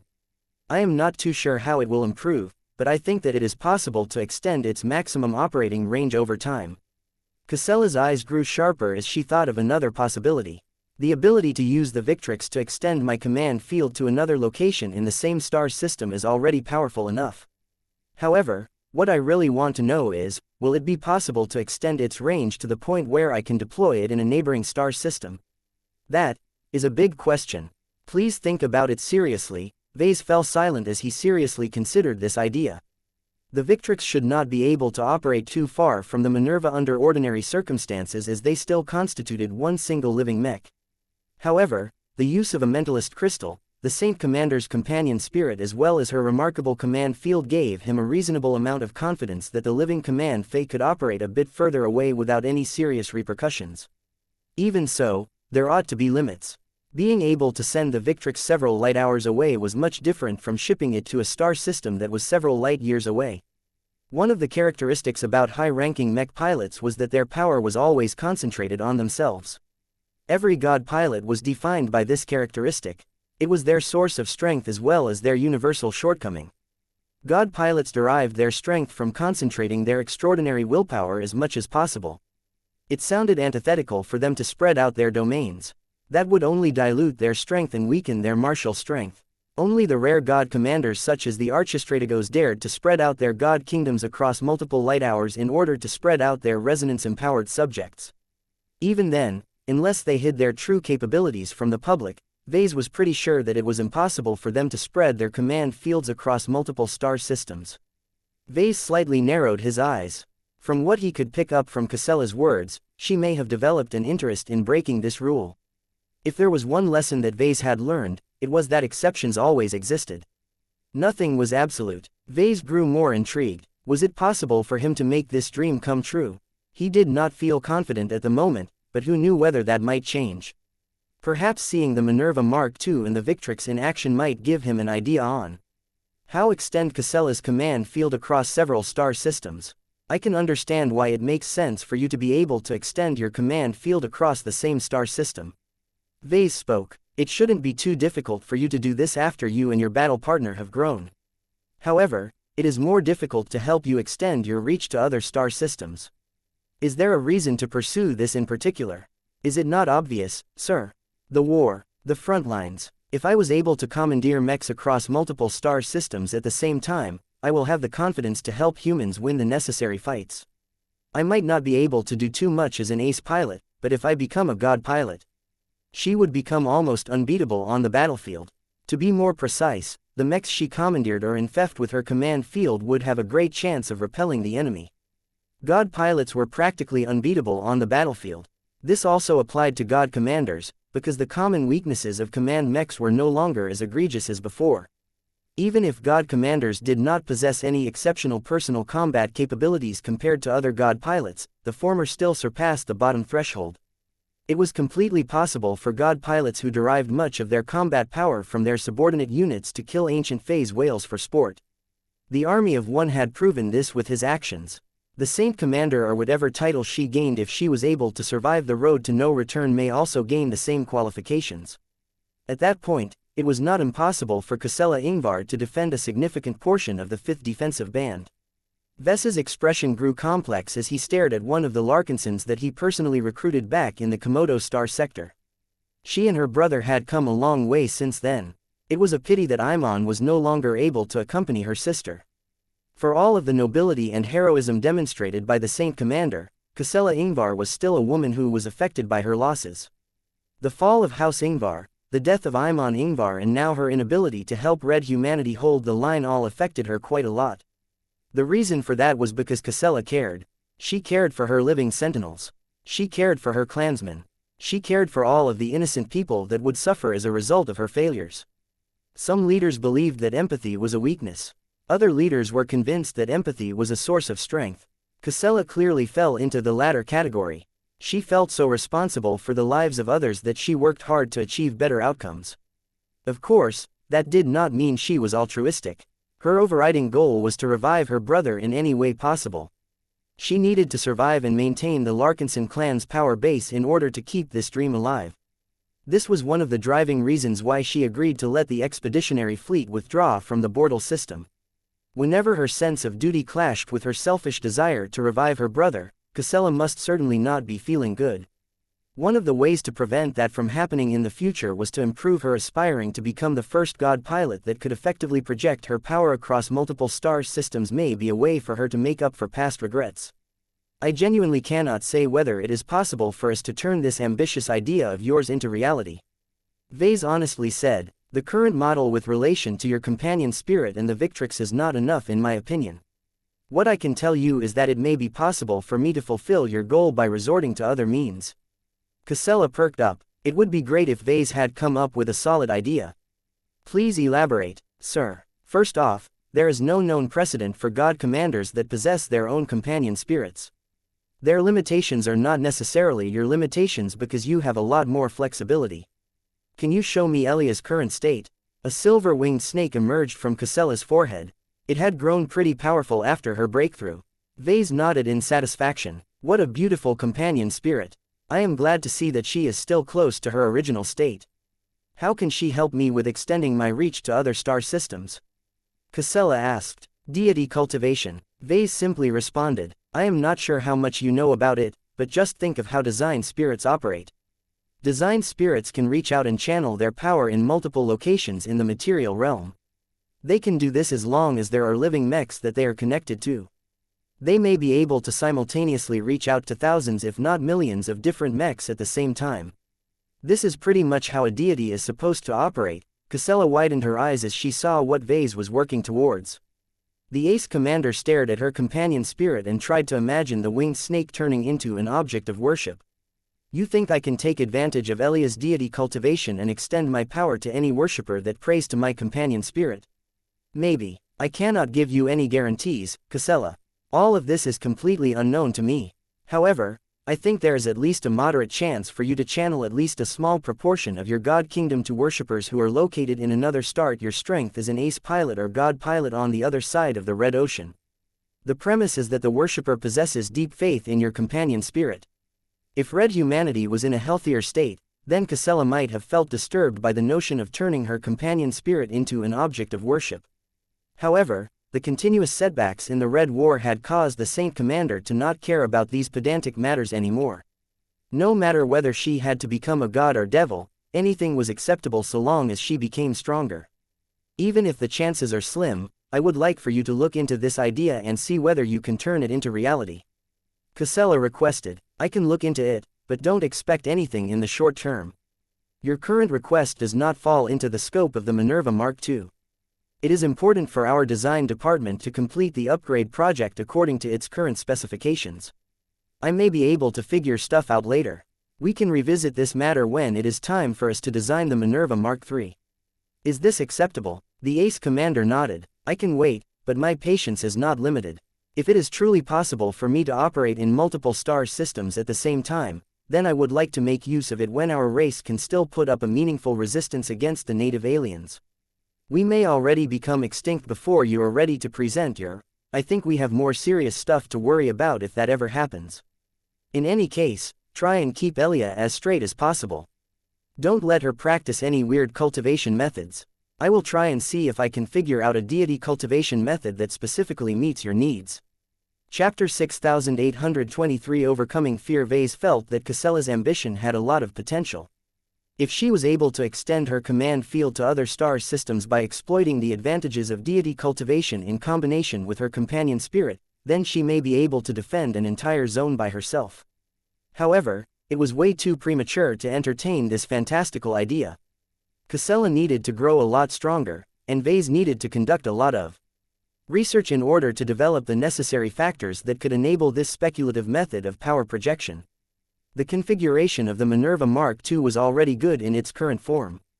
There was no need to overcomplicate the design by piling up features at a late stage. Feature creep would only cause unnecessary delays. There was only one possible upgrade in particular that may be worth adding to the mech design. You haven't given me a solid answer yet about whether you are willing to allow us to add a Karman system to your Ace Command mech. Ves responded. You only told me that you are afraid of the consequences of making the wrong choice, but that is not a clear answer. The upgrade project has already reached a certain stage of development, but it is not too late to add this feature. If you wait too long, then the default outcome will mean that the Mark II will not feature the Karman system.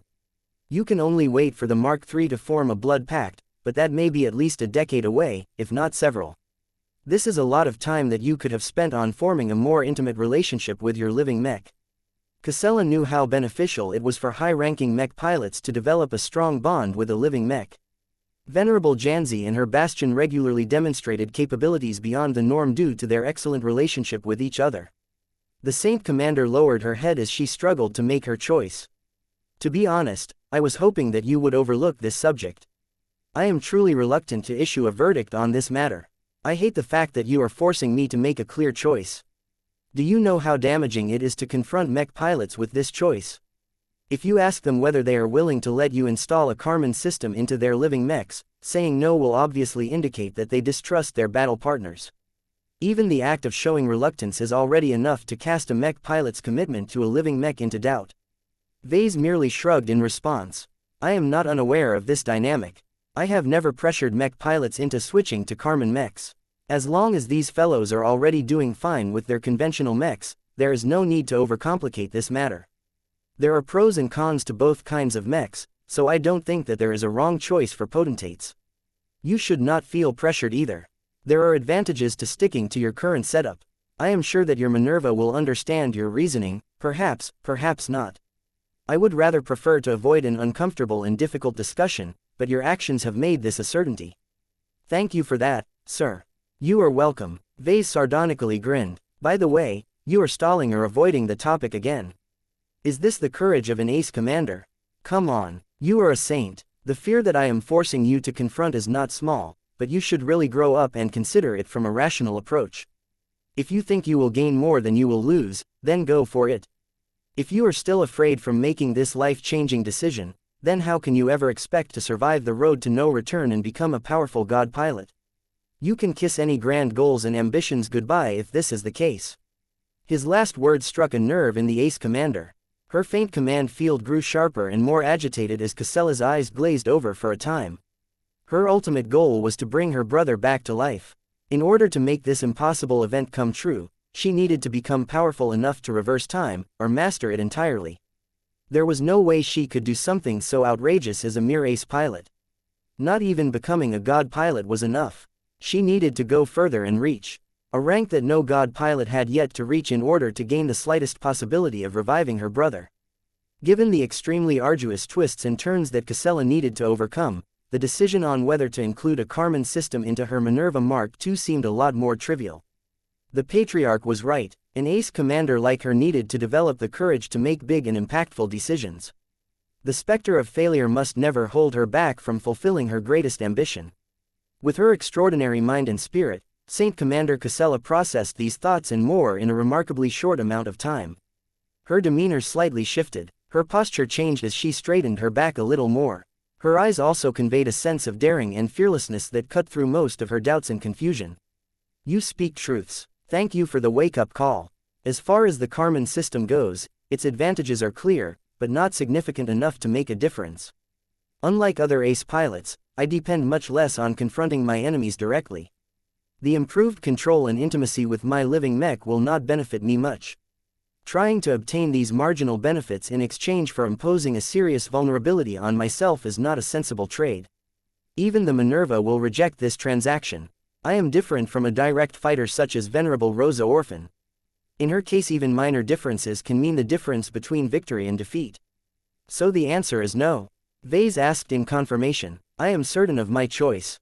It is a decision based on logic rather than fear or other redundant emotions.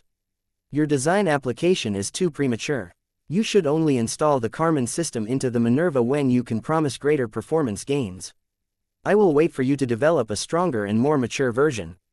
If you can improve its feature set and reduce its disadvantages, then you may be able to persuade me to install it into my machine. You don't necessarily have to base your decision on short-term interests.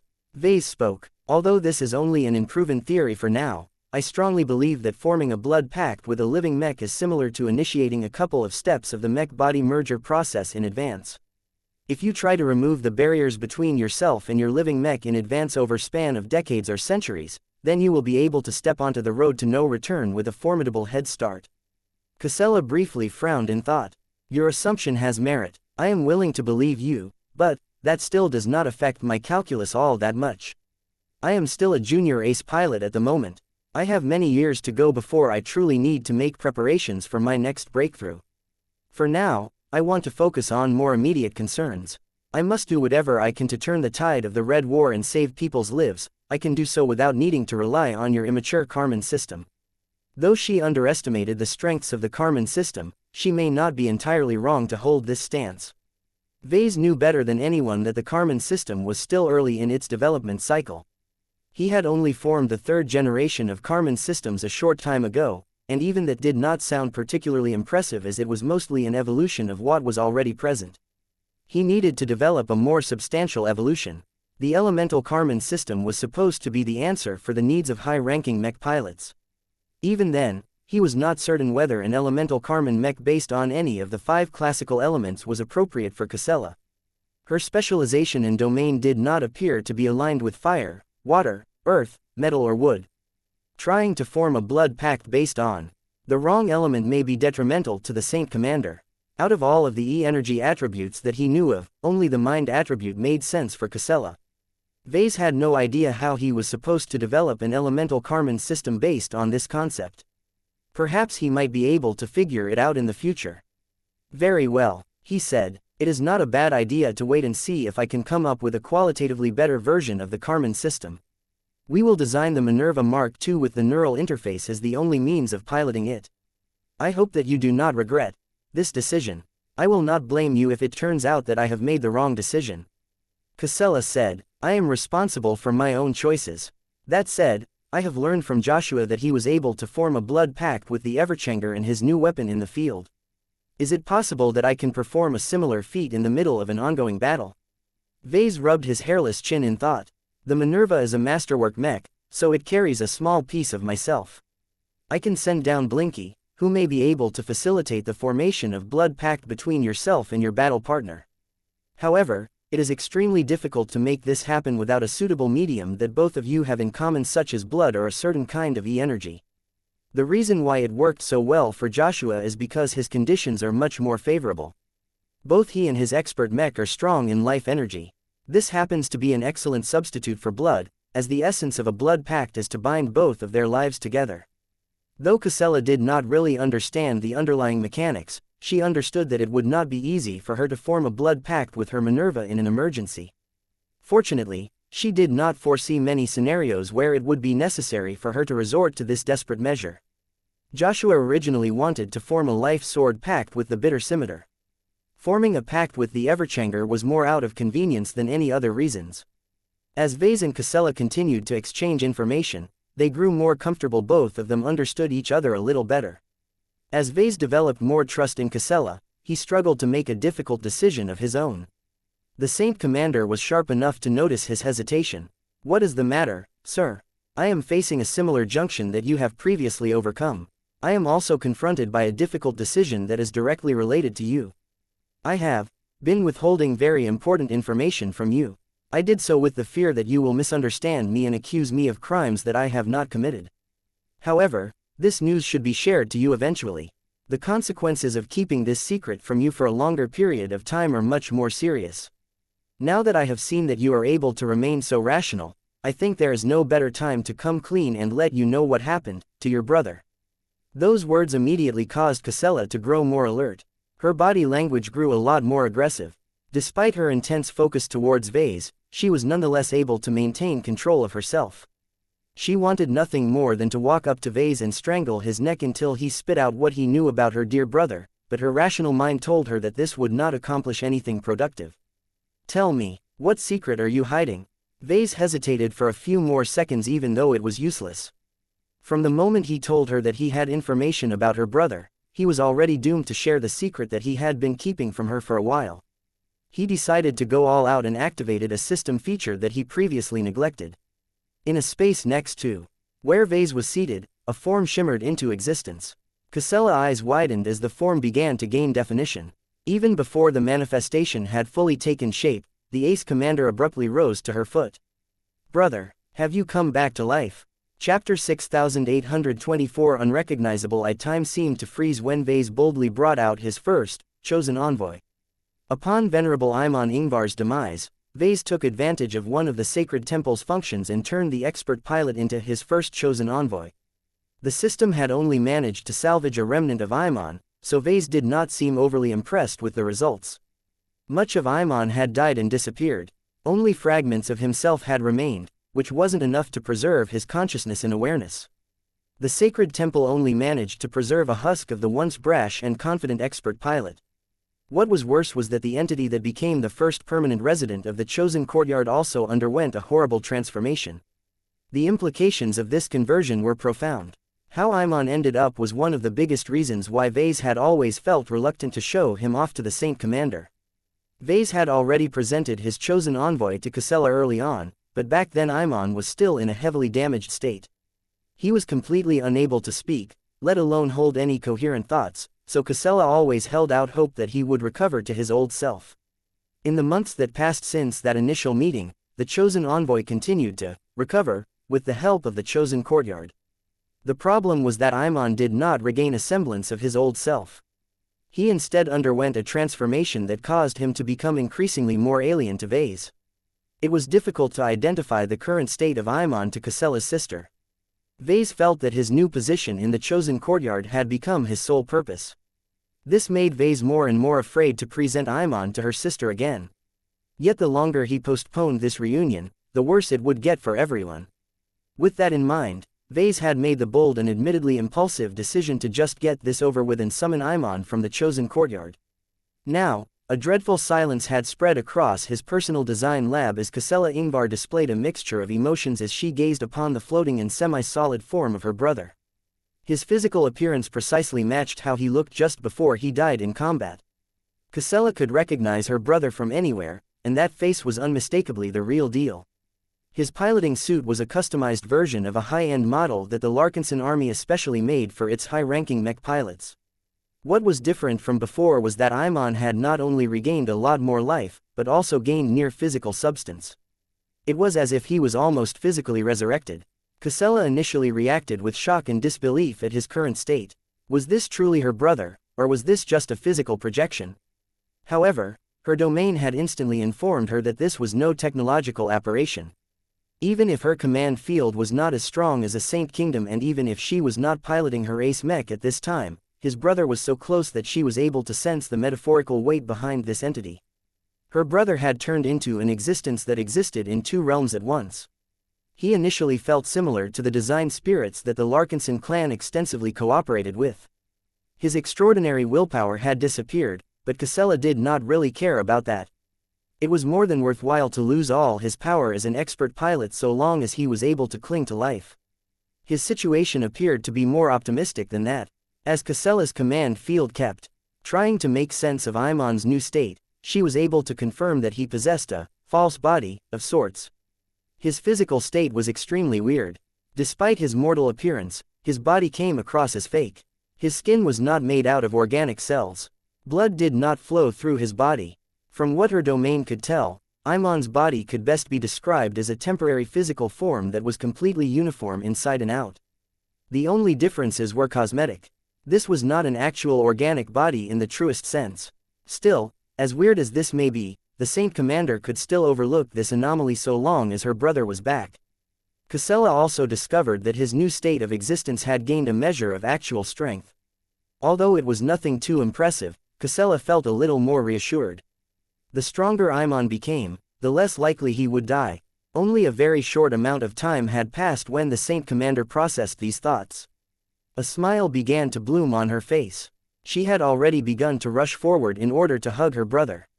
Even if her brother's body was completely false, it didn't matter so long as she was able to embrace her returned sibling. Yet before she could take another step, her powerful mind could no longer ignore the many alarms. Her observation and her intuition had already picked up many signs that Imon was not as familiar as he appeared. For one, his posture, his body language, and most egregiously his expression were completely different. She initially assumed that her brother became a lot less confident and more placid due to losing his body and turning into a ghost of sorts. However, that did not really add up to how he currently appeared. If Imon was still his original self, then he would be staring straight at Casella. Yet since the moment Ves summoned him to this chamber, he had never once stared at her in the eye. She did not even tilt his head to gaze in his direction. Instead, his adoring eyes solely fixated on Ves from beginning to end. Casella's rational mind had already picked up all of these clues, but her heart refused to accept the conclusion that she had formed. She tried her best to figure out whether she made a mistake in her observations. The Saint Commander was not blind, and no falsehood could escape her domain. Had she misinterpreted the clues that she gathered? No, she was not stupid. She knew that she was definitely the most intellectually gifted among all of the expert pilots and ace pilots she had met. Even if she was not able to work with technology as well as mechs, she honed her skill in observing and interpreting anything she encountered on an active battlefield. Unless she was affected by the god kingdom of an unknown god pilot, there was no way to refute her conclusion. Her brother did not show any signs of recognition. Had he failed to recover his memories? Was he so disabled that he was unable to recognize the people he was familiar with when he was alive? Imon, she finally couldn't hold back her voice. Do you still recognize your sister? Her voice used to captivate her brother's attention without fail. Back when he was alive, the Saint Commander frankly grew disgusted by how sticky her brother had become. She used to wish that he would go away and spend his time on more fruitful activities. Now, she wished that she was in the presence of the Imon from back then. Yet as the seconds passed in silence, not a single shred of recognition appeared on his face. To the ghost that somehow acquired her brother's appearance and a remnant of his soul, he maintained no ties of significance to the woman in the lab. His attention had always remained fixed on Ves from beginning to end. What was worse was that Imon looked completely subservient towards the patriarch. This was an attitude that should never appear on a proud and confident expert pilot. Even if Imon had lost his strength, Casella knew that her brother would never debase himself to such an extent. Imon came across like a lovesick puppy who only recognized his new owner. As for Casella, she was just a guest who happened to visit his owner's home. This is wrong. This cannot be. Wake up, Imon. Do you recognize me? Answer me, brother. Her command field grew more agitated. Her emotions began to spiral while her mind kept trying to come up with explanations. Meanwhile, Ves let out a regretful sigh. In the end, the Saint Commander reacted as bad as he had feared. It was better that she found out sooner rather than later. Ves could not imagine how she would react if she had become a lot stronger and more influential. Even though he had warned her in advance of how Imon might end up after he managed to salvage his soul, Ksela likely hoped that more parts of Imon would eventually recover. Unfortunately, it was not to be. After intermittently examining Imon's state in the past few months, it became clear to Ves that the chosen envoy may never regain a greater semblance of his old self. Ves needed to inform Ksela of the truth. If he delayed for too long, then she would definitely resent or even hate Ves for keeping Imon's transformation a secret. He turned towards the almost physical chosen envoy. It was remarkable how the chosen courtyard was able to create such a weird and unfathomable being. Imon, answer her question. Do you recognize your sister? I do, Master. You are Ksela Ingvar, otherwise known as the Saint Commander, so you do recognize me, Imon. Why are you speaking to Ves instead of me? What is wrong, brother? Answer her, Imon. Ves ordered. I am the first chosen envoy. Imon spoke. I exist to serve the users. The users? Ksela reacted with both dismay and puzzlement. Ves sighed as he placed a hand on her shoulder. It's useless, Ksela. From the moment your brother became a chosen envoy, he has become hardwired to obey my orders. Know that I never want this to happen. I can promise you that I have earnestly tried to free him from his service and live a life as an independent existence, but I have not been able to produce any results. As far as I am aware, he is stuck like this. This is one of the functions of the special relic that I have employed. A part of Ksela seemed to crack when she heard this explanation. Can you change it? You are a mech designer, right? Can you amend whatever protocol is responsible for turning my brother into your servant? Ves shook his head. I am sorry, Ksela, but the relic that is responsible for saving what was left of your brother before turning him into this is likely more powerful than the Heavensward. You have seen how little Ketis controls this grand work. I can do even less in the face of an artifact that exceeds your imagination. Though Ves revealed more information than he was comfortable with, he felt it was best to be honest and a little more forthcoming than usual to the Saint Commander. The Ace Commander lowered her head. A sense of profound disappointment spread from her command field. Ves let out another sigh. You should have been smart enough to account for this possibility. Back when I told you that I managed to save a semblance of your brother, you knew that I did not manage to save all of Imon. There are many gaps in the remnants of his soul. It is not that surprising if the relic filled up those gaps with other stuff. Both Imon and Ksela fell silent, though for different reasons. The two siblings had reunited with each other, but they had become completely alienated from each other. Ksela experienced great pain. In her heart, she would rather get confronted by an incomplete and heavily injured version of Imon rather than this brainwashed and reprogrammed version of her brother. What Ksela feared the most was that this transformation could not be reversed. Great fear welled inside of her as she could not discount the possibility that once her brother embarked on this abominable transformation, there would be no chance to restore him to his old self. Chapter 6825 Unrecognizable 2 Ksela's reaction towards the first chosen envoy was less than pleasant to say the least. The chosen courtyard nurtured Imon Ingvar's tattered remnant of a soul back to health. It actually went beyond that and continued to empower him until he was transforming into an entity that gained physical substance. Yet this transformation also introduced undesirable changes to the formerly deceased expert pilot. It was as if the chosen courtyard functioned as a factory that brutally salvaged Imon's soul, only to turn it into a macabre vessel for a powerful servant whose sole purpose was to obey the users of the mech designer system. Was Imon still Imon? Ves truly could not answer this question. Ksela could not come up with a solid answer either. If there were still parts of Imon that were left intact but got buried under his new behavioral programming, then there may be a way to bring the old Imon back in a reasonable manner. However, if the worst-case scenario came to pass, then the parts of Imon that contained his love for his sister may be permanently gone upon his demise. If that was the case, then Ksela needed to work a lot harder to revive her brother. She would have to become the god of the current universe and find a way to reverse the timestream in order to have any chance to recover her brother in full. The Saint Commander did not fear this challenge, but she was not stupid. The probability that she would be able to grow to such insane heights in the far future was close to nil. If she had a choice, then she would definitely pursue an easier and faster plan that could yield the outcome she desired. Unfortunately, the clear sense of indifference that the current version of Imon expressed towards Casella caused her to lose hope of making him recover the ease she needed to break the most fundamental laws of reality in order to realize her dream of getting Imon back. Any other plan did not go far enough to obtain the perfect outcome she desired. I do not recognize this thing as my brother. She almost hissed as she stared at the chosen envoy, as if it was an abomination. I am grateful that your relic managed to preserve a semblance of my brother after he died. However, that does not mean I like what it has done to what is left of him. What I see is a weapon that has repurposed the soul of my brother. This envoy has more in common with a living mech than a human as far as I am concerned. No, this false human is worse, because he does not even have the privilege of free will. Her verdict was brutal, but not wrong. A living mech may start out with a strong predisposition for loyalty towards its pilot, but it was technically free to entertain other thoughts instead. There were more and more cases where living mechs turned against their own pilots. In every case, the unlucky customers deserved what they got, so the cases never generated a lot of controversy. Of course, the support of the Red Association played a crucial role in suppressing these ugly incidents. The Saint Commander was sharp enough to realize that the first chosen envoy lacked this freedom. Its loyalty towards its users was hard-coded into its solidifying existence. Ves did not know how long it would take for Imon's magical transformation to end, but if his current state was any indication, he would only become more loyal towards its masters, not less.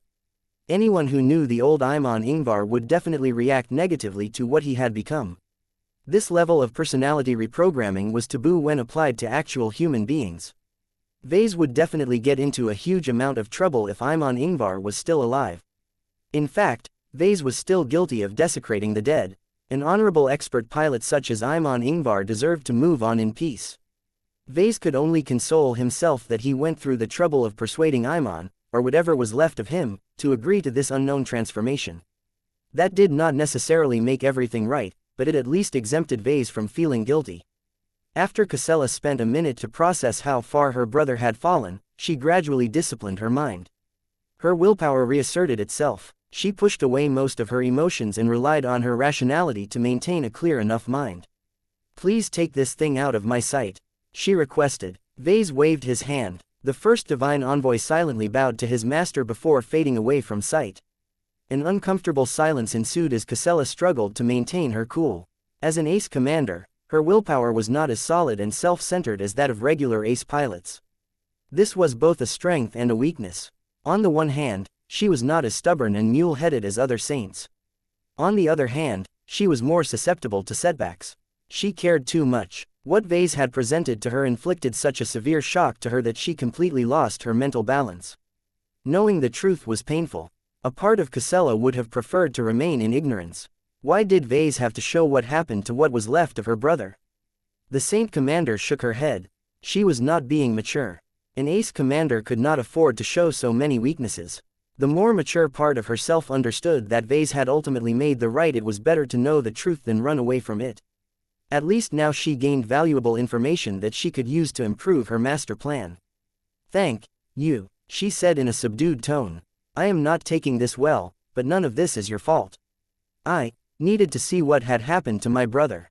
So long as the tiniest semblance of him still exists, I am much more confident that I can find a way to bring the rest of him back.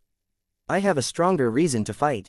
I cannot afford to be too soft-hearted if I want to survive and grow strong enough to reunite with the real Imon." Ves solemnly nodded. "It is good to hear that you have your priorities straight. Terrible events will take place across human-occupied space now that much of the 5th Defensive Band is crumbling. Even if you are transferred to the upper zone, I don't think the First Raiders will be able to prevent tragedies from taking place in their own states. You can fight to save their lives, but I hope that you will not forget to value your own life. Only when you survive will you be able to save your brother one day." "I shall try, sir. I do have to remind you that ace commanders cannot always shirk responsibility. That is cowardice. If I want to speed up my growth, I cannot refuse too many challenges. Every ace pilot must stand up for her own beliefs. Ace commanders may possess less ego than their more direct peers, but they need to show their courage in their own ways." A cowardly mech commander was ultimately an unqualified commander. Of course, caution should not be ignored either. A reckless mech commander would end up getting all of his subordinates killed one way or another. It was up to the ace commanders to reconcile these two conflicting priorities and find a balance that worked out for them. Gisela still had a long way to go to figure out her own equilibrium. About your brother. Gisela looked up at him with suspicion. What is it that you want to say? Your brother is transforming into an increasingly more powerful existence. Ves continued. While I do not know whether his growth will reach a plateau or not, I have a strong suspicion that he may become a potent asset on the battlefield. That caused the Saint Commander's expression to turn ugly. Are you saying that you will deploy that thing on the battlefield? Just like mechs are designed for combat, chosen envoys are probably made to represent their principles on different occasions, up to and including the battlefield. While I will not choose to deploy Imon if there is no need, I will not hold him back if I am facing a tough opponent. I think if Imon was still alive, he would rather that his remnant be put to use, don't you agree? Placing the initiative on Gisela forced her to contemplate this matter seriously.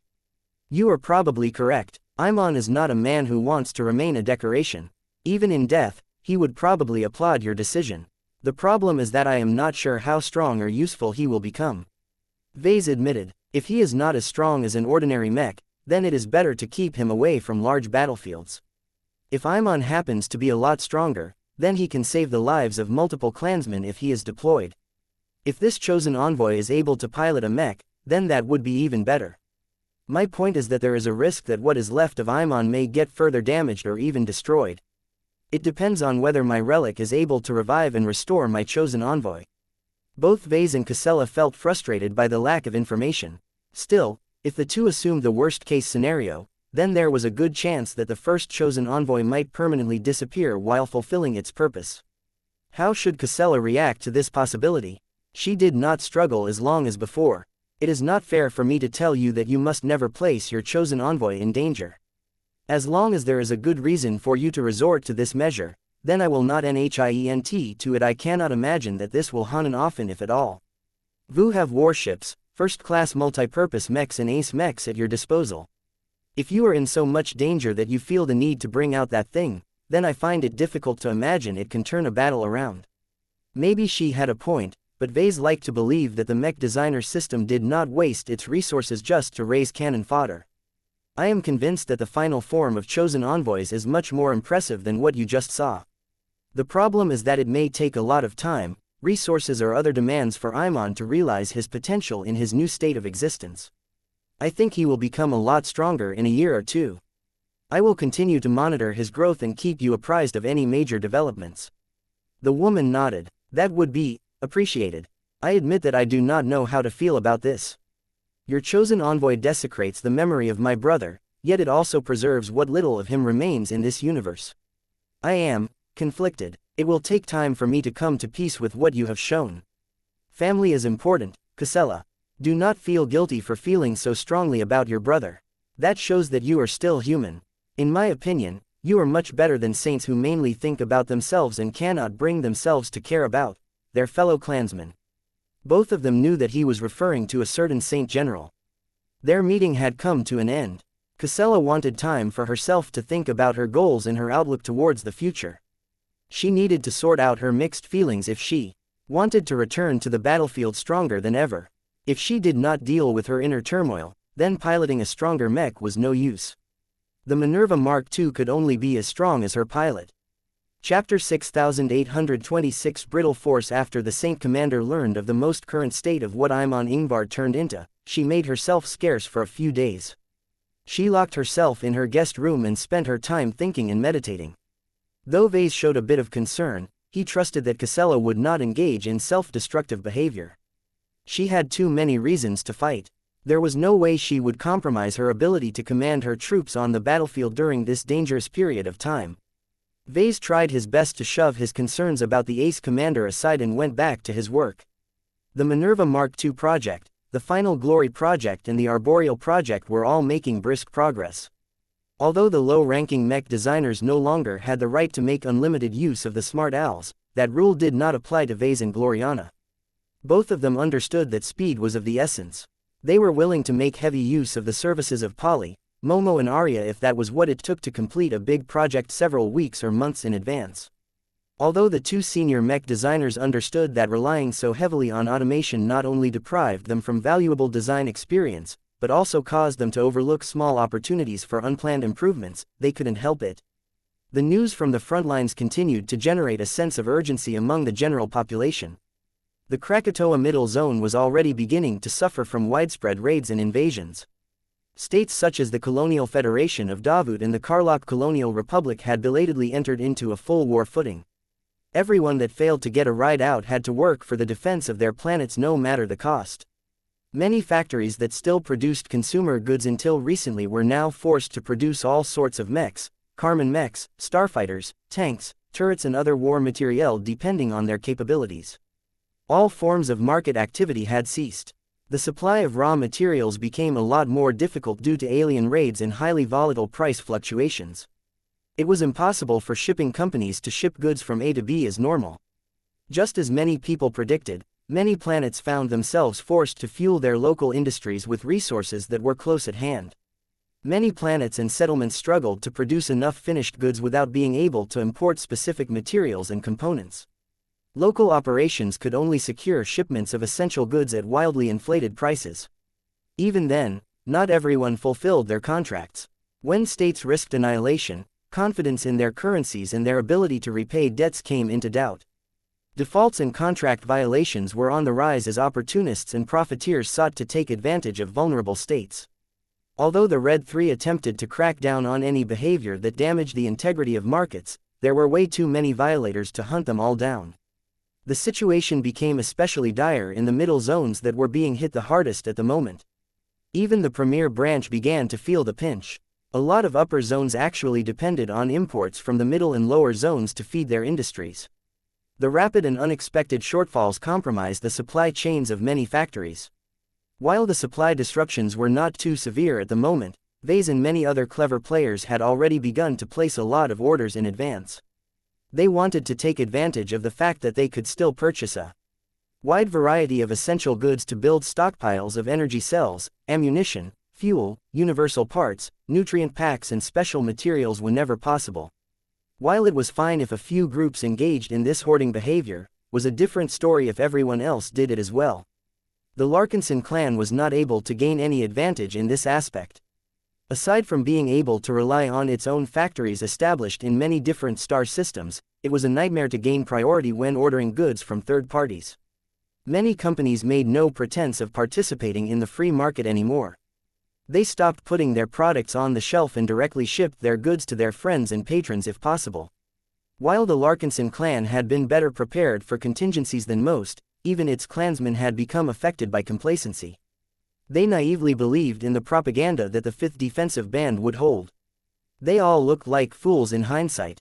As the Red Tide offensive continued to push more and more red humans to the brink, Ves tried his best to do what he could, and that was to finish the ongoing mech design projects as quickly as possible. He wanted to do more, but he lacked the time, power, resources and expertise to do anything else. The war had started too soon. If he had a decade more time to develop his power base, he could have been in a much stronger position. Unfortunately, Ves did not get to choose this kind of stuff. He had no choice but to force himself to work under suboptimal circumstances. As Ves continued to rush his mech design projects to completion, he received an unexpected request for a private meeting from the Saint Commander. His expression flickered before he chose to meet her after his current design session came to an end. A few hours later, Ves and Casella entered into a secure mech hangar. While Ves originally wanted to meet the Ace Commander in his office or his design lab, she specifically requested to meet in a more secure venue. She also insisted on piloting her Minerva during the meeting. This immediately told Ves that she wanted to talk about subjects that may be controversial to the powers that be. She did not want to risk anyone else learning about what they talked about. Her command field, while strong, was not as forceful as a more traditional Saint Kingdom, but it was still strong enough to detect listening devices and shut them down by force. When Casella entered her cockpit and interfaced with her machine, her command field immediately became a lot stronger. Without even trying, the Minerva Mark I was still able to expand the radius of her command field well over 100 kilometers. This was fairly impressive when fighting in space, but it was absolutely massive on a typical planet. Of course, the Saint Commander tried her best to contract her command field so that she wouldn't be disrupting the lives of ordinary Terrans in nearby towns and cities. For the time being, Casella maintained a high degree of awareness of everyone and anything that was located in and around D&D base. She was not able to spare people from feeling that they were being monitored by a powerful ace commander, but Ves had already sent out an announcement in advance. Most soldiers and workers simply shrugged and tried their best to resume their duties. As Ves was situated closest to the active Minerva, he experienced her command field the most.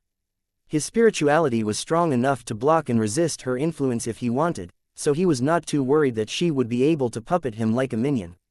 In fact, everyone subject to her command field had the option to resist the Saint Commander's influence.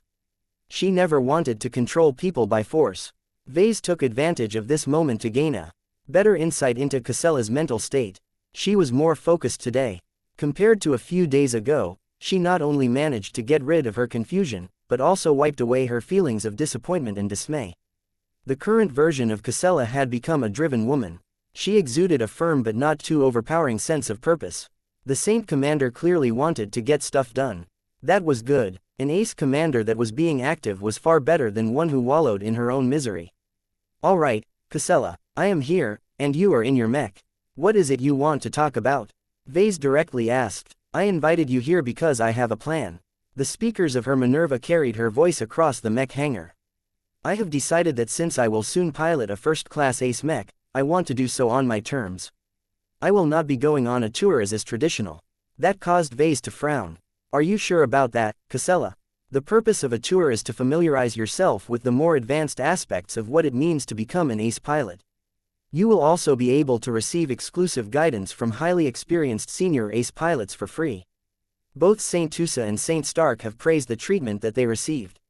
I am aware of the benefits, but it is unnecessary for me. Casella said in a factual tone. Both of the two ace pilots have shared their summaries of the guidance that they have received. That is enough for my purposes. Besides, I can still obtain guidance from the ace pilots in service of the Devas ancient clan here on New Constantinople 8. Their advice may not be completely fitting to ace commanders such as myself, but it will do. It is much more important for me to remain with you in the premier branch. While Ves actually welcomed her decision to stay close and become available to defend his life, he did not want her to stunt her growth due to her decision. Why do you want to stay so bad? Because I am necessary here. She spoke as her command field grew a little more intense. I have been observing the premier branch and inquired about the state of its armed forces. What I have found is disappointing. Disappointing in what ways? Everything. Casella did not hide the disdain in her voice. The structure is non-existent. The recruits are predominantly first-raters who have yet to truly integrate into the Larkinson clan. They do not even have their own dedicated mechs yet. The mech carriers for them are haphazardly thrown together and not yet fully assembled to boot. The staff is overworked and lacks direction. Ves winced. Perhaps you have a point, but all of those issues will be dealt with sooner or later. It is not particularly difficult to fix them all so long as the premier fleet comes under better management. It is not enough, Casella responded. Even if you and your staff are able to address these shortcomings, the premier fleet would still be flawed.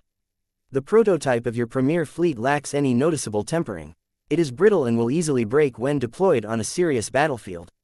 We can hire combat veterans or uplift the veterans from the expeditionary fleet to partially address this problem. It will help, sir, but that does not necessarily address the most egregious problem with your so-called premier fleet. This crucial variable is the single most important factor that separates newly raised forces from battle-hardened troops. What is it that the premier fleet is missing? Belief. Ves raised his eyebrow. Are you serious? Casella snorted. I never joke about these kinds of matters. Perhaps you are misinterpreting my meaning. I am not talking about belief in a religious sense, but belief in yourself, your comrades, your people and your organization. Take the expeditionary fleet for example. It has forged its reputation over many hard-fought battles.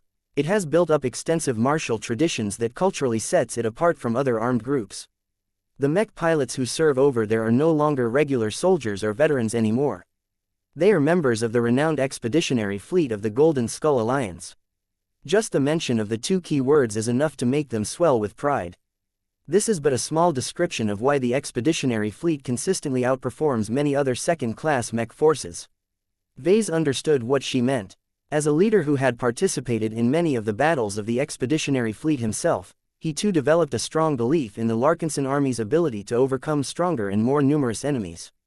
"I think I get it now," he said as he became more engaged in her plan. "So you want to stay in order to rectify the premier fleet and whip it up into shape." Chapter 6827 Casella's Master Plan. Ves contemplated Casella's proposal. Her offer actually sounded good. Ves had not been able to adequately supervise the efforts to form his premier fleet. Due to his busy schedule, he simply passed it off onto others, but that apparently produced a lot of delays and oversights. He did not even realize that this was a problem in the first place. This either meant that the people he put in charge of the military affairs of the premier branch were not competent enough to do their jobs, or they lacked the unity and communication necessary to gain a clear overview of all of these problems. Ves had a feeling that both may have played a role in all of the faults mentioned by Casella. If this was the case, then it became even more important to put a competent leader in charge. "Are you sure you want to assume control over this mess?" Ves asked. "Back in the expeditionary fleet, you withdrew from managing day-to-day operations in order to spend your time on more strategic issues. Ace pilots such as yourself should not be bogged down by trivial issues that are unworthy of your attention." The ace pilot that was currently piloting the Minerva had a response ready. "You are not wrong, sir. In order to turn your premier fleet into a strong and cohesive mech force, I must spend much of my time on the minutiae of forming a military organization. This is a serious commitment, but I think it is more than worth it for me to spend my time on this endeavor." "Why so, Casella?" "Because this is a rare opportunity to form a powerful first-class military force that has the potential to become the most powerful private mech organization in the Red Ocean." The expeditionary fleet came about in a rather haphazard manner. Nobody put too much thought on how to organize it and how many achievements it could make in the future. "With the premier fleet, I see an opportunity to do better. This new force of ours must become the sharpest sword that can cut through the most powerful alien fleets and phase leaders." The command field maintained by the Minerva grew more charged as she spoke. This indicated that she was highly invested in this plan. Ves definitely liked what he heard. "All right, but if you are really serious about this, then you should reorganize the staff and hire a lot of professionals in order to limit your burden. You can't do everything by yourself. My plan already goes into detail on that. Due to the escalating war, it will be difficult to recruit qualified servicemen. Officers, non-commissioned officers and senior engineers will be in short supply. However, with your wealth and status and my attraction as an ace commander, we should be able to recruit enough senior personnel to form the prototype of an elite mech corps." It would have been great if Casella proposed this plan a year earlier. Circumstances would have been more favorable. "Earlier, you talked about trying to forge a stronger mech force by uniting its soldiers with a common belief.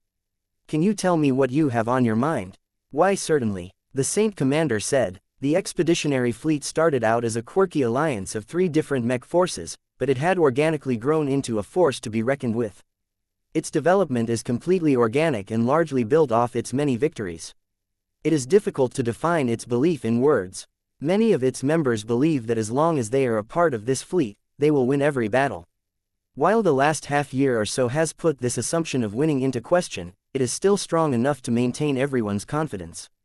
Perhaps the actual belief of the expeditionary fleet is excellence or superior equipment." Though her explanation did not sound adequate, Ves knew what she meant. He was responsible for much of it due to funneling so many resources and living mechs to the expeditionary fleet over the years. Compared to many other players, Ves had always made huge if not excessive investments into his mech forces. From trying to upgrade every second-class mech with a quasi-first-class mech, to spending an enormous fortune in phase water and first-class materials to design unique and battlefield-defining expert mechs as well as ace mechs, Ves was one of the few leaders who made decisions based on emotions rather than rationality.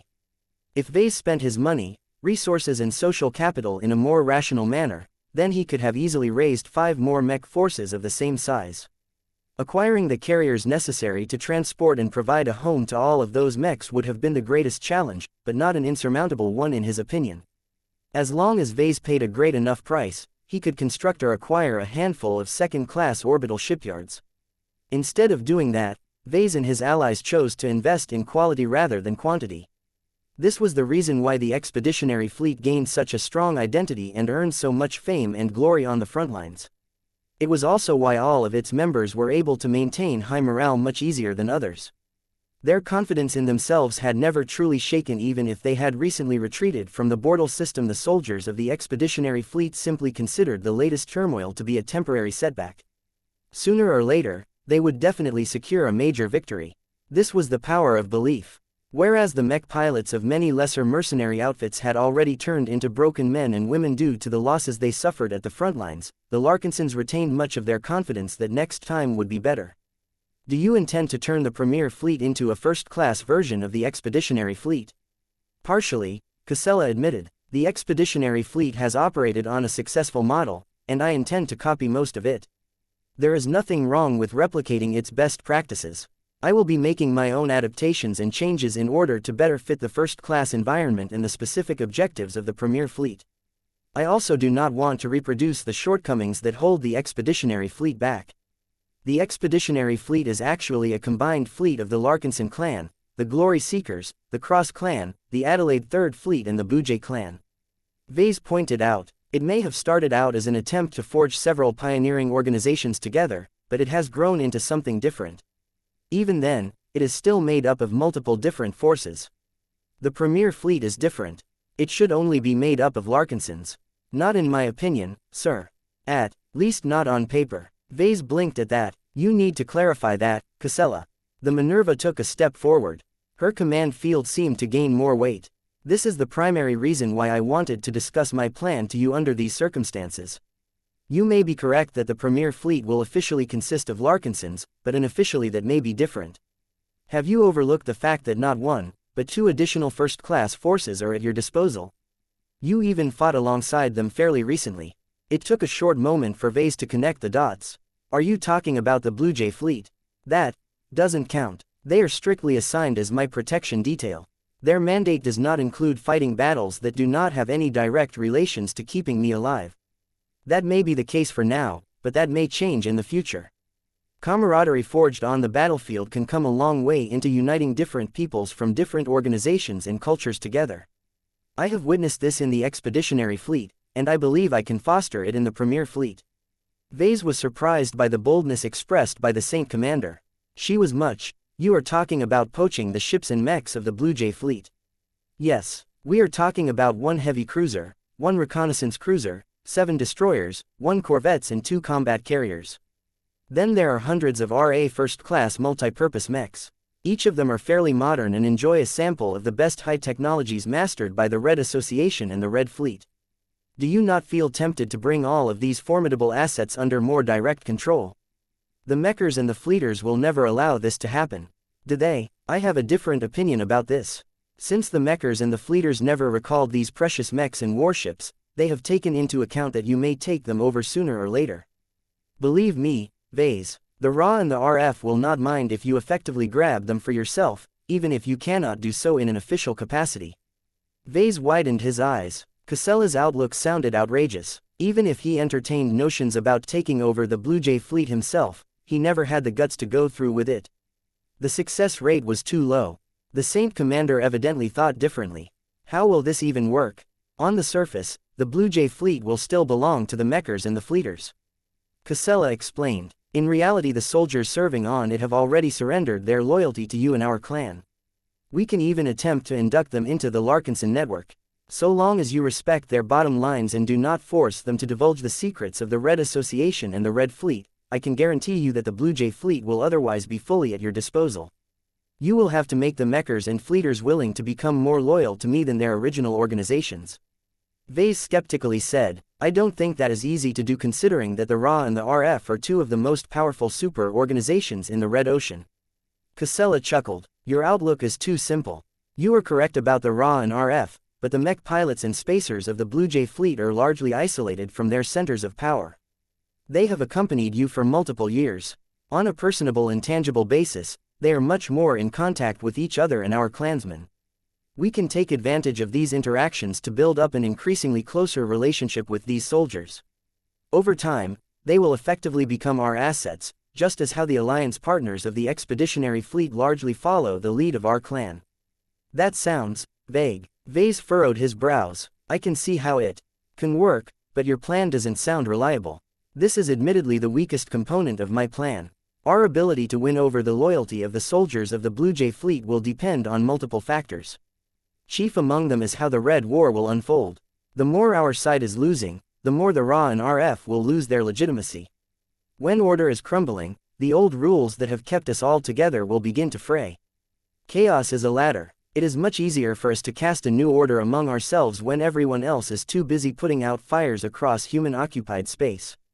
That sounded as if she wanted the Larkinson clan to turn vulture in a time when red humanity had to come together. It was a proposal that the Saint Commander would never come up with in the past. She was too noble to resort to such unethical or illegal practices.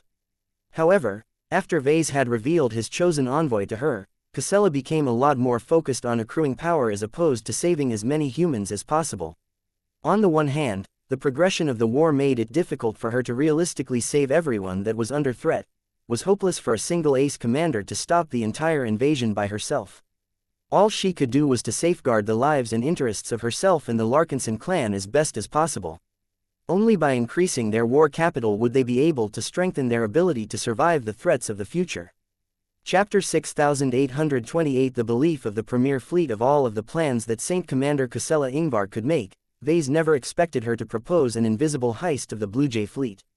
Although the premise sounded far too outrageous to work, her arguments not only made it sound viable, but also logical. It was as if Ves was missing the obvious all these years. Ves began to make the realization that the Saint Commander was an extremely scary thinker and leader. He never really noticed this because she had long been restrained by her morals, duties and honor. Now that she was angling to become the leader of the nascent Premier Fleet, Casella intended to take advantage of the drastic changes in society and pull out all of the stops. In order to get closer to fulfilling her ultimate goal of becoming powerful enough to revive her brother, Casella had gotten rid of a few principles. Perhaps many Larkinsons might regret her mental transformation, but Ves welcomed this development. As far as he was concerned, the Saint Commander was adapting to the changing circumstances in the new frontier.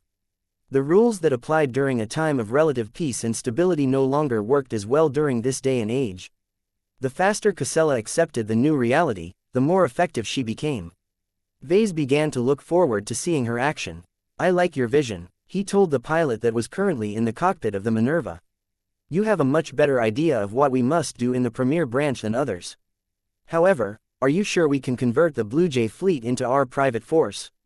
"I am 90% confident that we can succeed," the ace commander answered. "That is a really high confidence level. You do not realize how compelling you have become to red humans, sir. You are a legend in the making. You have yet to become 50 years old, but already you have released innovations that have strengthened our civilizations and fulfilled people's most fundamental desires. You are the father of Carmen Mechs, the chief counselor of the upper council of the Red Collective, the friend of both the destroyer of worlds and the ally of the evolution witch. I am missing many more titles here, which is frankly absurd if you think about it. No other star designer has earned as many accomplishments as you at your age. When people see you, they do not see a successful senior mech designer. They see a future star designer. You would be surprised how many people are willing to bet their entire lives and careers just to ride on your coattails." Ves was not unfamiliar with that sort of behavior. However, he did not think he was attractive enough to convince thousands of mechers and fleeters to outright betray their super organizations. "What you described may be true, but a large part of my value is based on my potential rather than my present capabilities," he retorted. "Do all of these first-raters have the patience to wait that long for me to become a true god? I am no polymath. I think it will take at least 50 years for me to get close to becoming a star designer, and that is just an optimistic estimate." Casella acknowledged this shortcoming. "You are correct. The benefits of serving under your leadership cannot be realized in the short term. That is where I come in. Unlike you, I have reached a rank where many people are willing to follow me. Ace pilots already attract a large amount of admiration in peacetime. Now that our side is beginning to collapse from the alien invasion, the servicemen of the Blue Jay fleet need a firm pillar that can inspire confidence in them. I shall be that pillar. The mech pilots and spacers will eagerly seek the protection of my command field in order to increase their survival chances. No one wants to die if they can help it. I can be their savior during a time where they need me the most." She made a strong argument. Ves could not help but agree with her logic. No matter how well the RA and RF had trained their troops, they were still human. It was in their nature to prefer solutions that would keep them alive. Ksela Ingvar had more than proven her capacity to help in this regard. Under her valiant and methodical leadership, the expeditionary fleet consistently outperformed compared to other mech forces. Her effectiveness skyrocketed upon becoming an ace commander. She had fully proven her ability to lead her troops through many difficulties over repeated battles during the Red Tide offensive. What was most important was that the mech pilots of the Larkinson army and other allied forces perished at a much lower rate than the norm. This was a critical statistic, as this was what many mech pilots paid attention to, whether they admitted it or not. A commander that could not only win but minimize casualties by doing so would always be popular among soldiers. If Ksela took all of this and combined it with empathy, administrative experience and a really good ace command mech, her popularity would grow so high that she may actually be able to capture the hearts of mechers and fleeters. In any case, when the war reached their doorsteps, the Premier Fleet and the Blue Jay Fleet could only depend on each other to make it through the arduous battles. The Red Association and the Red Fleet as a whole had much greater priorities and responsibilities to take care of. It was impossible for them to send a god mech or a dreadnought to protect Ves in particular. The only way he could enjoy so much protection was if he relocated to the Urnstall Central Star node, which he would never agree to due to his paranoia. Now that Ksela explained her reasoning, Ves felt that her plan was a lot more plausible than before. "I think I get it now," Ves said with an intrigued expression. "During a time of order and stability, your plan has a low chance of succeeding, but it is exactly because everything around us is descending into hell that your scheme will almost certainly work. People would rather flock to safety that is close and available to them than pine for the unreliable reinforcements of super organizations that are drowning under their own problems." Both Ves and Ksela saw a chance to take the Blue Jay Fleet into their pocket. It was not too important whether they could formally transfer the personnel and assets to the Larkinson clan. Laws and formality lost much of their importance during upheaval. Everyone would most certainly make their decisions based on their actual situation rather than abstract rules. Ves began to rub his hands in anticipation. The best part about Ksela's proposal was that he did not have to do anything special. His reputation and extensive record already served as a compelling attraction to other people. The Saint Commander promised to do much of the heavy lifting. Her combat prowess and long list of battle accomplishments provided a huge amount of reassurance to anyone that sought to survive and vanquish the threats unleashed by the Red Cabal. As the two Larkinsons continued to conspire with each other in the middle of a private hangar bay, Ves eventually brought up an important matter. "Earlier, you said that the most important factor that defined the strength of an armed force is belief." "That is correct, sir. What is the belief of the Premier Fleet?" "That is a good question. It is up to you, sir." Ves did not expect this answer. He frowned as he tried to think what the belief of the Premier Fleet ought to be. This was much harder than he thought. "Do you have any recommendations, Ksela?" A short pause ensued as the ace commander thought on how she should respond. "You should give the members of the Premier Fleet a more concrete and specific belief than winning or survival. I believe that one of the reasons that prevented the expeditionary fleet from completely merging was because its belief was too broad and general to fully inspire everyone to unite together. If we want to assimilate the Blue Jay Fleet as best as possible, then we must define a belief that can inspire both mechers and fleeters." That gave Ves a bit more direction. He tried to come up with a belief that was both universal enough to appeal to many people, but also specific enough to make the Premier Fleet stand out from other elite forces. "What about universal transcendence?" he said. "My design philosophy is defined as mutual growth through adversity. Pretty much all of my work is directly or indirectly related to helping humans grow stronger through one form of cultivation or another. I have developed many solutions that can make people stronger, from developing companion spirits to giving norms the ability to pilot mechs." The Saint Commander thought about this proposed belief. It can work, although it is not necessarily unique enough. The common thread to all of them is that everyone who follows us will gain access to powerful solutions that can make them stronger. These gains can make them win more battles, increase their chances of surviving the next decade, and give them much greater odds of realizing their own personal ambitions. Your proposed belief may be able to attract a large number of people, but it is not particularly good at uniting these disparate groups.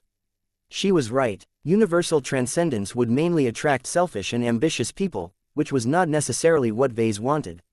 He quickly thought of an alternative proposal. "What about forming and guarding a nomadic spaceborne clan of our own?"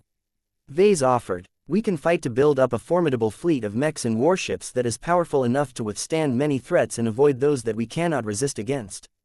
This has always been a dream of mine. I am aware that not everyone likes to live on a starship on a permanent basis, but that is what the side branches are for. The premier branch should predominantly be based on an ever-changing and ever-growing fleet that is fully under our control. Each and every clansman serving in the fleet should be united by the common goal and belief of safeguarding their fleet-based star nation. Casella thought about the merits of this second proposal. There are problematic implications to this belief, but it is much better at uniting people from different groups. Not everyone is attracted to this collective ambition, but there will still be more than enough talents to expand our premier fleet. One of the attractions of pioneering during the previous age was to be able to build a colonial state in your image. Your proposal has similar appeal to those who join early. As for the latecomers, they may be attracted to the premier fleet for other reasons. Several minutes went by as Ves tried to come up with other ideas. None of them sounded as good as his second proposal. There is strength in nationalism. It holds universal appeal. People want to belong to a group of their own. The Saint Commander shared her own thoughts on the matter. The Big Two tried to break the backs of the Greater Terran United Confederation and the new Rubarth Empire by depriving them of their sovereignty, but this measure had utterly failed. Even without the rights and privileges of star nations, the Terrans and Rubarthans still maintain an exceptionally strong culture and belief in themselves. This is one of the true sources of strength that puts them above the people of other first-rate states. Her perspective presented a fascinating way to look at this issue. If I interpret your argument correctly, then one of the strongest ways to unite the members of the premier fleet under a single belief is to tell them that we are fighting for a future where the Larkinsons are regarded as highly as the Terrans and the Rubarthans. It would take a lot of effort and opportunities to elevate the Larkinson clan to such an insanely high height. Doing this while putting much less emphasis on amassing a huge amount of resource-rich star systems was much harder. Yet, Ves still believed that he could pull it off. If the spaceborne clans affiliated with the Fleeters were able to maintain their prosperity, then the Larkinson clan should be able to succeed at a larger scale. Chapter 6829 Human Resource Policy. After Ves concluded his confidential talk with Saint Commander Casella Ingvar, he did not hesitate to give her full support to enact her master plan. He granted her broad access to the Larkinson clan's funds. He also gave her authority to act on his behalf, enabling her to override the orders of any other Larkinson official. In a time of blood and war, bureaucracy would only get in the way. There were periods where stuff needed to be done properly, and there were other periods where people had to achieve results quickly. The current circumstances clearly called for the latter. Of course, Ves was not completely stupid. Even if he was pretty sure that the Saint Commander had become a committed confidant, he still assigned Gavin to make sure that people monitored her activities. The Saint Commander went to work right away. Casella hosted an emergency virtual meeting with all of the officers and senior staff that currently made up the premier fleet. She did this in order to establish her absolute leadership position and impose her own direction into the nascent organization. She also kicked off her charm offensive by scheduling meetings with Admiral Gori Tenson, Major Simon Yankovsky and Commodore Zonrad Rees. No one would dare to refuse a personal meeting with a powerful ace commander. Even the mechers and the fleeters had to bow their heads to such a potent force on the battlefield. This was already the case for ordinary ace pilots. As for the Saint Commander, her proven ability to augment both mechs and other craft had direct implications to the forces of the Blue Jay fleet. After being elevated to knights or barons, the already potent raw first-class multi-purpose mechs may become powerful enough to pose a credible threat against lesser phase lords. As for the raw and RF warships, each of them should easily be able to withstand considerably more damage and destroy twice as many adversaries if their overall performance received a modest 20% enhancement. The Spacers did not dare to ask for more. It was impossible for the Saint Commander to empower large warships to the same extent as small and compact mechs. Casella did not spend all of her time on winning over the members of the Blue Jay fleet. She also visited the recruiting office and told them to cast a much wider net than before. The Premier Fleet had been rather strict when it came to recruitment. Its recruiters had become accustomed to Ves's demands and expectations. The Saint Commander had different ideas. Much of the reason why the Premier Fleet has been slow to take off is because we are not recruiting fast enough. She explained to Ves, our recruitment criteria is also unnecessarily strict. Do you know how many applicants our recruiters have rejected? 99.997%. This is not necessarily wrong, but when the structure of our premier fleet has remained so understaffed, this figure is too high. Are you saying that we must lower our standards? Ves frowned. Yes, Casella plainly admitted. Look, Ves, I can understand the logic of limiting recruitment to young professionals who have earned top marks in their studies. You want to start up a fresh organization that is not tainted by other groups and is flexible enough to make rapid changes. However, there are good reasons to recruit at least some older and more experienced personnel. They provide enough stability and know how to avoid a lot of common mistakes. Ves crossed his arms and thought about her words. You are right, but they also think our organization should be run like that of others. That is not what I want. Our clan has developed its own culture and institutions that suit our clansmen the best. We can preserve much of that even if we recruit a modest proportion of senior and more experienced personnel so long as our leadership reflects our vision. Casella argued back. In this case, I am unquestionably in charge of the premier fleet. We do not make decisions by committee, and I have no obligation to satisfy the demands of interest groups that do not align with our objectives. There is no need for concern. Well, she at least sounded reliable enough. She had plenty of experience with leading the living sentinels in the expeditionary fleet, so Ves had a good amount of confidence in her management skills. You also plan to recruit personnel that do not measure up to the standards of elites, is that correct? Yes, sir, Casella said. It is not necessarily good for your entire organization to be filled with overly ambitious soldiers and workers. Every elite needs the support of multiple ordinary workers who are reliable and are committed to doing their jobs for multiple decades. Once you earn their loyalty, they will always be on our side. They shall become our backbone that will see us through the current crisis. Aside from that, we can fill up our vacancies 100 times faster if we lower our recruitment standards. Speed is of the essence. All right, you've convinced me. You can do what you want in terms of recruitment. Just be aware that once our premier fleet is up and running, I expect our forces to participate in the fighting in the upper zones. No one can escape the flames of war at this stage of the Red War. I cannot afford to give you the time to train and indoctrinate our personnel. They will have to go through a baptism of fire as soon as our main fighting units have arrived. The Saint Commander grimaced in response. This would definitely result in a lot of stumbles on and off the battlefield. While her command field could make up for the lack of familiarity and coordination in many cases, this was ultimately a crutch. She could not puppet every asset on the battlefield all of the time. That would deprive the soldiers of their agency and prevent them from accruing valuable experience.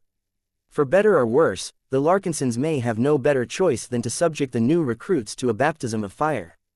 Throwing them onto the battlefield with inadequate preparations was the fastest way to temper the inexperienced recruits.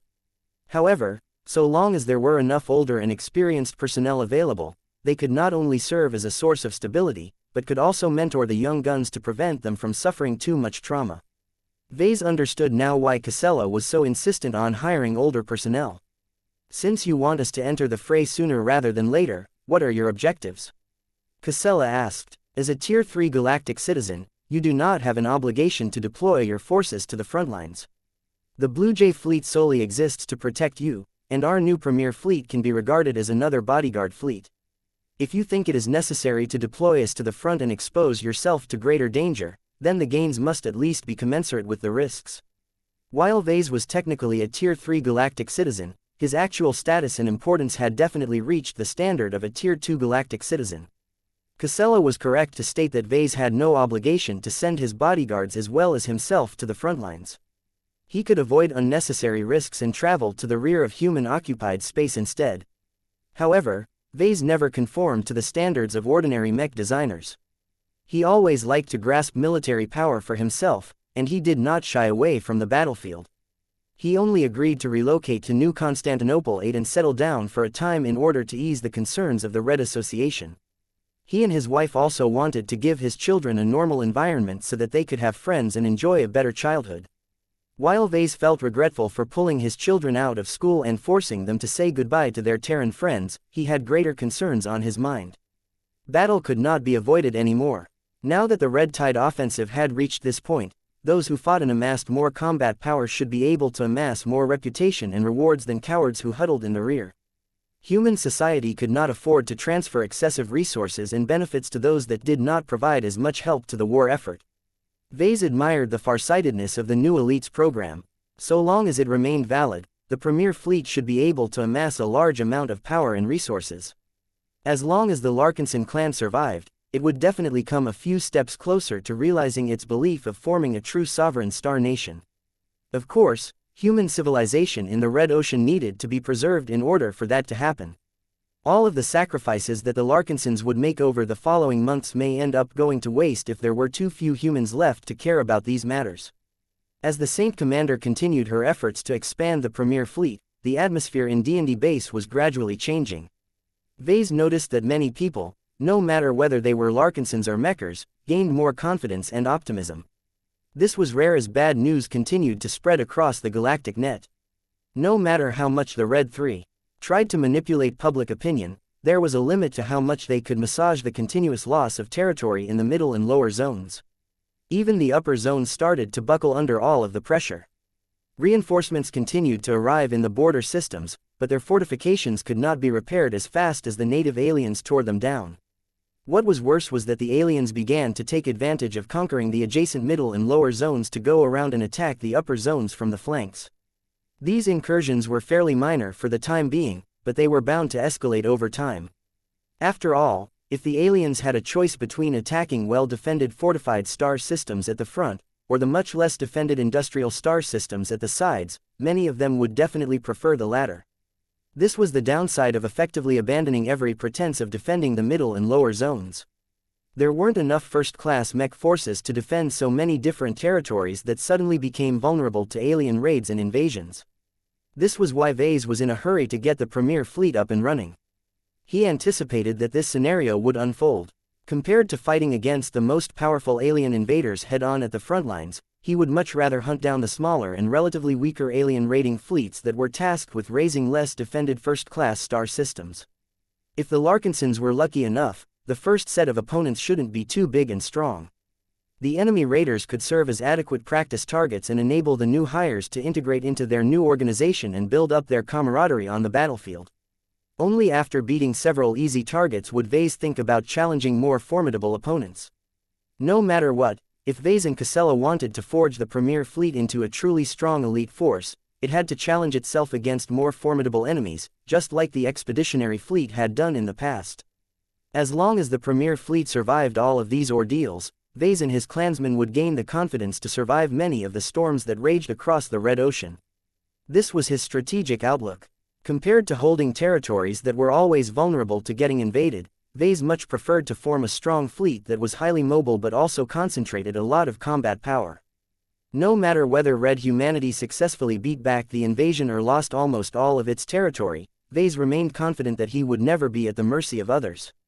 Chapter 6830 Metaphorical Black Holes. As changes continued to occur at the Premier Branch, Gloriana finally completed the recruitment of 3 new first-class mech designers.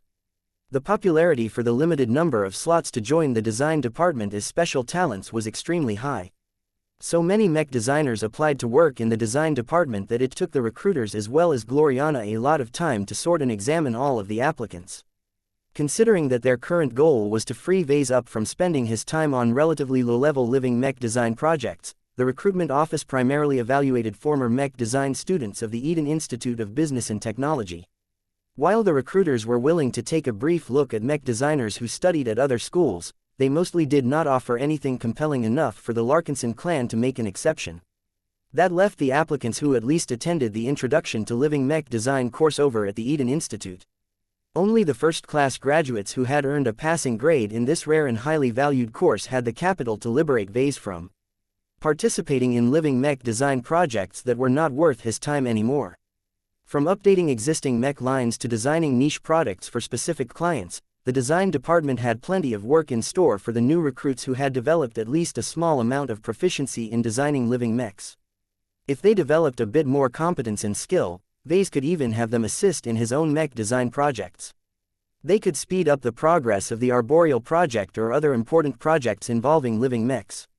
Once they managed to become journeyman mech designers with design philosophies related to living mechs, that was when the design department would easily be able to tackle over a dozen living mech design projects at once. In order to ensure that this would happen sooner rather than later, the recruiters especially tested the applicants for their intelligence, their ingenuity, their ambition and most importantly their spiritual affinity. Due to the short amount of time between learning how to design living mechs to applying to join the Larkinson clan, all three talents were still stuck as apprentices. That was not necessarily bad. Once they entered the design department and gained access to more advanced knowledge related to living mech design, Ves believed that they would quickly be able to realize their potential in this area. This was why Ves and Strian took a bit of time off their schedule to meet with the newcomers. Three fairly young former Terran mech designers stood in a row in front of Gloriana. Each of them had passed through rigorous examinations and also joined the Larkinson clan. This not only proved their excellence, but also confirmed that they truly valued the Larkinson clan over the Terran alliance. Ves happened to recognize all three faces. He had taught them a few years ago, but already marked them out as special talents that attracted his appreciation. However, that alone was not enough for him to decide to recruit them.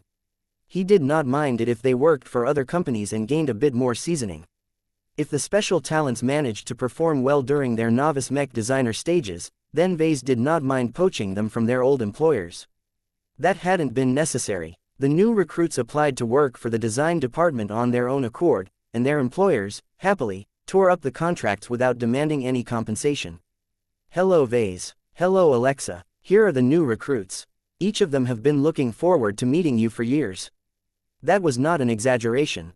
The most eager among the three immediately stepped forward and bowed his head. Sir, thank you for letting me join your clan and enter your design department.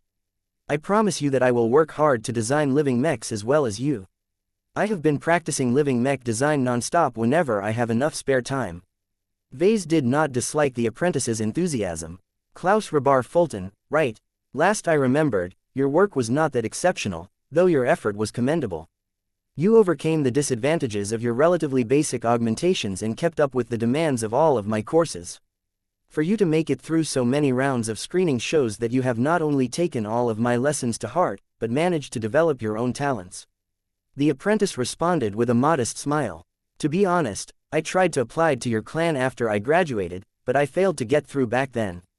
I had no choice but to work for a local Terran mech company and see if I could become good enough to succeed in the future.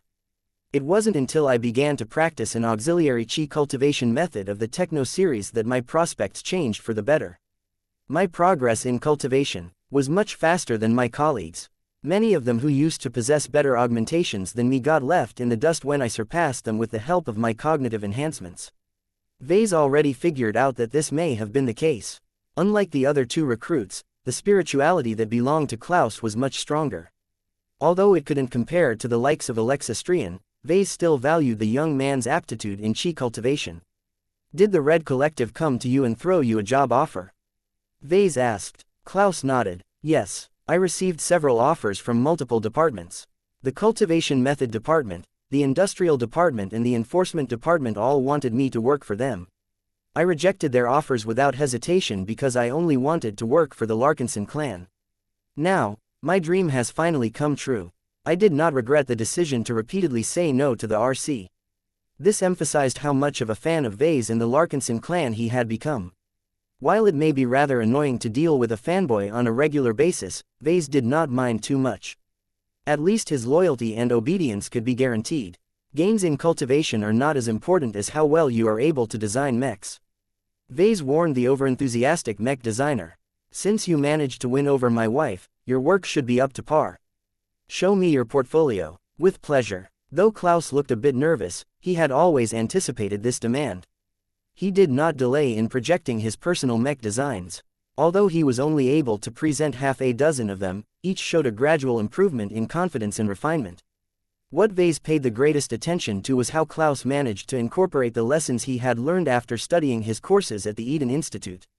The early attempts made by Klaus only showed a small measure of life. They reminded Ves a lot of his initial mech designs that stood out for their X factor. It was not until his last two attempts that Klaus managed to make more substantial progress. This may be the time where Klaus rapidly grew his spirituality through systematic cultivation. Not only did he absorb knowledge faster, he was also able to apply what he learned a lot better due to other cognitive enhancements. Even without those gains, a stronger spirituality made it much easier for a mech designer to apply his touch to a mech design. All of this meant that Klaus not only became a much more competent apprentice mech designer, but also became a lot more suited to design living mechs. In short, Ves saw the shadow of himself in Klaus. How good is your craftsmanship and practical skills? Not that good, to be honest. Klaus admitted with a little bit of shame. My previous employer did not approve of my requests to work in fabrication.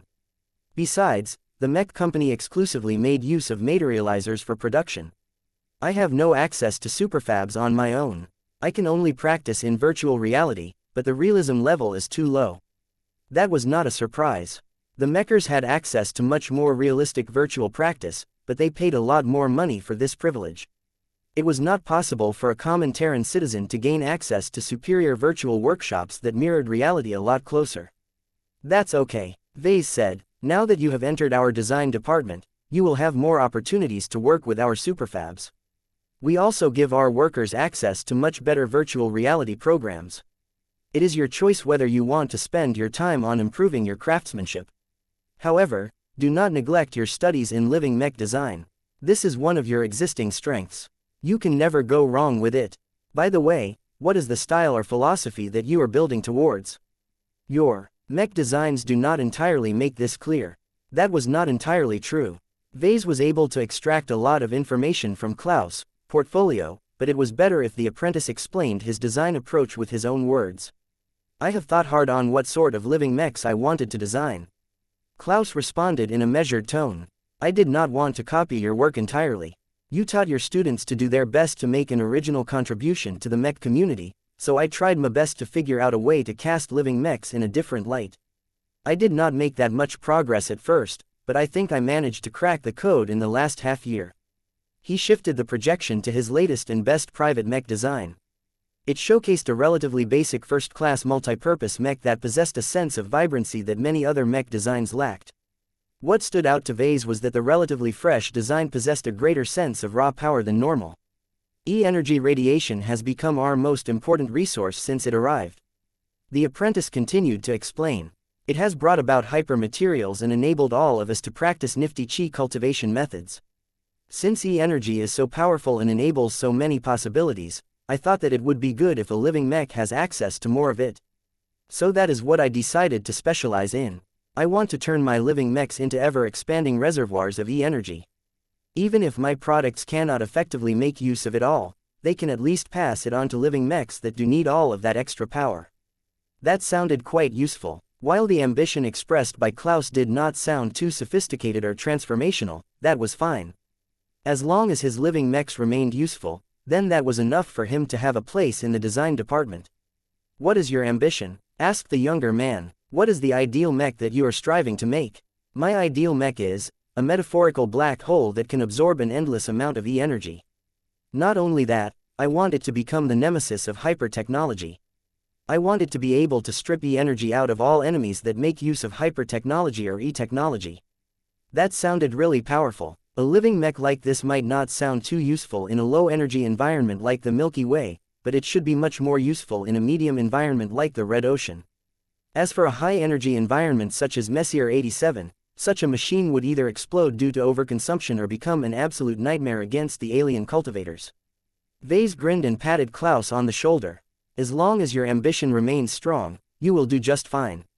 I look forward to seeing you develop your ideas further. I am not sure how realistic it is to design these metaphorical black holes, but anything is possible as long as you work hard enough. Chapter 6831 Callister DeVos Ves needed more mech designers like Alexa Strian and Klaus Rabar Fulton. They both wanted to design living mechs, but they wanted to approach their work from a different angle. Alexa and Klaus sought to develop living mechs in slightly different directions. This only benefited Ves as their work added greater variety to the spectrum of living mechs. Ves wholeheartedly welcomed their initiative and hoped that they would be able to make serious attainments in their future works. Of course, it would probably take many years for their living mech designs to truly showcase their advantages. Even if Klaus did not develop any exceptionally good works in the coming years, his mech designs should still have a place in the Larkinson clan. His specialization should be especially compatible with ranged mechs and more importantly support mechs. Ves could easily come up with a dozen different mech concepts that could make excellent use of a large E-energy reservoir. After Ves asked a few more questions to Klaus, he waved the eager new recruit back. 2 more apprentice mech designers hoped to present themselves to their former teacher and current employer. Ves turned to the other young man. I remember you as well, Callister de Vos. You have earned better grades, which is not that much of a surprise considering your superior augmentations and background. Is the de Vos ancient clan fine with letting you defect to the Larkinson clan? I would not be here if I did not receive the personal approval of Master Layla Rebecca de Vos. Callister respectfully said, the de Vos ancient clan is not short of mech designers who have learned from you. It is by far the greatest direct and indirect employer of all of your former students. I believe that you are aware of how many Devosans have attended your Introduction to Living Mech Design course. As the founder and owner of the Eden Institute of Business and Technology, it was trivially easy for the de Vos ancient clan to place its own descendants into his courses. Other ancient clans tried their best to sneak their own students into his courses by concluding backroom deals with the Devosans. Ves did not have a good grip on all of these shady deals, but he did not really mind this sort of stuff. It was inevitable for the rulers of the Terran Alliance to put its own descendants ahead of other people. Ves had even met with Master Layla de Vos to make sure that the classrooms did not entirely get filled by highborn brats. He liked it more when his classes contained a variety of different people.